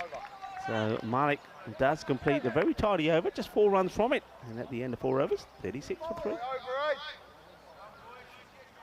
Well, I'm not claiming I can see the future, but I did have a feeling it was going to be 36 for 3 after 4. But I want to welcome everyone to our broadcast, whether you're watching on the European Cricket Network or Fancode, of course, in the Indian subcontinent, or any of our international broadcast partners, such as Fox Sports in Australia, Star Times, Streamstar, Viaplay UK, ATN in Asia, Sportsmax Jamaica, Dubai Sports Channel in the UAE, Sport in France, Sport 1 Ukraine, Swiss Sport and Sport TV Turkey. Great to have your company. So many ways to watch. Let's stay with us because there's so much European cricket action to come. And if you're anything like the millions of viewers that tune in every day, you could be hooked on this T10 format too. And now, time for a bit of a cult figure. It's going to be Mark Whitlock. He's going to come on, so they're continuing with the spin into the 5th over. Yeah, well, everybody's passing on caps and shades to the fielders that are on the leg side boundary to the right-hander or to the left-hander on the cover point boundary, because the sun is going to play a big part now. Played out, they're taking the single, and well, he's going to have to hurry. Oh, well, I think if this is taken cleanly, I think he could have been in a spot of bother. I think he would have been in a spot of bother. Yeah, I think so. I mean, the thing is that Gary Park thinks he's running to the danger end, but Libby was the one in the real danger because he had a standing start and a better throw. Obviously, if he takes that, he's going to be gone. I think it was a little bit slow getting back there, Whitlock, to be fair. I think he doesn't realise the situation. By the time he does, he's snatching at it. Oh, well, this is Gundy. It's going to be called wide. Not sure what the plan here was. Yeah, from Whitlock, well, no, everyone's bowling right. the flipper now. That was an interesting one, wasn't it? I think that's the quicker ball gone wrong. White ball called. Goes down the ground and he gets the middle of the bat. That's a biggie. Sweet out of the middle. Sweeter than a bowler. Rasmalai. 6 runs. Boom. Shakalaka. Yeah, Park hits it out of the park here, doesn't he? Step hit ball from Whitlock. Again, turning into the right-hander. Probably not going to be as easy. He sees trying to stay away from him. That might have been a wide, but he could reach it. And once he reached it, he was going to put it away. Yeah, I mean, Whitlock has the knack. I've said this before about him. Sometimes he goes for a few, but he has the knack of picking up wickets as well. And Park, how hard does he go at this? This time, it's a bit fuller, not able to get under it, so we'll take the single and hand the strike back to Libby. And I think he'd be far happier bowling at Libby at the moment before Libby gets going. I think the reason we're seeing him bowl so early is because that left-hander's there and they like that matchup, but the left-hander can't face all the balls. Floats it up there, Libby gets the single, so a lot of the hard hitting at the moment is coming from Gary Park. And I think straight away, you know, that Hornchurch are thinking, okay, let's try and bowl as many overs as we can, the balls as we can to Libby. Park watches this carefully onto the bat, flicks it away onto the leg side. Looking for probably 2 boundaries and over to stay with the rate at the moment. Don't quite get there with Whitlock. They're just slightly behind. The 12 will come off the over, end of the over. And let's take an opportunity to have a look at the upcoming events. Yeah, so if you're new to the ECN universe, maybe you've stumbled on us on one of your favourite sports channels. We do have cricket all the way through the year, and it's a different type of cricket. One thing I love is that a lot of people that say they didn't like watching cricket, they've really got onto it. Oh, we still got one to come in the over. That would explain it. Come back to that in a second. And it's going to be stumped. Well, the extra ball counts, doesn't it? And Libby runs straight past one. Oh, Whitlock could count to 6. He wasn't going anywhere. He wanted one more crack, and he gets it. So you mentioned he just has that golden arm, doesn't he? As one half of the Chuckle brothers does the job. And the wickets have been falling frequently throughout this first half of the innings. 47 for 4. Yeah, I mean, he goes out. I think this is once again, I think Libby has decided, Jamsy there, right, okay, he's been a bit jammed up, hasn't he? He's been a bit sticky in the crease, hasn't really been able to play any shots, and decided, look, if I'm going to be doing my team a favour, I've got to try and play some shots. If I can't do it, maybe the next batter can come out and give Gary Park a little bit more support. But well bowled again from Whitlock. As I said, he just has the knack of getting wickets, gets another one. Yeah, so change gloves to Park has reached the halfway point of this innings. Yeah, so we will have the ECIW, so women's T10 action. It's great there's been demand for more of that. We already did one series this year. So women's international T10 Saturday and Sunday from this venue, Cartama Oval. Then I know we'll be in Portugal together for 2 weeks. And then you're staying on for Cyprus. I'll take a bit of a breather, but I'll be back for the end of that before I'll take over. Rika, you'll finally get a break when we get to Milan. But anyway, appreciate your efforts. Here's Adil Malik coming back for over number 6. And yeah, this becomes a big over because if you don't get after Malik, which you can understand, you might want to be a bit careful against him, but that run rate required is going to balloon out pretty quickly. Already it's out to around about 12.5 and over. Gary Crompton has played in the past of the national team. He's an outstanding player. Let's see how he goes about things. And I'm an R about this one. It probably was on, but both batters had to go straight away. Yeah, exactly. So some indecision. They back out of it. What option I try against Malik? Probably survival's what your first instinct is, but how do you burgle a boundary from somewhere? It's nicely clipped away by Crompton. He'll be happy to get his first runs on the board. And I think these two could complement each other pretty well. Crompton will just, well, he'll put the bad ball away, no problems. He'll take the singles. He'll keep Park on strike, but Park has to fulfill his role. He's got to stay out there and become the aggressor.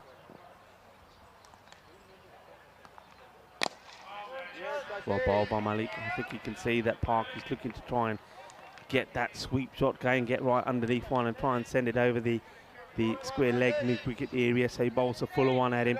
Not able to do that, just takes a single. Where's the boundary coming from in this over? 2 to come. You maybe just suck it up at this stage. I don't really want to lose a 5th wicket. Oh, well, it's a quicker, flatter delivery.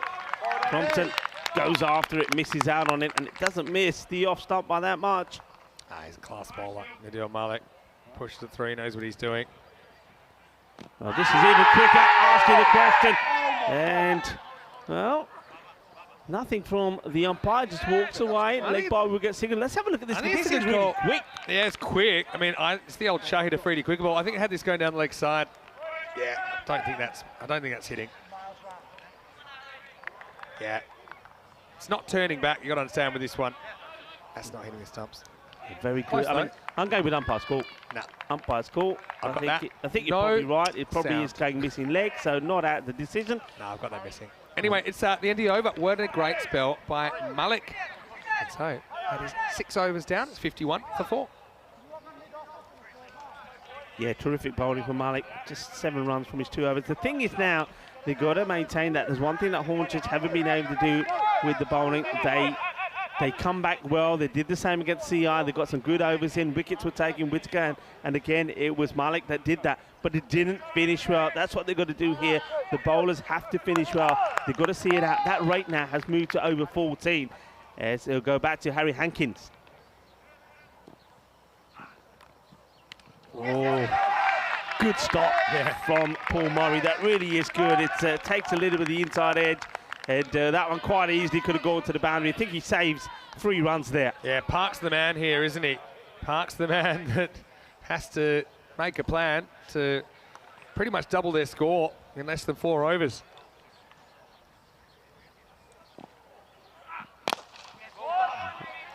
Nicely played, well met. But I was going to say, if we've learned one thing, it's that umpiring is a lot easier with a bunch of slow motion replays, isn't it? I mean, you spend a lot of time out in the middle, Rico. Obviously, you know what kind of pressure these umpires are under, and I think the mate comes up with a good call there. Yeah, he does. Immense pressure from both the umpires. Have to be on the ball all the time. Up in the air, mishit, slow delivery, and that is out. And once again, George Hankins makes no mistakes. And it will be the end of Gary Crompton. Well, steady on there, steady on, steady on. Well, at least he hasn't nicked it. Well, he has. The man who's always wearing the hat said, "You're not nicking my hat anymore. I'm just hiding it." He said, "I'll take my challenges with the sun, but not with you nicking me hat all the time." I think the hat's the lucky charm. And yeah, the chairman of the board signals the end of the power play, even though we're into the 7th over now. And well, you know that they're loving it right now. And so Crompton is the next man that has to go. Tried to beat mid off, but couldn't again. George Hankins hasn't been dropping catches. And the Hankins combine well together. Harry Hankins with the ball. George Hankins takes the catch. And at the moment in time, you'd have to say that with these wickets starting to fall, even though Park is out there, that really, you've got to say with that required rate also now going to about 15.5, Hornchurch have put themselves in a strong position in this match. Well, Hafiz is a live wire. I called him a one-man highlight reel. Not always for the right reasons, but sometimes. Anyway, comes out, needs to bat the 3.5 overs of his life with his acting captain, Gary Park. See if they can pull this off for Sporting Alphas. Edge gone, and he's going to go, and that's great bit of bowling from Hankins, and just watch them go wild there in the fan zone now. And they're dancing around. What a good delivery this is, and that's another bowler, and Harry Hankins is going to get an opportunity here to maybe get a hat-trick. Well, has he fallen off his chair? No, he's okay. I think they've taken the chair away just for safety reasons, but well, this is really good bowling to Hafiz, and unfortunately for him, he's trying to get the uppercut going, gets a little tinkle on it, and look at him, that's what it means to him. He's absolutely pumped, and it's delight around for Hornchurch. Yeah, Hafiz fresh out of luck as well. I mean, if you get a bit more bat on that, it probably goes over Murray and flies for 4, but I think Murray, very solid set of hands behind the stumps. Under pressure as well, he's been good. Remember how he handled that run out on the last ball of regulation play yesterday, which led to the golden ball. As a keeper, I really appreciate the work of Murray back there. So, yeah, looking like a long way home from here as Quinlan strides to the crease. It's 53 for 6. Yeah, so hat-trick ball coming up here now. And Harry Hankins, can he add his name in the Hall of Fame? Here we come, Quinlan to face. And round again up, it could be, could it? There's a shake of the head, the umpire saying this is probably going down the leg side. We'll have a look at this again.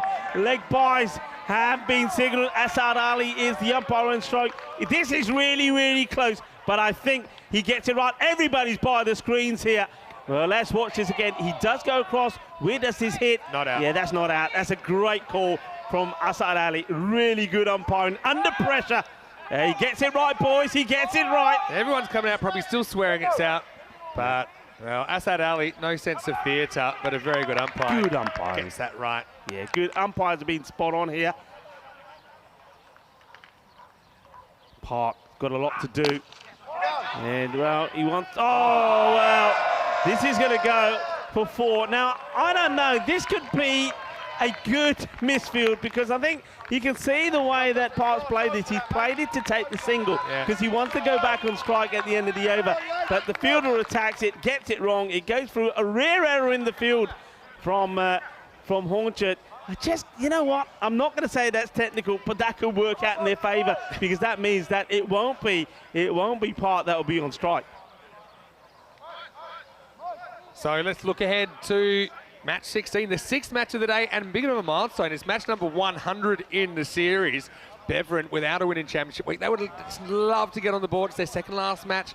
Looks very unlikely to have a path to the finals, but still, I mean, they got Pakai Care Badalona and a big in for Pakai Care. Mohammed Babar into the lineup, and use from the toss. Pakai Care, well, their captain, Charles Ahmed, has had a very good run of tosses. He's won the toss, elected to bowl again, so they will chase, and looks like Big Babar will be out there for Pakai Care tonight. Recovered from a personal situation.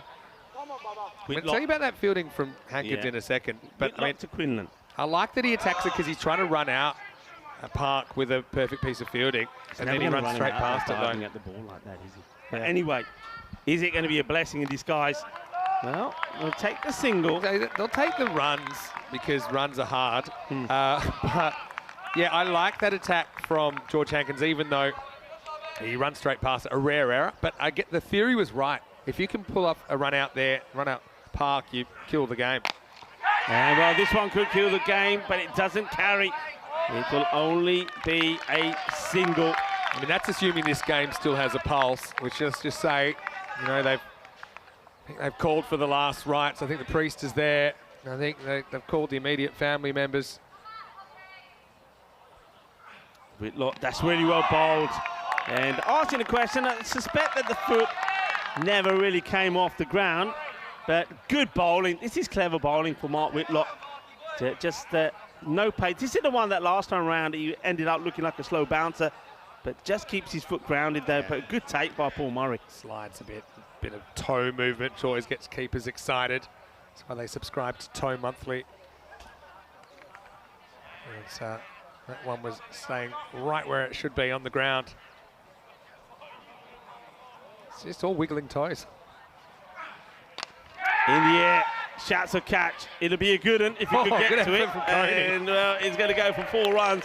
Well, he's trying to stop it. He gets dizzy in the process of trying to stop it, and then punches the ground when he's not able to get there. That's Ted Cooney. I like this. This is Cooney, the 12th man on the field, and he just goes full body dry heave at it. And he says, you know what, I'm not quite sure where this ball is, but if I jump into the general direction, maybe I've got a chance. Well, he did, but it got away from him. 4 runs. Quinlan picks up a boundary. Need a few more, though. Pitches this one right up. He goes for another one and back-to-back boundaries. So Quinlan saying, OK, I'm up for this. And there's a few of them that still believe. Well, let's not forget what happened to Hornchurch when Beverin were trying to chase down a monster target. Although, not really the same style of batting side Sporting Alpha has, but yeah, they blew it late but still held on to golden ball. Well, he wants to go again. And, well, you can see that Park this time says, no, stay there, because I do want to be on strike for the next over. And, yeah, that's why I suspect that last time round, you know, I know you're talking about it, that ball going for 4, probably not a big deal, because he kept him off strike for at least that 1 ball.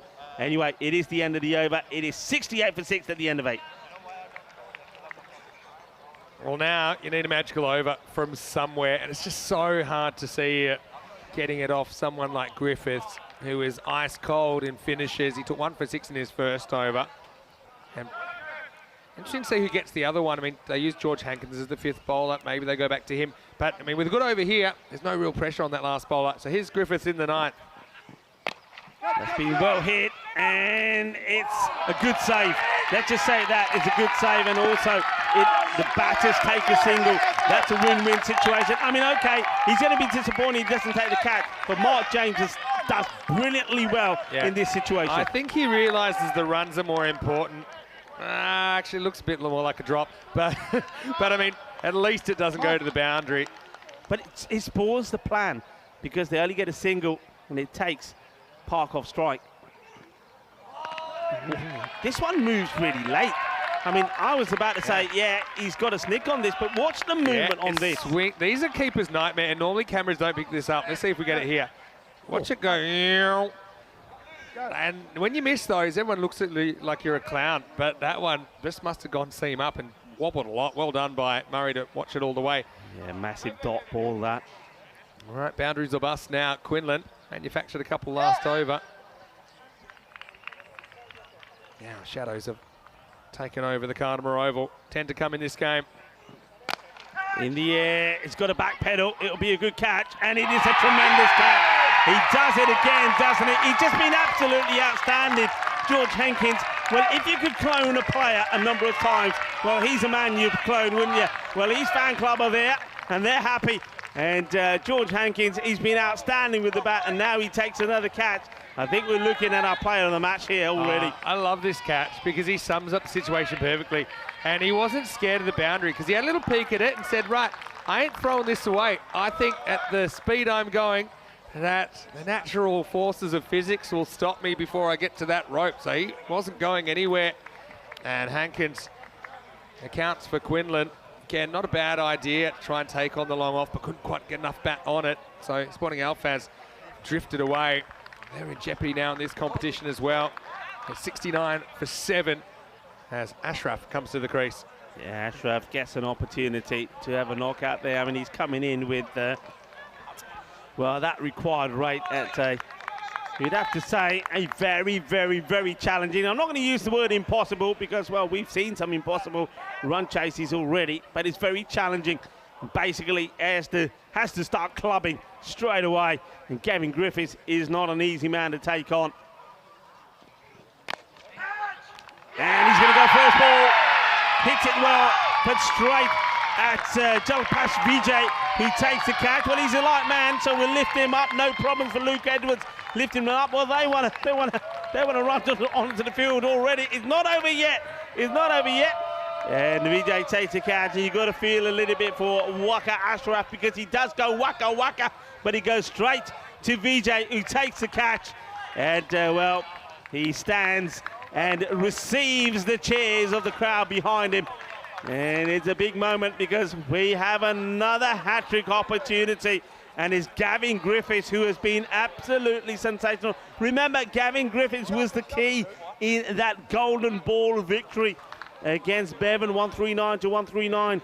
He defended the 11 that was required of the last over. They did get 10, and then he bowled the golden ball and got the wicket and got the win against Bevan in an all-time classic European Cricket League match. And now here he is. Maybe he's going to make another highlight for himself. He took 4 for 18 in that match and got Player of the Match award, and maybe he's going to take 4 here. At the moment, he's got a 3 for a new batter coming in, and he's up against the hat-trick delivery. Gavin Griffiths has once again shown us his class. Well, in the late melodrama, Darren Walker will be playing the role of party pooper because Griffiths on a hat-trick, I mean, just don't think they can really... I think he's been out first ball on 2 occasions. Walker. Yeah, I think you might be right as well. I think he's already had a pair. So if you're going to get a hat-trick, he's not a bad person to be bowling at. I thought there were 9 down, but it's only 8, so 69 for 8. All right, here's Griffiths. Hat-trick delivery. And well, shots. Plays it out well to the screams of delight. I think that's Kate. I can hear Kate up here already. She screams, yes, as he gets off the mark. So well done to Darren Walker. 70 for 8. And Gavin Griffiths, outstanding bowling spell from him. 3 for 8, a ball to go in his spell. That's what I meant. You just couldn't see you getting a magical off Griffiths. He's too good. Anyway, last ball of his spell. Been a good one. Park left holding the baby. And it's a delightful shot. He's onto his pads, quick hands, plays it away. And Park would just be thinking that he just ran out of partners. He's been the Lone Ranger, if you like, out there. And he plays a nice shot and just spoils the bowling figure slightly of Gavin Griffiths. But he'll go for 11 off his spell, 3 for 11. Sensational bowling, 74 for 8 at the end of 9 overs. Yeah, here's the thing with Park.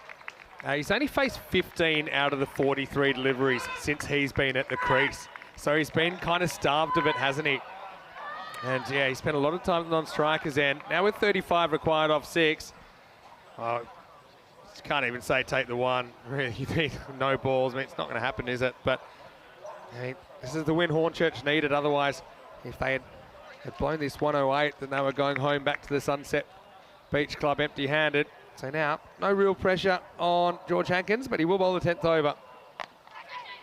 And Walker gets a fair bit on this and get the single. Well, this is where Park is not even looking around. He doesn't even want. Yeah. He doesn't even want to think about a second. He wants to face every one of these deliveries. And the key thing is here, try to get close. Net run rate could be so important. Well, as they say in the nautical world, this ship has flown now, and now I think I just want Park facing all of these, trying to hit as many boundaries as he can, see if you can get close-ish, and try and save that net run rate, which maybe could save Sporting Alphaz later in the week. Yeah, absolutely right. George Hankins. Clubbed, big 6. Well, we know that Park has done this to him earlier when he bowled the first over. Park just says, well, you know what, you're going to bowl there, I'm going to put you out of the park. 6 runs is almost a 6 to silence. Well, we had a game earlier in the day, Drew versus Farmers, where the game, doctor actually pronounced the game dead, and it had seen the white light and walked towards it, but it came back because of a no ball. Let's see if that happens this time. Well, he goes 2 out of 2. So back-to-back 6s. And once again, George Hankins is starting to face the kind of treatment that he normally dishes out. This is a good shot, but look, the point you make is so key. He's been out there. He only faced, when you mentioned it, 15 deliveries. If he had faced more of the strike, could have been a different story. George Hankins probably looking over his shoulder at some 6 bowler options. But anyway, he just needs to not bowl wides or no balls. So he'll just cop it if he has to. And this one is the dot that he wants. And to the chair of the Hornchurch supporters. You can see it's been a great effort from Park once again, the captain, sporting out fast, but other batters just haven't been able to contribute. He hits this one hard, he doesn't even want to run, and Darren Walker says, hey buddy, let me have the last ball, I can hit one too, you know, and now he has to get back in his crease. Yeah, Walker's got the full teapot now at Park, saying, all right, you had your fun, any chance at glory here? Yeah, I think he's saying, hey, buddy, what's going on with you? I think he was asking how you're going to hit at 22. But anyway, might be big enough. I'll award the runs on this one. I think he's just thinking, if I get another 6 here, it gets us closer, gets us in the 90s. And he hits it pretty well, and he will hit another 6. And well, he does attack the Hornchurch supporters, but they don't care. They're celebrating anyway. It's another victory. It was going to be a nervy contest against the Spanish Giants, but they get the victory that they wanted, Hornchurch, and that maybe is enough to perhaps see them into the finals on Friday. They've still got some work to do. They've still got some matches to play tomorrow, but Sporting Alphas are now the side that well, probably in danger of not making it through. They've got some tough matches coming up tomorrow, and well, only the one match left for them in there against Beveron. Yeah. So I mean, that is do or die really for them. But Hornchurch, they're a side, they've come close a number of occasions. They came close when they won their first match in this championship week with Beveron, went to the Golden Ball. This one was going to be a real test for them. And in the end, thanks to the Hawkins and thanks to some great bowling from Gavin Griffiths once more, they came up top trumps. Some really good catches as well, really good intent from the fielders in this innings as well. But Awais Ahmed, again, they needed to stick around for a long time, not just a good time, didn't they? Really like that catch coming forward from Luke Edwards. Well, suddenly they had a hell of our crew as part of the fan base. That's the lucky hat. I think you'll see the chairman of the board touch that for good luck and grabs it after each wicket, much to the chagrin of the actual owner of the hat. But you see them throwing themselves around. I mean, Hankins used instead of Gordon as the 5th bowler because of that injury to Gordon. Hopefully that's not too serious. But, I mean, maybe his bowling didn't go the way he wanted, George Hankins, but his catching was outstanding in this innings. Yeah, it was. I mean, look, you saw good performances from Harry Hancock, 3 for 17 and 3 for 12 from Gavin Griffiths as well. But I just think all-round performances. First, the one man who made sure you got the runs on the board. Another half-century, 54 with 25, George Hankins. And then he's catching as well. And talking of catching right on cue, that was a good one. But he really was on fire today, and he certainly is my player of the match in this one. Yeah, totally concur with that. And you see, not everything went the English team's way. I think it probably helped them that Park didn't face that much. But to be fair, one reason Park didn't face that much is he hit a lot of ones, didn't he? And the batter at the end couldn't really get him back on strike most of the time. And yeah, just couldn't find that boundary run until it was too late. You got Griffiths coming back in the 9th. You know, that's not going to be a picnic. And, you know, Hankins came on to bowl the 10th, but he had a wheelbarrow full, and Walker saying, hey, what are you going to do with last ball? And then Park said, well, I can do that, which actually helps our team somewhat. But, yeah, just the one win from 5, I think that makes it for Sporting Alphas now. Yeah. So, again, they're kind of drifting out of the picture, aren't they? They kind of need some teams in front of them to fall over, not win any games, and maybe we can get some 2 and 4 records. But and that's why the net run rate is important, I suppose, in theory. Gary Park, 42 out of 20 leads the scorers. Apart from that, Awais was good early, but couldn't quite survive to even 10 balls, 19 for him. 10 for Perman, got a top edge away, but couldn't do a lot more, unfortunately, here in match 15. With the bowlers, 2 3-fers there. I think Griffiths was outstanding on a hat-trick at 1 point, 3 for 12, 3 for 17. Harry Hankins, nice to see him getting amongst the wickets as well. Remember, he was brought in for this finals week. And look, Adil Malik, 1 for 7. I thought he was brilliant, wasn't he? Yeah. They just couldn't get him away. The other wicket went to Whitlock. Yeah, it's not all about taking the wickets. I think that 1 for 7 was outstanding. And I think also, remember one thing, I know that George Hankins, I think he went for 34. But remember, he had to fill a gap. There's no Billy Gordon. He's your main strike bowler, the captain. He's not there, so they needed somebody else to be that 5th bowler. And I think he fills and does the job pretty well. And I think he was cleverly used as well. Used him at the right time, used him at the time when Sporting Alphas were probably a little bit way behind. So they took the gamble and it paid off for them. Yeah, well, in the end, they get enough, but only just enough. I'm going to step aside. I'm going to let Corey fill in for me the last game. 6 games, so that's 5 down, but we're not over. We are not over by any means. So it should be a big one. I mean, Beverin desperately need a win. Pakai Badalona, the train is going, but I know Mohamed Babar coming back from them. That's going to be huge, so stay tuned for that. We're only about 10 minutes away from his start, but for now, from the box, it's Vinny Sander here, Mr. Maximo with Rico Full. Corey, like I said, we'll be back shortly. Stay tuned. After the break, more ECN action. You're watching the European Cricket League.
The European Cricket League is brought to you by HCL Software, Dream 11, and Andalusia European Region for Sport.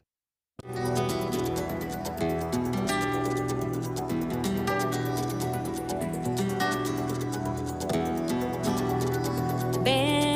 conmigo a cruzar su calle, a vivir su ambiente. Ven conmigo a vivir la vida intensamente. Conmigo ven, conmigo ven. Hello and welcome back to the Cartama Oval. Well, this party is rocking. The sun is about to go down. We have done 5 games, but we are not done. We're going to a 6th game. Only time we'll see this during this ECL. This is because of the format. We're needing 21 games in 4 days. So the 6th game will be a pretty good one. Beverin taking on Pack I Care Badalona. 2 teams that really pack a punch. A little bit earlier out in the middle, Rob Kemming was with 2 captains. Let's see who wins that coin toss for match 16. Your call. It's 10. Tails is called. It is tails.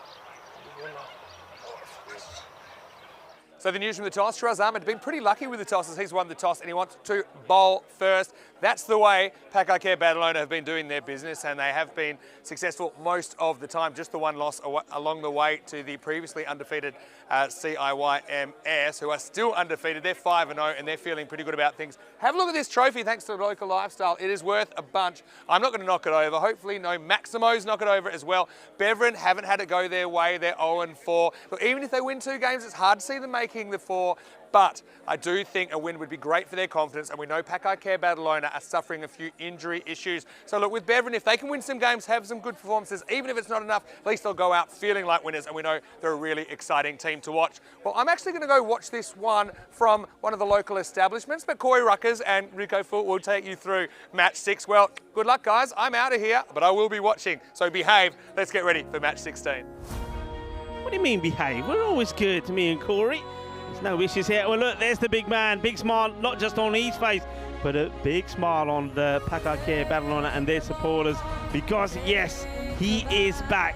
The big man, remember, he was the MVP last time around as well when Pack I Care Badalona were crowned the champions. Mohamed Babar is back, and let's see if he comes back with a bang as well. That certainly will put a lot of confidence back into Pack I Care Badalona's side. Now remember, confidence will be good as well. It was a battle of the 2 Spanish teams, Sporting Alphas and Pack I Care Badalona earlier, and they were victorious in that one. So they're coming into this one in good shape, and Pack I Care Badalona 108 to 105 favourites to win this one, according to the bat versus ball wall. And well, the news from the coin toss, as we saw there, that Pack I Care Badalona winning, and well, they want to be chasing again, so they will be in the field. And the slight changes in Beverin now, a change in captaincy, so Zabir Zakil will wear the captain's band, and the captain will he's feeling that was too much pressure with him being the captain and batting. He's still going to be the opener out there. He's going to be the non-striker. Numamand will be on strike, and there's no hanging around. The big man wants the ball straight away. He says, I'm here, give me the ball, because it's time for us to party again. Or maybe, well, it is the night game. I'm going to be partying, and alongside me, a man who's on the party bus because Vinny Sandu has gone. It's time to party. It's me and Corey Ruckers. Welcome back, buddy. Thank you very much, Rico. Full game number 6 today. It's been a long one. Thanks for hanging around. Looking forward to this. Mohamed Babar's back. Great to see him on the field after a bit of a family emergency. He's been able to make it out here to Cartama Oval. Get this, Rico, it's his first game since the Group A final versus Ireland. He hasn't played in 6 months. Wow. So if you want to see Rusty, you might see it, and he's just taken the ball and he's back. He's back. Yeah, he's back. And just turning his arm over. He got a nice watch last time he came here, didn't he? Mr. MVP. So can he, I think just with him in the team, you can see Pack I Care, they look up to him so much. To have such a senior figure, it can only help. Can Beverin get a win? Here we go. Here we go. And well, the first ball is going to be a big 6, but that's not quite the welcome back that he wanted. The MVP, well, MVP or no MVP, go fetch that one. Absolutely, what a start to this game. It's a full ball, and Bubba's first ball in 6 months ends up clearing the bleachers, because that's an amazing shot from Moment. Yeah, lovely shot. And Beverin, yeah, you heard Mr. Maxim say that it's very unlikely, even if they win both the matches. The other thing is, it's not just that they have to win them, they have to win them comprehensively, because I think the only way possible for them maybe is with a net run rate in their favour. Well, it's going to be back-to-back.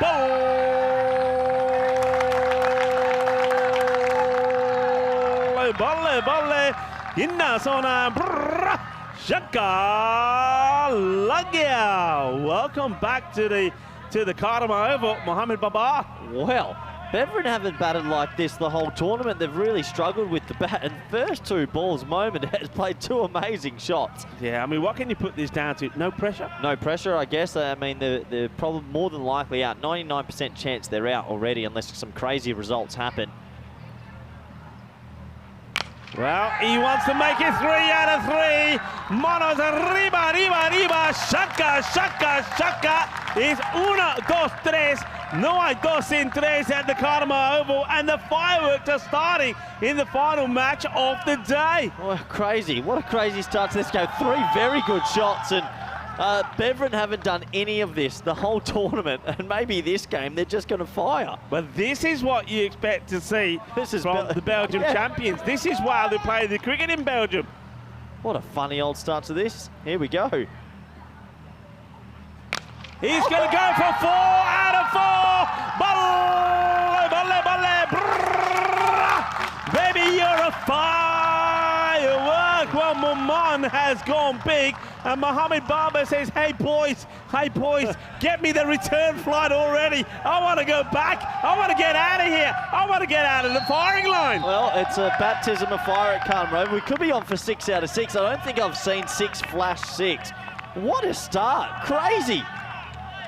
Well, he's got to try something different. It's slow ball or something, surely. Oh, and he gets this one through, and he's... Oh, look at the reaction. Well, he's not happy that he's hit 24 off just 4 deliveries. He's gutted with himself. Well, he's missed out on this. But Baba, well, he gets the old trickery. He's woken up. He gets the dot ball in. It just shows if you don't get much match practice, it's not easy cauldron just to walk into. Some very good batting, though. And 24 off 5 balls. This is the bit more like Beverin we've been waiting to see. Yeah, you're spot on there, buddy. Okay, Baba, he knows the over's not done yet. And this will be well hit, and this is going to be 4 runs, 4 carrera. And Mohamed Baba comes back. Well, he does come back with a bang, but the bang is against him. He'll go for 28 off his first over. It goes magical. And, well, Baba, well, he'll soon come back to reality and learn. It doesn't matter who you are, doesn't matter what your reputation is. When you're out there, we're all even Stevens. It's all a level term. And look at that, they're absolutely loving it. Yeah, it's the first time Beverin have got ahead in a game, so what a start. This is what we've got coming up, the ECI Women's this weekend. And Vinny and Rico are off to ECS Portugal. We're off to Cyprus as well, and then we're off to Italy, Milan. Plenty of cricket to come up. Plenty of cricket. It's going to be another stellar season. And, well, it's been a stellar start here from Beverin. And, well, you know, when you've got no pressure on you, you can play the game differently, and that certainly is what Maman does. But what about Hakeem Kassar?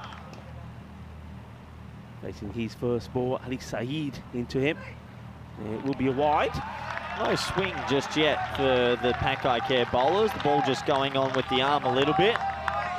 This is a dream start for Beverin, who have had a pretty tough week, it has to be said. They haven't been able to get a win on the board just yet. Maybe tonight's the night. Maybe he is. Ali Saeed looking to fill the shoes of Mohamed Cameron, who still unfit for this match. He's nursing a knee injury. I've seen him around the ground. He's all sorts of things on it. He's had a bit of physio. He's got the ice on it as well.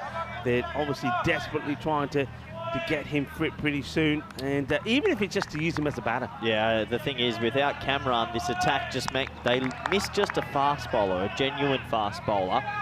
And the attack's just maybe a bit weaker, obviously, but they miss his batting as well. So that's a big loss for them, but I'm sure they'll be confident they can try and get back into it. Yeah, Shafqat Ali Saeed.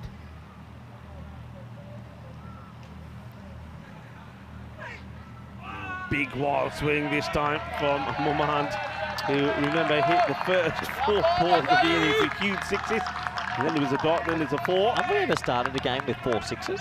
Oh, I think so. Maybe Harrison Ward a few years ago in the final, actually, versus Belgium.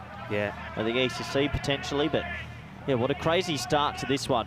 Yeah, I think in that one, did he go 5 sixes? And Might have then been 5 actually, yeah. 5, and then he just missed out on the 6 out of 6. Well, this one will be a wide. I don't mind this at all from Saeed. He's desperately trying not to get the ball into the swing zone of Oman, because he knows if he does, it will just disappear. This is the start that Beveren have been dying for so long. They just haven't been able to have good power plays, and they're going to have a good power play here. Moment. Well, he's 28 of 7. He's probably thinking, time to keep going. It's just one behind what my strike rate would have been. Okay, this is high up in the air. Will it go to hand or will it not? No, it won't. And then... Oh, well done. That's brilliantly done. Well, look at this. But this, you know when you watch tennis and they play that crazy shot, not looking, and they get it over the head. But this is a proper tennis shot. I don't know what you call it, but that's marvellously well done. And, well, they're applauding the running, but you've got to applaud the fielding there as well. That's a sensational bit of work there from Hashim Mirali. Yeah, Hashim Mirali's actually a gun in the field, and he ran quickly, tapped it back. Brilliant fielding. So just the 2. A little bit of an overthrow, which got Moment back on strike. So 2 runs there. Oh, no. Do they get 2? Trying to see out there. Maybe only got... Did they get 3? No, they've only got 3 here. They could have. There was an overthrow as well. Maybe they did, because Hakeem's on strike. Yeah, they're coming back for 2 there, and then overthrow. So they get 3. Get the 3. Bit of a bonus. Just happy to give the strike back, and think Kassar is probably thinking, well, you know what? If you got the hot hands at the moment, you might as well stay on strike, Maman. Yeah, good start. Beveren coming out the blocks. I mean, if they do win 2 games and a lot of results go their way, they could technically get it down to net run rate, but it is a long shot.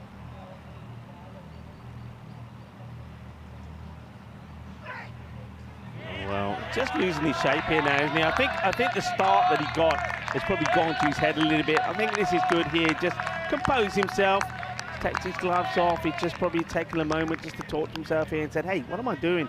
Go back to my natural game. When I was hitting those big 6s, I was timing and hitting sweetly. I wasn't trying to force the issue. So he just needs to take a moment just to compose himself again. The other thing about Beveren is, all right, whether you get through or not, I think it's about finishing well. It's about showing the world and also proving to themselves that they're a lot better than what they've demonstrated. They've got 2 matches left. They can still demonstrate that. Gone. Adios. That is not what you bolt to him. And, well, he does compose himself. He says, OK, go back to what I did at the beginning of this inning, and executes another one. Boom. Shakalagia. And they're absolutely loving this at the moment in the dugout. Yeah, what a shot. He's hitting that a long, long way. And this time he misses the Yorker and he cashes in. It's such an unforgiving game. If you don't get your Yorker right, this can happen. And that's a big shot for 6. As the score at the end of 2 overs is 41 for none. Yeah, we just have a look. Look, this is why it's so difficult for Beveren. Look, they've got to, if they win both their matches, okay, you topple Sporting Alfest, you go level with the likes of Hornchurch and Farmers, but those old teams, they're playing each other.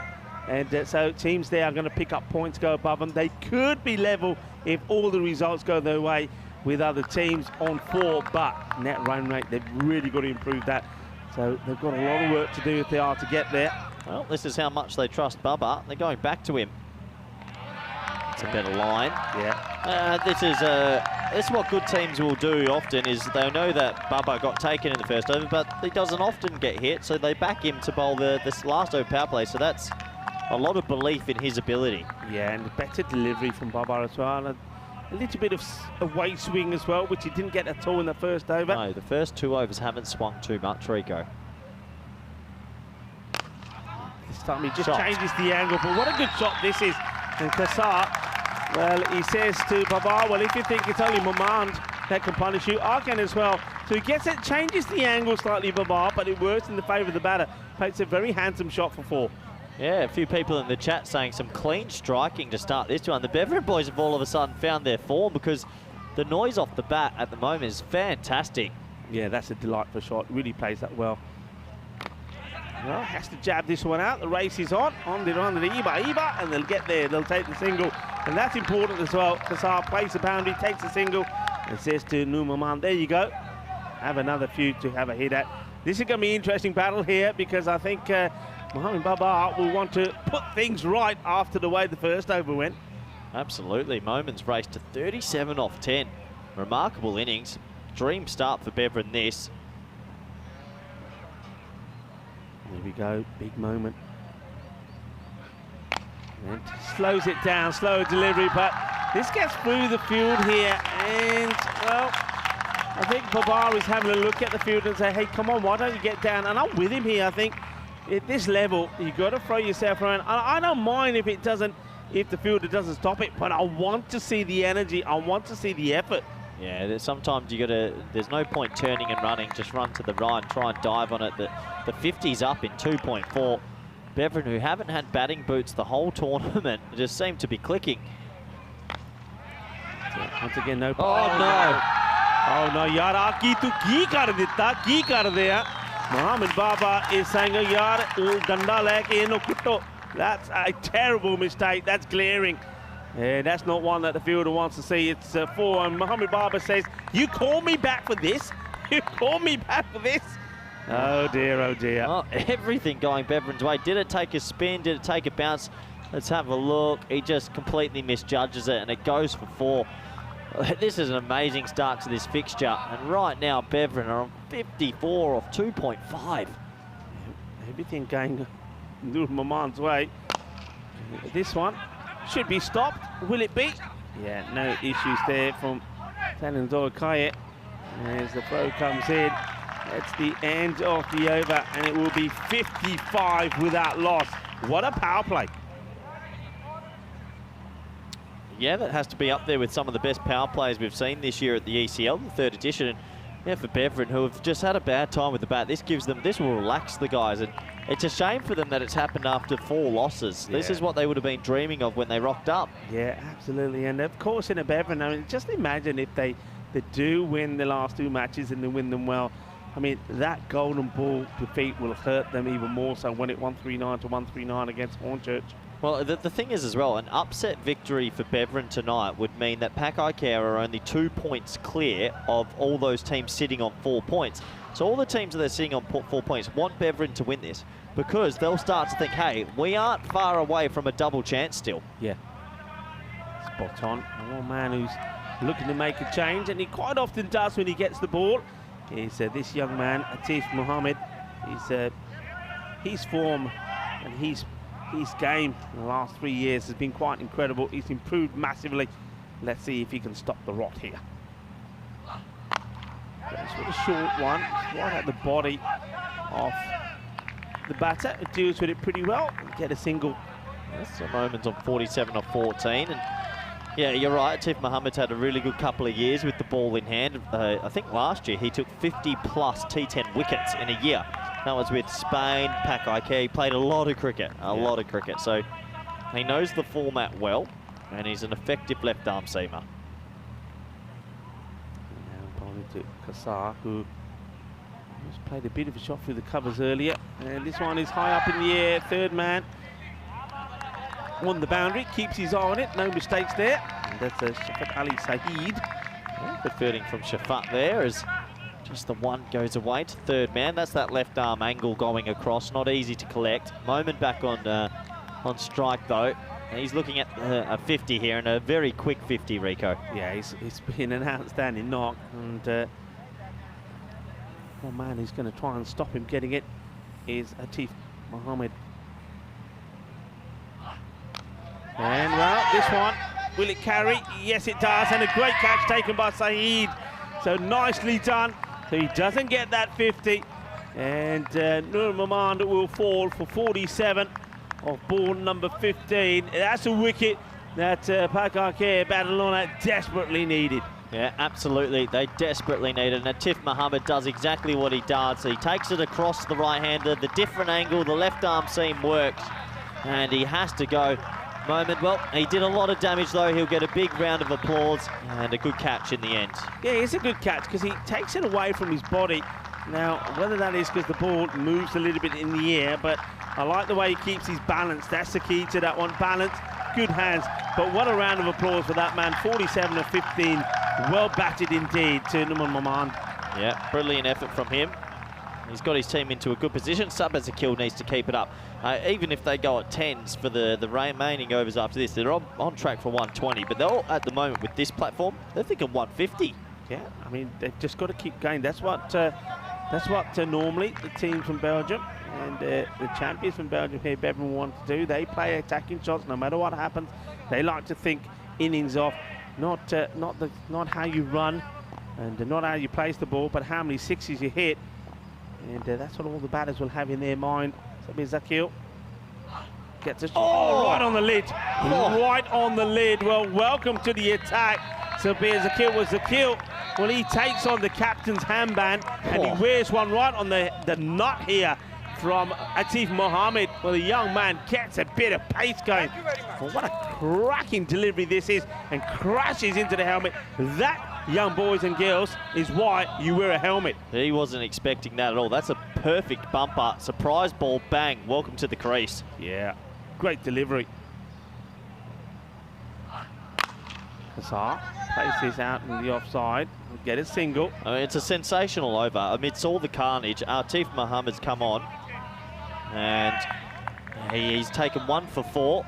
That run was given to Ezekiel, so maybe a little bit of glove on the way through potentially. Possibly a bit of glove, yeah. But it definitely rattled the helmet. Okay, now he goes back on strike here. So this is right. This is where you see what Sabir Ezekiel is made of. Mohammed, what's this one going to be? And he goes for the Yorker length delivery. Doesn't quite get it right. Good bit of fielding. He's on the deck. He's all over the place. He gets the throw in from an impossible position. Well, there he is, the little pocket rocket. Yeah, what a brilliant over from Atif Mohammed. It only goes for 5. He picks up a big wicket, and the score after 4 is 60 for 1. Yeah, very well bowled by Atif Mohammed. And just showing that he's got a fair bit of pace as well. And a fine bit of fielding there from the young man Hashim Mir Ali as well. I think after watching that start, and if Pakai care are to go deep in this tournament, they might get some voodoo dolls out to help Cammy's knee. You just feel like if they are going to win it again, they're going to need Kamran's 2 overs, aren't they? Yeah, I mean, look how many times we've seen that, well, not just from Pakai care, but also when he plays for Spain, that usually teams, I mean, forget about 10 overs. Usually they have to get what they have to get in 8 overs because you're not getting too many for Mohammed Kamran. This guy really did impress me, Ravana. And the first one that he bowls gets carved away for 6 runs. It's a really good shot. I don't think this is a bad delivery from Asad Rabbani, because one thing that he does do religiously really well is keep the ball outside the off stump. So he's gone for that corridor. Maybe he's a little bit short, but it's a top shot from Sabir Zakil. Yeah, great batting. Great batting. He gets to release his arms, and when you do that, the ball will fly. Young Rabbani's bowled really well. Just doesn't need to be overly quick. I heard a big grunt then as if he was trying to bowl 150k an hour. Just needs to be worried about his control. But you can see Bubba back in this team. They seem a lot calmer. He talks a lot to the boys, and that's such an invaluable thing to have. Yeah, I mean, we've seen things already in this match that we haven't seen from Pakai Badalona. Now, well bowled, really well bowled, and that's why I like him, because that's intelligent as well. Gets a slow ball, and for example, when they play Sporting Alphas, he was the only bowler that was able to get the ball outside the off stump to Jack Perman, who was smashing it everywhere. All the others kept aiming at the stump, so he's got a bit of loaf about him. He uses his head, and straight away there, he kept the same line, but took the pace off. And 19 years young as well. And, that's well bowled. Do you hear him shouting to do the bluff? And they're going to come for a tight 2.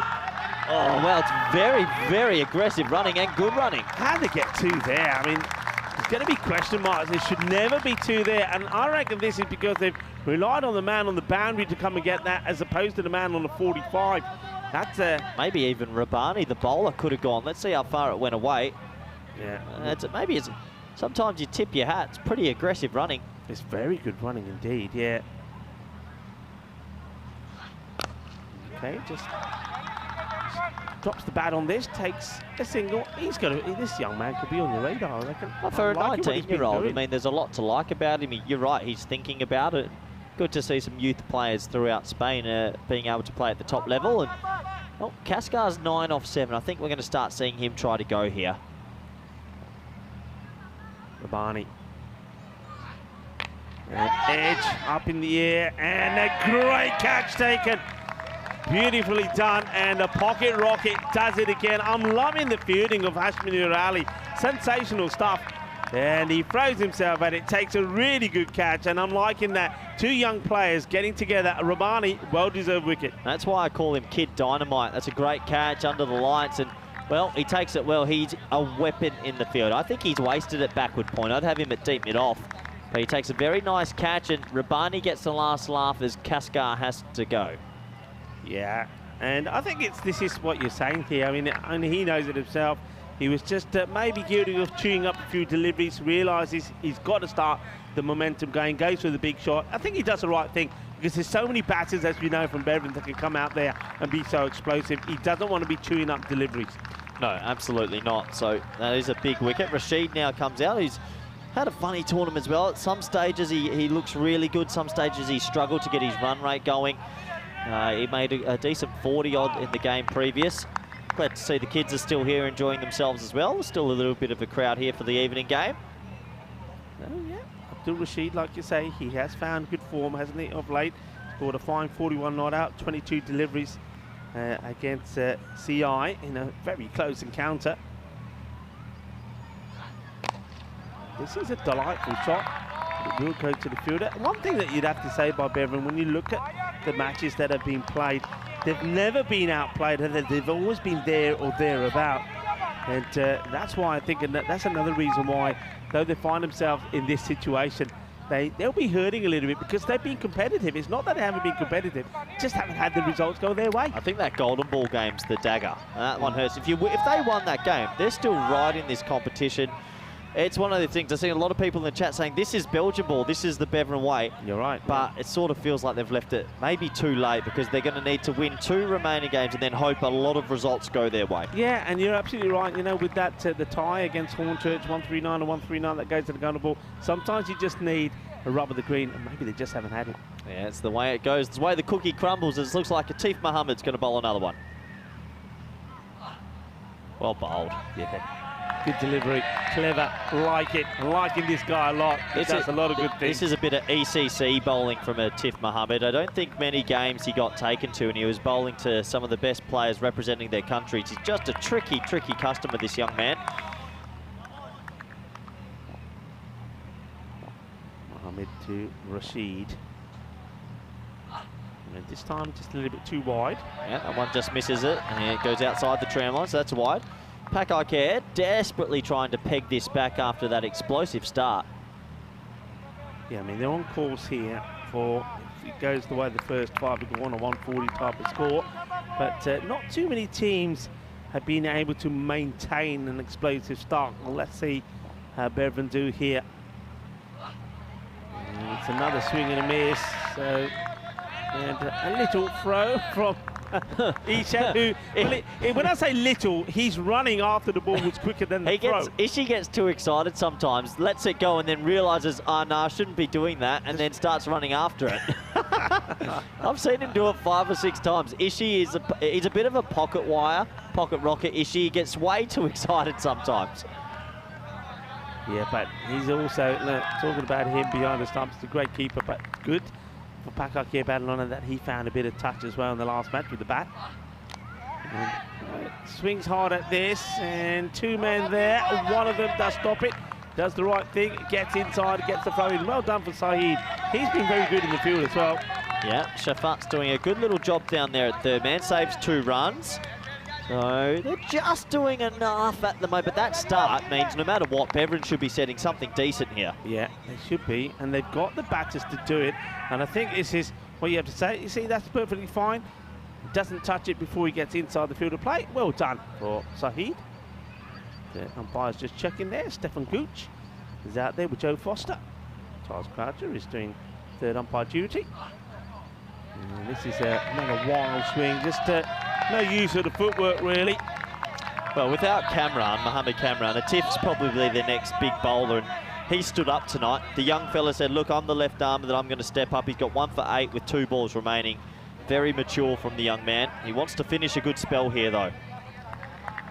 Yeah, he seems to be very composed, doesn't he? You can see when he walks back to his mark, he's already thinking about what's the next ball is going to be, what he's going to try, what's he tried already. And this time it's straight down the ground. Daniel Dorkaya takes a very, very good catch. That is out. There's no doubt about this at all. And once again, just takes the pace off it slightly, does Atif Mahmood. And Daniel Dorkaya does not let his guys down. He knows that every time the ball's in the air coming his way, there's a few flashbacks that come into his head, but no problems this time. Good catch in these conditions, because that natural light that was about earlier is all but gone now. So under the floodlights is a very good catch to take. Yeah, very nice catch. Atif Mohammed finishes a fantastic spell. Daniel Dorkaya moves to his left, stays about a foot inside the rope and takes it cleanly in front of us in the commentary box. So fantastic wicket as Rashid has to go. And Pak Care fighting back big time. Yeah. It's 73 for 3 now. Yeah, fighting back big time indeed. You're absolutely right.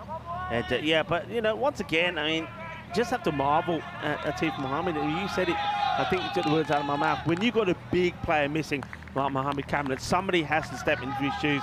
And Atif Mohammed, well, particularly in this match tonight, has done exactly that. A ball to go in his spell, and so far 2 for 8. Sensational. Yeah, sensational. And a lot of people, he's young. He is a young boy, so he's got a lot of years ahead of him.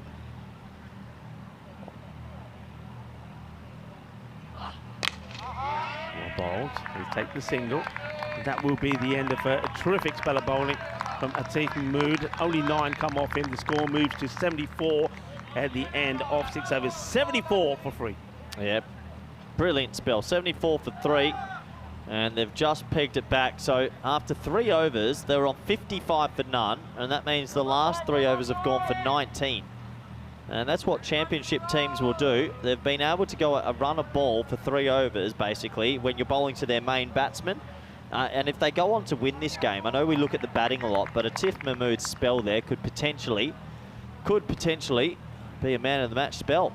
Yeah, I think you're absolutely right. And sometimes, as we say, it's not about the wickets you take, and we see bowlers that could take 2 or 3 wickets and give away 27, 28 runs, but sometimes we overlook the bowlers that put a performance like that in. I mean, that's outstanding. I mean, 2 wickets for 8. And now this is interesting, because one man, I think we both said this, who's been below par at the moment is the captain, Shiraz Ahmed, with bat and with ball. Is he going to come good here in this night fixture?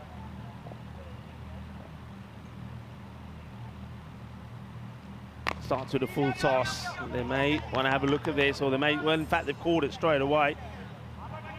So no ball call because of the height, and the troubles for the captain continue.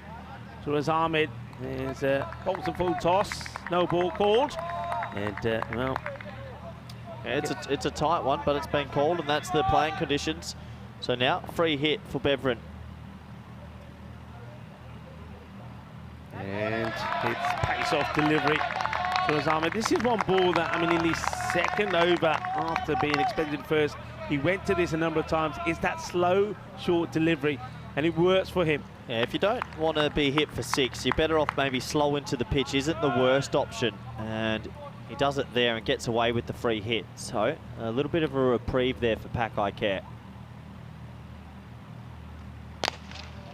He's been firmly struck. Work to be done by the fielder. Oh, well done. That's really, really well. I think that's a tiff out there. Oh, there's no one backing up, though. And unfortunately, it's going to cost him an extra run.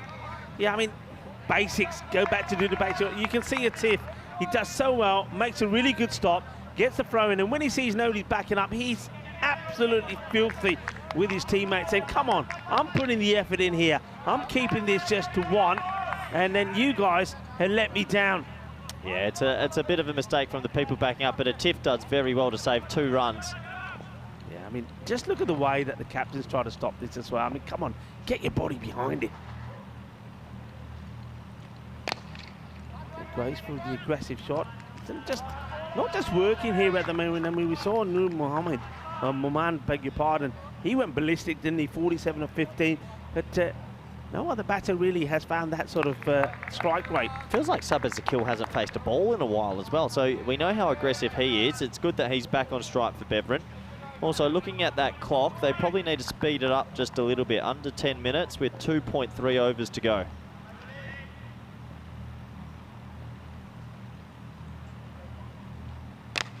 well bowled. That's better bowling. Yeah. I mean, it's not a Yorker, it's a low full toss, but sometimes it's very difficult to get away. Pack Eye Care, they're sneaking their way back and back. I mean, the rate's still 11.85, but there was a stage here where Beverin could have made 160 or something crazy with such a start. Yeah. Well, at the halfway point, they were on 140, weren't they? Oh, 140 pace. After the power play, on 55. Okay, well, this one, and the stop is made by the fielder. So, I think that catches a bit of the pad. And, well, the umpire, I don't know if he did give a signal or not. I think it was a bit of edge onto pad. It's a bit of both. Bit of both. Hey, it's good comeback in this over. He's got his Yorkers and lower full tosses in. 6 off 5. Sabazakil's thinking one thing here. He wants to try and launch this for 6.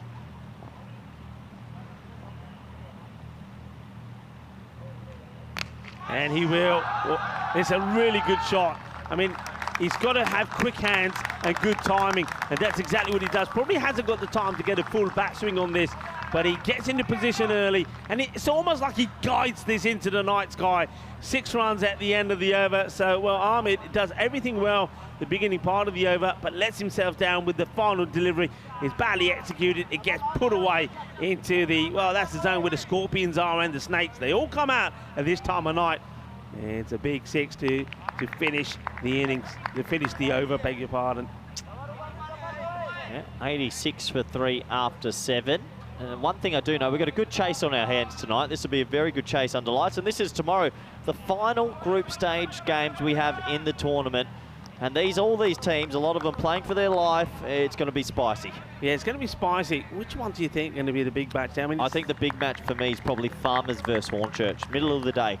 That could really decide. Maybe one team to go home, maybe one team to get a double chance. Who knows? That's a big one. Yeah, Hornchurch drew right at the end. Could be one for everything to play for as well. It's going to be an exciting final day. Make sure you come back and join us tomorrow. Barney, clever. He's a delivery. He's impressing me every time he bowls the ball. Very, very impressive. He's got the pace, he's got the side one out the side, and he's got a quick arm action, so I don't think many people pick it up. But he's been a bit of a find this tournament. He certainly has. I mean, he only bowled the 1 over in the last match, and I was quite surprised he didn't get a second one. He's getting both here. Captain realises that he's actually bowling really well and should get a wicket here. And he will. Well bowled, and Rabani picks up his second wicket. Well done, young man. Yeah, well done, Rabani. That one's pace on. He bangs it into the pitch, and he does his job. He gets another wicket, and Pack Eye Care Badalona are just continuously getting themselves into this game. Yeah, he is. And you can. The other thing I'm seeing here more of, and you're right, you know, sometimes when the missing link comes back into your side and the puzzle comes together, well, there seems to be more up and about. There's more talking between each other. They're coming into a huddle, they're talking. You see here now, Barbara is there with the bowler having a chat, the captain's there. And I think it's much better. The body language, the team dynamic seems to be coming back. Yeah, I think that the 2 big leaders of this sort of team from Pack Eye Care Badalona that won the tournament last year were Mohammed Kamran and Mohammed Baba. So when they were both missing last game, they just seemed a bit quiet, a little bit flat out there. But this game, even though they had a bad start, they've been coming back and talking a lot. Ashley Kulasai comes out for a bit of a hit. Well, when he hits it, it does stay hit.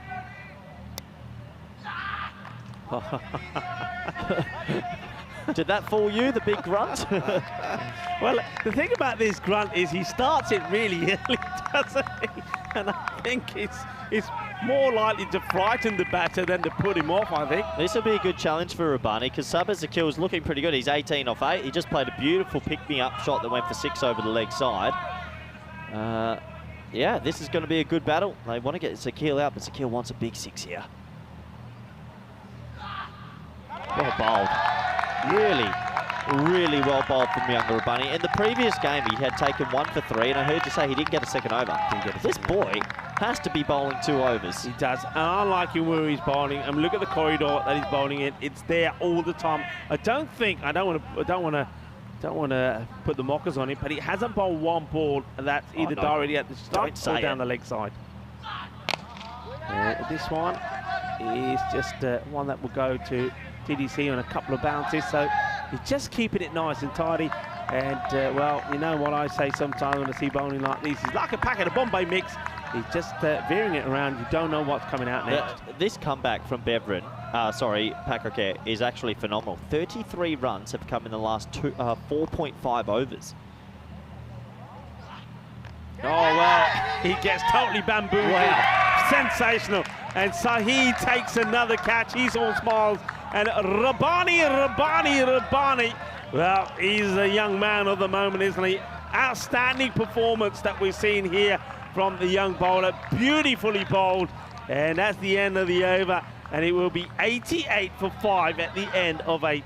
Incredible. Young Rabbani, that's a little leg cutter. It's not picked. It balloons up. And Shafat, I think that's his 3rd catch as well. Yeah, 3 catches. But just, Rico, championship teams, they always find a way. 55 for none after 3, and now 88 for 5. Yeah. Yep.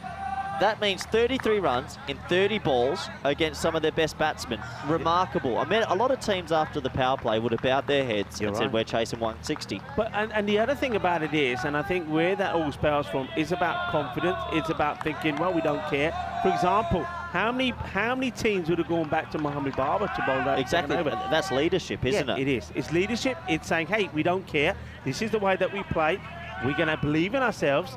And, you know, the match is not about 3 overs. The match is about 10 overs. And that's exactly what Pakokea Badalona have shown here. 88 for 5 to start the 9th over.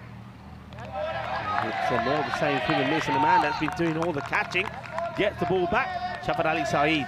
Well, Sabah Sakil's still there. Noman's come out. Noman actually had a very good innings yesterday, so Beverin still have a lot of power. But right now, they're just struggling to hit the middle of the bat because Pakokea have lifted. We can hear in the effects mics. They are up all of a sudden. They're up and about, and you can see the difference that it makes that when the team is up and about. And remember, early on, the team that we just saw there in the dugout, they're up and about. You couldn't keep them quiet when the ball's being smashed all over the place.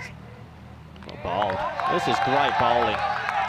And Ishan's going the keeper's almost thrown it back and they've almost run again.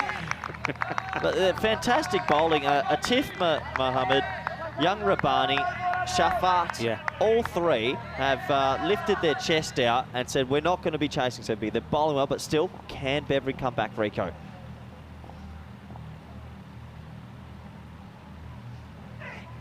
Okay, should be another. And this time, it's been lost by the fielder. Ishan will chase after it. The batters will come for 2. And Saeed is probably thinking, hey guys, I can't be there to take the catching and do the bowling as well. I think that's up in the air probably long enough to go to hand. Yeah, it's a tough one. Did he read it straight away? It's another good ball, nowhere near the middle bat. Splices up. And I think just at the last moment, Atif Mohammed pulled out just the last moment.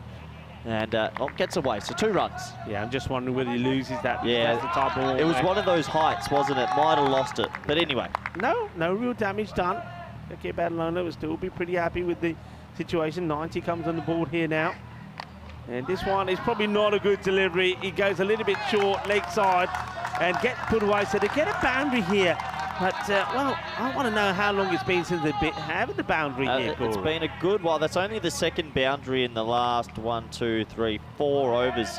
Only 3 boundaries in the last 5, 6 overs. So that's probably the worst ball he's bowled. And, well, good batsmen still got to put that away. Yeah, they do. He does. So 4 runs. So maybe it could be the start of a bit of a flurry. They can still get 120. They can still get 120.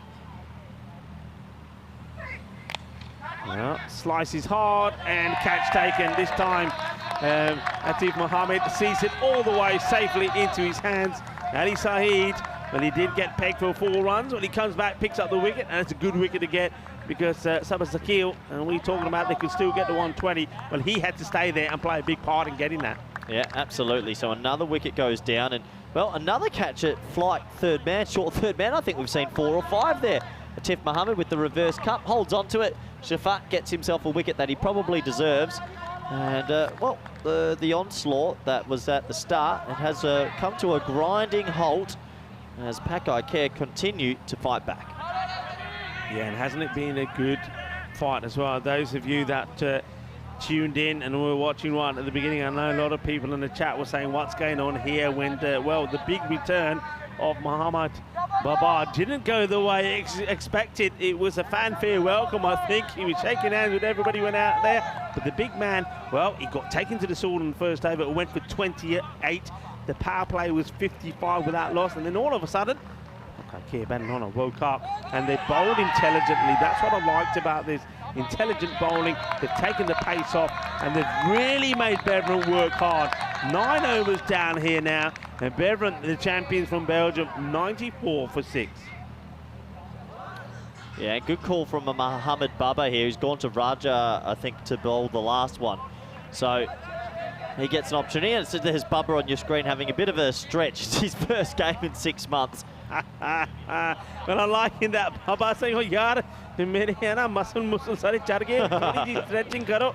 Well, Mohammed Baba, maybe he hasn't realised that we've got a few hype cans up there. That'll do the job pretty well. That's going to be a, whoa, what's happening there? That's going to be a sore Baba. He hasn't played in a while. And probably a good option to get that body a bit looser. So it looks like the last over go to Cameron Raja. Now Raja's got to be careful here. Can't get too straight. Yeah, Cameron Raja will bowl the last. Well bowled. Tell you what, this has been a mighty impressive comeback from Pakakir. The bowling standard outside the power play has been very good. Yeah, isn't it been good? I mean, Shiraz Ahmed, the captain, decides, you know what, he'll go for Cameron, why not? And when you think they've still got the likes, I mean, Shiraz, the captain himself could have bowled it. They've still got Sikandar Ali. Don't forget, he's played the match performance against Sporting Outfits with the bat. So they have options. This one doesn't quite carry. It's a good work, though, from Mohammed Ishan. Great start. It's another dot ball. Rico, they're not on 100 yet. They're 55 off 3. Oh, wow. What a comeback. Yeah, huge comeback. Beveren they're just dying for a couple of boundaries. Just something to take out of this batting innings. So, throwing everything they can at it, but nothing's happening. And here we go again. It's another dot. And they're just, well, he's saying, yaar, mainu kuch nahi dista, meri helmet le chalo, maybe you can see it. Well, he's blaming the helmet. Take this away. This is what's guilty. And nobody's coming to help him out, so he put it back on and said, all right then. Well, if he wants to take it off, he can. He doesn't have to keep it on. But has to ask the umpire's permission for the 12-man to come on. Anyway, he's sticking with it. Cameron Raja will go a little bit wide here. Don't mind that. But just misses his target slightly. Yeah, it just gets it outside that tram line, so that's the first run of this over. 95 now with 3 remaining there. I can't believe this. I really thought that Pakakir were going to be chasing a monstrous score. Noman, he batted well yesterday. Can he get himself a boundary? And shot. Yeah, he can. And in the end, he uses his senses a little bit and says, okay, if I can't play it that way, if they're not giving me any pace, well, I've got time to step across and whip this away. And that's a nice shot. Yeah, takes him to 99 with a couple of balls to go. Well, that's actually clever batting, because it wasn't going his way. He was trying to hit it through mid-wicket, and then he thought, you know what, he's bowling back of a length, let me get a bit funky. So good to see a batsman thinking on their feet. 2 balls remaining. Can they get 2 sixes, Rico? Yeah, well, Raja, I get the feeling he may try and put this one right up there in the slot. And, well, they do run, and it's going to be out. And Mohammed Ishan, he doesn't miss. I tell you what, one thing about Mohammed Ishan is he practices that a lot. Sometimes he does it unnecessarily, but that's why he gets it right. He'll be in my temping bowling team any day. Well, Ishan will tell you that he's been practicing this all innings just for this moment, and he gets himself a run out. Incredibly, they're only on 99. They're not even on the 3 figures yet, with 1 ball remaining. Have a little look here, and, well, that's in super quick mode. Well, I think our production crew are being hyped up as well. Well, I'm liking this singing before the start of the innings when we're watching the Andalusian video, and they're all hyped up, and that was a bit of hypersonic action replay. I like it, though. Let's have it again. Speed it up. He's actually got the ball to swing a little bit in this last over as well, but good from Ishan. Took his time, hits the stumps, and, well, 1 ball remaining in this very first innings for Beveren, who, if you've just joined us, to remind you, we're 55 for none off 3 overs. Wow.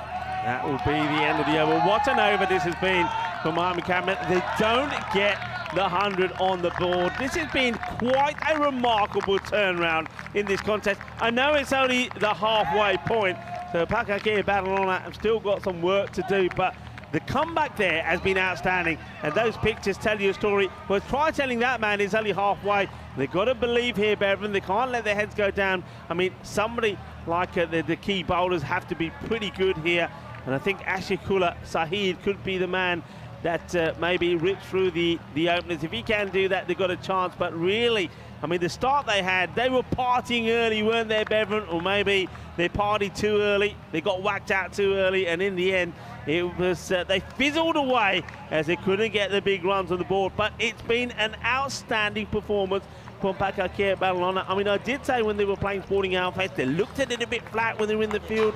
They didn't really support each other. I mean, they ended up winning that match, but only because there was a marvellous effort from Sikandarelli, 31 not out of 9 deliveries. We got them past the mark. But this is much better, and it's just interesting just by having some of your key players back, how that sparks you back into life. Let's have a look at the highlights. Yeah, let's look at the highlights. And, well, the teams had some big smiles on their faces to play under lights at Cartama Oval.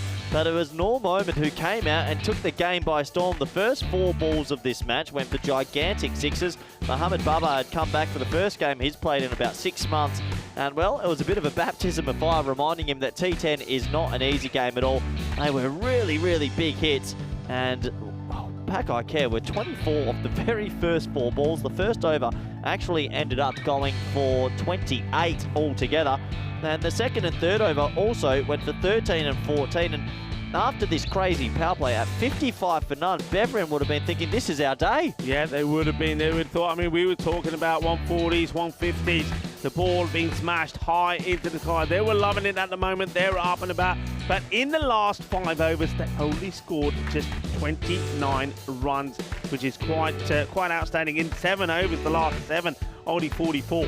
Yeah, and I think it was in the last 3 overs, 2, 6 and 5. Ridiculous. But hey, credit to Atif Mohammed, the young fella. He started it, the left arm seam. He got the wickets, and he really started the chain of collapse for Beveren. Yeah, I mean, what a delivery. That one was the first one that Zakil got from Asif Mahmood, and getting it ready to sharply come up. He got a bit of glove onto it, but still went onto the lid. I mean, there were still shots being played. That was a good shot. They still believed they were going to get that big score, but they always found a way to get the breakthrough. What about that for a catch from Hashim Mir Ali? Sensational. I think the catching, look, there's some teams that say it's very difficult. He's good job they're doing some catching out there as well. We don't want to see any accidents. I'm loving the kids in the action as well. But look, they were much better in the field. They were throwing themselves around. When you remember, when they played Sporting Alphas, one of the things I was saying to you, Corey, that, you know, they've got to learn from the likes of when you see Farmers, Orchard and CI in the field. They seem to have done it, and they've done it in like a matter of hours. It was that was a nice shot there from somebody Zakil, but you just got the feeling if they got his wicket early that they would struggle to get to that 1/10 of the score, and that's exactly what happened. But catching is so important. Saheed was good. I've already mentioned Hashim Morali. He did his job very well. And also someone like Atif Mohammed, who bowled brilliantly. When he got called into action, he did well as well. Well, that's one way to warm you up, put yourself up when you go out there. Yeah, they were trying to get themselves warmed up, but they just couldn't get it out the middle at the end. And, well, Rabbani is another bowler we need to talk about. Syed Shafat and Cameron Rudge's last over. Good to see Bubba back out there. Wasn't probably his best night with the ball, but what he brings off the field, or not with the ball and bat in hand, is immense. Yeah, look, you know, part of playing as a team is about making sure that players are motivated. You got the team dynamics there, and you're all playing for each other. You're vocal, you support the bowlers, and I think when you got some really key players back, automatically that comes back. What a sight that is. Absolutely glorious and gorgeous, isn't it? That is the Cartama Oval under lights for this last fixture of the day. And only 2 contributors with the bat. I think Nur Maman, the way he started, was absolutely blistering. But once he went, nobody else apart from Sabah Zakil could do anything. Yeah, you can see there, a 3 off 6, a 5 off 8, a 4 off 5, a 9 off 8. A lot of batsmen got stuck. Moment and Zakil were the only 2 that looked alive. We look at the bowling figures, and well, Mohamed Baba probably had a night that he'd rather forget coming back, but every other bowler, besides maybe Shiraz Ahmed, outstanding. And I want to touch on this, man. Asad Rabbani, Rico, how good's the young fella? You know, I think he's sensational. I only saw him bowl that one over, and I said as soon as he bowled, I said to Maximo, I said, I've not seen this guy before. Where is he from? What do we know about him? Well, not a lot. Well, I tell you what, a lot of people are saying his name at the moment because I think he bowled beautifully. And of course, Atif Mohammed, don't forget, he started it all off because when they were under threat, when they were under pressure, he bowled that magnificent fourth over. And after that, really, they just took the match away from Bevan. Yeah, absolutely. So that does take us to the halfway stage of this one. Bevan, well, they only get 99 in the end. It's going to be an even 100 for Pack Care Balloon to register another win. Do join us back in the next 10 minutes for the all-exciting run chase. Thank you.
The European Cricket League is brought to you by HCL Software, Dream 11, and Andalusia European Region for Sport.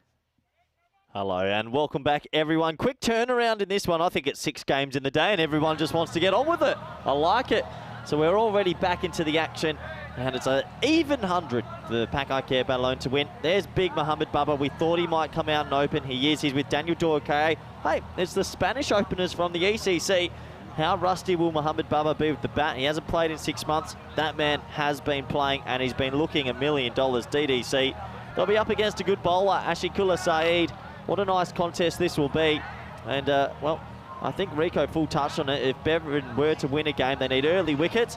But it won't be easy against this Pack Care batting lineup. As I welcome back Mr. Full. Yeah, thank you very much. Great to be back. Loving these night fixtures. I think it looked just absolutely amazing.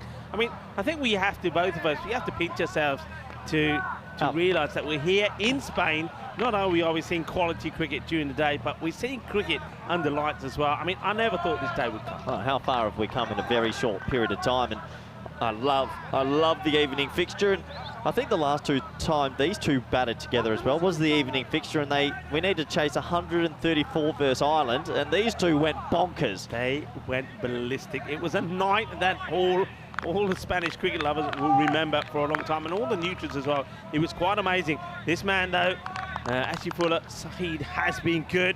Well, let's see if he can make a perfect start for Bevan. Oh, wow, this is pretty high. I reckon they're definitely, yeah, they're going to check this straight away. That looked high to me. So they might have a quick look at this because that was pretty up there. Bubba's a big man. Yeah. Well, that's going to be called a no there. If they, right there, stop there. That looks pretty high and it's being called. So, hey, Mohammed Bubba gets a nice welcome present back. Well, I tell you what, he didn't get a good welcome when he had the ball in his hand. Well, he's been given a free hit to start with, and he's got the license to go brutal. Is he going to play that flick shot? Yes. Well, and 4 runs straight away. Welcome back, Mohammed Baba. Well, he's going to feel that this is like his home ground at the moment, isn't he? And he's got a big smile on his face and gets 4 runs and makes the free hit count. And there's that flick shot. And that flick shot is just something that he has this amazing hand-eye, and he plays it like a little pickup, and when he hits it, usually stays hit. So it's a 5 to start. Won't be easy for Bubba. I mean, it's great to see him back. We know he's had a few family issues this week pop up. But for a player to not play for 6 months, it's just great to see him back on the field. Yeah, it is. And, you know, that's a big shout out to his family. I'm sure they're watching. I hope everything continues to go well back home.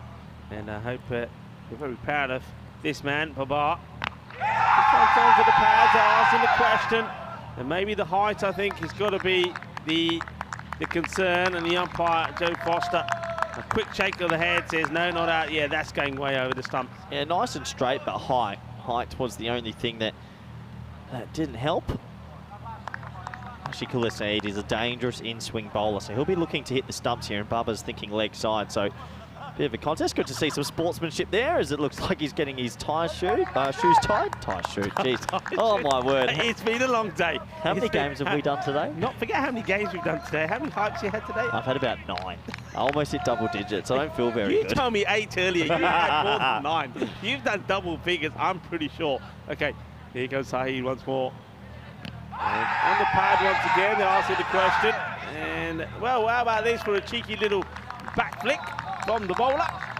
And gets a leg by, so we get to see Daniel Dolakai for the first time. Not the worst of shouts, but I think the ball is always drifting. And that's the little flick back to try and get it onto the stumps. Yeah, so it brings in DDC, who's had a funny day. Yes, this morning he was batting beautifully. There was a bit of a controversy on his dismissal, and after sitting in the sheds for 6 minutes, he said, you know what, boys? I'm not getting back out there. But good sportsmanship from him, you could say, but he's back out here tonight. Yeah, he certainly is. Or bowled.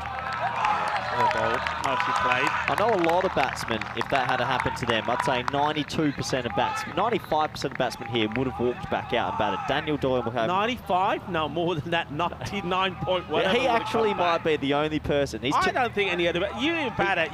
What was he on? He was on 29 of 13. He's too kind, this boy, I tell you.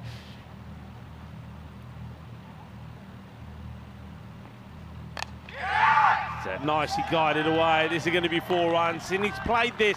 There's no luck involved here as well. He knows what the field is like. He's guides it down, 4 runs, and gets his first boundary out. Look, that's really nicely played. I love the way that he opens the face of the bat, gets it in the gap, 4 runs. I think the thing with DDC, we saw an innings the other day against Farmers where they didn't have to go at 10, only 10 and over, and he sort of just built his way in, and then in the 6th, though, they thought it's time to go. Yeah. He's a thinking cricketer. You won't see him just slog wildly. He really plays the ball on its merit. Yeah. A ball to go in the first 10 on the board. Both batters have picked up boundaries.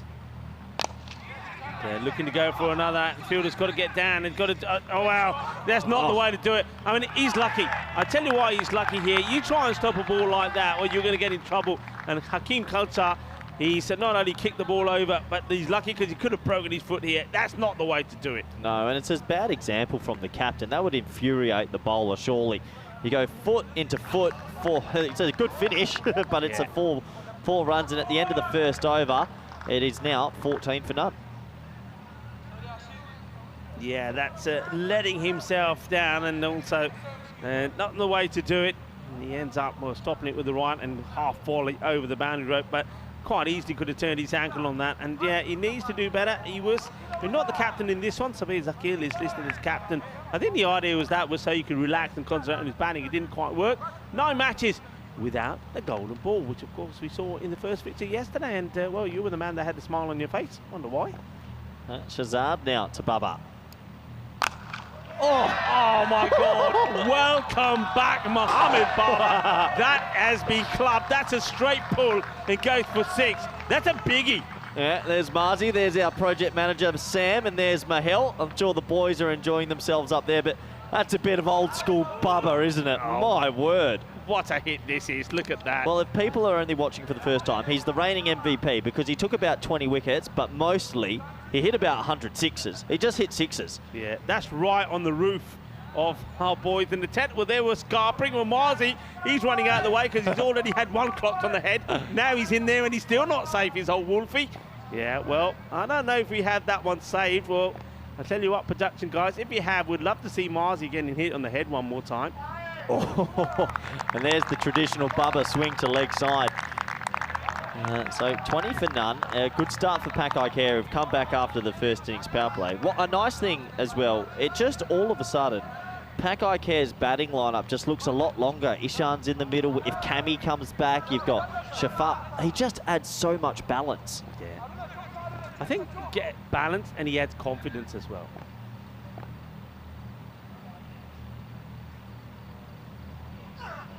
Oh, that's miles in the air. That is so high.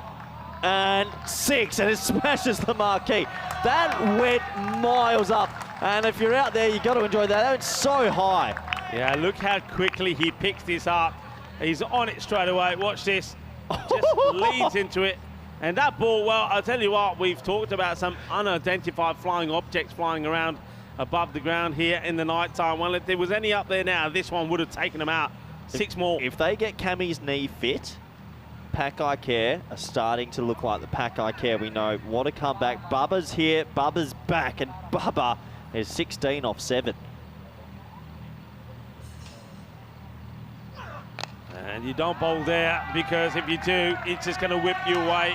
And this is not good bowling from Shazad. He's straying into the leg side. That's exactly where Baba likes it. You've got to learn quickly and learn fast. Get the ball outside the off stump. Yeah, you have to, and well, they're racing away, and there's not many teams that can say that they've got 2 opening batsmen that have batted a lot together, and that's always a nice thing. These 2 opened for me at the ECC, basically almost every time in Championship week. So when you open with someone over and over again, you actually feel quite nice, you feel comfortable. And well, you feel at home, don't you? Yeah, you do. And a bit. These 2 will feel at home because, I mean, this is the home of European cricket at the moment. These 2 know about playing here very well. And well, this one is typical Mohamed Baba. This is what we've been missing. This is what Pakai Care, Bahalana have been missing. And you know what? This is such a good sign. Baba is hitting the ball well. He's making it a little easy. Look at the smiles on the faces there. Daniel Dolkai is smiling. And don't forget, the likes of Mohamed Ishan is in form again. He said that last time, so you got, you know, 2 batters out there. Number 3, probably Ishan waiting to come in. He's found his form. You got Sikandar Ali, who batted beautifully well. They will probably go Cammy 3 when he's fit, Ishan 4, Sikandar Ali 5, Hashim Mir Ali, Saeed Shafat. All of a sudden, Pakai Care looking like Pakai Care again. And once again in the same area, but this time they've got a sweeper out there. I mean, you've got to learn quickly. You can't be bowling there. You bowl there, you're in trouble. That is going to be the end of the over. The over does go magical. 21 comes off that over from Shazad, and after 2 overs, it is 35 without loss. Yeah, we have a look at the table, and actually we've talked a lot about Beveridge, but this is big for Pakai Care because if they win this, they create a 4-point gap, and they've got 2 more to play, or 1 more to play tomorrow. 1 more to play tomorrow. So then teams can only tie with them on net run rates. There's a good chance they'll get the double chance, and if they were to win, they guarantee the double chance. Yeah, exactly, because the team that they have to play tomorrow will be Drew. Oh, that's a corker. Pakai Care Badalona versus Drew. Yeah, so, and that one could, like you say, that depending on how, if Drew win that one, they then got Hernchurch in the last match. So that could potentially decide how the top two finish. But don't forget also that the first match is going to be CI versus Farmers, two teams that were in blistering. I mean, Farmers today, what a job they did over Drew. I mean, they were sensational in their batting there. They're coming good at the right time as well. And it's going to be just so many good matches tomorrow and everything to play for. It's been well hit. Another one to Bubba. How many runs did Shazad's over go for? 21. 21. Poor old Shazad, who is meant to be a spearhead, bowled 4 overs in this week, and they've gone for 80. I had a feeling. I've watched him bowl a few times. He's just been taken. So he's gone magical. He's gone magical every over. That's really tough. Magical Shazad. For the wrong reasons. Actually, for Saeed. They need something to happen straight away here. Now, this has happened to him before. He just gets to his stride and something doesn't feel right. And I mean, it's the right thing to do. You back away. Yeah, he just lost his run up, I think, twice here. So, right thing is to do, to back away. You don't want to bowl a ball if you're not feeling comfortable. Bubba's raced 26-11. DDC's just quietly 8 off 3.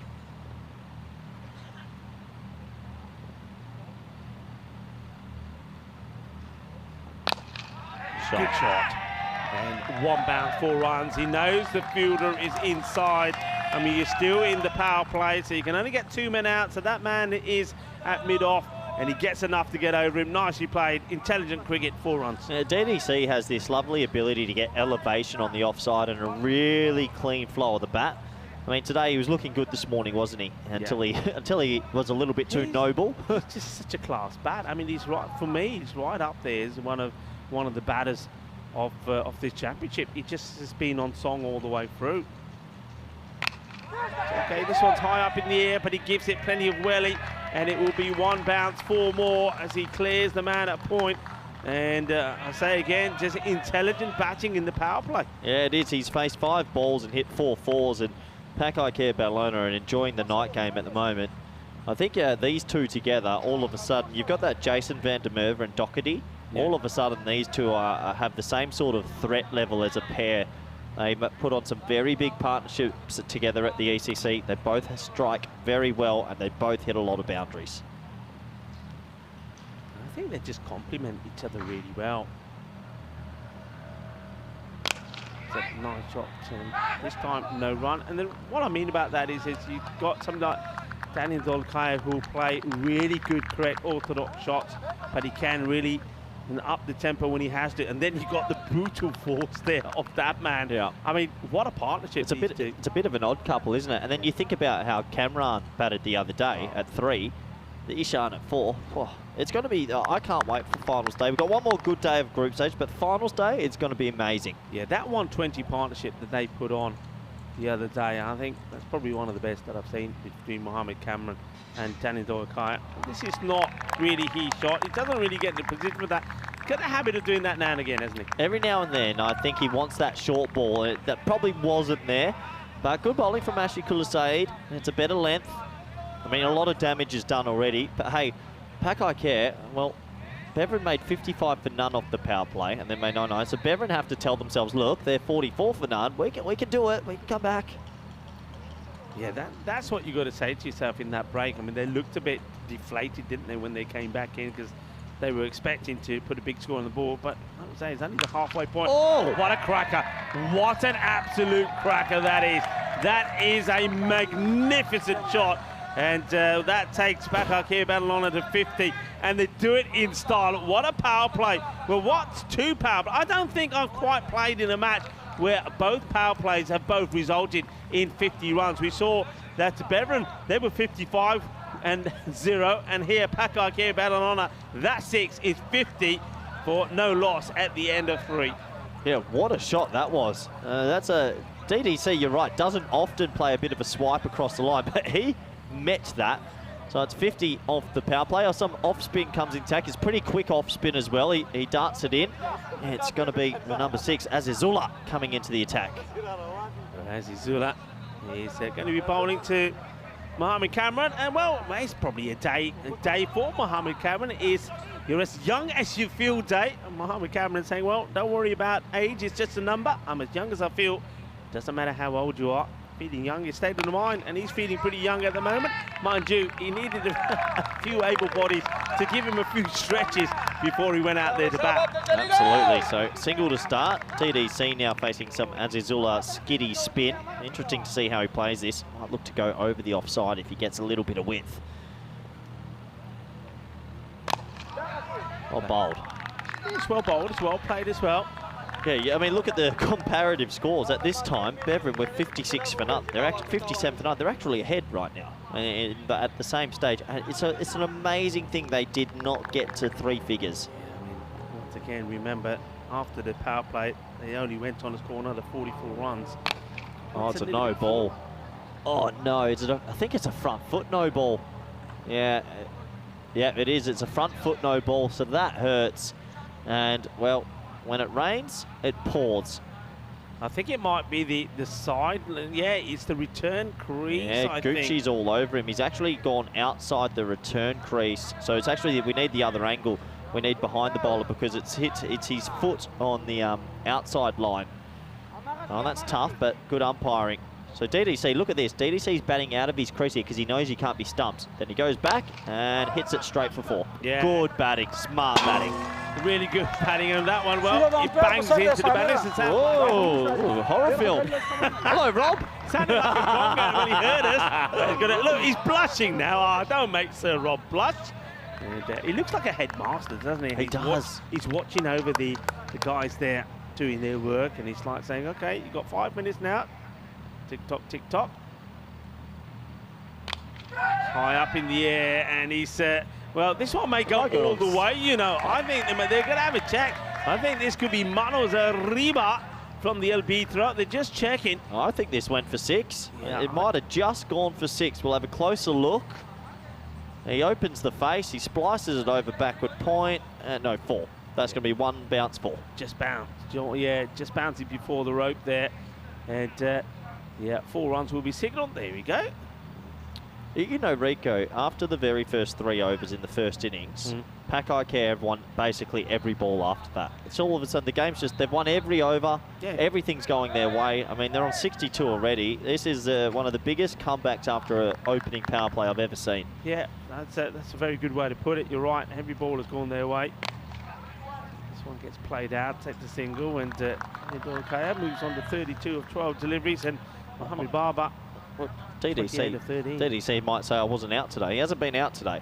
You could say that in a funny way. Yeah. But it's so good to see Barber out there as well. He's enjoying himself. 28 off 13. It's the last ball of the 4th over.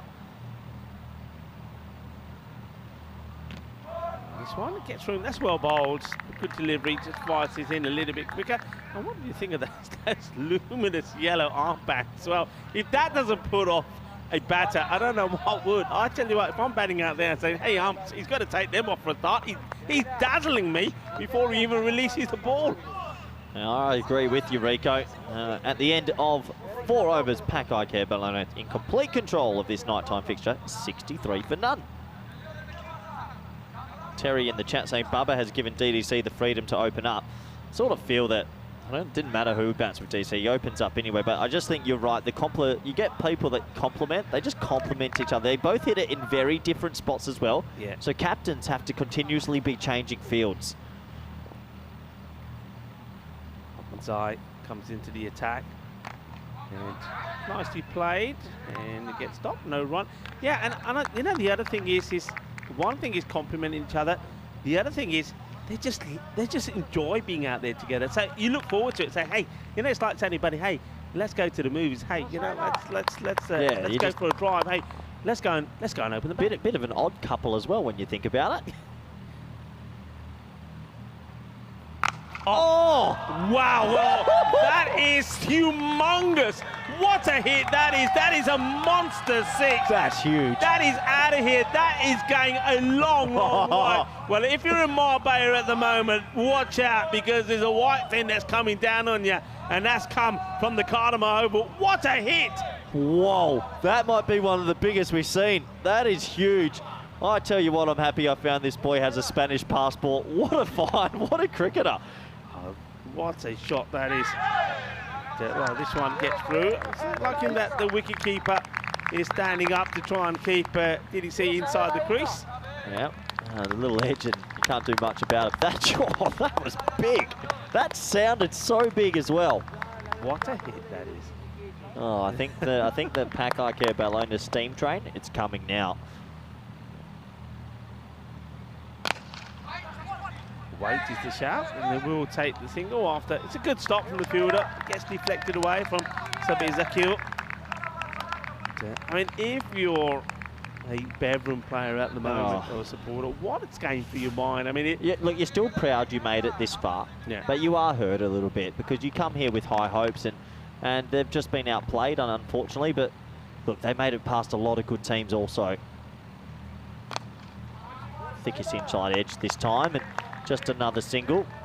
But yeah, look, it's not the week they would have liked, right, Rico? But they got through the group stage. They beat Fossum, the Norwegian champions, in a very good final. Yeah. And it's still super exciting. And look, they've got the director in my ear, Spring Production, saying, Comcam, we got a ball remaining, Spring Production, 6 games, pay attention. They just want you on air early. They want your handsome looks on air. You know, people are calling for you. So this one will get played out. Typical Spring Productions. Leave them be. Leave them be. I think they do wonderful job. I like it singing. Hey, I like it singing. Well, I love you. I don't know what's the matter with you. Give them some. I get a little bit grumpy at this time of night. They made me wake. What time do we have to get up this morning? 7:20. Oh, it's time for sleep. This one's almost over. That wasn't spring, was it? That had nothing to do with Spring Production. Look, they're the people that are making you look good on camera. No, they've done very good, and all the event staff and everyone around the scenes here. This has been a fantastic tournament. Absolutely love it, and I love Spring Productions. We love Spring Productions. Everybody loves Spring Productions. I think the work that they do with some of these replays have been absolutely fantastic. I think they're simply the best. Oh, what a shot. Oh, what a shot this is. Watch out, anybody in the fan zone. And that one is coming quick and fast. And DDC is really turning on the style here at the moment. Geez, he's batting well. I think he loves the Cartama Oval, and he is crunching them. Give this boy, I can't believe he slipped through the cracks of South African cricket. He's an unbelievable fun. He's playing in the Dutch domestic scene this year, and he's a talent. He's a freakish talent. He's a great player, and he plays with a smile on his face. That's all the better for me. And looking to bring up a half-century, and he does it in style. Shaba Shaba, Ginna Solan, Daniel Dolkayane, Rabane Banaya, because that is 50. He does it in style. Oh yeah, awesome, absolutely awesome. I love this guy. You know what, I love this guy. Not only is he a master when he's out there playing his cricket, but I love what he's giving back to the game already, a young man. I love what he's doing with the Cricket School program as well. He's an all-round Mr. Nice Guy. He's just a nice, Mr. Nice Guy is a good nickname. If people don't know, he's been here for 3 weeks coaching the kids every morning. He's always asked people if they need a hand or to help out. This morning in the game, there was a bit of controversy, and he said, you know what, it's gone for 5-6 minutes, I'll retire out, let's move on with the game. Yeah. Hey, good things happen to good people, and well done to DDC, because he's a very likeable character, and that is an amazingly good fit. He's as you say, he's a quality bloke, he is, he really is, and he deserves all the accolades that he gets, and well, he's a pretty good, talented cricketer as well. And that's not where to bowl to him, but, well, he gets lucky. And, well, that's